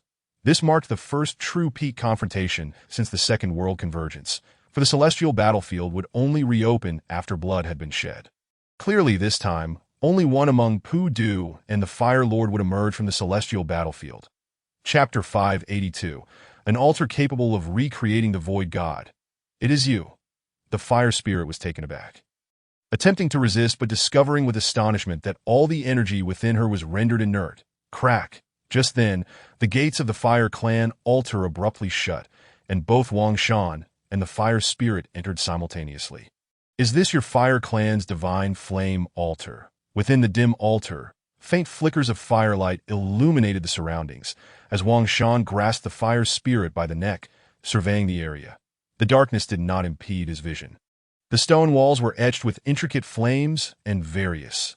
Chapter 583. The illusory world. All are cultivators. Wang Shan extended his divine consciousness to explore every corner of the city, and to his astonishment, he found that within the entire city, over 10 million human beings were cultivators. Indeed, each individual was akin to modern-day beings with extraordinary powers, albeit with varying degrees of strength. This was not the ancient era. Faced with this astonishing revelation, Wang Shan could only shake his head. He had seen clear records in ancient texts, stating that even in Chapter 584, creatures of terrifying extremes, this is not a good sign. If the Fire Spirit's words were false, or if she herself had been deceived, the situation would become dire. Any involvement with the existence of the Void God was invariably beyond the comprehension of those beneath the Void God. Crack, crack, those colossal hands continued to rend the heavens, as the entire void appeared as fragile as thin paper. No significant figures had intervened. On the ground, the human race stood puzzled. The human lineage had thrived until now, consistently the strongest in this realm. Chapter 585. The Erased Era. Ultimately, it proved unsustainable. A hint of weariness crossed the face of the heavenly sage, as his once pure and unblemished form began to decay. Grotesque tendrils erupting from his body. Elder Heavenly Sage, Jian Zhou's expression turned grave, as those on the ground gasped in shock that I too was once infected by these extraterrestrial beings, and barely managed to hold on until now. This is my limit.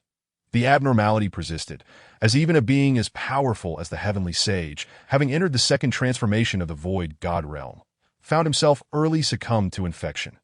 Chapter 586. The first layer of trials. Wang Shan observed the unfolding scene with a calm demeanor.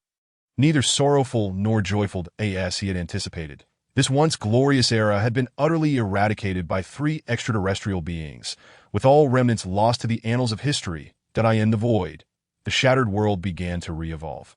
Returning to chaos. Wang Shan did not wait long. In the midst of the world's void, he was transported to a completely sealed small world.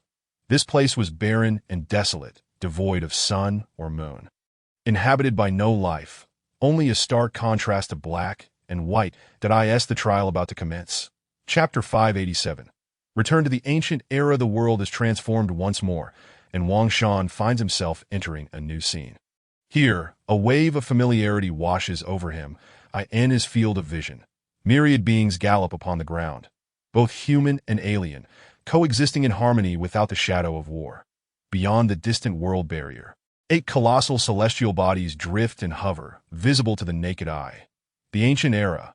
Wang Shan quickly discerns the backdrop of this epoch, said to be the time of the human emperor's rise amidst the myriad races of heaven and earth. Chapter 588. The immortal mountain of antiquity.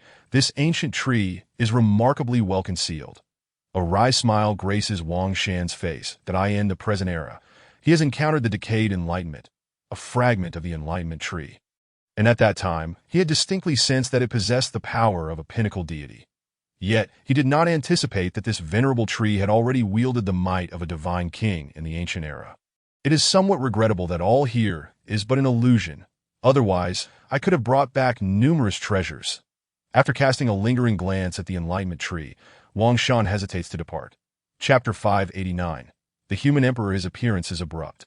Even Wang Shan fails to notice him at first. Clad in golden battle armor, he strides forth with clouds swirling at his feet, his towering figure radiating like a sun, illuminating all. Is this the human emperor? Wang Shan rises and quietly observes the approaching man. Despite not employing any magical arts and being able to discern his features, he cannot seem to imprint them in his memory. Is at the formlessness of the self. Wang Shan muses, surprised, for the human emperor cultivates the primordial true understanding.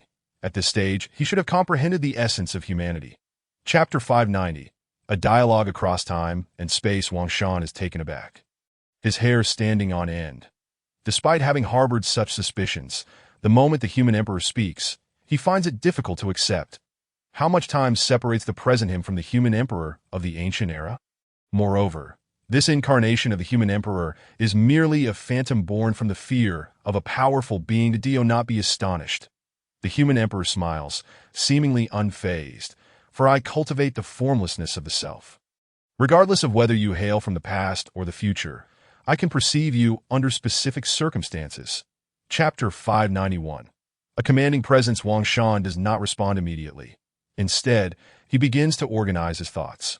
Setting aside Yang Xiaoming's unique nature, it is irrelevant why the human emperor cannot perceive the entirety of his life, nor why his solitary spirit can linger through the river of time.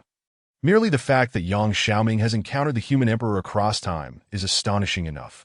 Has the Yang Xiaoming of the future already attained an unattainable height? Is that why he is worthy of conversing with the human emperor? A question arises in Wang Shan's mind. Chapter 592. Why such forceful expulsion? In the void, a towering flame giant materializes, dominating the space. Merely standing amidst the void causes the entire world's fire elements to submit. I borrow your altar for observation. The human emperor states calmly, though a hint of caution flickers in his eyes. The flame giant remains silent, humiliation and resentment evident in its gaze, mingled with a tinge of fear. Yet before the formidable human emperor, it can only acquiesce that as you wish. With a resounding crash, the divine fire altar descends, instantly overwhelming countless trees. Chapter 593. The despised fallen corrupted race having departed from the Fire Clan's territory. Wang Shan arrives at the battleground where Pu Du and the Fire Lord are engaged in conflict. At this moment, divine flames continue to spread, the fires still burning fiercely, yet the fallen corrupted race's great deity clings to the flames like a leech. The fallen corrupted race thrives by devouring to enhance their strength. I cannot allow this great deity to consume it. Wang Shan manifests, reaching out with one hand to grasp the flames, gently tearing them apart. The energy infused with the power of annihilation acts like a lubricant, effortlessly peeling away even the great deity of the fallen corrupted race. Chapter 594. Infiltration. Moreover, they are not the only clan to encounter such a situation. Wherever a large battlefield is activated, it seems the devouring corrupted race can scent the air and arrive promptly. Thus, in the absence of a means to eradicate that fallen corrupted deity, no one dares to initiate battle and risk summoning the celestial battlefield. This time, the descent is solely for the ethereal spirit. All else can be disregarded for now.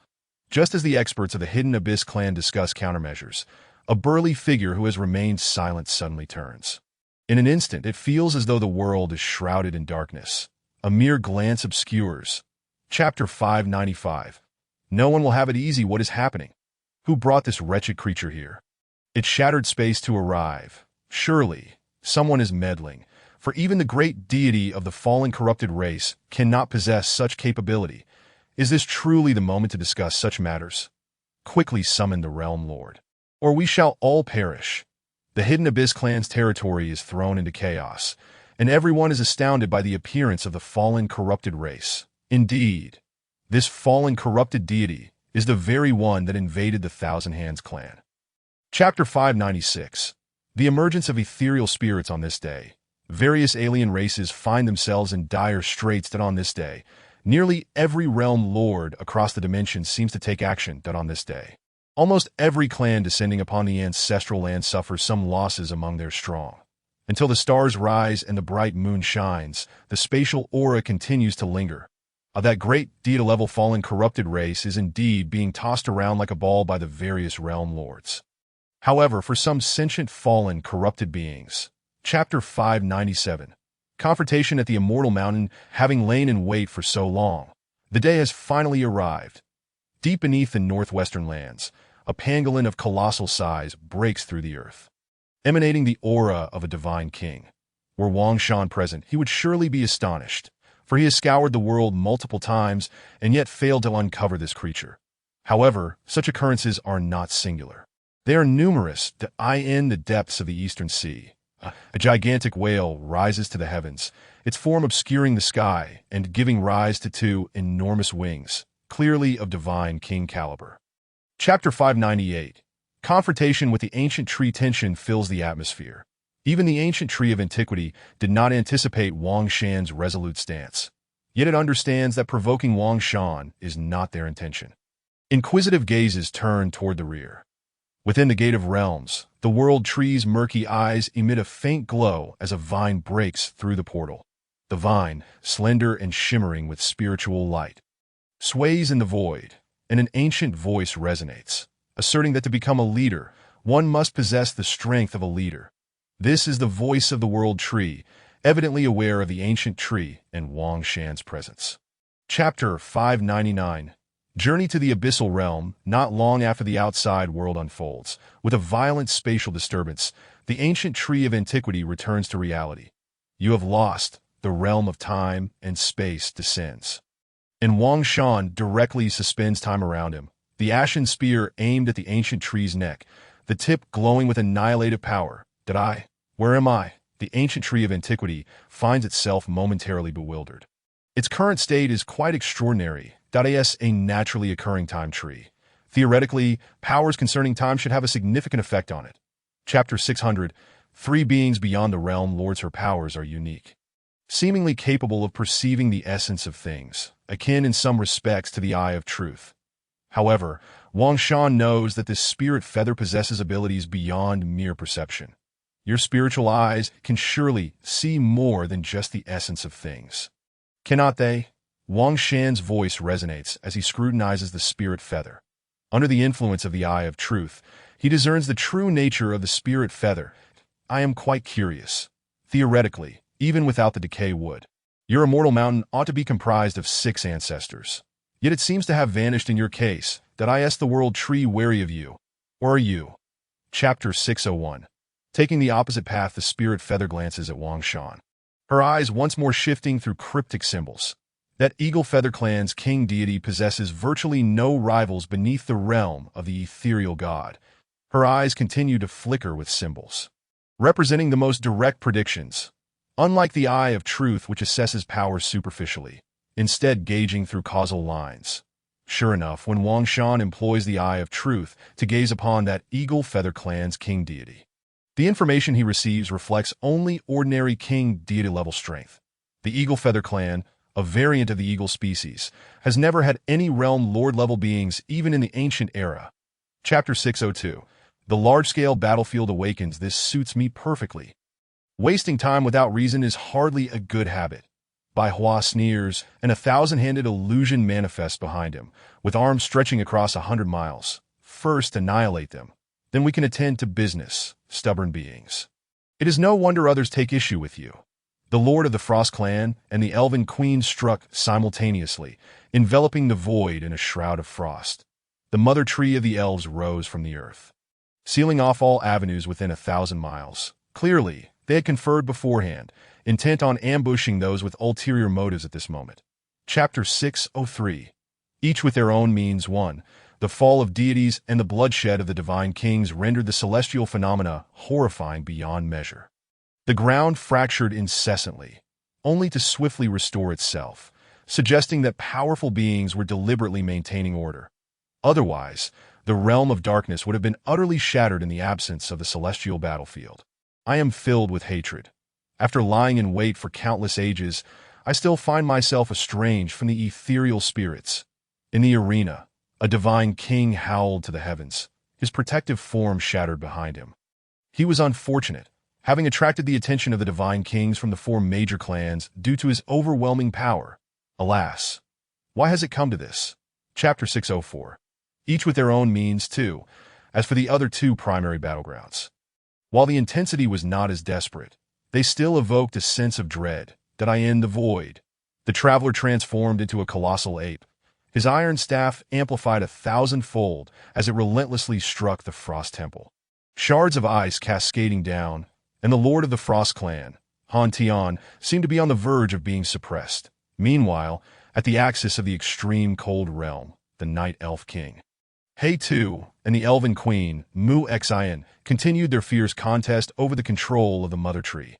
Unlike the battles of the other realm lords, they both belonged to the elven lineage, theoretically akin to siblings, birthed from the same Mother Tree. Chapter 605. each with their own means. 3. That is the true essence of the ethereal spirits. An inexplicable aura circulated, causing several Lord-level beings to halt their clashes simultaneously.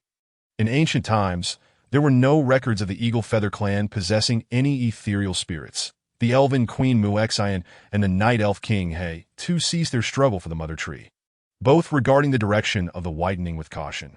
Stand down. Today, the ethereal spirits have no connection with either of us. In the void, the Lord of the Frost clan voluntarily withdrew the Frost prison. Even the ferocious traveler halted in his tracks. Chapter 606. Black Crow, Tortoise Path, Dark Demon. The fate was sealed. We can only blame our own greed. A divine king sighed, seemingly resigned to his fate. If there was any chance that the Black Crow might allow their escape, upon learning that the tortoise was indeed He too, most in the arena relinquished hope. This is troublesome, far beyond expectations. Is it possible that the ethereal spirit has descended to the mortal realm? Or has it been lurking in this world for countless ages? Even the Lord-level beings displayed grim expressions, especially with He too present. Chapter 607. Have they all departed? The Dark Buddha radiated a coexistence of Buddhist light and demonic energy, wielding a demon-slaying pestle in one hand and a demonic blade in the other. Do you wish to send us into slumber? It has been many years since we last met, and you have grown bold with your words. The Black Crow scoffed, his wings thrumming vigorously behind him. Though he spoke disdainfully, his actions betrayed a different mindset. You may as well give it a try. The Tortoise Path also spoke, his words few as always, yet his wrinkled face revealed a serious demeanor. Is a battle with the ethereal spirits about to unfold? Some in the arena gasped in astonishment. Chapter 608. The ethereal spirit's hidden vault. Are there still others? Aside from Ling Yu, the remaining 4 were taken aback. Since the inception of the Realm of Darkness, 3 self-immolated ethereal spirits had already manifested, and now, nearing conclusion, there were still beings who had yet to reveal themselves. Impressive, suddenly, a voice echoed through the void. And as the dark demon observed, time and space began to slowly distort, revealing a figure clad in dark armor. Wang Shan. The attendees gasped, especially the woman from the Thousand Arms clan, whose face revealed astonishment. Chapter 609. The World Tree Strikes Silence. A resounding voice echoed as the ashen spear in Wang Shan's grasp pierced the heavens, its formidable shadow once again suppressing all that I have called upon you all merely to witness the emergence of the ethereal spirit. He spoke slowly, his tone replete with authority, making it abundantly clear that any untoward thoughts would be met with unrelenting force. The arena fell silent. The previously subdued murmurings vanished into thin air. While the ethereal spirit was enticing, should an opportunity arise, they would be willing to fight fiercely for it. But in the face of absolute power. Chapter 610. Absurdity. I was born from the outer realms. Having been nurtured by those few, how could there be talk of betrayal? The World Tree's voice rose in pitch, seemingly incensed, as its towering branches surged forward, instantly enveloping Wang Shan. Despite all the words spoken, you cannot escape death. I know you have glimpsed the outcome in Ling Yu's divination, and now, facing your demise, I can grant you a swift end. The obscuring branches emitted a dark glow, a strange aura beginning to spread. Upon closer inspection, Wang Shan appeared ensnared by the chains of the world, akin to a prisoner in chains. Then do try to strike. Chapter 611. A flower. The sword of annihilation commanded the heavens. And at this moment, the entire world seemed to fracture, the power capable of obliterating an entire realm resting in Wang Shan's hands. The dark energy continued to spread, illuminating the surroundings from Wang Shan's center. Is this the true power of the ethereal spirits? Wang Shan's hands bled, golden blood cascading down his arms as the sword of annihilation pierced through to his very bones, even having consumed the flesh of the traveler and others. Elevating his own body to the pinnacle of the heavenly sage, he still bore injury. Moreover, this wound continued to spread. Chapter 612. The tragic truth. The flower bloomed in 5 colors, a sacred aura radiating forth. As 5 petals slowly revolved, instantly enveloping the entire world in a binding force. At this moment, not only the world tree, but even Wang Shan's body was ensnared. That is so powerful. Wang Shan was taken aback. He faintly guessed the contents of the box, but had not anticipated such overwhelming strength. the Empress of the human race. You are the Empress. The familiar aura sent the world tree trembling, its massive form quaking. Branches disintegrating spontaneously. Impossible. Chapter 613. An existence capable of defying rules. My time in this world is limited. Perhaps before I completely vanish, I can offer you a modicum of assistance, a hidden treasure left behind by him. Nalan Ruo gazed at Wang Shan, speaking slowly. Once devoted to humanity, she felt a surge of comfort witnessing a successor like Wang Shan emerge in this era of decline. Did I have some doubts? Wang Shan inquired as he observed the rapidly coalescing power of rules in the void. Was your demise caused by the outer ancestor? As the world tree assimilated him, memories pertaining to the outer realm began to flood in. Chapter 614. Breaking the rules on the ancestral land. The human emperor continued to resist the rules, unafraid even as the divine lightning of the rules approached a level capable of obliterating third-tier ethereal spirits. He stood resolute, his regal dragon aura swirling around him, his golden armor shining across the world, akin to the strongest of all ages. Bet on fate, for I have never known defeat. His voice carried a hint of melancholy, as the regal dragon aura within him continued to nurture the five-colored flower. Boom! The divine lightning of the rules erupted in fury, amplifying its energy further. Bolts of lightning serpents spread throughout the world. Chapter 615. Aftermath of the purge in the void. That figure remained steadfast, yet bore an air of desolation. The silver armor had once again transformed into gold, but not the kind of majestic, unstoppable golden armor. Rather, it was now tainted with specks of blood, gradually losing its luster. Did I, in the end, have not lost? A mouthful of blood was expelled, and a faint smile graced the lips of the human emperor. His brows sharp and his features flawless, a visage impossible to replicate, but he was inherently a rare beauty, yet now appeared somewhat sickly. Indeed, the human emperor. Chapter 616. Seeking the fated one within the starry realm. A mournful song resonated throughout the universe, countless stars flickering as if bidding farewell to this unparalleled being who had overshadowed multiple eras. The emperor had ultimately fallen. Ethereal spirits manifested within the starry realm, gazing toward the domain beyond. The regal dragon aura continued to spread, the sacred sword growing ever more radiant, for this was the human emperor's final moments, pouring his dwindling strength into the domain to prolong time. Simultaneously, beings across the myriad realms were engulfed in sorrow. Why does an inexplicable sadness arise within my heart? Chapter 617. Breaking through the ethereal spirit, it seems that if a fated one truly exists, it is most likely this Wang Shan. At this moment, even Tuo she could not help but nod in agreement that in just over a decade, Wang Shan had ascended from an ordinary person to the level of a realm lord. Even if the changes in contemporary rules played a part, it was enough to render countless individuals envious. Of course, luck and opportunity accounted for a significant portion.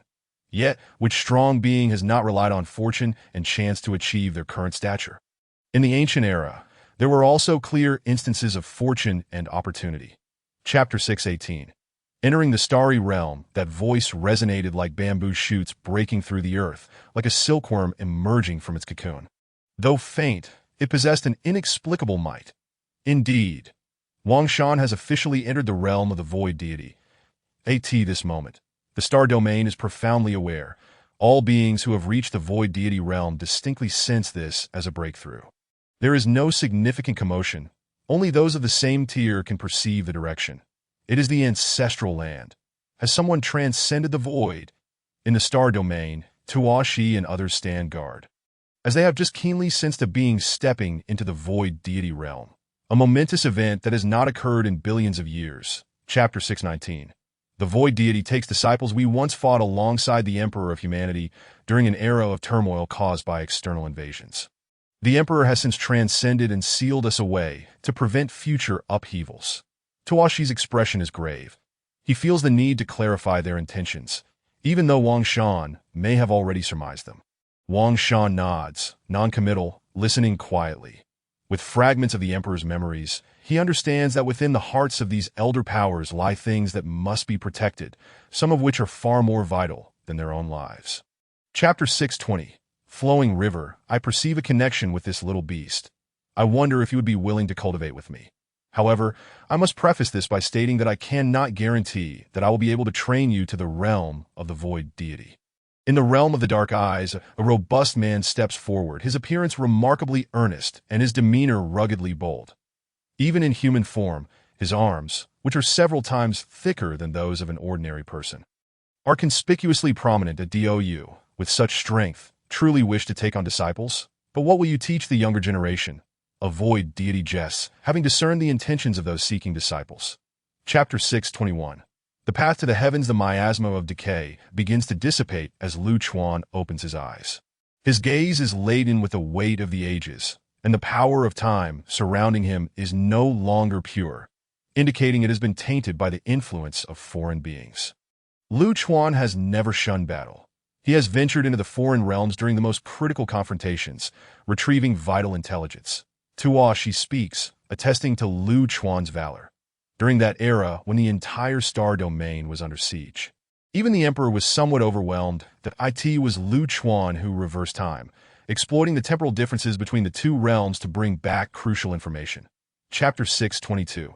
The path to the heavens. Upon hearing this, the faces of the assembled void deities grow grave. They have also heard of the path to the heavens, which is said to have been traversed only by the emperor throughout the ages. Despite the myriad prodigies that have emerged over the past billion years, achieving the utmost in every realm is exceedingly difficult, for no one knows where the so-called limits is the limit within each realm, the key to opening the path to the heavens. Wang Shan nods and continues, my cultivation is rather eclectic. I cannot assure that I have reached the limit in every realm, yet invoking the path to the heavens is not overly complicated. Chapter 6:23. Calculating the ancestor from beyond Wang Shan's body radiates a fusion of golden and black light, the sacred and the uncanny coexisting in a state of extreme dissonance. Having traversed the 99 layers of the path to the heavens, he ought to have undergone purification by the rules.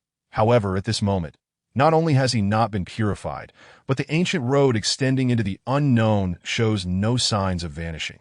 What is the meaning of this? Having successfully traversed the 99 layers of the path to the heavens, why does it still appear thus? Moreover, why does that peculiar force resemble the power from beyond? A void deity furrows his brow, unable to comprehend the situation even with his level of insight. Chapter 6:24. Completely severing the shackles, the little spirit of the void is wielding a spear. Indeed, it is Wang Shan's little spirit of the void. He is self-destructing, seemingly severing a connection with some entity in the void. What does it matter if you do not establish a connection with me? Wang Shan scoffs, his complexion paled in his current state. Such circumstances are almost unfathomable. He is in an exceedingly weakened condition. Even the luster of his black and gold little spirit has lost its brilliance. A group of void deities is left speechless, utterly bewildered by Wang Shan's actions. Chapter 6:25. The duel in the prison, the aura of confinement pervades, with countless chains swirling around Tuoshi, each imbued with unique energy. This is a power system exclusive to him, and it is precisely this power that allowed Tuoshi to dominate during ancient times. Wang Shan, I will not go easy on you. Show me your full strength so that I may gauge your current prowess. Tuoshi exclaims excitedly, the phantom of the ancient prison manifesting behind him, with two ancient ferocious spirits reappearing, their breath shaking the star domain. Could it be? Tuoshi intends to unleash his full power. The void deities are left astonished, feeling that Tuoshi is. Chapter 6:26. While I stand, nothing is impossible. The ancient dark Xiao and the devouring ant are about to strike. In the outside world, the void deities are growing tense. The ancient dark Xiao is a primordial tree of the star domain, theoretically akin to the world tree, yet it originated at the dawn of the star domain, making it one of the oldest beings that is for the devouring ant, while its era of emergence is not as remote. It possesses a more formidable lineage belonging to the ant tribe and being the only variant in the vast star domain, capable of crushing the barriers of the star domain with its biting force. The world's theories derive from the void. They were non-existent in the past due to insufficient strength, but today, Chapter 6:27. Breaking the prison, Tuoshi has personally taken action. The observing void deities were solemn expressions. Wang Shan continues to shatter their understanding, managing to reverse the tide in the void realm. However, now that Tuoshi has intervened, No one anticipates a favorable outcome for Wang Shan, as he is the master of the ancient prison. Nearly unmatched among the second transformation of the void deities, the prison of sealing demons has emerged. Let us see how long Wang Shan can endure. Chapter 628.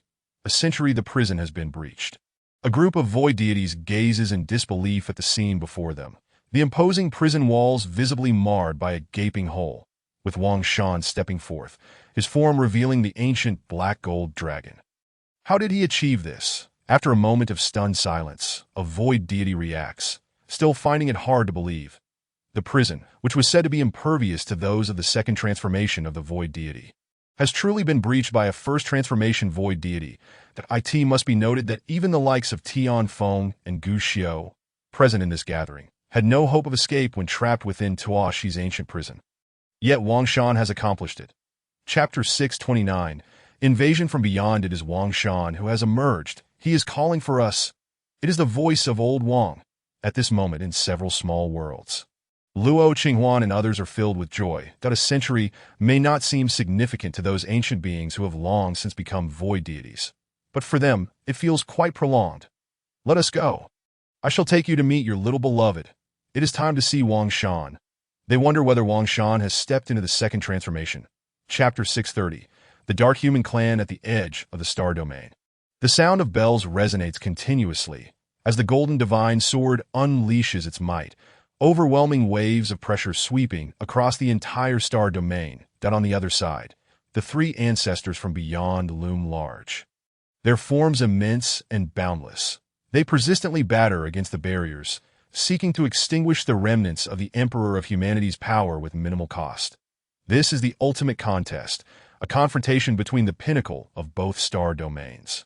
Time passes and suddenly, with a crack, the once imposing Golden Divine Sword trembles uncontrollably in the void, a breach successfully opening.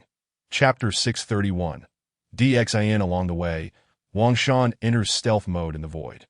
In this star domain, he discovers that the power of extermination remains effective, capable of shifting attributes, and even in spatial terms, there is a mutual exchange that is the so-called Sacred Mountain. In merely a fleeting moment, Wang Shan arrives at the Sacred Mountain of this world. However, the so-called Sacred Mountain bears no trace of sanctity. It is filled only with darkness, decay, and an overwhelming aura of corruption. 6 Guardians stand watch. Among them 2 second transformation void deities, while the remaining 3 are likely of the D clan. Chapter 632. DXIN's Wrath. A drop of golden blood flies from Wang Shan's brow and swiftly melds into DXIN's body. Are you certain you wish to proceed this way? You still have the opportunity to enter my divine realm's small world. I am confident I can lead you out of this star domain before the ancestor from beyond discovers us. Wang Shan does not resist. He understands DXIN's intentions, yet he does not wish for DXIN to act in that manner. That in my heart, I have long since perished. DXIN raises his head, hands clasped behind his back, and the enigmatic power within him is entirely suppressed at this moment. Wang Shan's body harbors the essence of the Imperial Dragon. Chapter 633. Underhanded assassination at the edge of the star domain. A cold scoff resonates to an ancestor is taking action. It is the master of Bo Du, merely a display of intent, yet it carries immense power to this moment. The entire star domain trembles. A pinnacle void deity of the third transformation speaks, and their words resonate as truth, wielding the strength of the rules. That a torrent of blade energy erupts, shattering the oppressive atmosphere, and Bo Du is saved at the most critical juncture. How shameless, DXIN roars. Infuriated, his pride wounded, and the overwhelming blade energy surges once more. However, at this moment, the other 2 ancestors. Chapter 634. Cold solitude. Duna has been slain.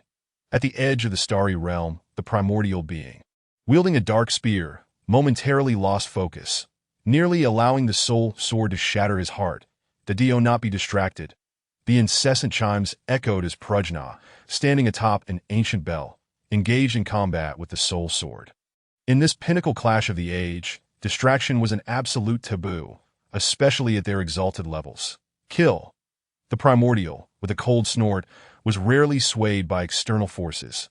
Had it not been for the sudden slaying of his disciple, he would never have succumbed to such a lapse. That a formidable physique. Cold Goo was somewhat taken aback. Swiftly drawing his bow once more, he unleashed the arrow with decisive resolve, unwilling to grant Wang Shan any further opportunity. For he sensed Wang Shan's formidable presence. This arrow was named Soul Shatter. The bowstring pulled taut, transforming the ancient bow into a crescent arc, an arrow imbued with boundless lethality against ethereal souls manifested before him. Whoosh, the bowstring released, and the Soul Shatter arrow was loosed in that fleeting moment. Wang Shan felt his ethereal soul quivering incessantly. Not from fear, but from an ominous aura that began to spread, causing the entirety of the starry realm to undulate. The primordial being from beyond descended, colossal beyond imagination, merging almost entirely with the starry realm itself, becoming a part of the very rules that governed it. The remnants of the imperial clan truly possess audacity, daring to disrupt our starry domain. The might of the primordial erupted, leaving Wang Shan feeling utterly suppressed, both in body and soul. Why must a primordial such as myself expend so much time seeking you? Wang Shan recognized the primordial before him as one of the three ancestors that am I truly to perish.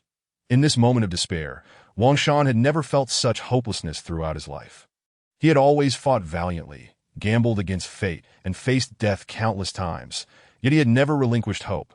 Yet now, he found himself somewhat powerless. The existence at the primordial level was overwhelmingly strong, so powerful that resistance seemed utterly futile. Even for one as prodigious as he, the disparity in realms left no opportunity for defiance. Did I suppress a realm? Who can stand in my way? The primordial's voice resonated throughout the vast starry expanse.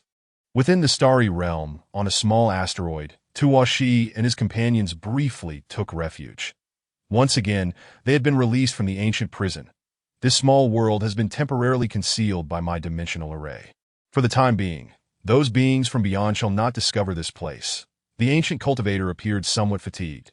Despite being known as the master of space, the continuous inscribing of dimensional arrays, especially to enshroud a small world, still exacted a considerable toll on him. Tuwashi nodded, then cast his gaze over the gathered crowd. Esteemed ones, I trust you are all aware of the current circumstances. Wang Shan departed, guided by Gao Lan. Returning to their ancestral land within the starry realm, the others continued to follow the elder experts from the ancient era, attempting to stall the beings from beyond. With the impending invasion, it would not be long before that group of primordials broke through, making it seem somewhat unworthy to squander time with him than on the ancestral land. Wang Shan and Gao Lan altered their appearances, strolling through the bustling streets. It had already been 3 months since their return.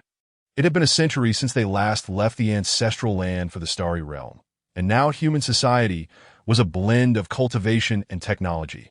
Wang Shan fell silent, holding Gao Lan's hand as they retreated into the crowd. Upon returning to the ancestral land, he was no longer the sword-wielding champion he once was. All past matters had become mere fleeting memories. Perhaps he was still unwilling to confront the truth. Or perhaps he had genuinely come to accept that everything should simply be left to fate. The premiere of the post-apocalyptic rise, with its unauthorized plot alterations, was indeed a source of vexation. At that moment, Li Mingming gazed at the global viewership numbers displayed on the central screen, unable to suppress a frown. Others may not understand, but did you come seeking vengeance after I spared your life? Gao Lan exuded an aura of icy cold, enveloping the entire prairie in bitter chill. She was well aware of Wang Shan's past, having been the arch-nemesis of the former sovereign of the 10,000 Buddhist kingdom. There is no need for such hostility. Wang Shan waved his hand, stepping forward to stand before Gao Lan, conveying his lack of malice.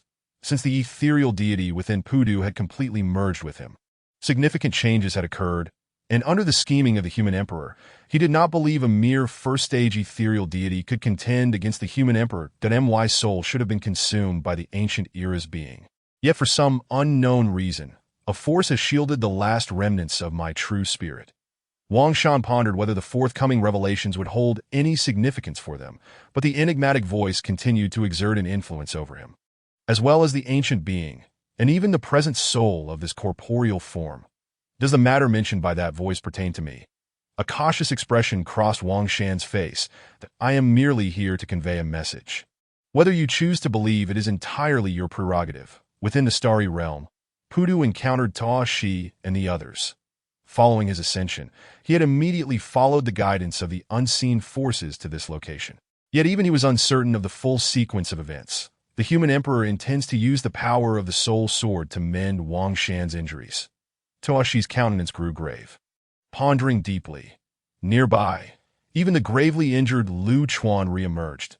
Theoretically, this plan was feasible, as the power structure of the human emperor indeed surpassed that of the primordial beings from beyond, yet departed in a fit of rage. Leaving the gathered crowd in stunned silence, his words had struck them like a piercing thorn in their hearts. They were willing to sacrifice themselves for protection. Yet in this dilemma, they found themselves unable to make a decisive choice. Let things unfold naturally. The power of time swirled within Lu Guang's dual eyes. After a moment, he smiled faintly and returned to the ancient prison of Old Wang. I must say, they are truly myopic. The human emperor. The fluctuations of prison energy surged as Tuashi was besieged by those strange entities. With the passage of time, Lu Chuan also took action. Quickly assist them. They are in danger in a small starry realm. A multitude of human ethereal beings sensed the eruption of battle. Wait. Just as many were preparing to take action, a voice rang out.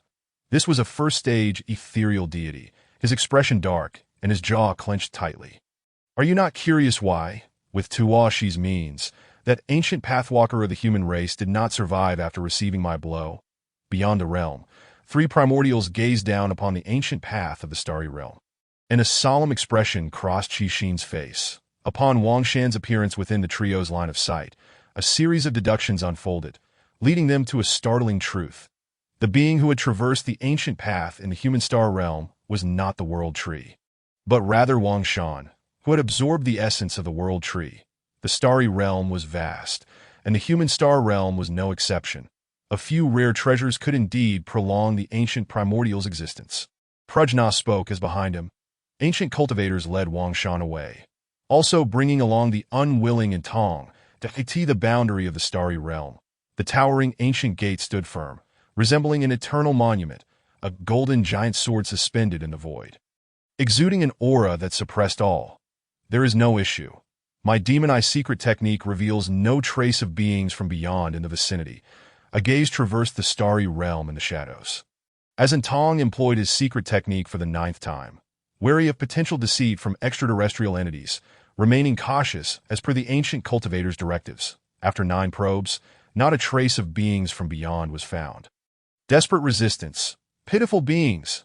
Outside the ancient gate, Qixin manifested his true form, a humanoid figure cloaked in black flames, exuding an overwhelming presence that relentlessly battered against the ancient gate.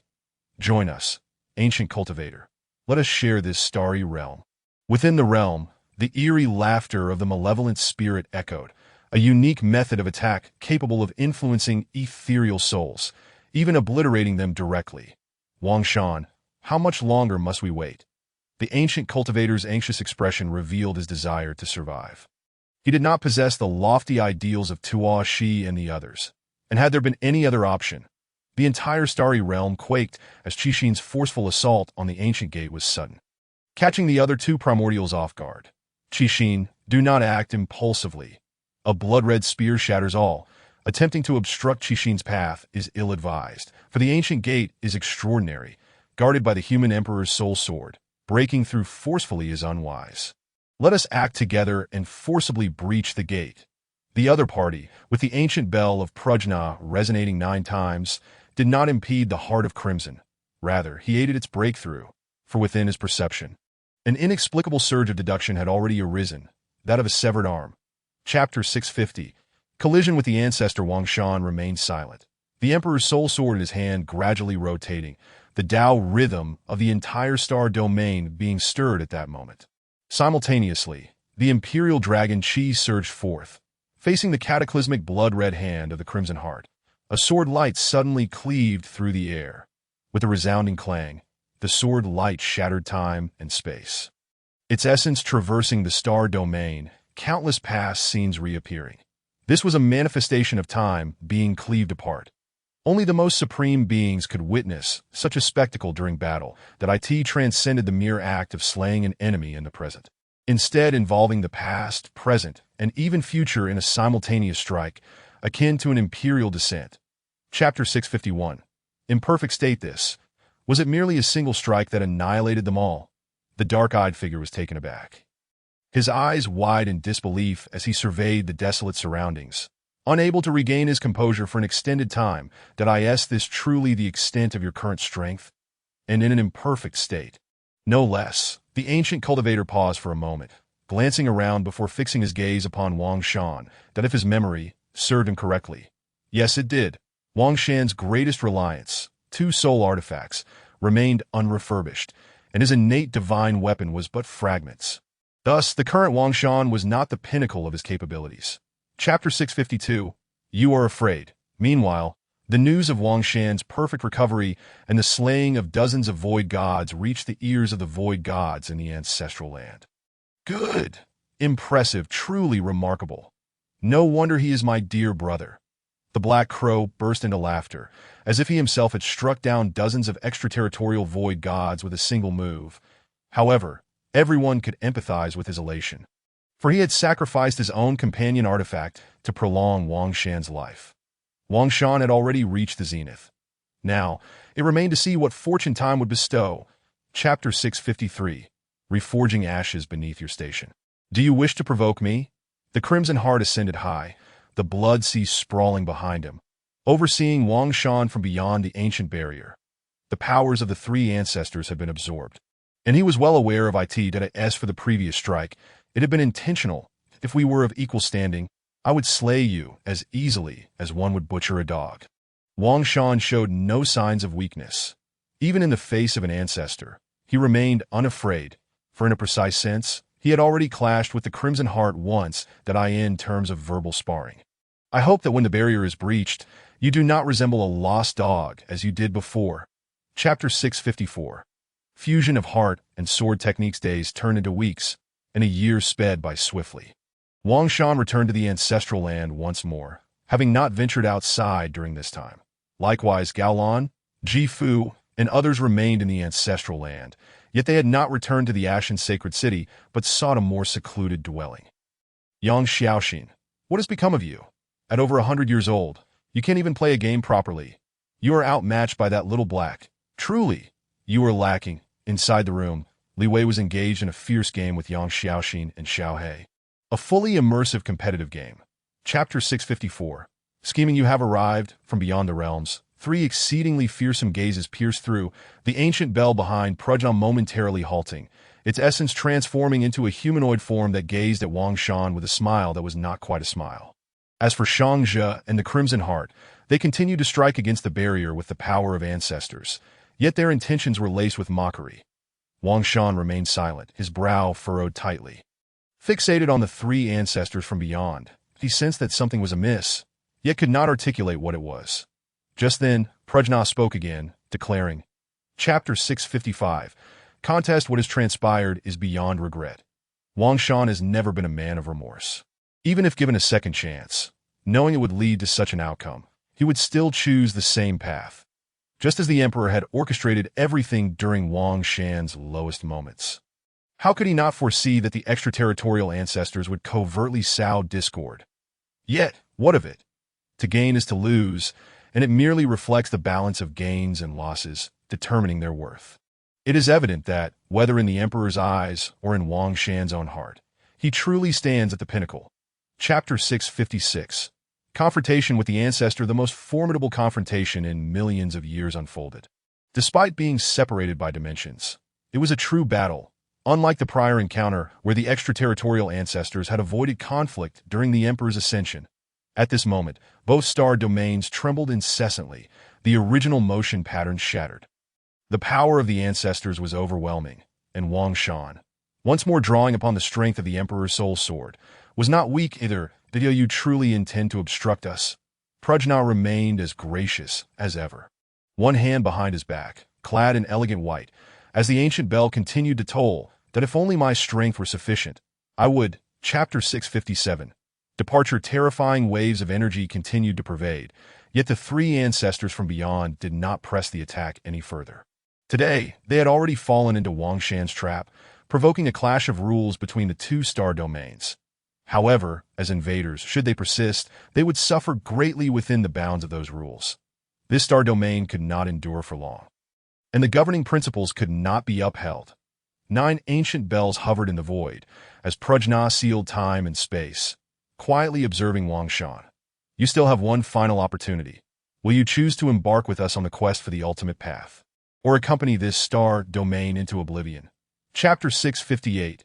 10 years of breach, a decade is neither short nor long, especially for cultivators. Quack, where has my dear brother gone? Ever since the tremors in the star domain that day, I have not seen him again. Above the ancestral land, the black crow cawed incessantly, repeatedly lamenting Wang Shan's absence, accompanied by Li Wei, Yang Xiaoxin, and others. Stop calling, you fool. Even if you died 10 times, Brother Leg would be just fine. Li Wei cast a disdainful glance at the black crow. After 10 years, a few like-minded individuals had already formed a tight-knit bond, yet the black crow's moniker was somewhat unique, attributed to Xiao Hei's. Chapter 659. Ultimately confronting brilliant divine light erupted, the imperial dragon chi spreading throughout the star domain.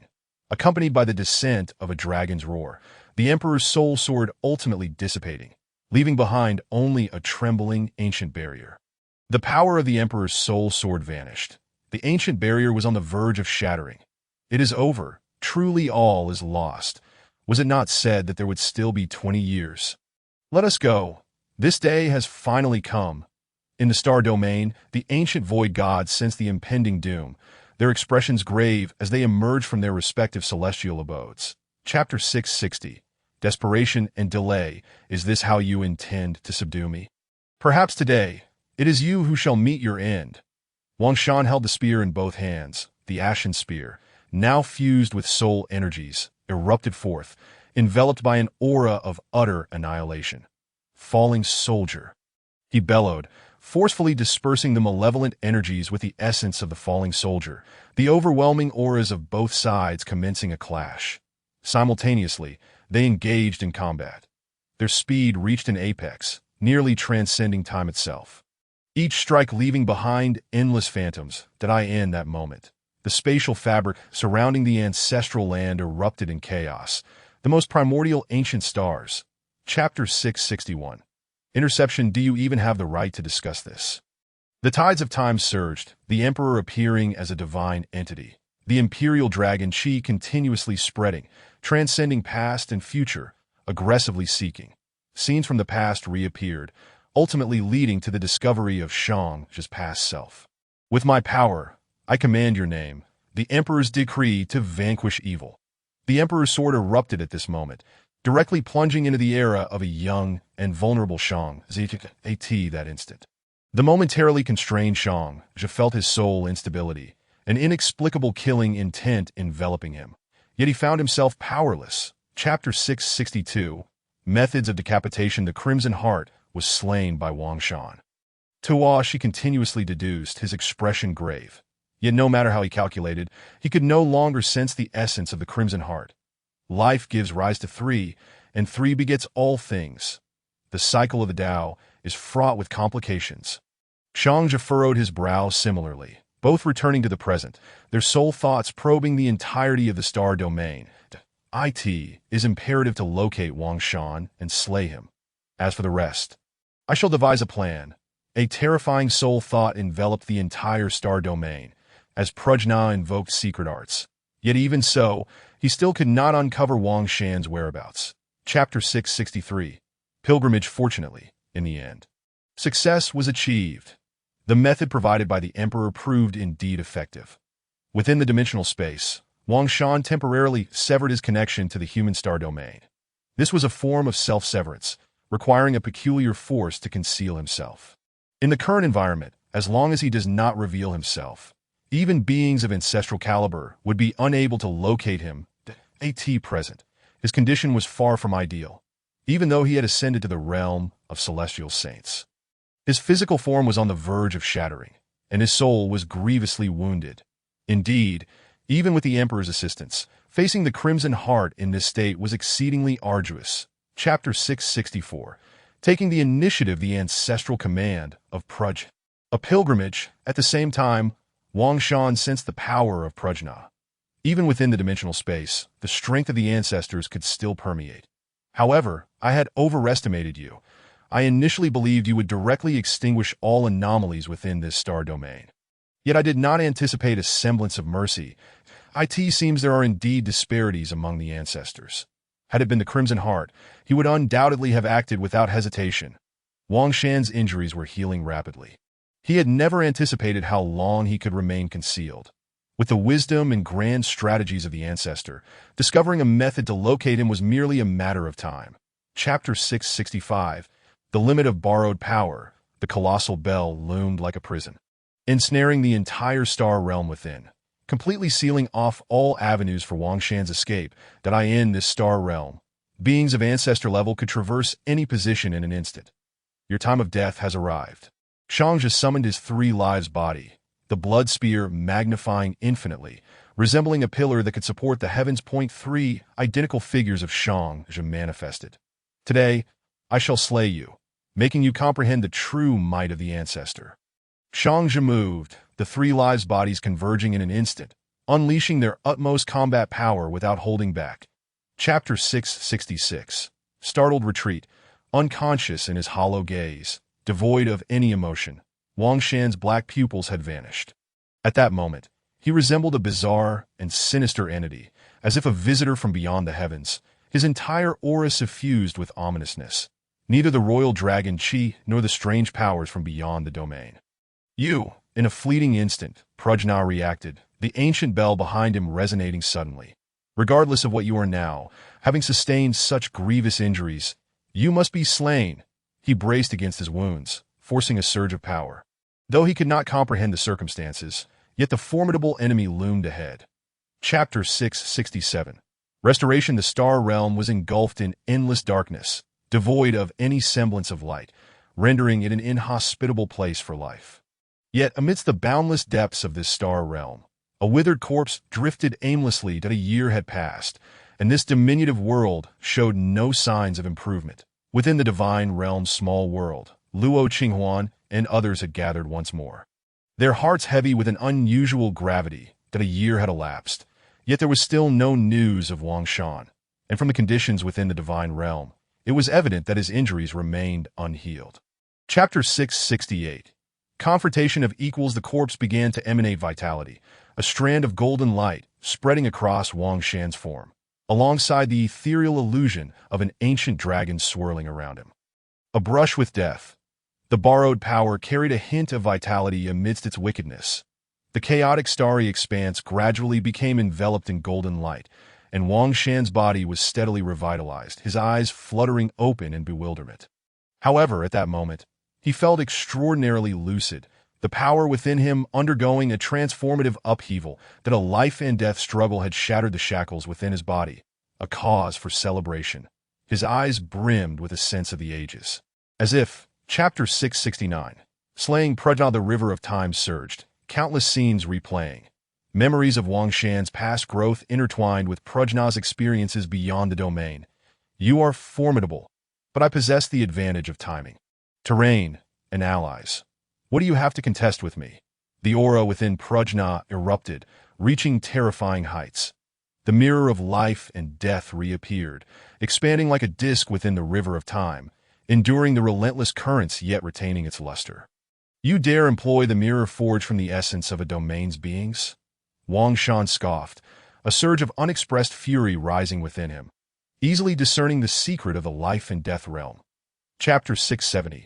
Traces of the ultimate being. At that moment, the fabric of time and space shifted, mists forming within the river of time. This was an occurrence almost impossible to manifest. Even beings as powerful as ancestors could only navigate the currents of time, stirring waves of temporal energy, yet could not induce such a natural phenomenon. It was a pathway. The mist thickened, dense and viscous, revealing a faintly discernible path in Wang Shan's line of sight. The reverse the river of time and recreate the extraordinary. A powerful being must be intervening. Chapter 671. A ray of light. Some unexpected events transpired, yet ultimately, this star realm was preserved. Wang Shan nodded slightly at the gathered individuals, feeling a twinge of nostalgia at the sight of his friends. After numerous brushes with death, his mindset had evolved. Unlike other mighty beings who, after eons of solitude, had long buried their emotions, Perhaps it was due to his relatively brief training period. The final outcome was satisfactory. A faint smile crept upon Gao Lan's face. She had not smiled in ages, and with Wang Shan's return, her spirits soared. Chapter 672. Returning to the past, a silver light approached, gradually intensifying from faint to brilliant, resembling a sacred radiance that compelled one to bow in reverence. Shan, what has happened to you?